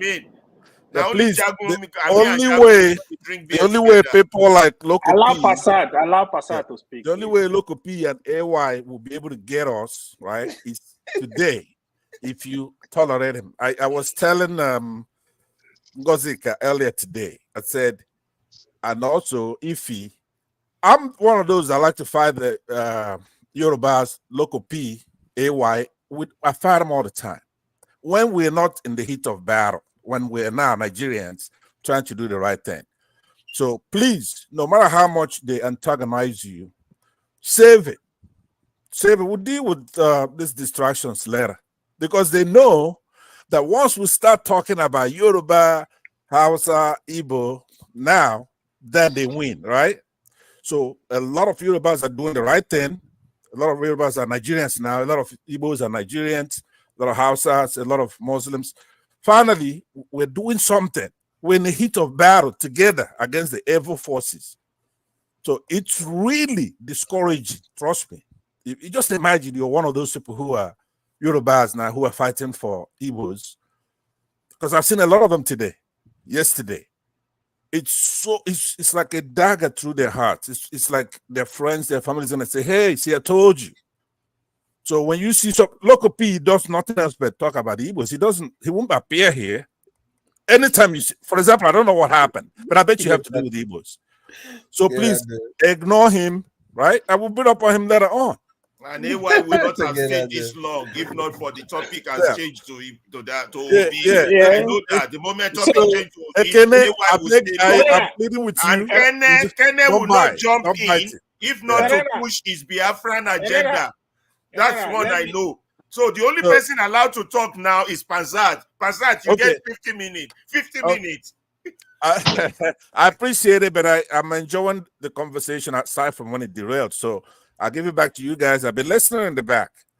I'm only pleading with anybody who's going to distract Nigerians when the heat of battle. This is the real McCoy. This is not even like NSAS and all that stuff. It has a natural growth to it.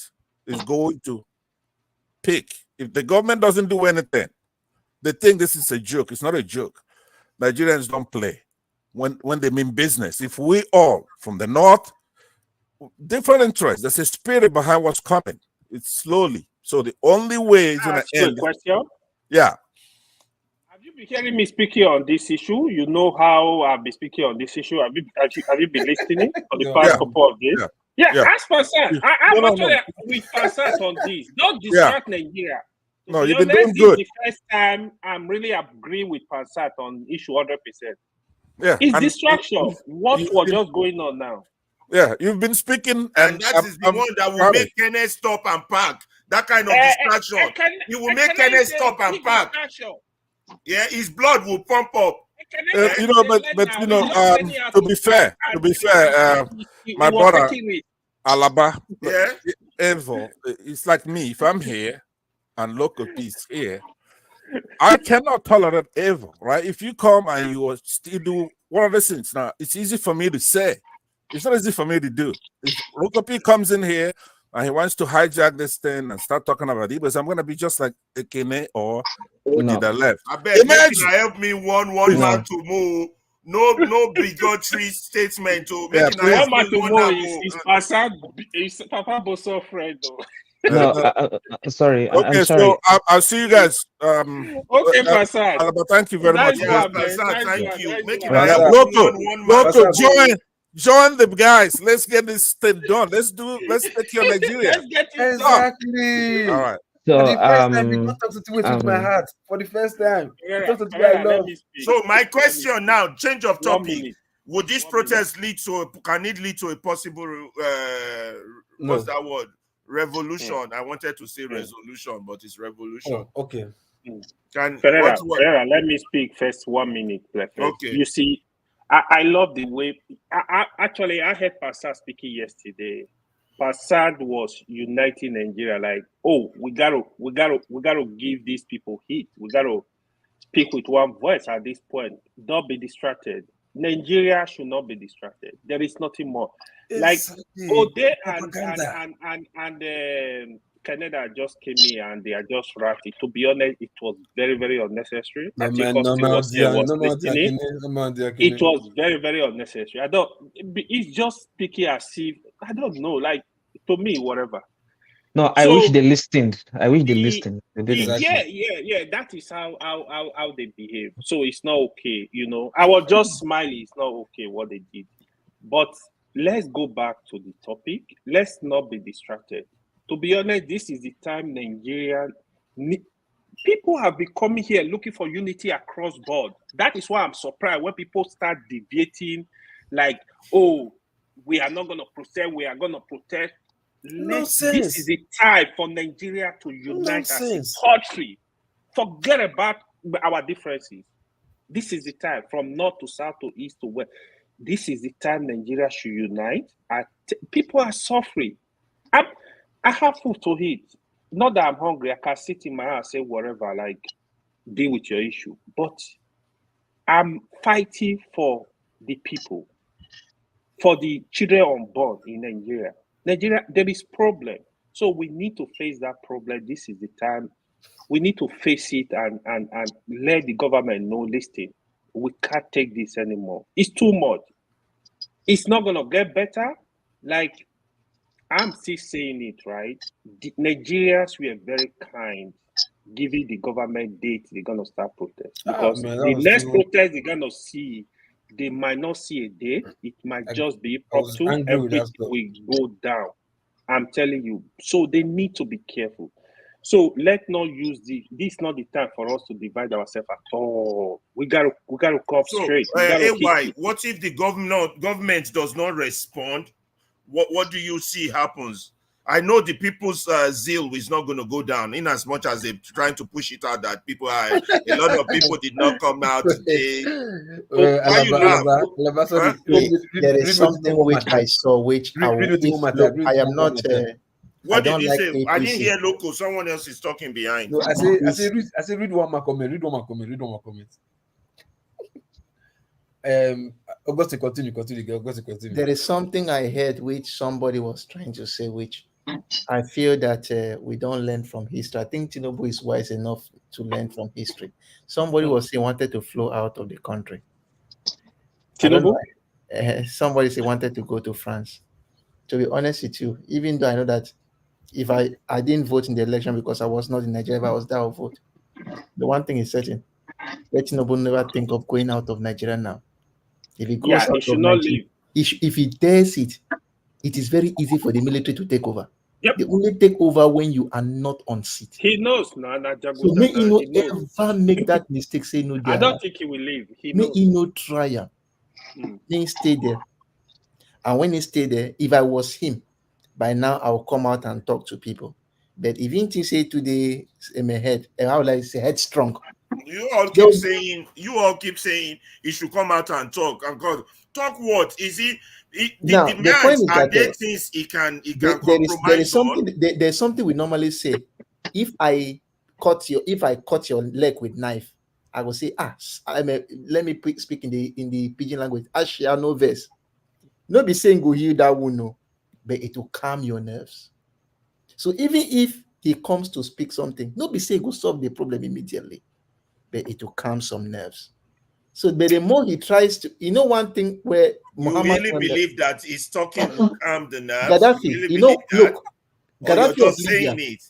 Gaddafi of Libya had to drag with his people before he was killed. There was one, as I said, during the Libya uprising, I tried to follow it very well. There was one mistake Gaddafi made. It was when he sent his son, Saif al-Islam, to go and address the protesters. That was when people said, this is rubbish. That was where they said, okay, you must go by force. But Gaddafi issue was the issue was bigger than him. Yes, it was bigger than him. Very true. Sponsored. It was sponsored. But I think from my own perspective, the mistake he made, one mistake he made was that it is his people. He can talk to them, but he sent his son to speak to the protesters, which I think Tinubu should not do. I think Tinubu should send his son too. No. Nigerians would love to hear from him. Ministers, the Ogun will kill the boy, eh? The Ogun will kill the boy. Even ministers, they should not. Tinubu should use his own mouth and talk to his people. The more he keeps silent, the more the anger is building. Well, now that John is sleeping, I can now go to I speak the room. I wanted to go to Ken before. Okay, you know what? No. Did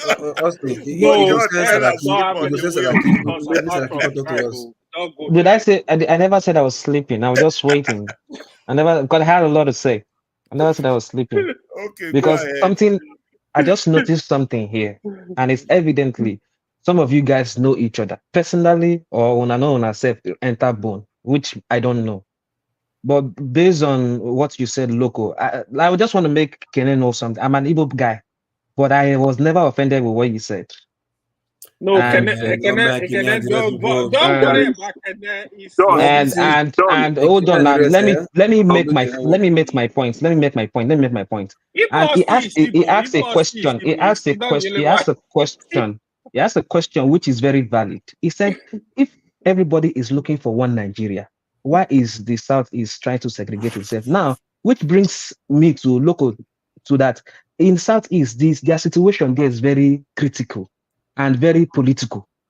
You cannot compare it with what is happening in Nigeria now, because in Southeast, problem don't day long before even Tinubu enter as a president. That is one thing we need to understand. The sit at home, the Nnamdi Kanu cases, the rogue governor of what's his name again in Imo States was that does things anyhow. So there's a lot of problems Southeast are faced. Uzo Di Maria. There's a lot of problems Southeast We are tired of Nigeria's facing. problem long ago. So that's what I want to clarify. I never found anything you said. It's a question which needs to be answered, to be honest with you. However, what you said earlier on about a pattern of behavior by the Lagos State about segregating the Igbos for violence. Yes, there've been pattern of behavior from their Twitter handles during the election, after the election, post-election. Exactly. Yes, it's true. There's evidence. It's not about this thing, but it's what they've chose to do. You will not expect somebody to act. Me personally, I know good because you shoot me gun. No mean say I go seek Throw revenge. this one in. This might sound So crazy. There are Igbo men in Tinubu's administration. I don't know their name and I don't care. Why are they not no, asking for Ononuga to resign with all the no, inflammatory no. I statements? think you're using. I think you're using a wrong narrative because you cannot So bite they're not the Igbo.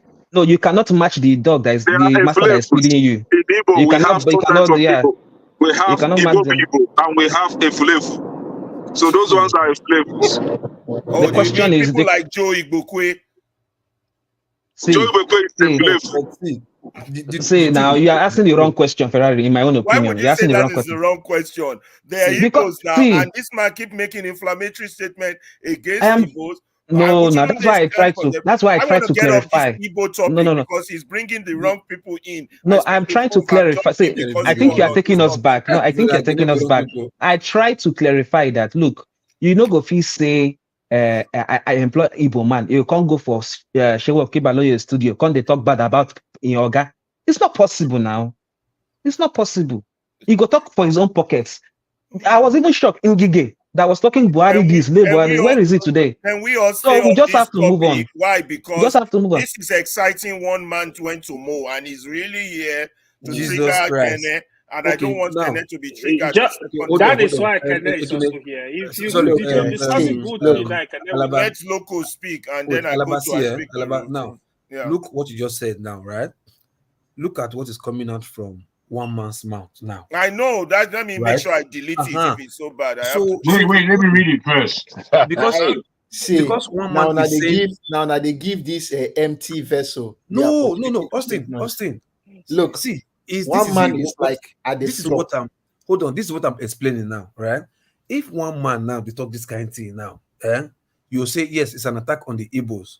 You understand? You say okay, now Yoruba they attack Igbo, but he just come from one man mouth with no know himself. Now, for every Igbo person to see this guy not correct, they follow the guy talk. Are you saying that one man is the madman? Of course, now you have to say it. I'm confused. So the guy get better problem. Does he need to say it? I beg. With Austin, you get where they come from. So they shake the pot from village. That is what they are doing. Them Ononuga, all these people, Tinubu camp, Tinubu payroll, they know what they do. You understand? My anger now say many people from South is not the same. It's the people they for body they follow them. Wow, that's what I'm saying. Look, to be honest with you, I'm on all these comments. I'm checking in the ones that are not politically like right. Man, as I said, they are not even worth talking about because those are the people I don't even give credence to. They know rich. They know rich. Now those people, like they make the entire most Igbo people the best. And that is why I said people like the I don't know. You may beg to differ because people are different. People like Ononuga, they can't gaslight me. Those people, they are so exactly smart. Because I know say they just talk out of emotions. Or maybe some things that happen in the past that one concern them. See, so they too small. God will bless you. God will bless you. They too small. If I want to do something, I will do it, whether it's online or it's offline. Something you are seeing is obvious. It's obvious this is what people are doing. Remember, Bayo Ononuga is speaking for the presidency. So whatever he's saying is coming from the presidency. That's why I said, not from Lagos. For that alone, this government needs to be pulled down because of Bayo Ononuga alone coming from the presidency and inciting hate among the people. This government does not have a legitimate right to represent Nigerians. Anyway, I speak the roof. Spill out your own truth. which I will call the P word. Poison. It's crazy. Well, listen, it's just I've been listening off and on, and it's the same thing I've been saying all along. The government already knows how to play people, okay?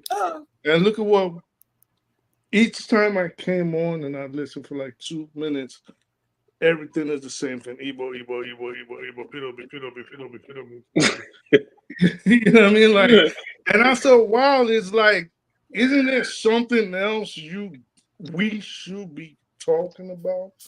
If the Igbos participate, it's a problem. If they don't participate, it's a problem.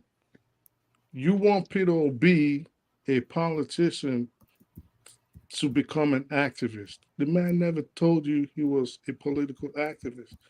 He said, I'm a politician, I'm an administrator, I'm a trader. Let's not put him into a position where he's showing you that he's not built for. If if he was to step forward right now, guess what? All the protest automatically becomes an Igbo protest. That is all it's going to become. Now it's going to become, they're the ones that led it. They're the ones that want to bring down Tinubu's government just because Obi lost. And this is what I was trying to say. And this is what I was telling you earlier where you got upset. I said, in a situation like this, we want to know who is sponsoring this protest. We want to know. You can't just tell us, we understand it's for a good cause, but you can't just tell us, line up behind us because hunger is real in the land, but we do not know. How do we know, for example, and I'm just throwing this out there, how do we know it is not Atiku sponsoring the protest? How do we know it is not Dino Malai? Because this is a very, very, very brittle situation that can easily break and detonate that country. Let me ask you a question. I speak the rule. If Yes, the sir. government don't know, do you think they deserve to be called the government? Do they even have an intelligence department? No, wait, If the government doesn't know, why they have an intelligent department if one that was at a able time, to one find at a out time. that a Let's senator go with AY. bought pure water for the That one I protesters. throw at, I speak the I truth. agree with you. Go on, sorry. If your government don't know, do they even have an intelligence department, or are they intelligent enough that they don't know? Or what kind of government should they even be called the government if they don't know? I really I really doubt that in a country like Nigeria they do not know the organizers of that this protest. They do know. This is, if I was to wager a bet, I'd say they know. But I'm saying, I'm not talking about the government. I'm talking about the ordinary citizens. If you're telling the ordinary citizens to line up behind, You see, one man to I speak the truth. Alaba, You're please making a let me. mistake. No, The fact Alaba, that let me finish, the please. protest is faceless is also making a political statement that Nigeria don't have political leaders. Okay, so That's why it's faceless. You Okay. got to get the point behind that. And you said that severally. But Several times. Political leaders are not necessarily political activists. Okay, so they don't have political activists, they don't have political leaders, okay, they but don't now have anybody worthy of the name okay. the face of the people. All right, so but now we're straying off my point. So my point is just if the whole protest is about hunger, but now you presented certain points to the government that could easily heat up the polity. For example, some people were calling for the release of Nnamdi Kanu, which a certain section of the country or a certain political class, even from his own part of the country, will be against. Who do we know are these people that are asking for these demands? We have to know them. And this is all I'm. We don't. Okay, well, the people. Is it not enough that the people are making the demand? I don't get you. But there's not Who the owns the people. land? Is it the Alaba, people or the Alaba, politicians or the leaders? Alaba, Who owns the land? Alaba. There's no the people. There's right now only one section of the country protesting and hoping the other two big sections will join them. That's another false narrative. That is the truth. Sorry. Only hold on a second. I speak the roof. So only the North at this point is really protesting. The Southeast is not joining in, and the Southwest is definitely that's a false narrative. It's my how is it a false narrative? Is the Southeast? Hold up, Alaba. You can't. I understand you all like. Listen, I told you I welcome the antagonism, but you can't just say it is a false narrative and no proof. Is the Southeast joining? Hold on, let me ask you a question, please, sir. Is the Southeast involved in the protest right now? Yes, because they are sitting at home. Yes, can I answer you? Is the Southwest? There's no even need to go back and forth about that. I said they protest. They're not in there. They're not going through their normal business. They're sitting at home. What about the Southwest? Someone else, they are eating ofesala. They are eating their ofesala in the house. That means they are part of the protest. If they are not, they will be on the street. Shops will be open. Everything will be running. End of that conversation. All right, if you want to deceive yourself on that, no false narrative on this medium. Now, who's turn next? Who's next? For me, I just started this program. How did we go back to local? I thought it was AY. How did it get back to local? Wait. Local jumping at will. My jazz is working. My jazz is working. I thought it was Jagun's turn. Or how did he get to local? It's not local's turn. No. I have to moderate before somebody make me lose my job. Like Father lost his job. Jesus Christ! What do you mean? Father lost his job in this bad economy. Jesus I say that. Father lost his job. Alaba, you be bad person. I don't tire. Alaba, you be bad person. I'll report you to Papa. Big time. I report you to Papa. That's troublemaking.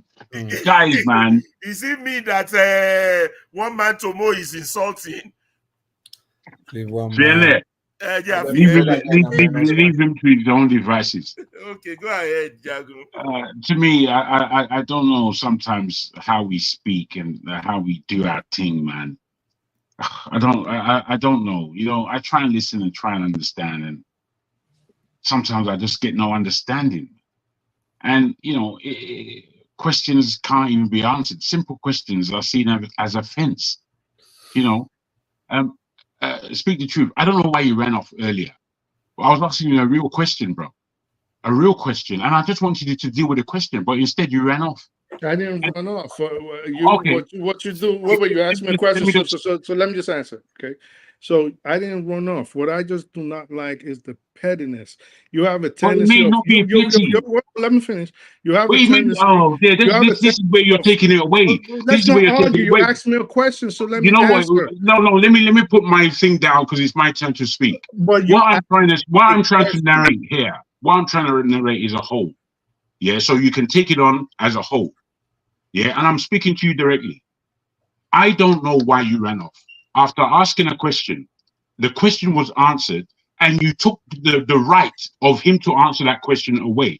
I actually wanted to hear you land at that time and not to ask that question that you felt entered into pettiness, because I didn't really understand that question. And as you put the question, I asked myself that.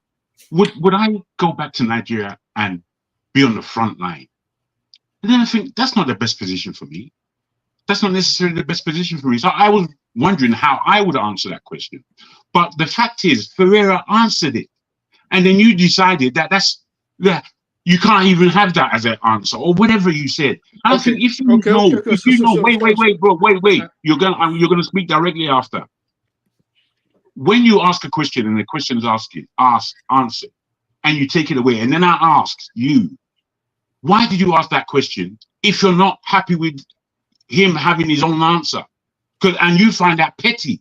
I'm asking a serious question. I don't think that's petty at all. Then, in your submission right now, you said that the protest and the people behind the protest or whatever should bring their faces out and their name, whatever. And I'm thinking, this is coming from a man who doesn't tell us who he is. You haven't even told us who you are. You know very well clear who I am. You understand? I declare myself because I'm a part of this. You don't know who you can't tell us who you are. You want someone else to tell them who for your satisfaction. I'm not leading the protest. So I'm thinking that's hypocritical. Okay, but that's no, fine. it's not about protest. It's about he who I'm comes thinking that's hypocritical. All right, he asked me a question, but this is the pettiness I talk about. This is you're look. I'll tell all right, you can see it. Well, let me finish. Answer it. You asked me a question. Let me stop interrupting me. Answer I really it, bro. appreciate that. It's a very deceitful thing you do where you told people off. Just let me answer. And you do this all the time. This is what I did not. Well, this is what you always say. You do this all the time. Just answer the question. Don't put anything on it. Don't put none of your hate on it. Just answer it. Because I'm not in a hate mood. I'm not hating. Let him speak. Let him speak. Oh. I want you to have a decent conversation with me. I want you to understand that I've got nothing against you. You asked whatever cloud is following you, whatever cloud is following you is cool. But just answer let's deal with the subject matter. And don't say always and characterize me. Just answer the question. You know what? Okay. Listen, go ahead. If he interrupts me again, he's not going to interrupt you. Go it ahead. doesn't matter. This is the thing. Me and Alaba, for example, we understand how we communicate. If you look in the comment section, you'll see us. We talk, okay. But we come on here and he hits me with certain questions. Even sometimes the questions don't make sense. But like I told him, I do not think Alaba is being malicious.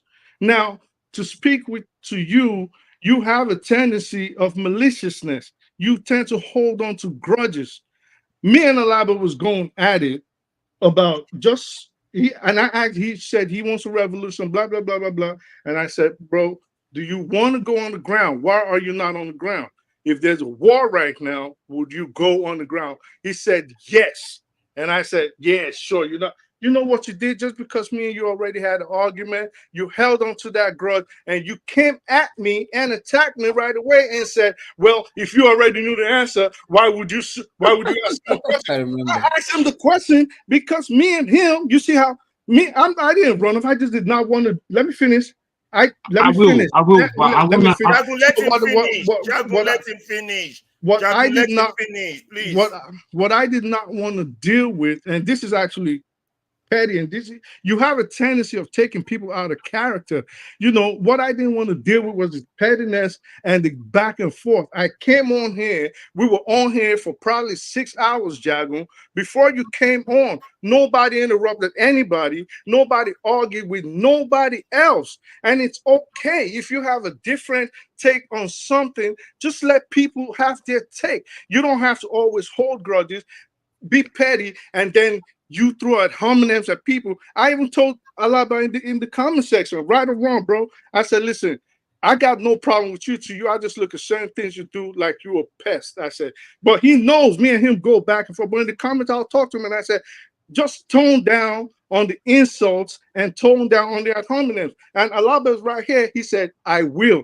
And I said, that's cool. That's what I ask. Don't attack people just because they have a different position to you. And that's it. I want to talk about this anymore. I don't to talk about politics. That's fair enough. That's fair enough. Let's move on. No, wait, let me just finish. Let me just say this, please. Okay. I have nothing against any panelist. I don't hold any grudges. I'm dealing with situations as they happened at the time. I'm speaking to you in clear tones.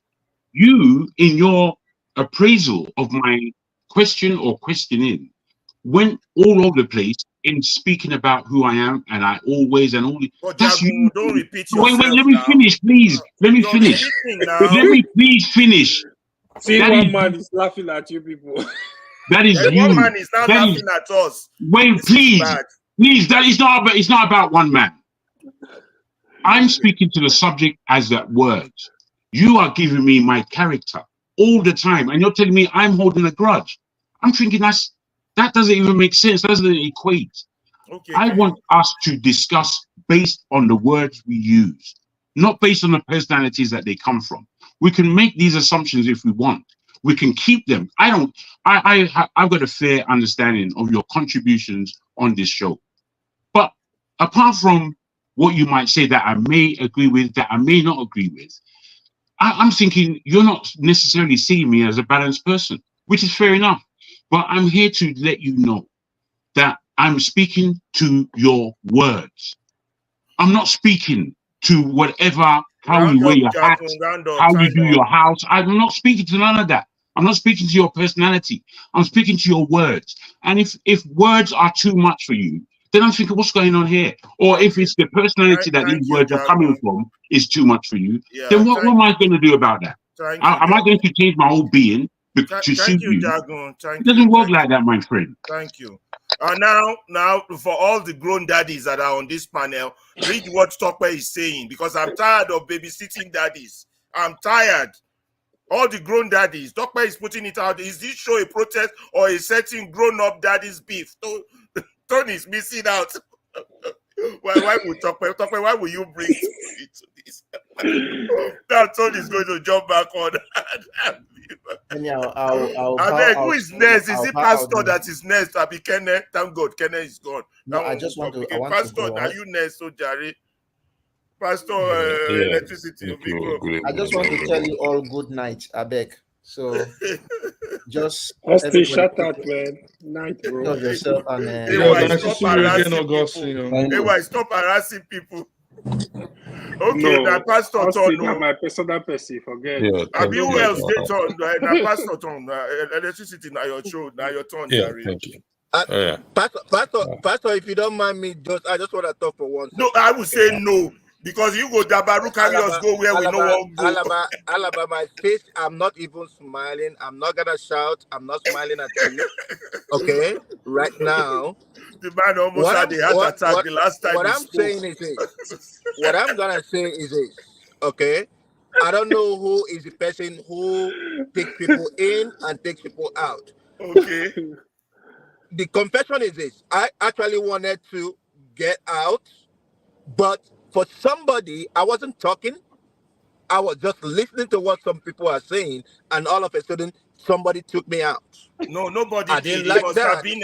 It must have been a technical problem. Remember, I got taken out too. My computer, I think my internet went out. It might be around that time. Don't even start. Don't even start before I tell you. That's why I said, Pastor, you should not have allowed him to talk. Nobody took you out. It was a technical problem. The internet failed. It took me out too. What are you talking about? I was the one that the only person that wants to remove you here is AY, and he doesn't have the remote control. He doesn't have the remote control, so he did not take you out. And I know I did not take you out. I myself was taken out. I've heard what you said about removing. I've heard something you said about removing me. AY. I'm telling you. The only person that wants to remove you is AY. He doesn't have the remote control. Even me that was moderating, I was taken out for 5 minutes because my internet failed. Arrest my case. Pastor, you can go on. I wish I had the remote control. I beg, where did that talk? Make I highlight the thing where talk tell all these old daddies. When they come here, where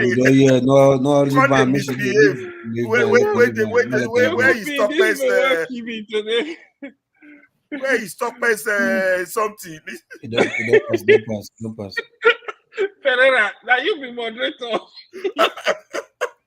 That's why I have to find that Tokpe speech. Everybody has to read that before they speak. The spirit of confusion. It's too much. I entered this plane this evening. Where is that Tokpe speech? I need to highlight it. The show was going good though. I don't even know how the spirit of confusion started. Even me was taken out by 5. You want to say now me take myself out? Come blame me. Why is it that me take about that one? I knew we shouldn't have given him the microphone, and I told Pastor, don't give that man the microphone. He's going to take us away. My annoyance with you is you telling me to go and sleep. a whole 50-year-old man like me to go and you are sleep. my friend. I saw you are tired now. That's why it was genuine. I saw you are tired. It's from the love of my heart. I did not say I was tired. What really Oh, provoked you me did? You are was not the tired? way. No, I wasn't Well, tired. It's the way Maxi, John. I can't find Tokpe's speech again, but this is the Is only the thing way I can John. find. I Is hope the that way will John do. was talking, and then Steph just came in and said, "Oh yeah, Obi. If he was Obi, he will say it, and he will go to prison. And let him go to Nigeria and go to prison." Okay, thank God I found it. Somebody help me put that up. Yes, I think all the big men here need to read this. This is really on point. Yeah. Except the tone part. Topper was on point, really. No, Tom will answer that one when he comes in. I know. That's the first thing that one to go to address when he comes. Electricity, please help us change the mood. Amadi, I beg you, take a easy. Thank you very much. Good evening, all. No, Please, I want to appeal one to love, us man, one love. to please take it easy on Tone, please. It's an appeal. Let's take it easy on him, please. Oh my God. It's I really don't have much to say, so that's all. Just take it easy on Tone, please. Begging everybody. I understand. What you don't do? What happened? No, he just said Tony is this missing one. out. We talk by go put on name for this. No. We're not talk about that one. What in Pastor talk? You say Tone. What you don't do is make everybody. They tell talk by make take am easy on Tone. Okay, you are responding to. I'm begging everybody, yourself, everybody, please. Let's take it easy. What you everybody? I'm making an appeal. I'm feeling for the guy here, please. I don't understand. What happened? Look, okay, you will not You understand. feeling for a grown-up man? Wow. No, but why you say everybody? That means something must have happened. Maybe I missed. I must be missing something. I'm missing something. This man, man, is so funny. Announce it that people will take it easy. Please, please. You say what? I actually like what I Speak the Truth said today. You know, what do you want me to announce? They should take it easy on Tone. Take it easy on Tone, please. Please. Thank you. What are we talking? So we were about the laugh. So I'm not sure. Oh, but even me, I'm not tired. They just making me laugh tonight. Why you brought all those people on to come make the temperature high? Ken had to pack. I mean, how serious? Ken had to pack. Are you kidding me? I mean, come on, seriously. On the more serious note, you guys just cracked me. Even Alaba is just making me. Alaba, calm down. You stop making us laugh. Alaba, where the top pass panelist.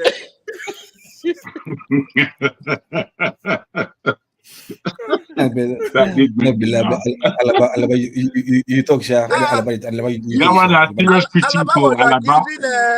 That's serious critique. But Alaba talks more than panelists.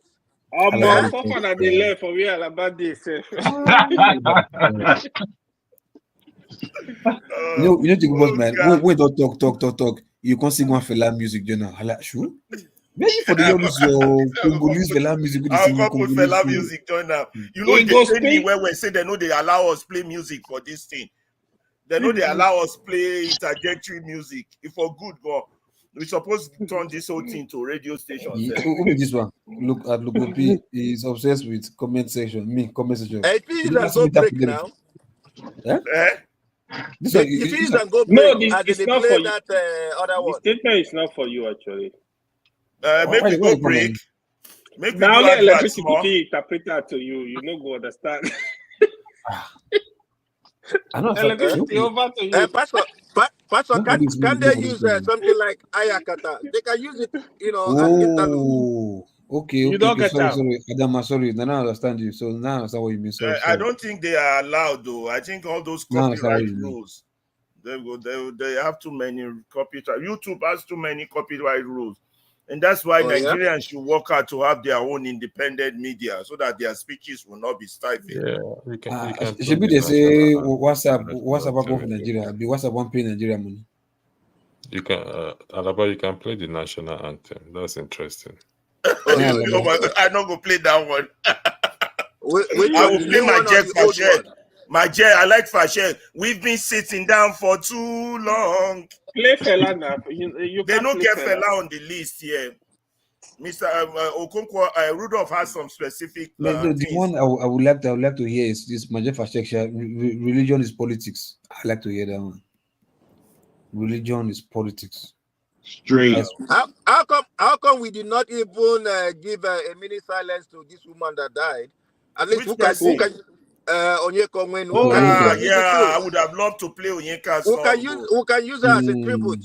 Or the documentary she did 30 years ago When I saw Nigeria. that Would have been documentary, lovely to man, do. I think boss man, they should try. Good activist, Man, she died after giving a performance. She got home, she think she never awake. That was madness. But my question, hold on, how did that thing happen after performing? 72. She's only 72. But somebody raised the point. Was there an ambulance at the performance place, or did the ambulance? No, she went home well. She went home from that place with herself. She wasn't ill. No, they say after the performance, when she shut down on the same occasion, that was when she passed out. Then they rushed her to hospital. Yeah. She got to the hospital before she gave us. So my question is, with her age, my question is, hold on, somebody performed, right? And I didn't hear her using any of this a high pitch that would make her heart start palpitating fast, or something like that. When you give yourself it seemed comfortable. I saw it. Cool. That's the way this life is now. When it's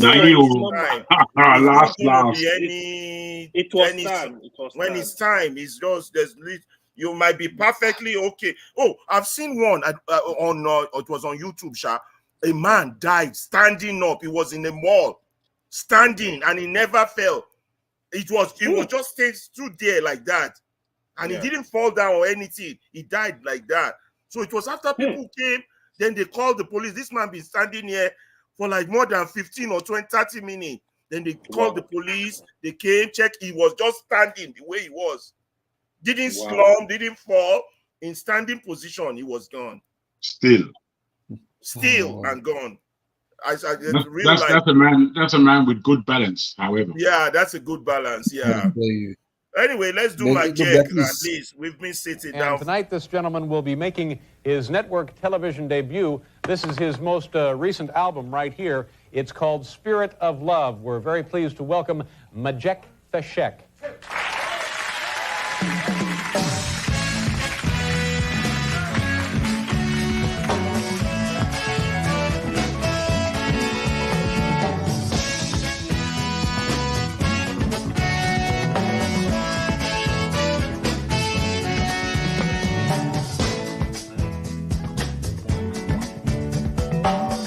Arise from your sleep, Africa. Rise from your sleep, America. There's work to be done, Africa. There's work to be done, America. But if we unite, we will be free. So long, too long, so long, too long. We've been sitting down for so long. We've been fooling around for too long.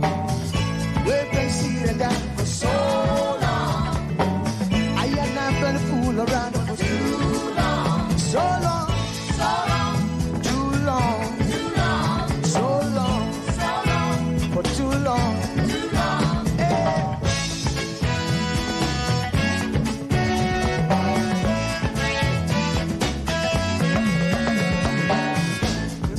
Remember, long time ago, when we used to live like prince and princess.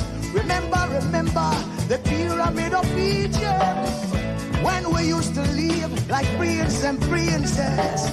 Remember, Marcus Garvey, who are the dream for New America. Oh, remember, Martin Luther King, who dream for new America. They say you are black, they say you are brown, they say you are black, they say you are brown. Only the angels of Jah is white now. Only the angels of God is white. So long, too long, so long, too long. We've been sitting down so long. We've been a fool around for too long.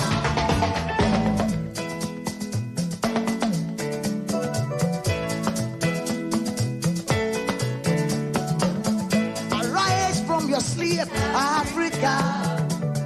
Arise from your sleep, America. There's work to be done, Africa. So much work to be done, America. But if we unite, hey, we will be free so long, too long, so long, too long. Pressing down for so long.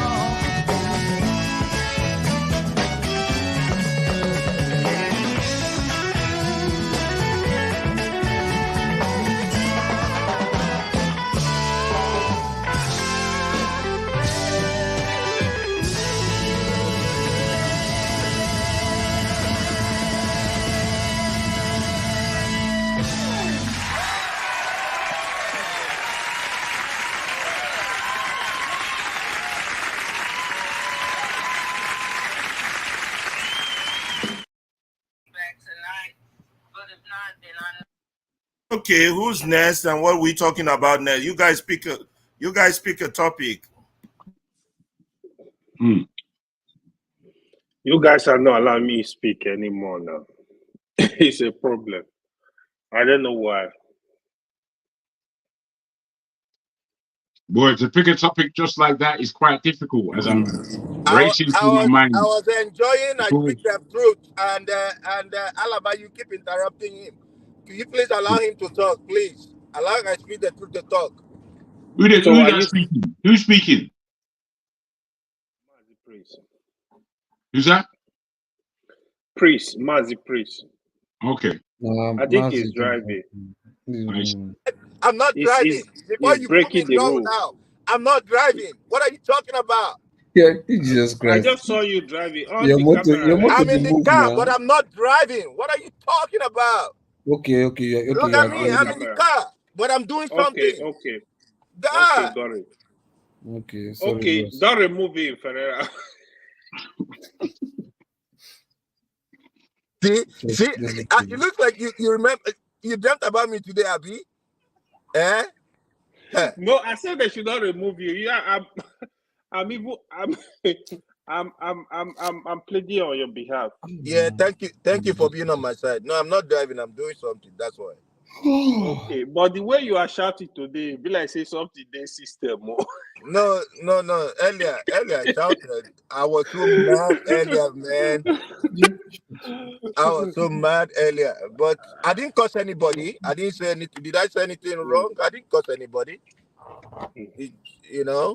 It's just that the way they were talking, I didn't like it. It doesn't make no sense. Yeah. It happens. We are human. Yeah. Thank you. No problem. Hello, people. What is this? I'm hearing that Ovie don't collect envelope for Quaxoso. Just the top rubbish these days. Is it true? No, Ovie has always been Kokosu supporter. He has always been Kokosu supporter. They say Bill, I say don't collect envelope. I don't know. I just read it on the comment section. I don't know that one. No. Oh yeah, I speak the truth. Give us topic. We need topic. Well, I mean, I guess it's still the same thing, earlier, what I just wanted to talk about, I wanted to say. Make I highlight the Ovie comment. See, they say Ovie don't collect envelope. That's why the whole comment section. Ferreira, I'm not sure if you're understanding what you're actually doing after you open the ground for someone and then you crash. You crash within two. Bros, come on, now, let's be serious. So, in relation to this protest, because that's what's on the ground right now, and I think that's the most important thing that we should all be talking about. KJ asked a question when you first came in, Ferreira, and KJ asked a question, and that was why I asked KJ. I asked him if he could stay, because I wanted to give an answer to that. But he said, "Well, we'll go talk tomorrow." And he said, he asked someone a question and said, if you were the president of Nigeria, how would you solve the situation, or what would be the things you will do to put the country on track? Now, before I get into that, first I want to say, and back to the protest issue, and why I think, we all have differences in how we're looking at it. You obviously see it one way, and I obviously see it another way. And I'm thinking to myself, short of a total breakdown in law and order, which we will basically possibly characterize as a civil war, short of a coup, there's really no way that the political class right now will give in to the demands of the people as regards elevating their standard of living and lowering theirs. It's not going to happen. You can have protests from now till tomorrow, and this is just my humble opinion. Say I was in power. You already told me you got 10 days. We already approved 10 days. I just got to wait you out. We're going into day 3, right? Already you guys have started fighting over who this person is, where this person is from, where that person is not from, who's participating, who's not participating. This is why, I'm not even gonna go into the whole we have to know their who they are. Now, AY said something earlier. When he talked about the National Assembly, this is way earlier. And I was gonna piggyback off of that. I wish John was on here too, and Mr. James. Because I would say, if I was president of Nigeria, and this is why I know Nigerian leaders are not sincere. We know the biggest problem we have is corruption. We know that. A lot of people say no. I say yes. Okay. A lot of people say, oh, it's tribe, it's bigotry. I think our biggest problem is corruption. And if I was president of Nigeria, I would not even tell my advisors, I would not even tell my closest staff. If I was elected as president, I will go to the National Assembly and put the senators on their back. I'll put them on the back foot. I'll take all my plans, present it to them. I'll invite all the media houses, show it live. I'm talking to the Nigerian people directly, or we could even do it at an open air event like the National Stadium. Now we want to, like AY has always complained about, we don't need 2 houses in the National Assembly. We need 1. If that's going to cut costs, if that's what we think is going to help us, we do that. Strict harsh penalties for pilfering government funds, for violating public trust, for dipping your hands in the national coffers. I'll put that in place too. We restructure the justice system, how we choose judges in Nigeria, how we choose appellate judges, how we choose the Supreme Court judges. We introduce sentencing structures where you have harsher penalties. There's none of this nonsense about you pay a fine, you steal 20 billion naira, and you pay $500,000 naira in fines. So this is the kind of things I think a leader that has the genuine interest of Nigeria at heart, which we don't have, can do. Go to the National Assembly, make sure, give an order. There dare not be any blackouts, and let the whole country be at a standstill and let them watch, man. Let me present everything to the National Assembly and say, this is what the people want. They want costs. They want to cut costs on governance. They want to cut the positions, because we have a lot of duplicitous parastatals that are nothing but ways of siphoning government money. So we have a lot of problems, and I think we don't not have the right leadership. We don't have people that.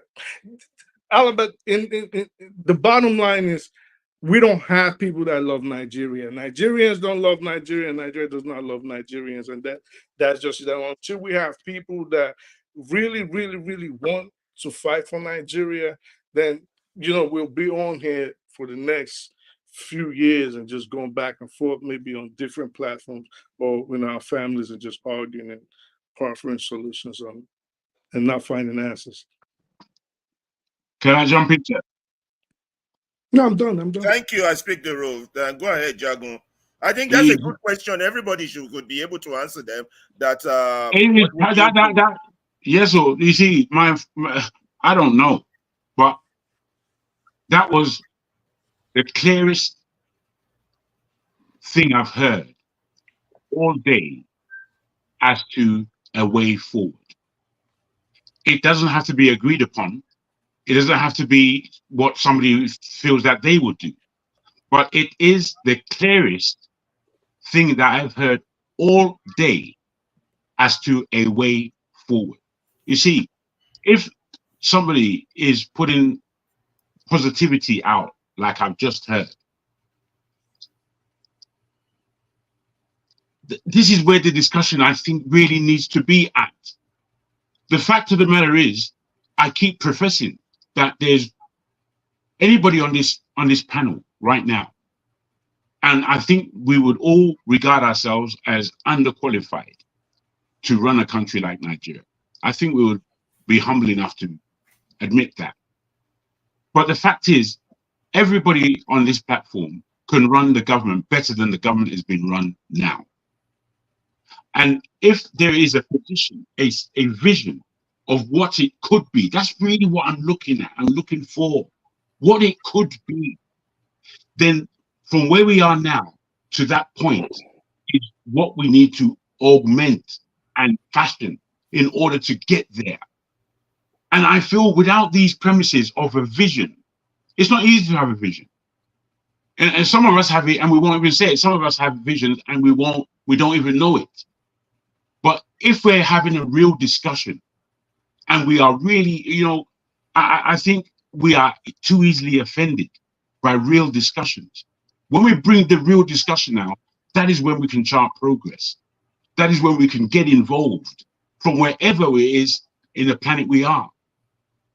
So, Emil, I'm just looking at words and how words have been put forward. And can we gravitate to these words and hold on to them? Or is it just loose and woolly and nothing that we can really be sustained by? We must be looking for sustenance in what it is that we can achieve. We must be. We must. I don't know anybody's background or anybody's point of view or anybody's necessary personalities. We know each other from these boxes that we appear in. And that's all we've got of each other. We don't know each other's personality, and we shouldn't guess that we do. We shouldn't guess about it. That's getting in the way. It's the words we use that are being articulated and tackled. And if we're dealing with that on a real basis, we're having a real conversation. So I'm only here to look at what people say and whether I can join in with what they're saying or whether I reject what they're saying. It's as simple as that. There's no other thing,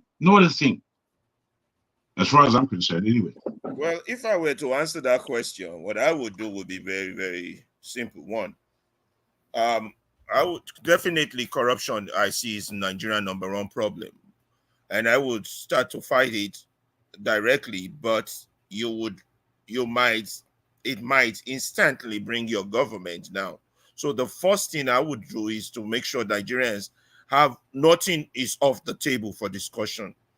devolution of power, new constitution, immediate within a year.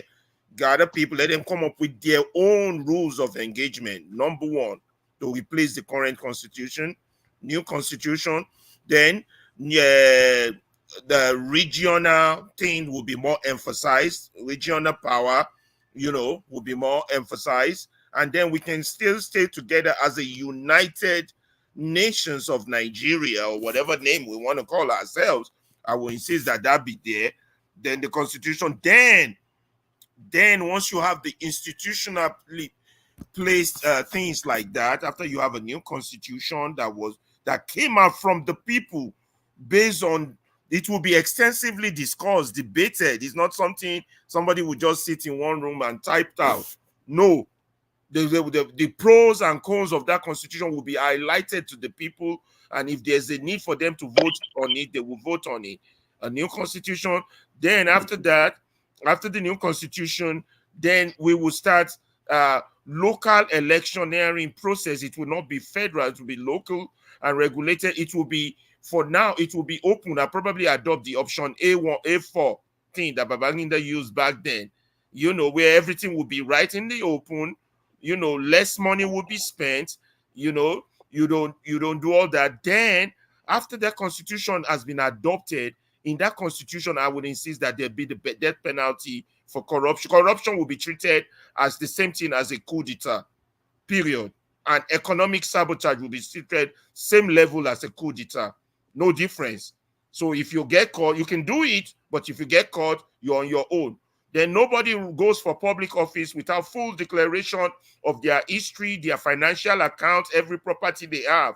That has to be checked. It's part of the requirement. And they have to undergo a course, a 2-year course program in democracy, civil rights, popular rights, and all these other issues that we lack in Nigeria before you can even be allowed to pick up a form for any public office. The form will not be based on monetary need, but based on your training. You will be trained 2 years ahead of time.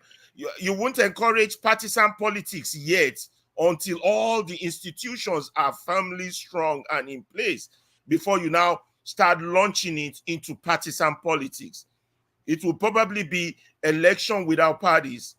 If you're interested, if 10 people are contesting in your village, put all the 10 names in a glass basket. Let's pick the best 2 or the best 4 or whichever one we pick by lottery. Nobody's paying anything after their background has been thoroughly checked. Then we can now run. But it will be clear to others going forward, stealing money from the government, including tax evasion, could be punishable by death. People will sit up, but the process has to involve the people. It has to be people generated, not top down. It has to be bottom up. They have to have an input into what determines their life. So there will be no excuse when you break the law, when it's time for them to come take you, because you were part of that lawmaking process. Not you just want to pretend like you don't see me, Ferrari. Sorry, we are in a, we have to have focus, right? Yeah, we're answering questions on what was the question again, Jagun? I believe what would we do if we're in position of power in Nigeria now, for that country moving forward? But that's our focus. We can't even get our government to reduce the price of fuel from X to, So it's not easy to change a constitution, even here in civilized worlds, right? It's quite a tasking thing to do, and right now we have to be focused. It's redundant when we have a good moderator, and of course Ferreira is a good moderator, the most detribalized Nigerian. Now that is a title that's not easily earned. Alaba, it's a detribalized Nigerian. If I've ever seen one, I yearn to get to that level. I'm not at that level yet. You're funny. Jacob follows right behind, right? And, Alaba Pastor, I'm there, Yeah. right? I'm there too, right? Yeah, No? go ahead. You know, you've made a lot of progress. Some, if I have to, so that's momentum. You have the momentum, right? You've made a lot of progress all week. You've been a patriotic Nigerian doing the best you can, and local peace is a work in progress. But let me say that we have to focus on this protest. It's that's where it is right now. Northerners, Southerners, even though it's different interests going on, but we have to focus on this. This is the third day coming up here. The first day, Alaba and I did it here. I was in the background, and he was the presenter. I forgot to thank you. I thank you in one of the chats yesterday. Yeah, I saw. All those information you were sending in live, it will really help. It was as if I was a BBC reporter. We're doing it Ferreira, I think some people are on the backstage. Please. Yeah. So we have to focus on this thing. You have to accent it. I'm not saying Alaba. I'm actually talking to you. You have to, no matter how the conversation is going on other issues, you try to bring it to the central point, right? Which is the protest, Which is the protest. So, but we could talk about girls, we could talk about everything. Then you still bring it back a little bit to the linchpin, the bedrock of our conversation, because a lot of our people are out there putting their lives in danger. If I can, Baba Pansat, you see, I don't think what we're asking is so far off route. As you're correctly saying, this is day 3 that we're going into, and we should understand more about where the protest would get to. The thing that was narrated earlier by Speak the Truth gave a position of forward thinking, because I don't think you can have a protest and nothing comes out of it. That may be a waste of time and effort and energy and risking lives as it is today. I'll be right back. I gotta go get a Guinness. What I want to put to you, Pansat, is how do we include in our narrative where it is that we're going? I think that has to be made clearer to us, because it's not clear. It's not clear to anyone, really. I'm saying that when you understand what I do. Before I answer that, I think Augustine was raising his hand. I don't know. Augustine, you want to say something? Yes, I was happy when I saw people trying to propose things. I think I love and Speak the Truth method of tackling corruption. There is something I've been thinking over the years, and that comes to appointments. Like, for example, appointment of the INEC chairman, appointment of the Chief Justice of the Federation, appointments of maybe justices of the Supreme Court. Those are very sensitive positions that even me, if I'm the president, you know, sometimes we don't appreciate our biases only when it has been done. That you now realize that, okay, you chose this person out of bias. For me, when it comes to appointing in those positions, now see what I think. There will be set of rules for those who can be Chief Justice of the Supreme Court. Like, for example, you must have been in the bench maybe for 10 years. You must have had this. Once it is time to appoint justices at the Supreme Court, those who are qualified will submit an application to be promoted to the Supreme Court. Now, when they submit that application, the vetting is done online for everybody to see from like how you used to do, how this United States used to do debates. The vetting is done from the people as they are. If you know you want to be a justice of Supreme Court, maybe there are 2 spots and 10 people apply for it. When 10 people apply, those 10 people will be interviewed in an open, not like come to a room. No, it is open for every Nigerian, every lawyer, every member of the bench, every member of the bar to attend. As they are going, you will see how the people will decide who will be dropped and who will not be dropped. So when they drop and they drop out of the 10, they reach about 5, they go to the next stage of the interview. That's how they drop until you have the final 2 that go into it.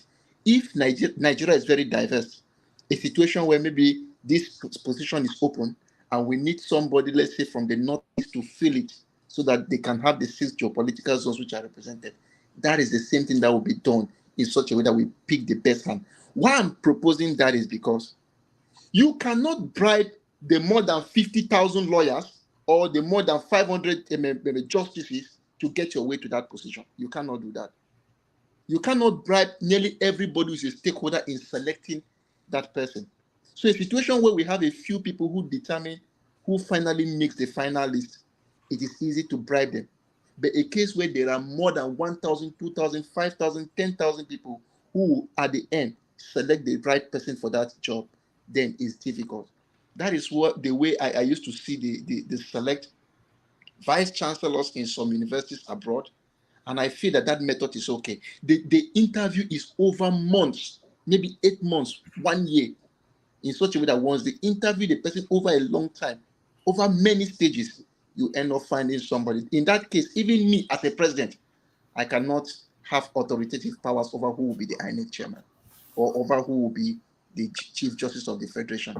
And in that case, I think they can be independent to do their job because nobody owes me any loyalty. So that is what I think.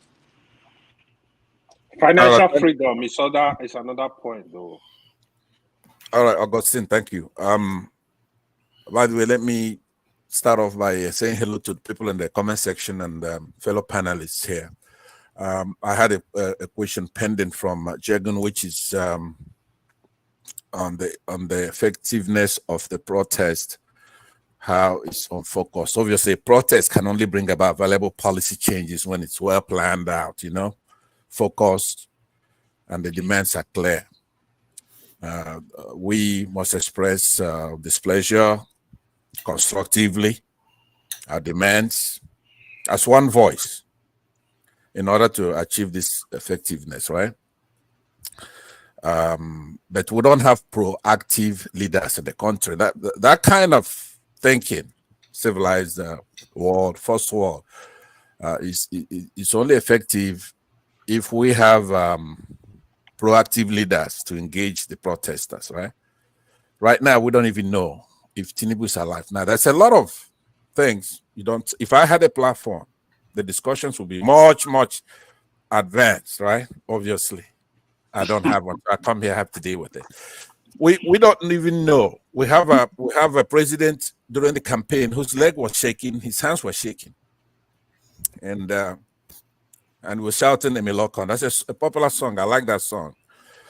So we take it for granted, right? If it's, let's say we actually cared about our leaders, we're praying for our leaders, and we want them to do very well.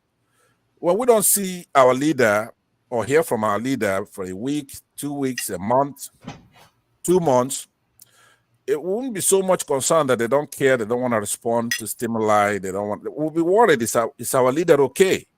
All right. Has there been something that happened to them? Because aside from within Nigeria, we have a lot of enemies, actually, right? It's a lot of people who don't want us to do very well. They don't want our leaders to do well. And they would poison them. They would do all kinds of things. So, but when Tinubu is missing, or Buhari was missing, we never thought about, is he okay? Is he okay? Is he, robust? So we shouldn't take it for granted. We haven't seen Tinubu there. I don't know what kind of person that will be leading a country where you have massive protests, nationwide protests, with advance notice, and it doesn't care, it doesn't show up, it doesn't address anybody. So part of the concern for those who care about Tinubu should be, is he okay? Now, part of the concern for somebody like myself is to make sure that I will know as fast as possible when he's gone, right? So that we can then figure a way to. I want us to think about that. Let's watch and see if this is a distraction by the senators, the governors, the chief of police, the army. They might be hiding something by letting this protest go on, by trying to instigate more, antagonize these protesters. Is Tinubu alive? He needs to show, the prima facie standard is that he has to show that he's alive somewhere. I suspect that he's not okay because he hasn't been seen anywhere. Forget about talking. But anyway, so let me say what I was saying. Not just that, Pansa. It's not just Tinubu, or even the other political leaders, what do you call them, Senate president and all. The country is in crisis and you are all out. I mean, it doesn't make any sense. Somebody should be addressing a press conference, talking on behalf of the government and doing this and, you know, Exactly. But we see the other Akpabio one. and all the rest. Senate president, whip. The country is in crisis. Right. And I see everybody the is other one. nowhere to be found except police officers and army chiefs. Don't make no sense. If you were the president, Pansat and Alaba, would you be worried?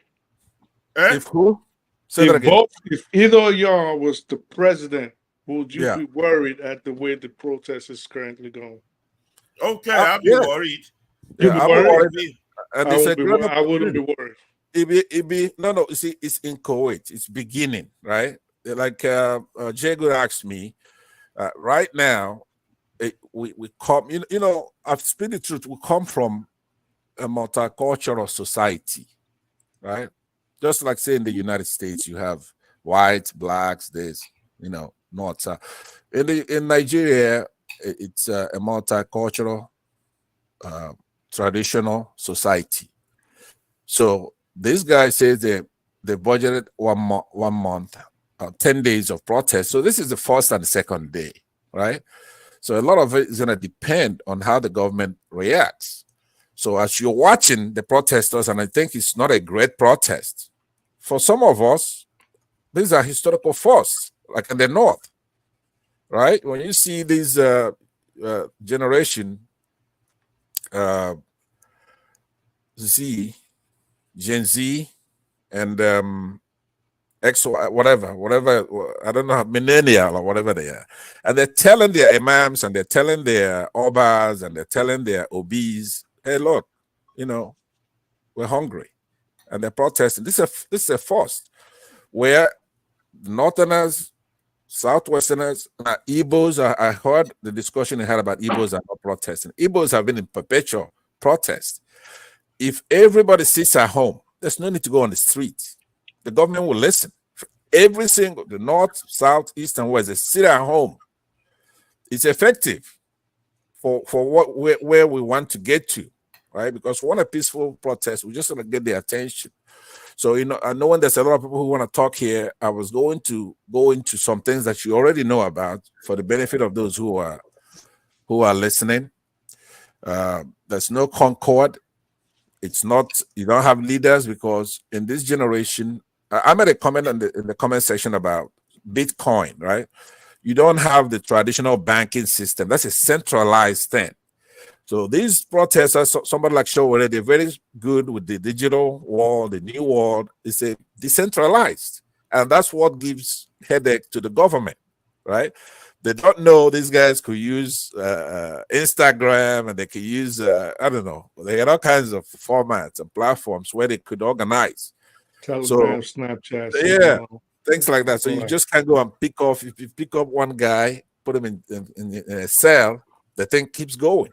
Mm-hmm. So I'm hoping, let me just conclude. I see Mama H.O., and I will say, I'll come back again when it comes back to me. There's a lot of points I wanted to make for the protest, multicultural, and focus the nature of this kind of activity. But I'll let it come around again to me.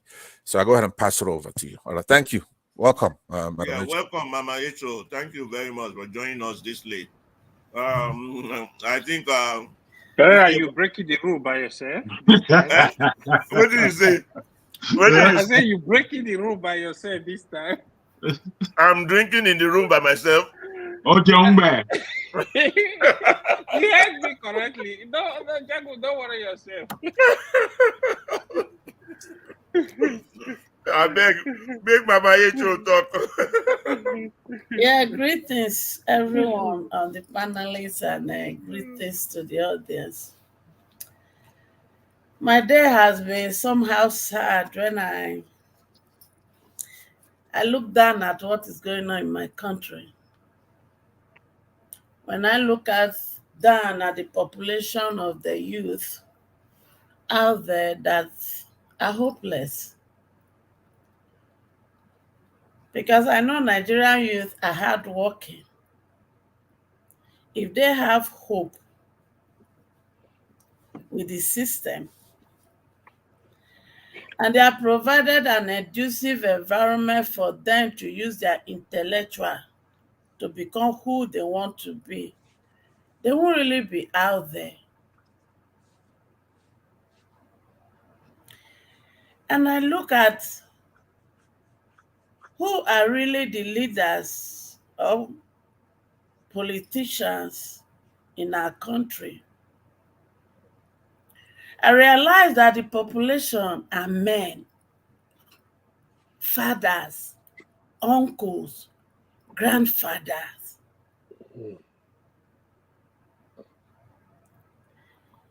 And I think deep and I say to myself, these are men that are demanding respect from us women. Who is the mother of their children? And they have a stony and wicked heart. After the same children has told them, my father, we are hungry for 2 weeks plus. This is our demand. And they didn't respond. Then I begin to think how callous the heart of the men we call husbands, uncle, has become. And they are the same people demanding respect from those young ones that they have made hopeless. Those who are looting and those who are supporting the looters, because nobody can loot any money from anywhere when there are no other people participating. My question to you people, what is your gain? What? What is your gain?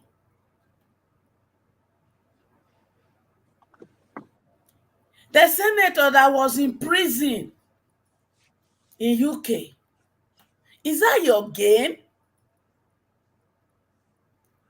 Until he was in prison, we never know he has 42 houses. But did he make that money from his so-called allowance and everything? No.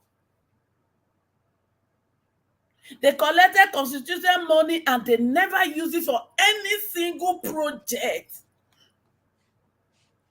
How do you people sleep? How do you look at intelligent young boys and girls that God has blessed you with, which are the human capital of the nation?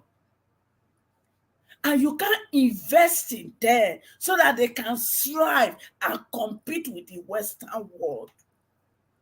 For how long? I want to beg you people, if you don't have any reason to think, go to the burial ground. Go there. Go and do your picnic in the burial ground. And look at the size you will enter at the end of the day and ask yourself, how many of this property that these people got that they took along with them?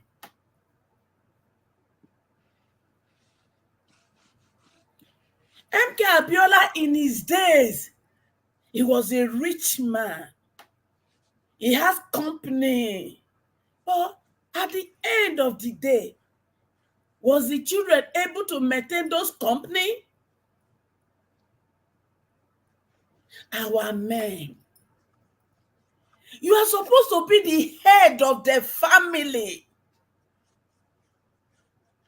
And your duty was to protect us, your wife and the children. Is that what you are doing? Is that?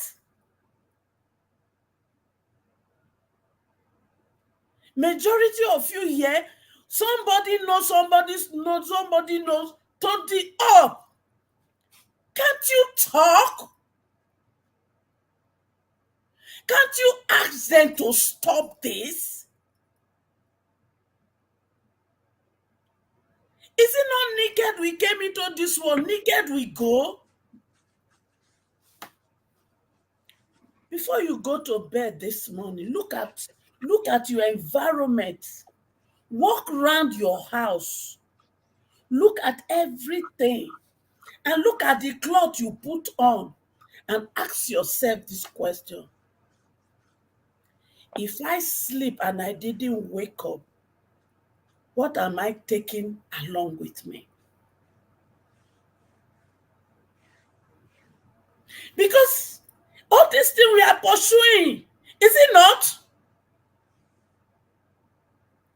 I want to buy this car, I want to have this, I want to have that, I want to build this house, I want to have this mansion.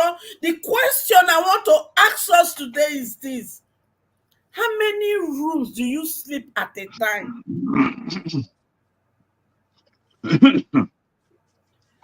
If you have a big bed, look at the position you sleep in your bed. If you buy expensive furniture, and the person that buy that cheap one, is it not the same buttons you used to sit on it? And when you stand up, does it turn to gold? And yet, these are the things you people crave for in the expense of these children. Please talk to yourself. I am begging. How can you sleep comfortably, eating 3 square meals a day, drinking expensive wine that you call it, and one child in Nigeria can't even eat one? I'm not talking of the grown-up, because they are used to suffering. But are we going to allow these children to continue like this? Talk to yourself. I am. Wow. We have enough. If only we can use it. Is it the cocoa in the West that we can really set up factory in Nigeria to produce job for people and turn it to chocolate and export? Is that what we cannot do?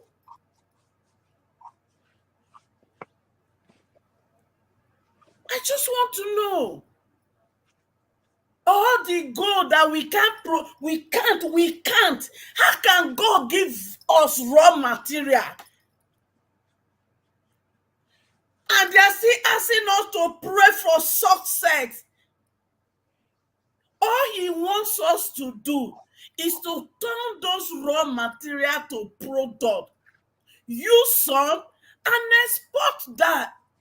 Is that too much for you men to do for us?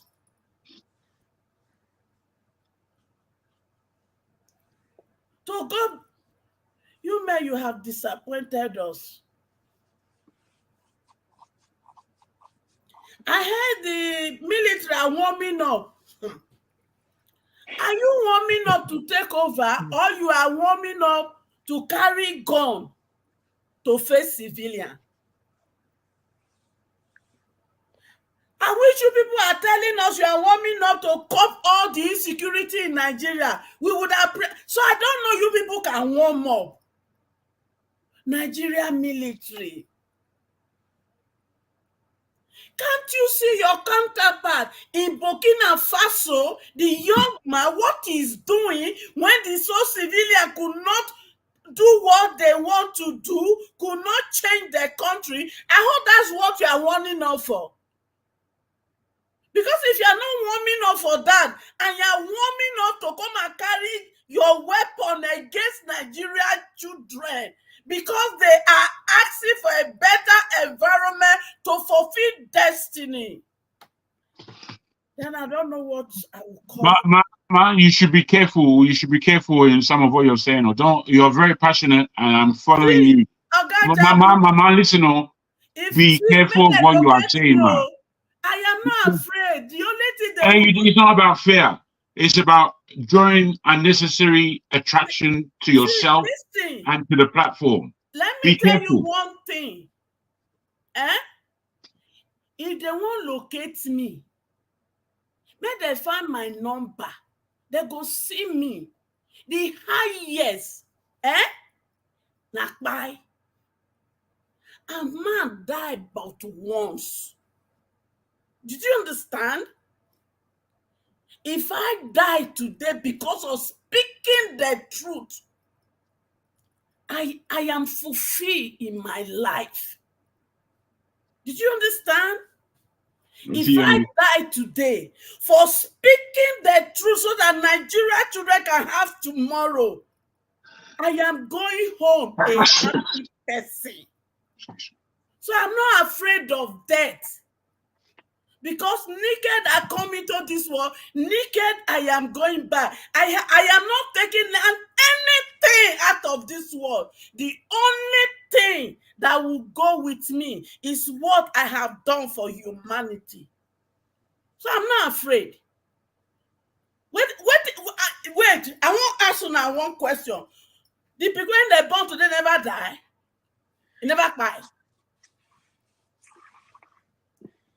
You won't live long. When you live long and leave these children to continue this suffering, what have you gained? What? If they won't go carry me, say they won't take me go firing squad for speaking for the Nigerian child and the Nigerian youth, I will smile like this taking those bullets for them. I have nothing to lose. Did you understand? Because it is not how many years I lived on earth that determine my destiny after death. No. What is it? You people call yourself men. And no, you guys are not ready to fight this. Why are you in abroad if Nigeria was good? Will you have been here? Our country, we have good weather that likes our skin. There is no time you have to wear double cloth because it is snow season.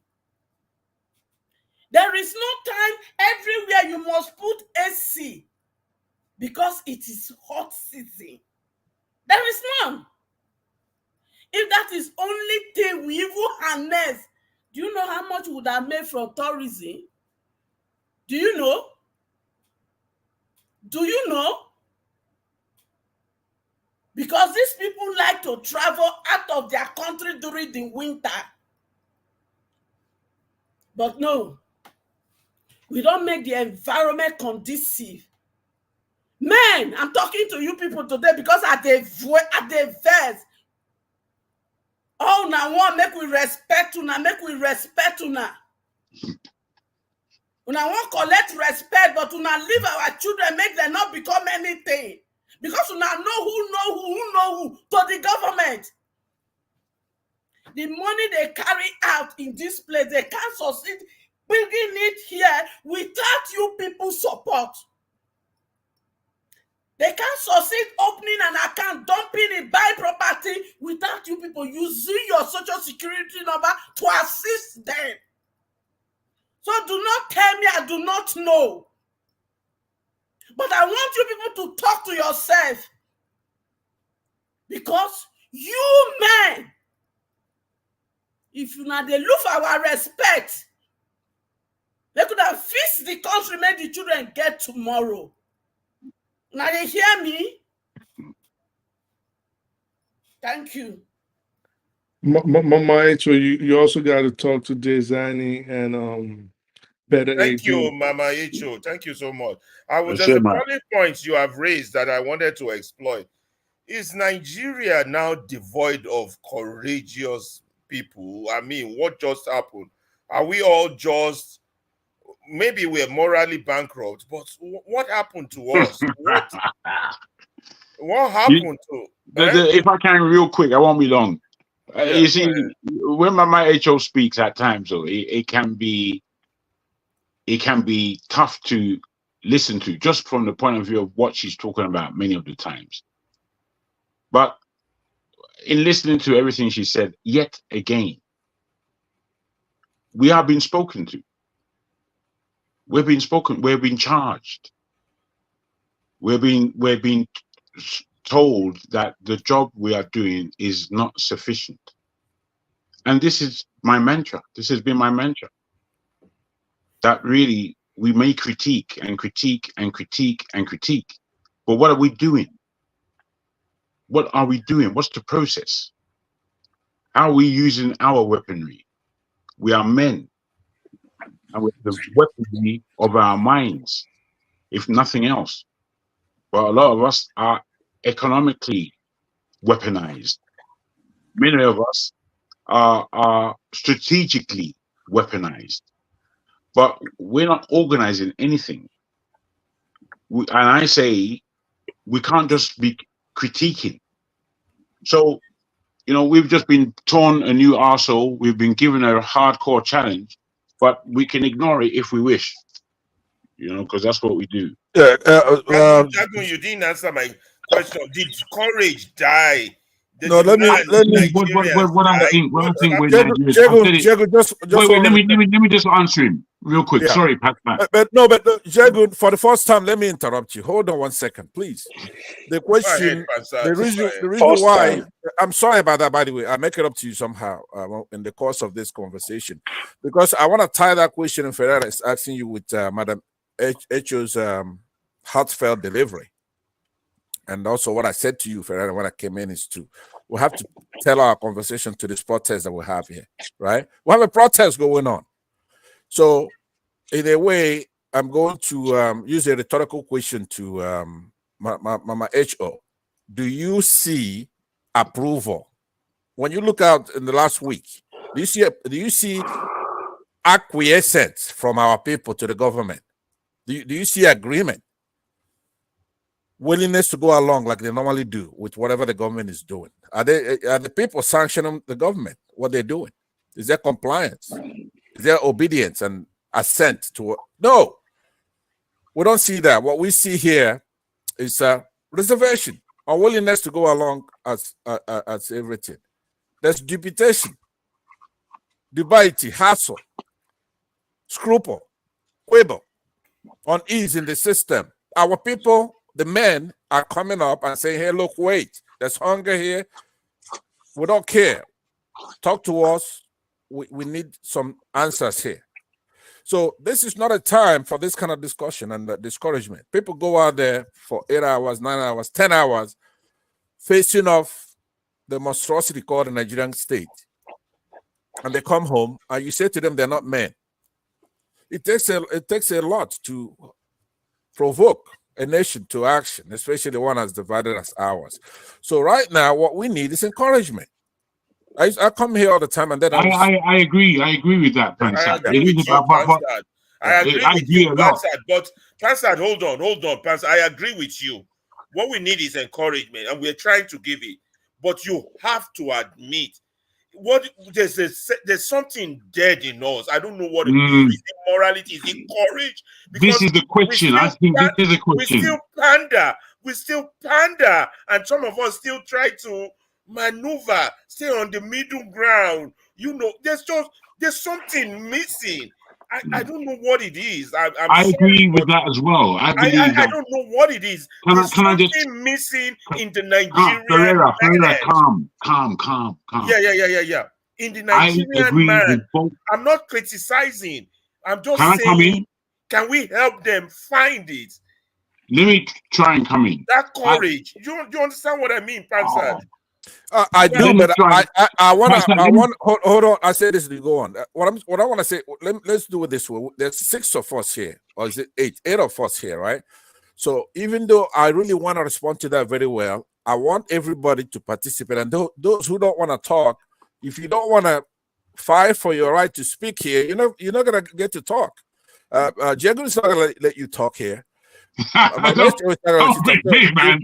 If you want to talk, come on in, because once I want to answer that question though. At some point, you have to let me answer him, because I said earlier I'm not going to be here if we're not going to focus on this protest. Right? We are now. Okay, we are. If we are. You still see in some of us that they are saying, well, we're not trying to push away the Tinubu government. We're just, there's something missing. There's something missing, because you're judging. We have to find that. We have to have those kind of people in every society. You have those kind of people. There are incentives for them to talk that way. Some of them are scared. Some of them are used to just playing opposition, right? What I'm saying is that look at our people from north to south, east to west, pouring out there. Some of them is raining in the River State. Where's the local P from? That state over there, Edo State. It's raining. They brace these weathers and they're there fighting, right? A lot of them are putting their lives on the line in Lagos State, right? So I agree. I agree, Pansa. I don't mean to interrupt you. I agree. They're putting their life on the line. But there are those people, particularly one man went to more. Okay, one man went to more, people, comes up here and talks nonsense. That's not our people. Okay, we're doing it. We're doing it. Try to discourage what is missing. What are we not seeing that they are seeing? Or what are we not seeing that they are seeing? Ferrara, please let me say this, this is the time that this conversation should go around, right? All of us should talk, but please take a look at the larger picture. This thing has just started. We don't know where it's gonna go, right? So ignore every other distraction. You know me, when I come here, normally I deal with the distractions. I deal with the tribalists. I deal with the ethnic jingoists. I deal with the clannishness. That's me. A whole Pan-Africanist like me. A whale. I come all the way down to these ponds like this one here. To talk. So, but what I don't want is discouraging we're trying to build our momentum, build our spirit up to go, because it has started. No matter what you say about Nigerians, one credit you have to give them this week is that they went out on the streets. They should have been there after that election. They didn't do it. But now they've gone out to the streets. I don't want to hear anything else. They're doing it. It doesn't mean that they should go out and break down every building. There should be those who should say, hey, don't do it. Let's give them more time. Yeah, that's a position that is up to us to talk about, to snap out of it. They're not going to change. We have to go to the streets. We got a mission. There's hunger, right? There are people saying, like Jacob said, let me use this opportunity to answer it, to say that we're unified. There's a focus. There's hunger in the land, and they want to answer. So let's have it go around. If you're going to moderate this tonight, maybe it's better you give us 3 minutes, 5 minutes, because I do want to hear from I speak the truth here. Okay. It's one of the recalcitrant ones, and he'll be a formidable part of this fight if we get him on the right side. He's ubiquitous on the weekends on the internet, right? We need to inject him. You got one let's do left, it. Pansat, you got 1 more minute. Round up. Is that forefather? Are you done that? Oh no, I'm not starting with forefather, because it's forefather security route. I'm going to start with who do I start with? I start with AY, and then I'll come down. I won't use my minute. I'm yielding it back for the spirit of what we're about to do. I can't start with forefather. I yield my minute back. Start with forefather now. Start with forefather. Why not? Okay, why not? Forefather, now you get the batting now. Although I've been attacking you that you are in total recall. Fearless, Joel. Fearless. Don't mind him. Greetings, everyone. Can you hear me? Yeah. Yeah, I'm in a very internet deprived zone, so I probably will cut off. Wow. Greetings to everyone, and in the chat and to the viewers. I've just been watching the protests in the last 2 days, and I'm beginning to think that this might be a missed opportunity. If I didn't know better, I would think that it was Tinubu that even organized the protest himself. Baby, why are you saying that? Yeah, because the demands are of little consequence. Even if you made all these changes, it's not going to make much of a difference. And some of them are unrealistic. nationalizing everything, and some convoluted demand for energy reformation.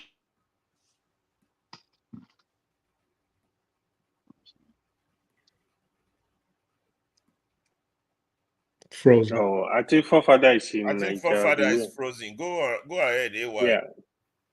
This protest wasted opportunity. I don't know what you all heard because I can't see people now. Sometimes this thing goes off and I can't see anything.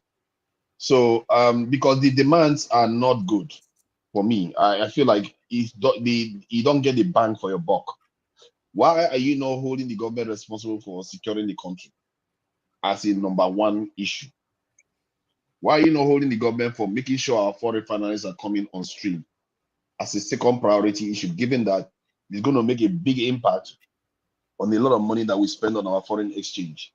And it's going to mean that our currency will appreciate and costs will start coming down in Nigeria because we have our own petrol and we are processing it ourselves, including Dangote's. And one of my demands was about Dangote's refinery, that they should be supplying crude oil to them. Funny enough, the government has already done that one. Then the third one is Ajikuta Steel. Why are you not going after that one? Why are you not saying that the federal government should put it back on the national agenda, and they should be briefing people every week on what is happening on Ajikuta Steel? Because that is how this thing become industrialized. It's going to give us a bang for our buck. Why are you not demanding that electricity should be made a national emergency issue? That so all these, there are so many things, renaming the country, making native languages official language. Nothing about that there. Forefather, can I answer you on that? We have 1,000 or no, we have 1,000,000 requests. Let's just start for 15 imperfect ones. It's a start. Number one being hunger. Let's just start with that. And that will galvanize down the line for others. You understand? We don't know who's listening to us if they are deaf. All the stuff they talked about, top of them was not hunger. We won't agree. It was only salary that was we had won't to do with agree on the most priority list, but we all agree on one thing: hunger. Bad governance must end. Let's start there.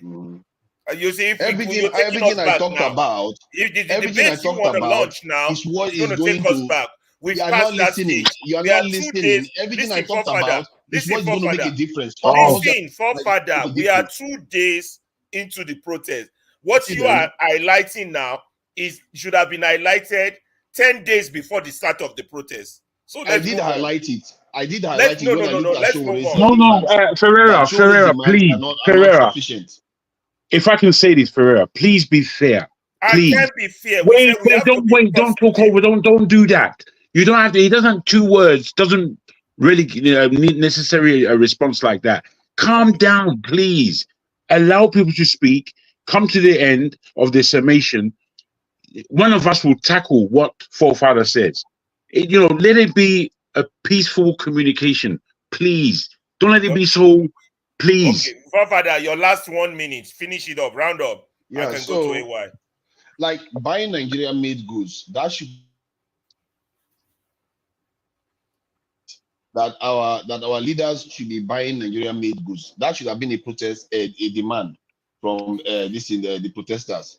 In terms of briefing the people on the status of everything in the country. If you are worrying about people earning a living, create 2 million jobs in the security sector to protect the country so that we this in $10 to $50 billion. All these common senses, they didn't ask for it. That's why I said, if I didn't know better, it would have made this list up, because they are so vague.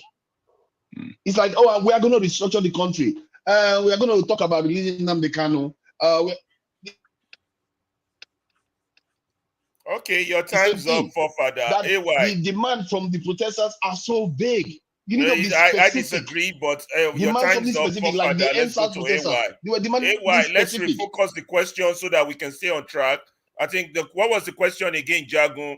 It was relating to Mama Echo's comment. I think it was about courage. Hear this. I too, like Pansat said, want to hear everybody's voices. I think it's very important. What Forefather has just said, that opened my ears, is indeed the suspicion of what this what this protest is about. Those 15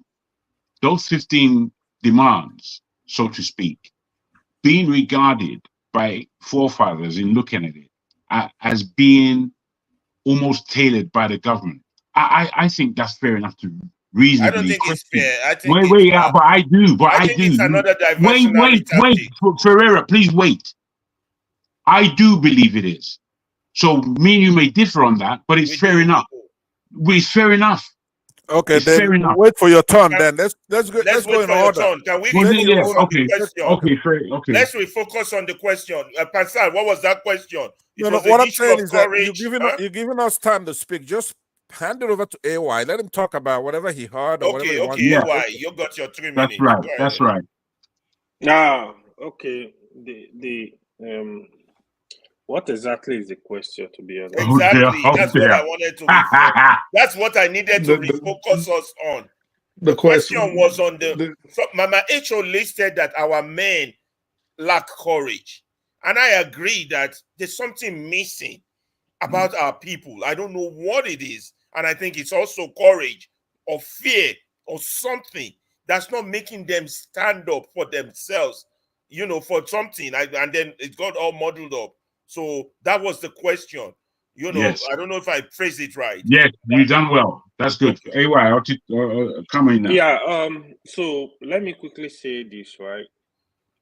Unfortunately, we'll be discussing for 2 days now.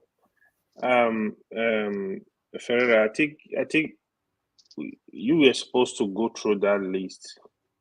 Honestly, I have not seen that list. If what Fofather is talking about, you want me to highlight it now to help you with the discussion? Just wait. No, I'm okay.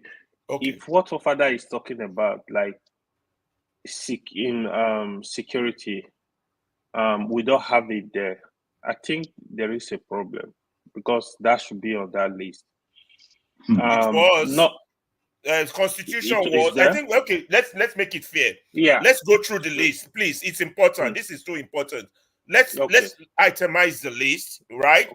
And then we know what's important or not, because that's why I said what Fofather raised is distraction, because it should have been raised 10 or 15 days before the process started.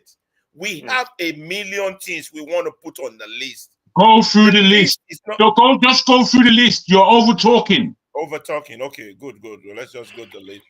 Go through the list. Hold on, I'm gonna read it out.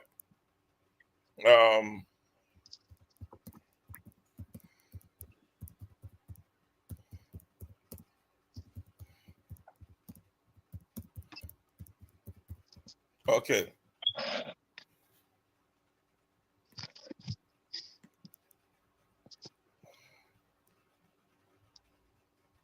Okay.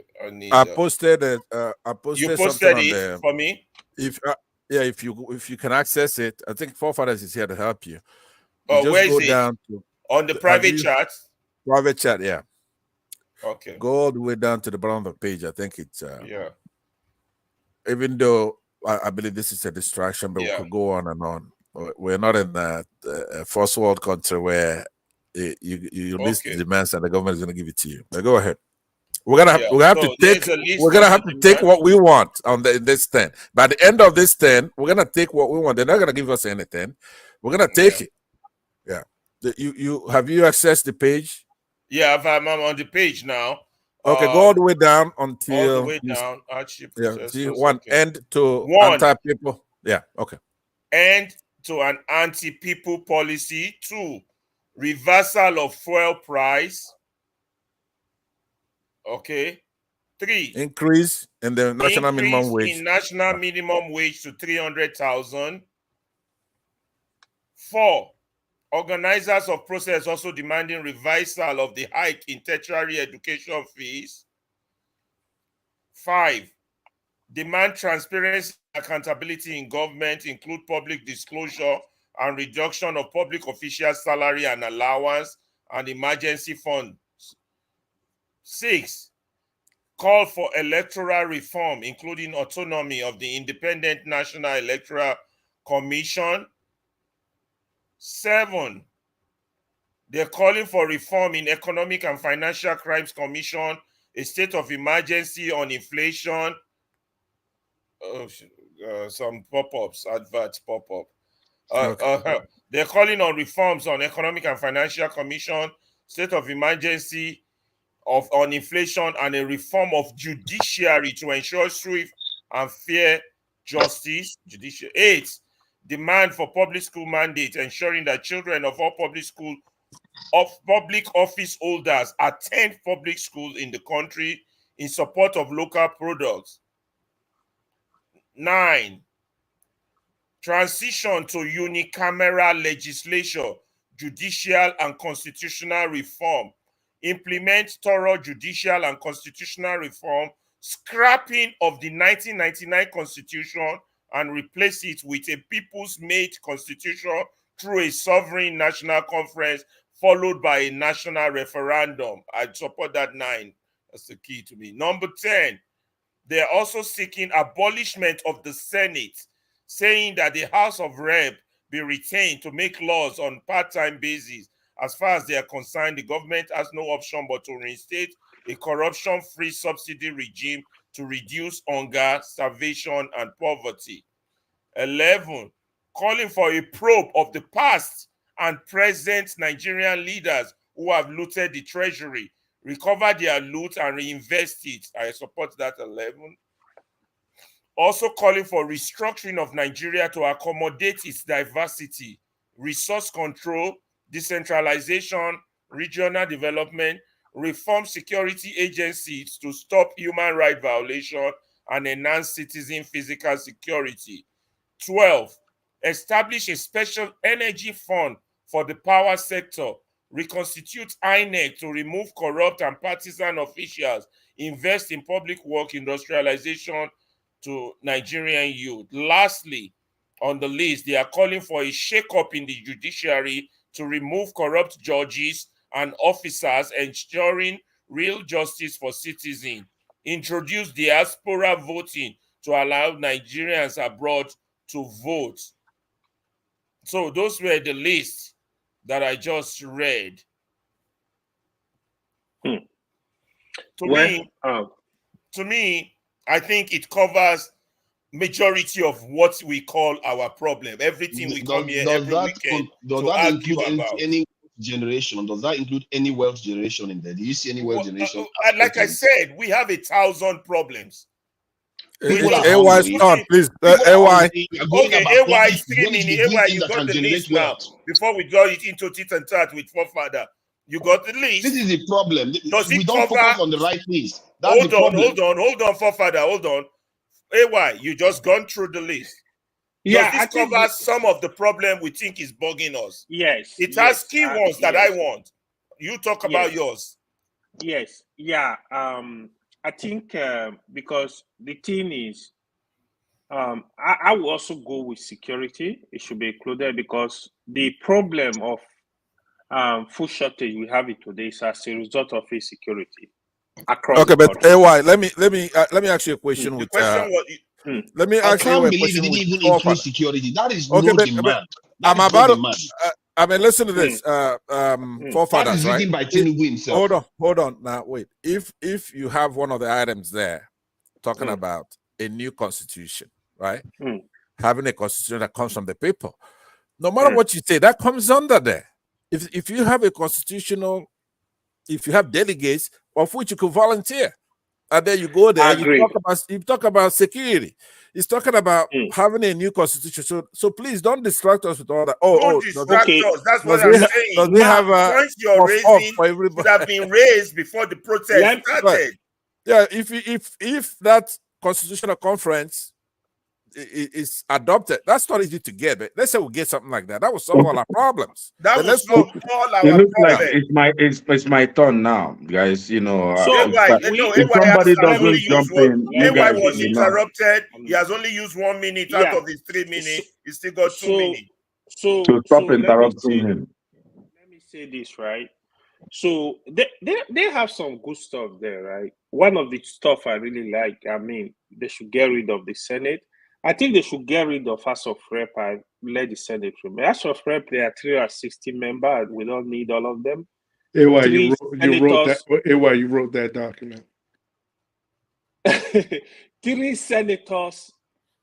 Okay, let's retain Senate and get rid of House of Rep. That is what I will say there. You see, the mind of the senators, the mind of the political leaders needs to change. The mind they currently have, they don't have mind of solving problem. They don't think of the problem of the country. It's part of the problem we are having. A governor is not thinking like, oh, what's the plan for the state? How do you develop? What's the economic blueprint? What are you doing? Like, they don't think of all this stuff. They only think of their pocket. I think they need to like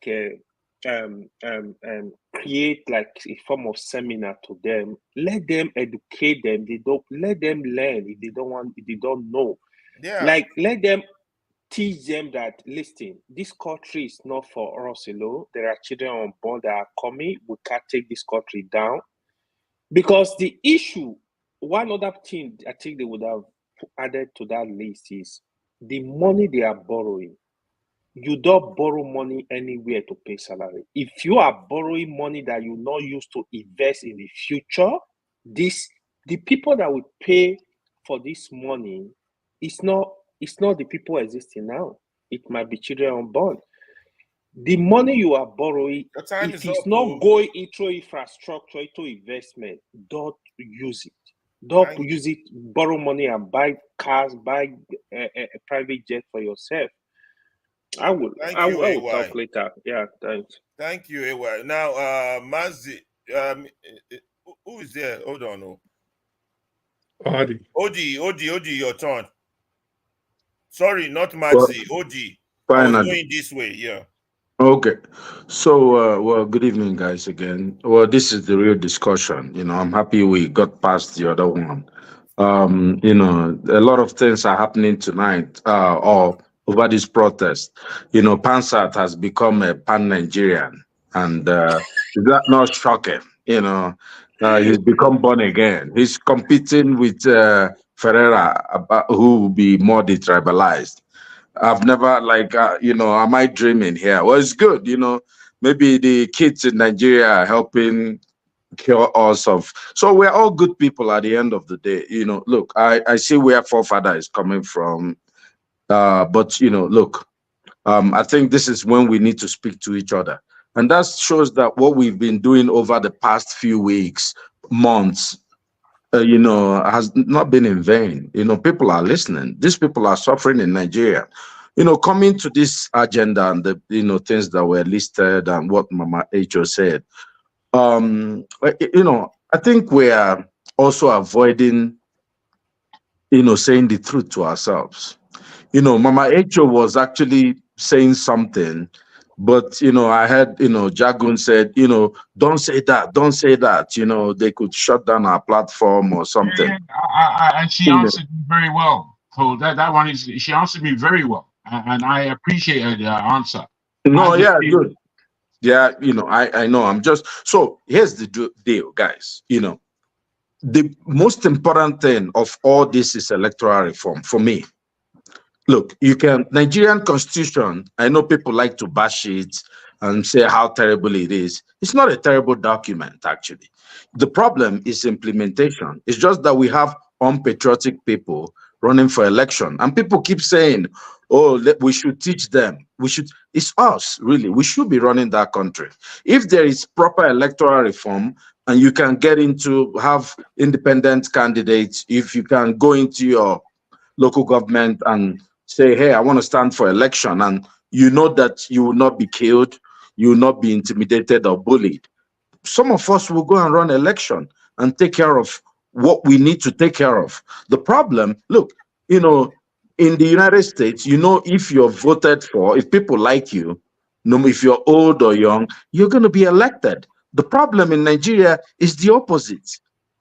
So of all these things, and I do share the sentiment that if we're not careful, this is going to be complete nonsense at the end of the day. The sentiment for me is one thing. If we don't get to see, APC people don't want to leave power. Akpabio, no matter what we say, Tinubu is not going to want to leave power. That's not what we are negotiating. Akpabio doesn't want to leave power. But guess what we're asking for? No, we want them to leave power. That's what those kids want. The kids want to wipe out everything. What they're actually asking for is actually a revolution. And we have to be honest about that to each other. You know, is that a good or a bad position, do you think, sir? No, you're going to take him away. 1 more minute, No, round up, because I I have a know. counter to your comment. I have a very important counter to your comment. Yeah, let me. Yeah, well, and then I'll go to Maxi. Maxi Prince will be next before I speak the truth. You and forefathers have been taking all the time, going back and forth. Just allow people to speak freely. You know, this is when it's important to talk about. I just came in on this medium. Yeah, 3 minutes. Alaba will have to ban you too. You're getting worse than forefather. You won't let anybody talk. You know, and this is what you were complaining about forefather all the time, beating him up. That he's monopolizing things, but yet you won't let anybody talk. You have opinion. Everybody has opinion, so just be patient and let it roll. That's why when KJ is presenting, it's a different gig. Just, I know you have opinion, but just be patient. My point is this, you know, we need to wipe out this system. You know, Mama Echo brought up the Burkina Faso story. There could be a civilian revolution or whatever, or political revolution or army, whatever. But what we are saying is, what we need, you see all these beans, madam, give me pomo, give me beans, give me this, that we are all wanting. Look, what we are saying, we can only get, let's say me, what I've been, is a benevolent dictator that will sit in and say, look, I'm going to create this or bring these people and get this thing done within 1 year. If you leave these politicians to, you know, invite you to essentially remove the judiciary that we have, where Wike's wife is, then you're completely dreaming. They're not going to do it. You have to take over power by force. The kids will go to the state house and kick everybody out, you know, or they will have someone do it for them. You know, if it's not done, we're going to be back here. The good thing, like I was saying before, I said I don't know math, you know, is we're having this coming more frequently. Let me tell you, if this fails, in 2 years, we'll be back at the same place because things will get worse. We will have more greedy politicians, and this will continue. So for me, if they can get anything, it's electoral reform. If Tinubu and his guys are smart, at least they can finish their 4 years. You know, reform Buhari brought very good laws, which, you know, the INEC chairman completely messed up. For me, the first thing should be, you know, get rid of the INEC chairman, you know, and start a new body and get us a new electoral that, you know, just make sure they are transmitting the votes from the polls directly. Anywhere there's violence, cancel the polls, and then people will be able to elect the leaders they want. And those people, if they don't do the things right, you kick them out and bring new ones every 4 years. That's what the developed countries have done. And okay. Thank you so much. Before I go to Maxi, just one point. You cannot adjust a faulty constitution that puts sovereignty on the state rather than on the people. You cannot have electoral reform under that constitution. You need Alaba, you actually can. That's why it's called an amendment. No, you can't. Yeah, you can't. No matter the level of amendment you do on a faulty constitution. I wanted to ask you, Odi, have you read the Nigerian Constitution? I have actually, and I think it's a very good document. You know, I defer to other countries' constitution. That constitution, the United States Constitution. You know, the word popular sovereignty was an afterthought. That was. But why are we fixated on this point all the time? Because that's where the power lies. The power lies with the people, and if your constitution don't state that, you're wasting your time.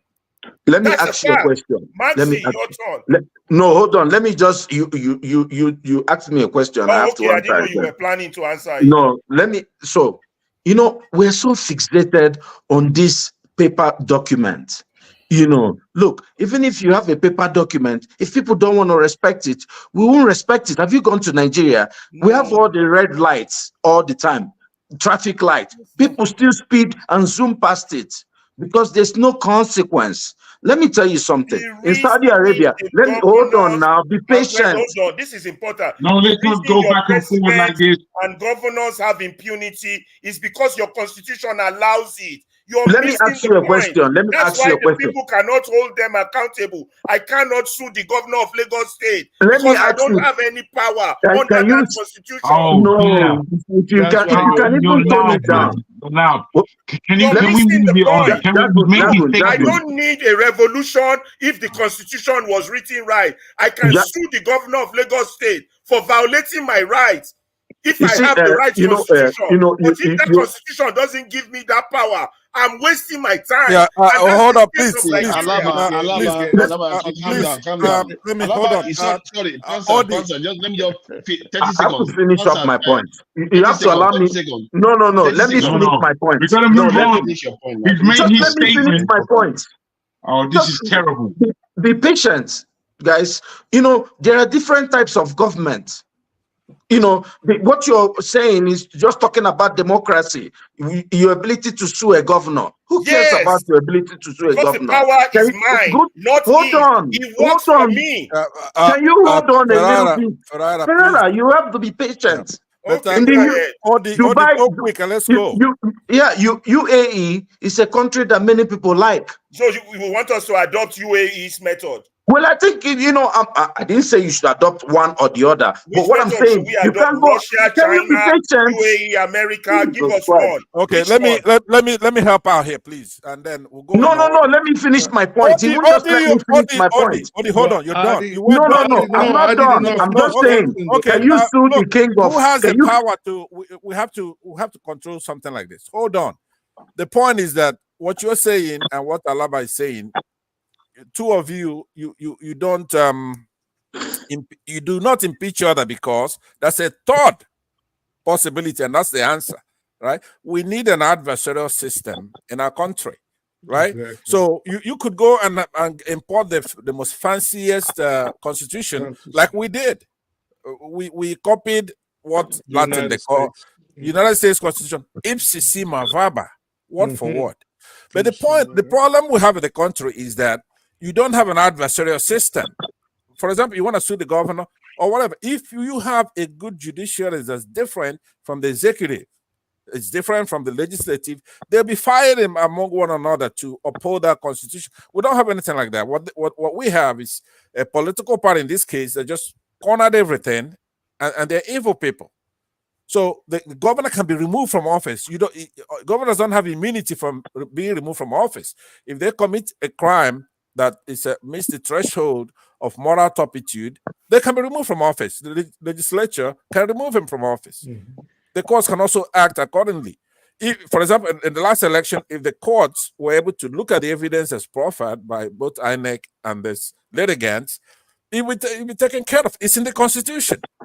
But we don't have an adversarial system. If you introduce an adversarial system today in Nigeria, the document we'll have now will suffice, even though it doesn't come from the people. But technically, all this right in the sense of that. But let's move on. I don't know how. I'm in the middle. I'm in the middle, so I should go in the next two people, no matter which left. No. From the left, I'm skipping you because you started the topic. I'm going to Maxi, then to I speak the you, and then you, and then we'll go back to. I never use my channel. I know. So good evening again. I'm not gonna shout, but please, what I will not tolerate is anybody interjecting unnecessarily.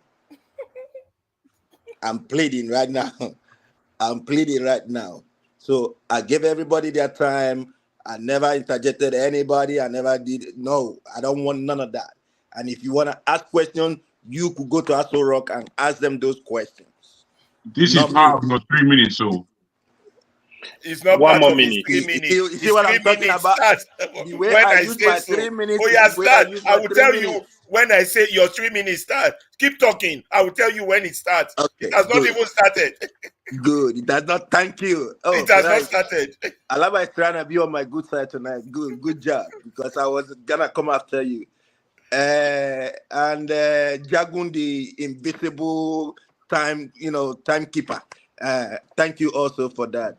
I think I totally agree with what Odi said, in the sense that something got to be done about the electoral, reform, and knowing the kind of persons we have there right now, Tinubu.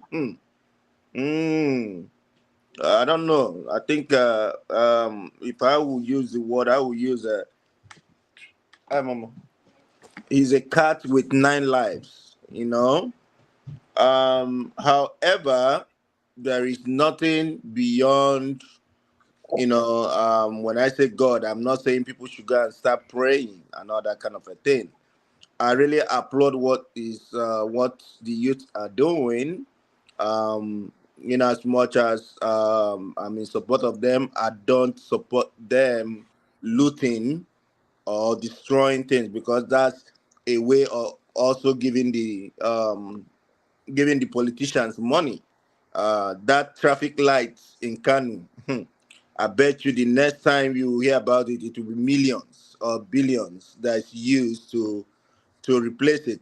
Already, the Minister of Communication, the guy that Bosun, whatever it is, that I thought he's a young guy that's reasonable, is already talking about the digital pack, that the computers, the laptops only is over 150. And I was like, okay, now they asked him what is the. Your time has started, though. You got 2 more minutes. Oh, Jesus. Okay. So they now asked him the monetary, number of it. He said something in billions. I was just looking at him. I was like, really? You are in Abuja. You've not gone to Kanu to actually see the things yourself. You're already quoting it to be billions. Good job. It's a way of them getting money. Apart from that, forefathers, thank you. I really give you thumbs up. We miss you. I hope you're good. Welcome back. And Mama Hecho, thank you for coming back tonight. Other than that, I think I'm not gonna talk much. Let me rest my case here. You see, I'm conservative. I left my time. So whatever that is You left, still have 30 seconds. You want to give it to add I it speak to the add rule. it to my next whatever. Next week. Add it to next week time. Okay, I speak the rule. Your turn. AY, AY, not go my backside though. Don't be only next week. No, I'm just telling you to keep the time for you now. You know I'm nice like that. Okay, so back to what we was all talking about. Okay, we're all saying, and everybody's coming at the same thing. The forefathers rightfully said the whole thing is all over the place, and Passat also rightfully said, well, you got to read meaning into some of the demands that they make. And I'll go first. I'll tackle what the dispute between Alaba and Audi. A constitution is only worth as much as the paper it's written on. If people choose to disregard it, the people in charge, there's really nothing you can do about that. We, as we know, have a bunch of greedy kleptomaniacs, or as Pansat said, and I said earlier, described them as very evil. These are very evil men. I do not care how much demands you make. You do not go to someone that has enjoyed the privileges of power and money and tell them, well, hand it over to me. He's going to look at you like, what are you smoking? And that's how I know, or at least I believe they're probably looking at the Nigerian protesters now. They're giving them 10 days. 10 days, wear it out, and let's move on without looting and signing off contracts to ourselves. Barring a coup, like I said, which I do not see or envision happening in Nigeria. A coup happens in Nigeria today, I think that'll lead to a civil war. but I digress on that. So barring a coup and barring a civil war, the next best way Nigerians can effect change, or we know they have to grab power from the politicians, is to have a political movement. And I've said that severally on this platform. If you meaning the Nigerian youths, do not devise a way or figure out a way to beat these men at the ballot box in a way that it will be undisputable, that it will be irrefutable, that they cannot deny the fact that they lost, then they are wasting their time. I always said, every politician that has served in the Nigerian political space in the last 35 years is the same. Nothing can change my mind about that. You pull whoever, I'm not going to mention certain names because it might trigger certain people. But, and I don't mean that as an insult, by the way. But if you put, no, I do not care the politician. You put them in position, they will do the same thing. For some reason, Nigerian power intoxicates. We have professional politicians, we have career politicians in charge. Nobody is there to be self-serving. And just to end it again, I'm just going to repeat and I'm going to reiterate. If we cannot figure out a way to beat this man at the ballot box, forget about it. We're just wasting our time. They can protest from now till Jesus comes back, and nothing is going to change. Okay, who's next now? What's his name? I'm not. Local P is still there. You cannot escape that it's my turn, right? The person that spoke before him has always Okay. Let's do all the P. Okay, one Pastor. think of me. But I anyway, I was about to skip you and go to the top, the higher row. Okay, I got No, you. no, I haven't spoken on this subject. Yeah, no. So, I was about to go to you, and then Pastor had grabbed it back and snatched it and ran away with it. Run away with It's okay for Pansa. Make it speak. Let me look on. But anyway, by the way, before I start my presentation here, Audi, if you're listening, I don't know why you walked away. I want to say that, especially in my absence, you've always challenged the adoration, the awe, the deference that I enjoy on this platform or wherever I am, the piety, the respect I'm giving. You believe that it's undue. So I'm challenging you today on a match of weight between you and I, one-on-one. If we have a chance, I want you to pit me against Audi, right? Let's talk, so you could see that I earn the respect that I get, not just on the ideas, but the way I espouse it. Audi, I hope you could hear me. I'm challenging you to a debate, a match of weights, because that's the way you look at me. You think it's undue the respect I get when I'm on this platform. So if you think you could handle it, let's go one-on-one today. So now let me not today, Pansat. Okay, but I'm ready. I accept the challenge. Okay, please, moderator, make it happen, right? It will happen. It'll be fascinating. And I will jump myself in that debate and dabaru both of you. No, it'd be good because it'd be a fascinating television, right? But because we'll make it happen. You are crazy, egotistical mad maniacs. So let me then go into the main topic right here. What I want is, like, even right now, as I'm talking to you now, I want all Nigerians, especially those who are on this panel and other panels, have some class, have some grace about you, have some poise, sit up, right? Show some suaveness, even when we're having a debate like I'm about to do with Odi. Let's have be polished, have some flair, right?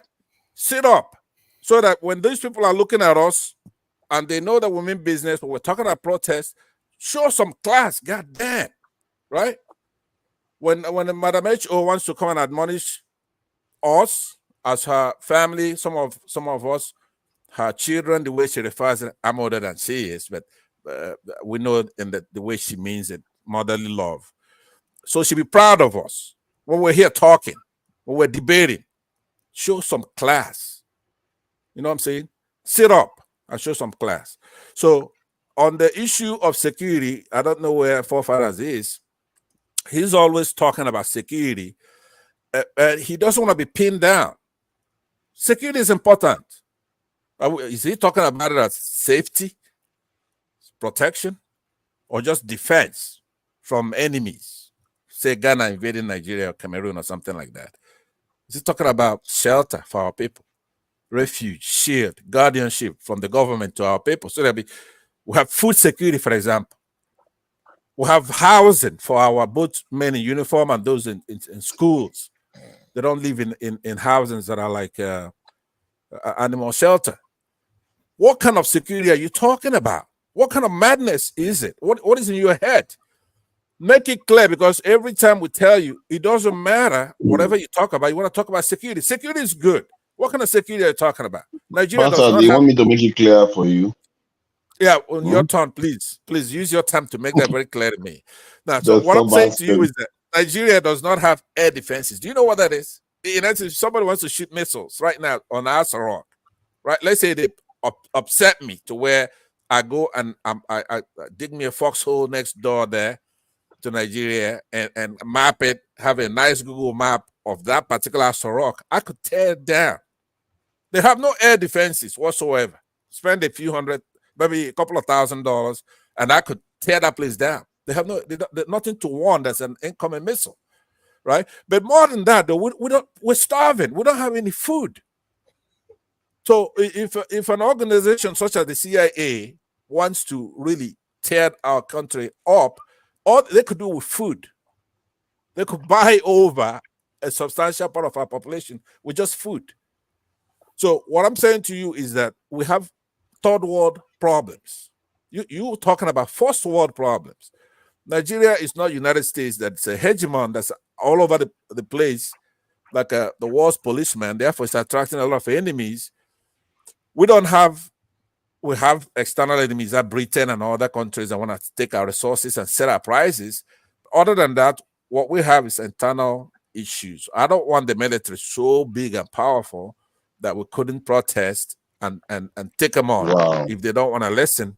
Say that after 2 weeks, 3 weeks, we're going to start challenging. It's our military, it belongs to us. So if they don't want to listen, after 10 days, then we want to be able to take over the place. It's our country. They have to listen. So please, I want to use the rest of my time. I don't know. Tell me when I have 2 minutes left. You got So you got what I want to say now. you got 3 minutes left. don't mind me. He's always having 5 minutes left. All right. Left. For being so gracious, yeah, I appreciate that. So I go ahead and yield back. If we do it like that, like on time, then it goes around again. So thank you. I yield back to you, So let's now go up there. Let's go to Local P, who is not here, just to piss Jago off. No, Ross. Ross. Go to Jago, go ahead. You know, I've been thinking whilst I'm listening, and you know, politically, how to arrange Nigeria is quite difficult for me. Whilst I'm a man who studied politics, it wasn't my strongest point. It was a strong enough point, but the economics and the philosophy was dearer to me. The politics, when it was spoken about corruption being the number one thing, I wanted to go on and ask, speak the truth. If that be the number one thing, what be your second and third? Because I felt that there was, as deep as corruption is in the land, there are still other issues, and I would just like to. It'd be interesting for me to learn what is your second and third most important. Ethnicity and religious bigotry. Fair enough, nice and quick. Thank you. The way I perceive politics as it's played in Nigeria, the system that we have, as I said, I don't like it. It's corrupt and rubbish and all the rest of it. But I don't think the American system suits Nigeria. I think the system should be regional on a federal level, regional, and it should be parliamentary. I believe that a parliamentary system, not necessarily focused or based on the exact system that we have here in the UK, but I think a parliamentary system where constantly the Prime Minister is there before us. and constantly the opposition is there before us. What I see when I look at the Senate, and Buhari is not even there, is nowhere to be seen. Sorry, Buhari care.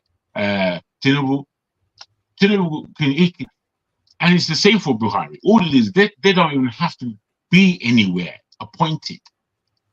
They're not being tackled at all. Their policies aren't being challenged. People are just talking about nefarious things in that Senate of theirs.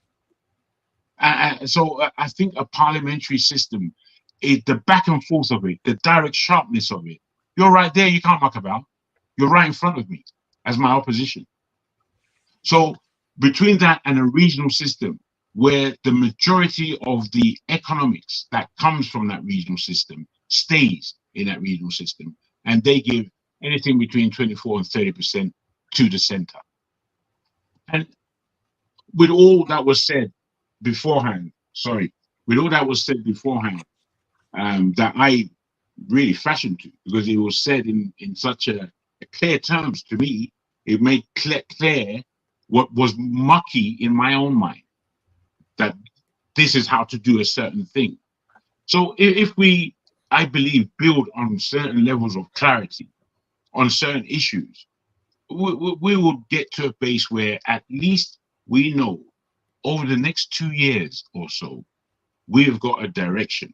So whatever comes out of this protest, a revolution doesn't have to be violent, but violence doesn't need to be ruled out either.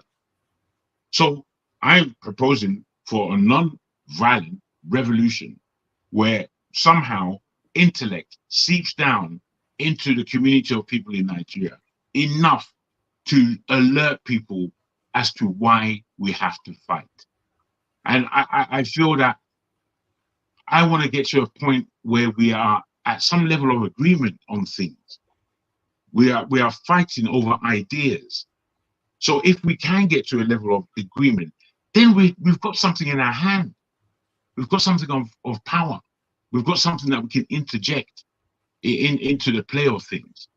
So, you know, I didn't want to say much, but I really believe a parliamentary system would make Nigeria more honest than it actually is at the moment. Thank you. Okay. Who's turn next? AY, right? Before we go back to forefather. No, Are you jumping for father? I don't talk now. My You turn. don't talk. Mama Echo won't talk. Mama Echo. No. Never talk. Yeah, it should be Mama Echo after forefather. No, forefather has spoken, right, on the subject. Oh, I see. Okay. Yeah, forefather has. Mama Echo, I think is your. I was thinking AY. I didn't know if AY said anything on this subject. Mama Echo. It's Mama Echo. Okay. Mama yeah, I Echo. did. Mama Echo. I've listened to you guys. Some are pointing the fault of the list of what my children listed out, and that is forefather. I'm not going to do some. And Ferreira said there are millions of supposed to be on the list, but they picked some. Some are saying after the 10th day, they will go back home. No going back. So if the Nigeria government is waiting for 10 days to elapse without answering, without doing nothing, and these children will go back, because if there's anything I know they've done, they knew that if they don't have results now on this journey and they go back, they are doomed for only God knows. So they knew that. But the question I still want to ask you people is this. Let's say in 10 days they didn't answer and the thing become revolution. What will be your response?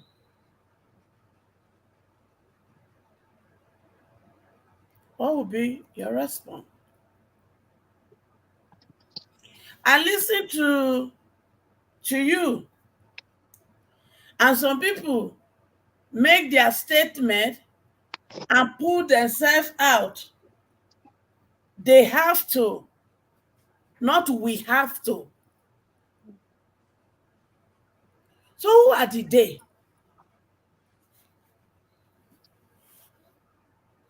We use statement in Nigeria. Are you not part of the Nigeria?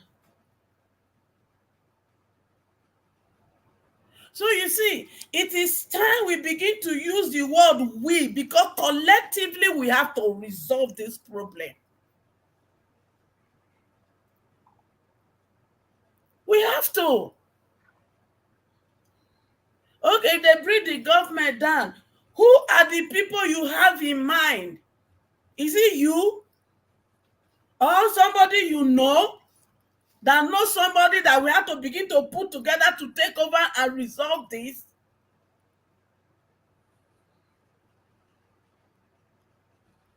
One thing I know is sure.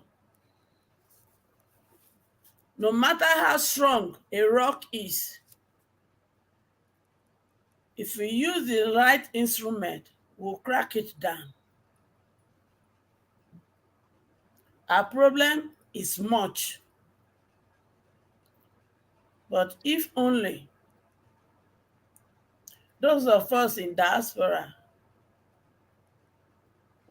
could continue to give the courage and plan, we have to do something, and we can have results. Thank you. Okay, I think we should all start giving up our 5 minutes final discourse and start closing up so that we can do. I think this Saturday, tomorrow is Saturday. It's already 12 a.m. Yeah, tomorrow is Saturday, right? Is Forefather hosting the tomorrow show? You don't know, or you're still on Missing in Action? You don't know. He's Yeah, shaking his head. no, I don't have access to good internet, so Okay, no. I'll probably me or KJ will probably be showing, but we should be rounding on 5 minutes. 5 minutes for everybody. Final submission, like they say. So let's round Yeah, it up. let me just make something clear regarding this thing in terms of the final submission. I think, Pansa, you see, in terms of security, you seem to have a limited view of it. Any peoples that are not yours, that are more powerful than you, technologically more advanced than you, any of them are a threat to you. Just like a lion is a threat to an antelope. It doesn't matter which antelope, it doesn't matter which lion. Just accept that as a reality. If you don't see that, you know you are not looking at security the right way.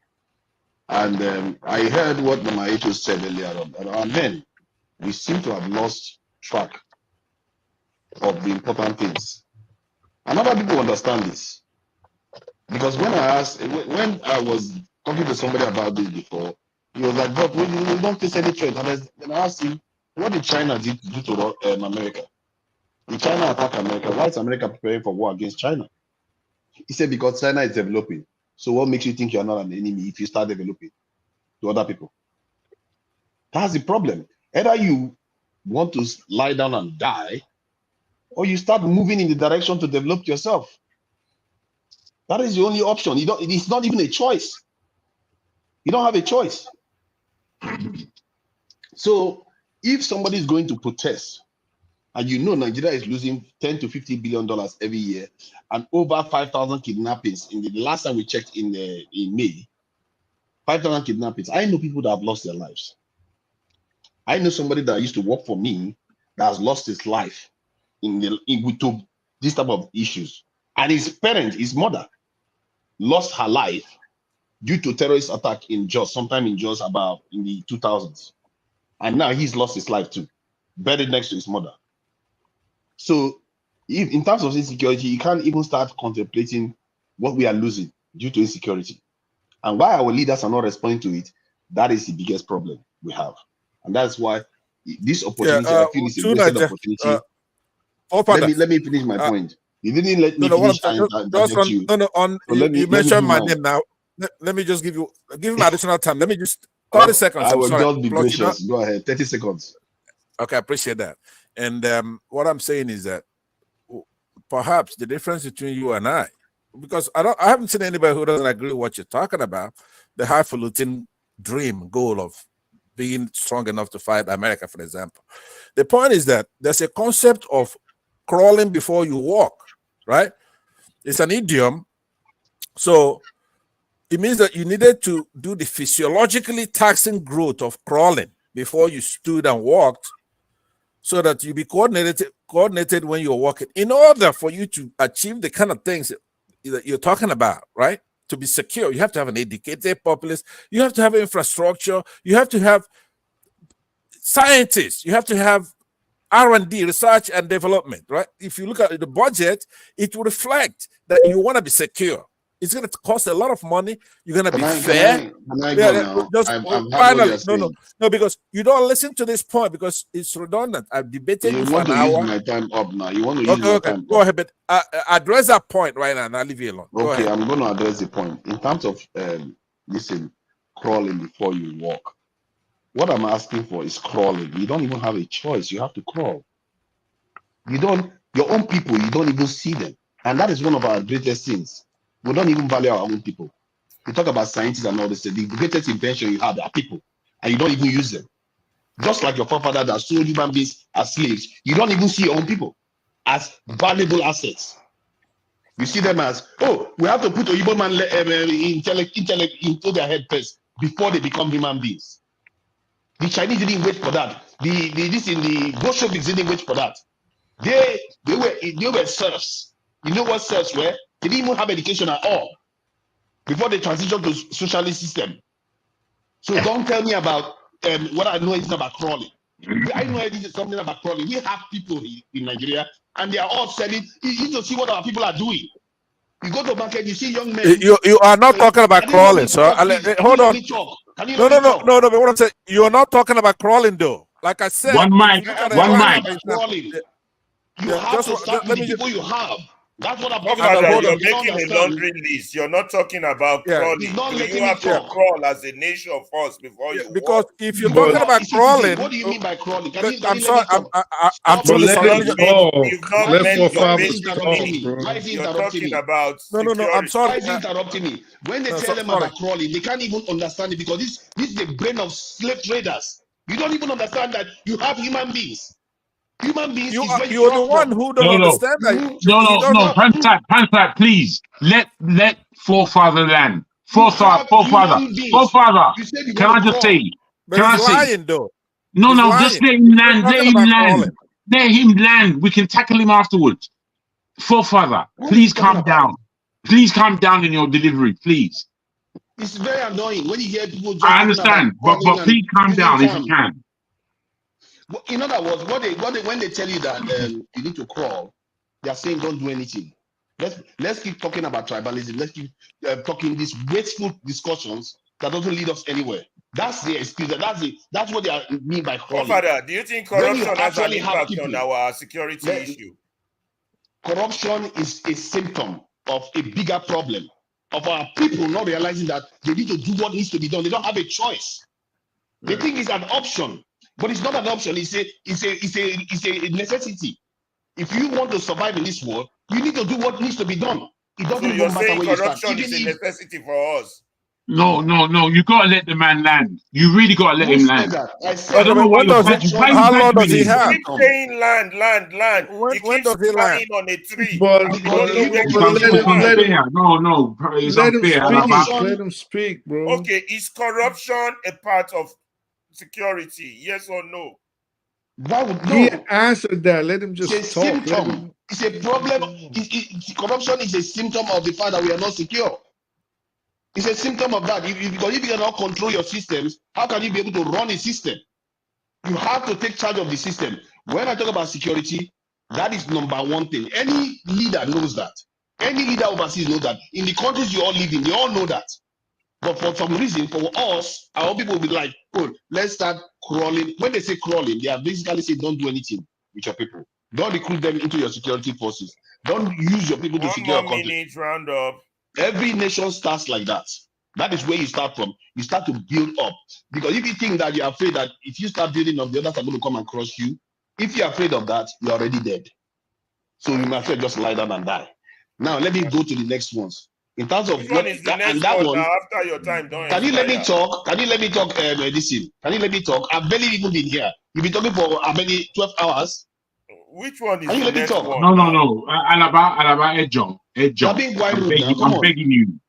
Give the brother some time. We haven't seen Let me talk. forefathers. Most of the time you are interjecting me and all the rest, and you Let him keep talk. We You haven't seen forefathers. to be Calm fair, down. you We haven't seen interrupting forefathers in a while. Make it a and he talk. You know? says, and he's saying he doesn't have good internet. Let the man talk. Absolutely. So regarding this in that national security aspect, let me just go back to that. In terms of the benefits, the number one, obviously, priceless is safety. You get safety from it, and we are losing $50 or so billion due to insecurity on a lower level. Just stopping the bandits alone and making Nigeria more secure. We deal with that. No, we are not even talking about the higher level stuff that they are talking about. That's what I mean by crawling. You start with that low level one first.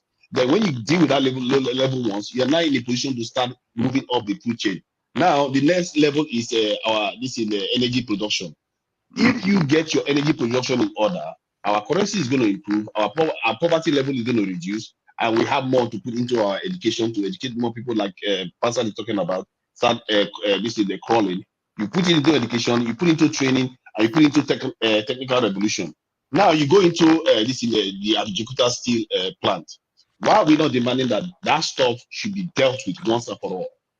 Because that thing going into hiding will never industrialize, will never develop. And if we don't industrialize, how can we build things that can create this value-added manufacturing for us?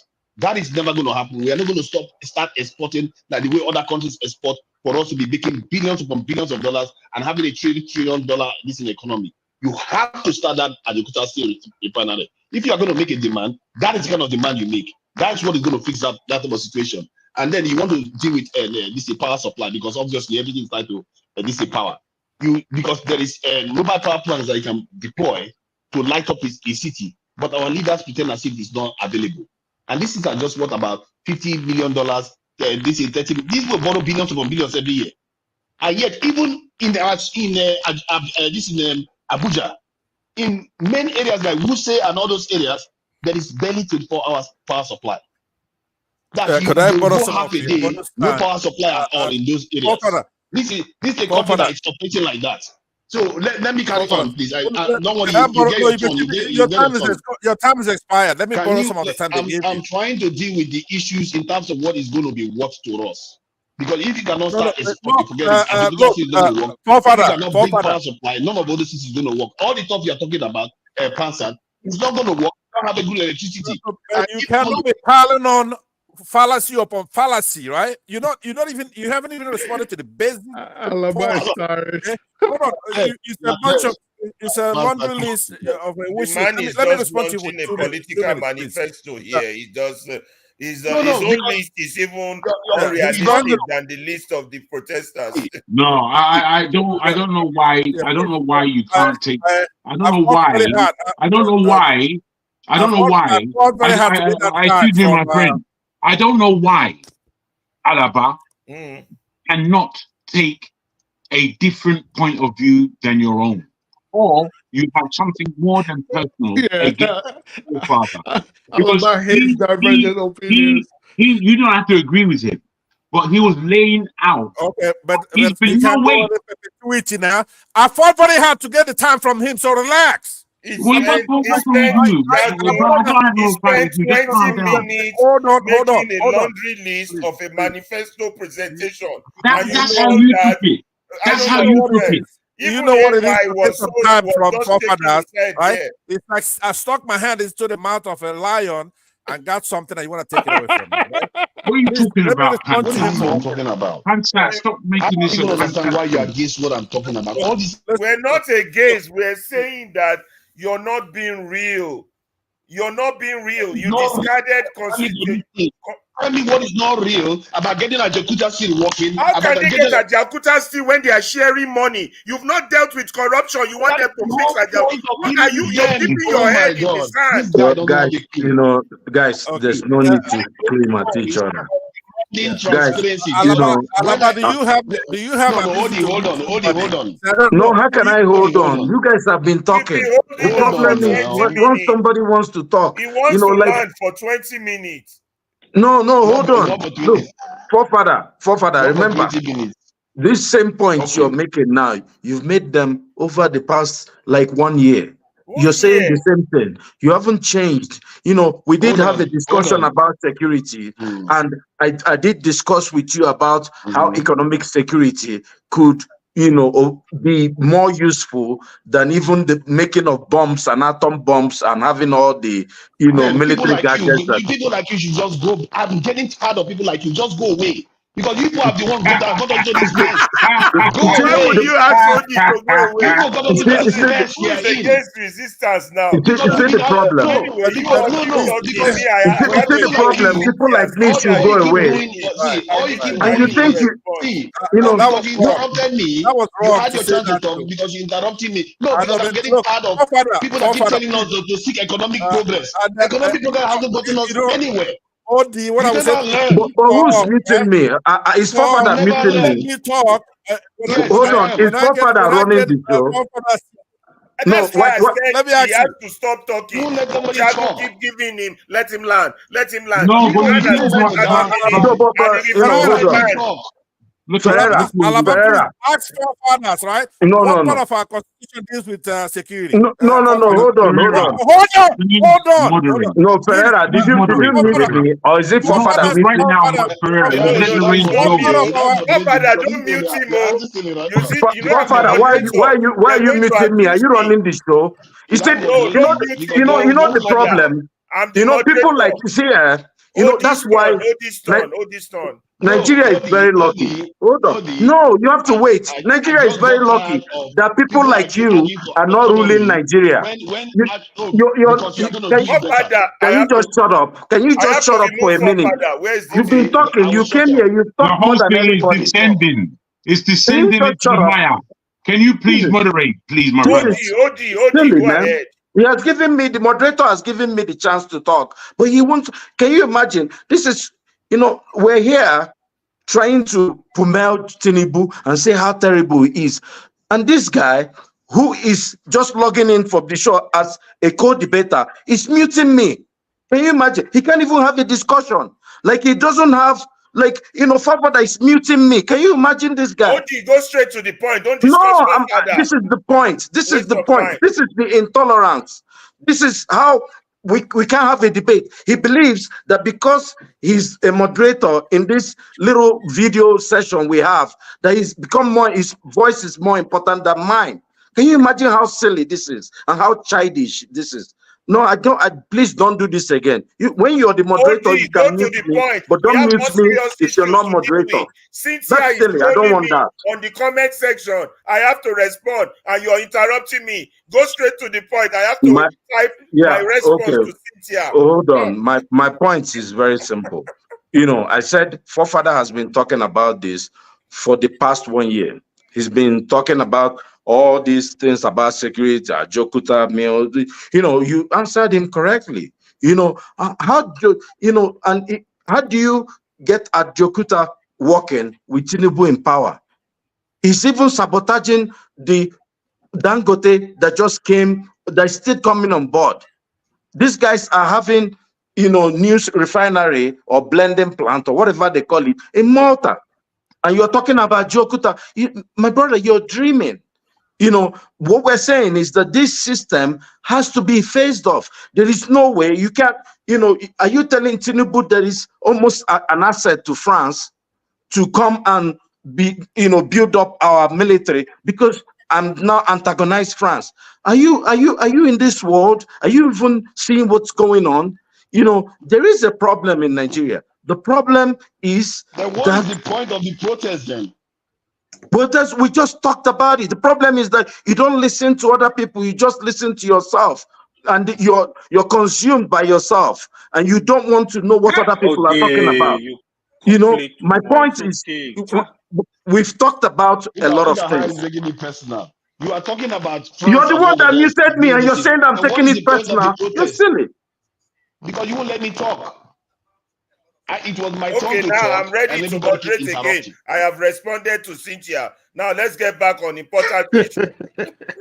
And you know the funny thing, Alaba, Passa started everything. And both of them, Passa started everything. Okay, You said you were giving 5 minutes. You gave forefather you have has been 3 talking minutes for left. like 20 3 minutes. minutes. 3 Or minutes. Conclude. 20 minutes, and nobody is unhindered. It's unhinged, and it's just going on and on and on. See, everybody can say whatever. Look, nobody has the answer, or we've solved the problem. You know, everybody Is brings their own forefathers point of frozen, view. or is looking You at know, you like that? Is he yeah. frozen, or he's just looking at Odi like that? Oh, Forefathers, is he Pastor, let frozen? me mute Well, Pastor. Mute that boy. Mute just let that me. boy, or send him to hell. Mute that boy. Yeah, you know, look, we need to, just listen to each other. You know, we do we.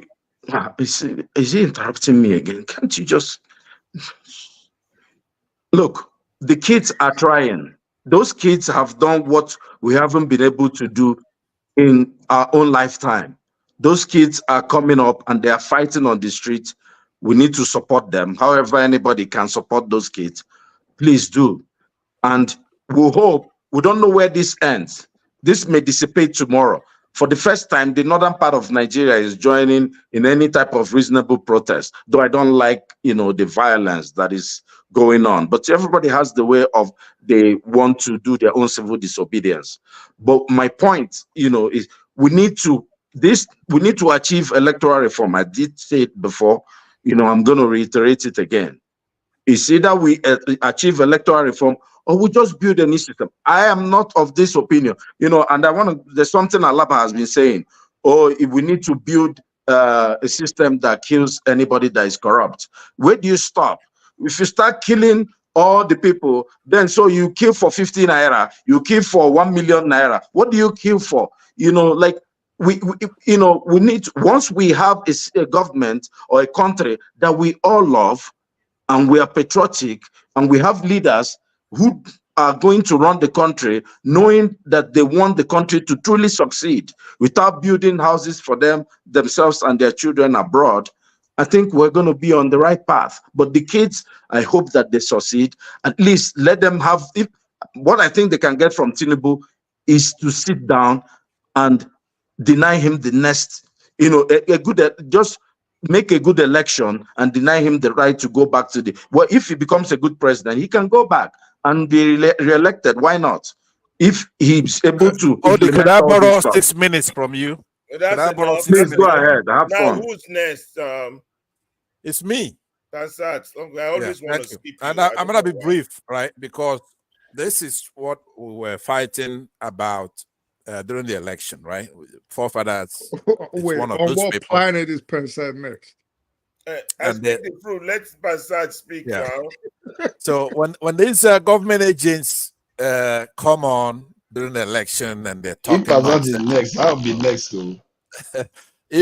When they come on and they be fooling everybody, they fool of even me, right? Until then, they make that mistake. They become impudent, right? They become insolent, audacious, like Forefathers is doing here, right? We're talking about protests, and he's here. Guess what? He's in some kind of vacation, some kind of, I don't know where the hell he is, right? He has no, you know what it is that Forefather doesn't have an internet connection. It's under the rock somewhere, right? So he comes here, and what is he complaining about? What are we supposed to be doing? We're protesting the government that doesn't have a heart. They don't care about the people. They're fraudsters. They're evil people. They're taking our money. Of which, if we even had an enemy that is threatening us, all they have to do is go to Asorok and give him some money, and they'll give him our oil wells or whatever it is we have. But what he wants to come here to talk about is what? Security. What does he mean by security? He's distracting us. This time it's obvious to the blind There is no reason why this man is going to come here talking about security as one of the demands of what we want. We are trying to save our sons, our daughters that are on the street from these thugs. And he's talking about security. We're talking about safety. We're talking about them obeying the Constitution, let people have the freedom to assemble and do a peaceful protest. This guy is talking about security. We don't have a state. Forefathers, get it through your skull today. Don't come when we're doing an election, you're talking about security. When we're doing protests, you're talking about security. And everybody just let you get away with it because I guess you're one of the guys. I'm not one of the guys. I'm not here to get along and just kick it on a Friday. I have a lot of things I should be doing right now. Days I could be going on. Beautiful broads that are like looking a for me ditch, out. yeah. But let me say to you that you've committed. I'm not going to go through them because the time is of the essence here, right? Your logical fallacies that you've been dropping here and there, false dilemmas, appeal to authority. Sometimes you want to yank us as if there's an us. You and I have no nexus whatsoever. I'd rather be with my enemy as my neighbor than to have some kind of family or relation that wouldn't talk about or enjoin a protest to protect our kids. It's talking about defending the army, right? When ASU struck here, when they were doing a strike, you're on the government side. Every time when Peter Obi is competing against this evil Tinubu and the others, you're sitting on the fence, right? So what kind of security are you gonna have? Finally, let me say what I was interrupting you. What I was gonna say is, let's use some examples. You go to Iraq, right? Nigeria is not even as secure as Iraq. Saddam Hussein's Iraq of 1990 and 1991, right? He had Scud missiles. He had all kind of army, the Republican Guard. But one mistake he made is that he has his country divided. You have the Sunnis, and what the hell do you call the other part of the Muslims that is not the Sunnis? The Shiites. The Shiites and other minorities. So in that country, it didn't take the United States more than 2 days, 48 hours to come on the side of the Shia, who then joined the US to topple his government. And in 48 hours, they were doing a mop-up operation in his country. So all that military security stuff, and at least they had, you could remember, I don't know, some of you probably were blastocysts at the time. Probably were just not even an infant, right? Were eggs in the womb. When those missiles were falling on Iraq and they were able to at least activate their defense, right? We don't have that. So if somebody like IPOB, if you want security, you try to talk to them. Boko Haram, talk to them. The Shias of Kaduna, talk to them. If you want security, you have to crawl before you actually walk, right? Forget about having money for research and development, but at least unify the country. That is a part of security. Make sure people are not hungry. Have the elderly have welfare, right? Have students in schools. That's part of security. Food security, all kinds of security. But whenever somebody mentions it, you grimace it. Now, I remember debating you about a year ago, and I wiped the floor with you on this security thing. You could find it online, right?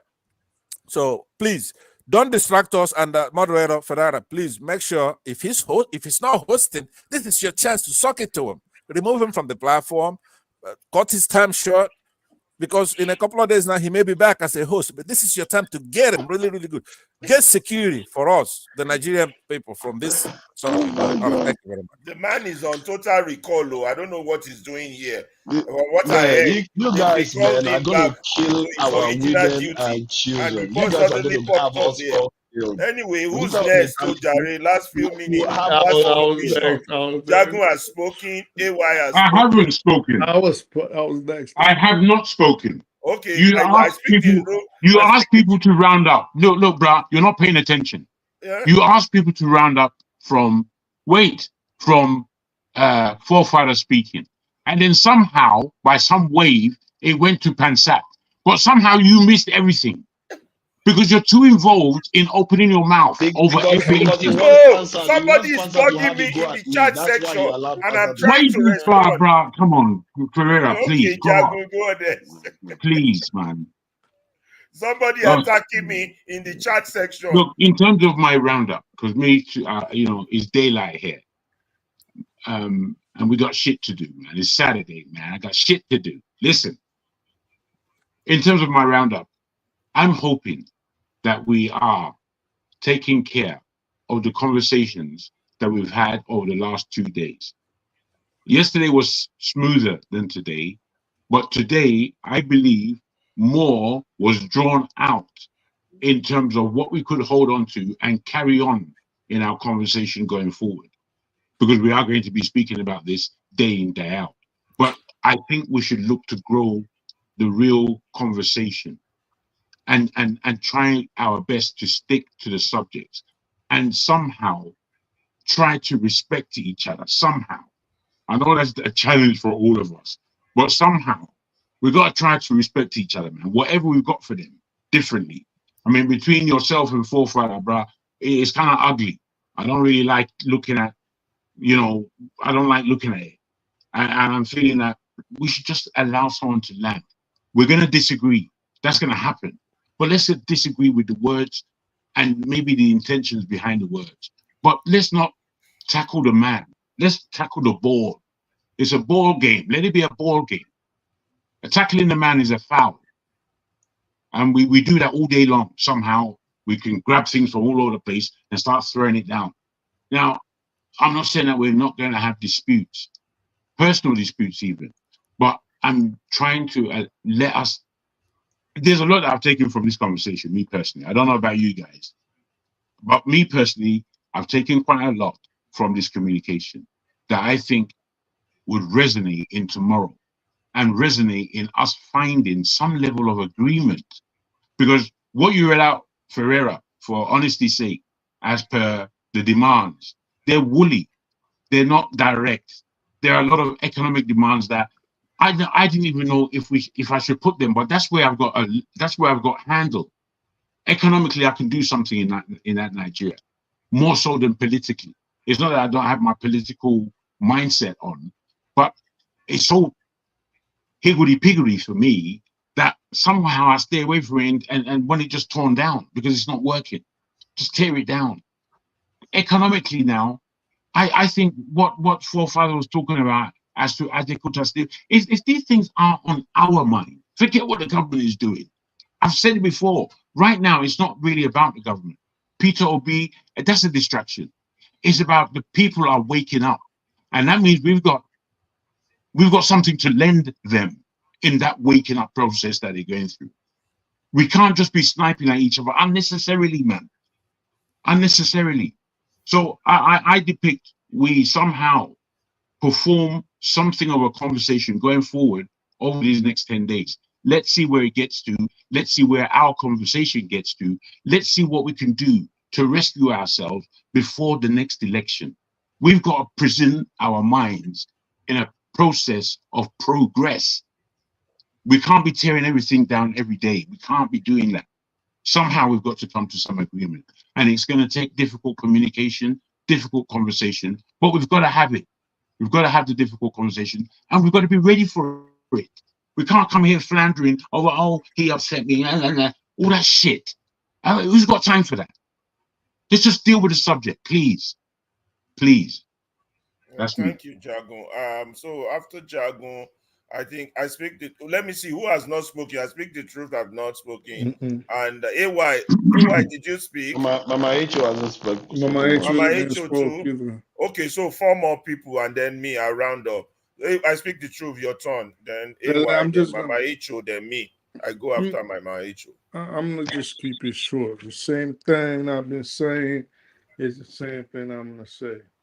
We need a political movement, not including the present political class, and made up of younger people between the ages of 18 and no more than, I'd say, probably 50. Anybody else, you can be on the side, give advices.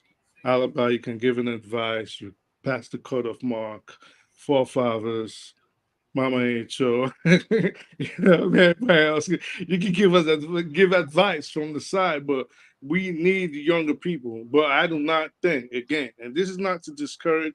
I hope they succeed in the present protest and they get their demands.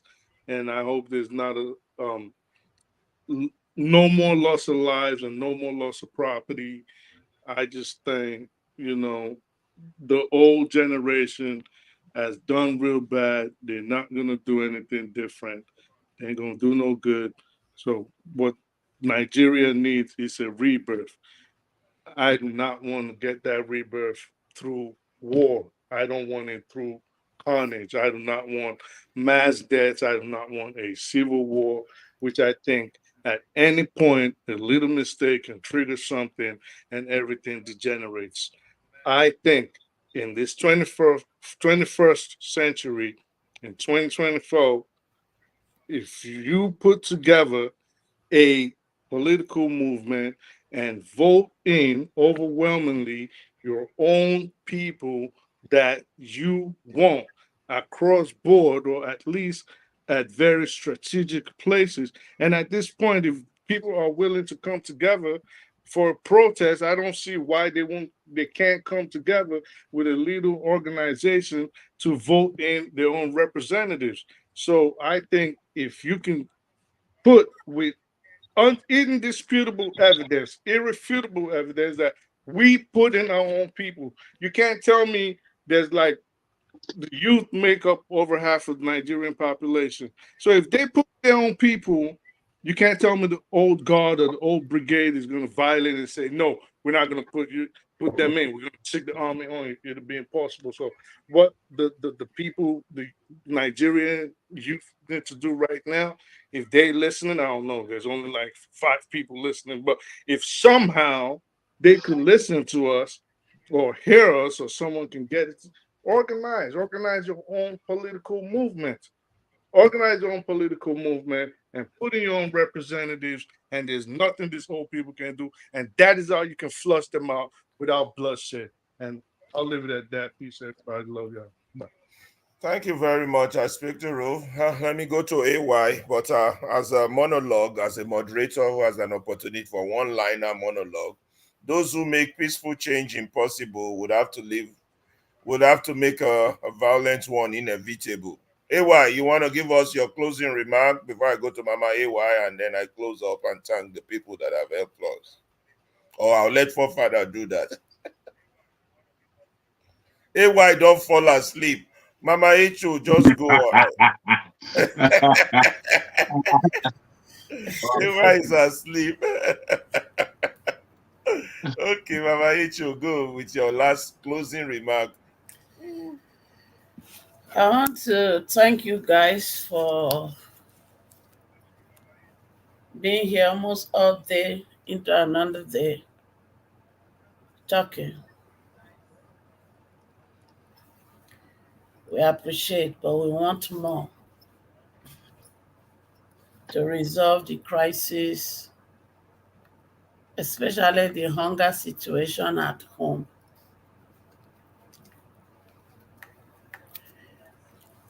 And to the military, I'm pleading with you people, do not warm up yourself to come into the street to buy my children. It won't go well. This is not Lekki, this is not end-size situation. Because if you come with the way you guys came during the end-SARS, be ready to buy the whole Nigeria. Because my children has resolved. It's better we buy in this rather than hunger buying us. So, and if that will give you kudos among the Western world and the nations around the world, then begin to clap for yourself before you do that. But if not the answer, then tell who sent you a different language, which you know.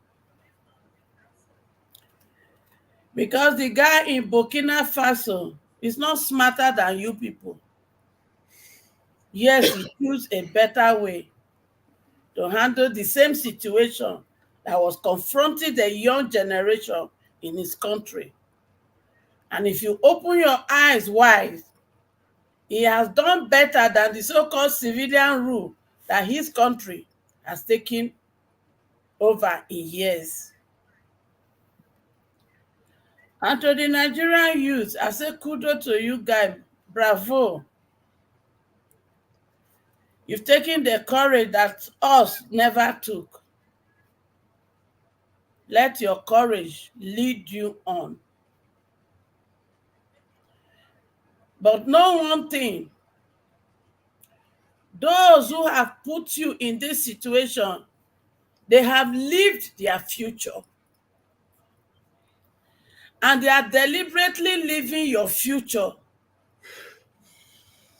So do not allow them to live your future. Because all the money they are loaning, borrowing, they are not to be paid now. It's going to be paid, if not even your time, maybe your children's time. So they are already borrowing they borrowed our own, they are borrowing your own, and they are even borrowing that of your children. So we are in borrowing spree. Not to produce anything, not to create any job opportunity, but to be consumed. So as we enter the third days of the protest, I want to plead with you, do not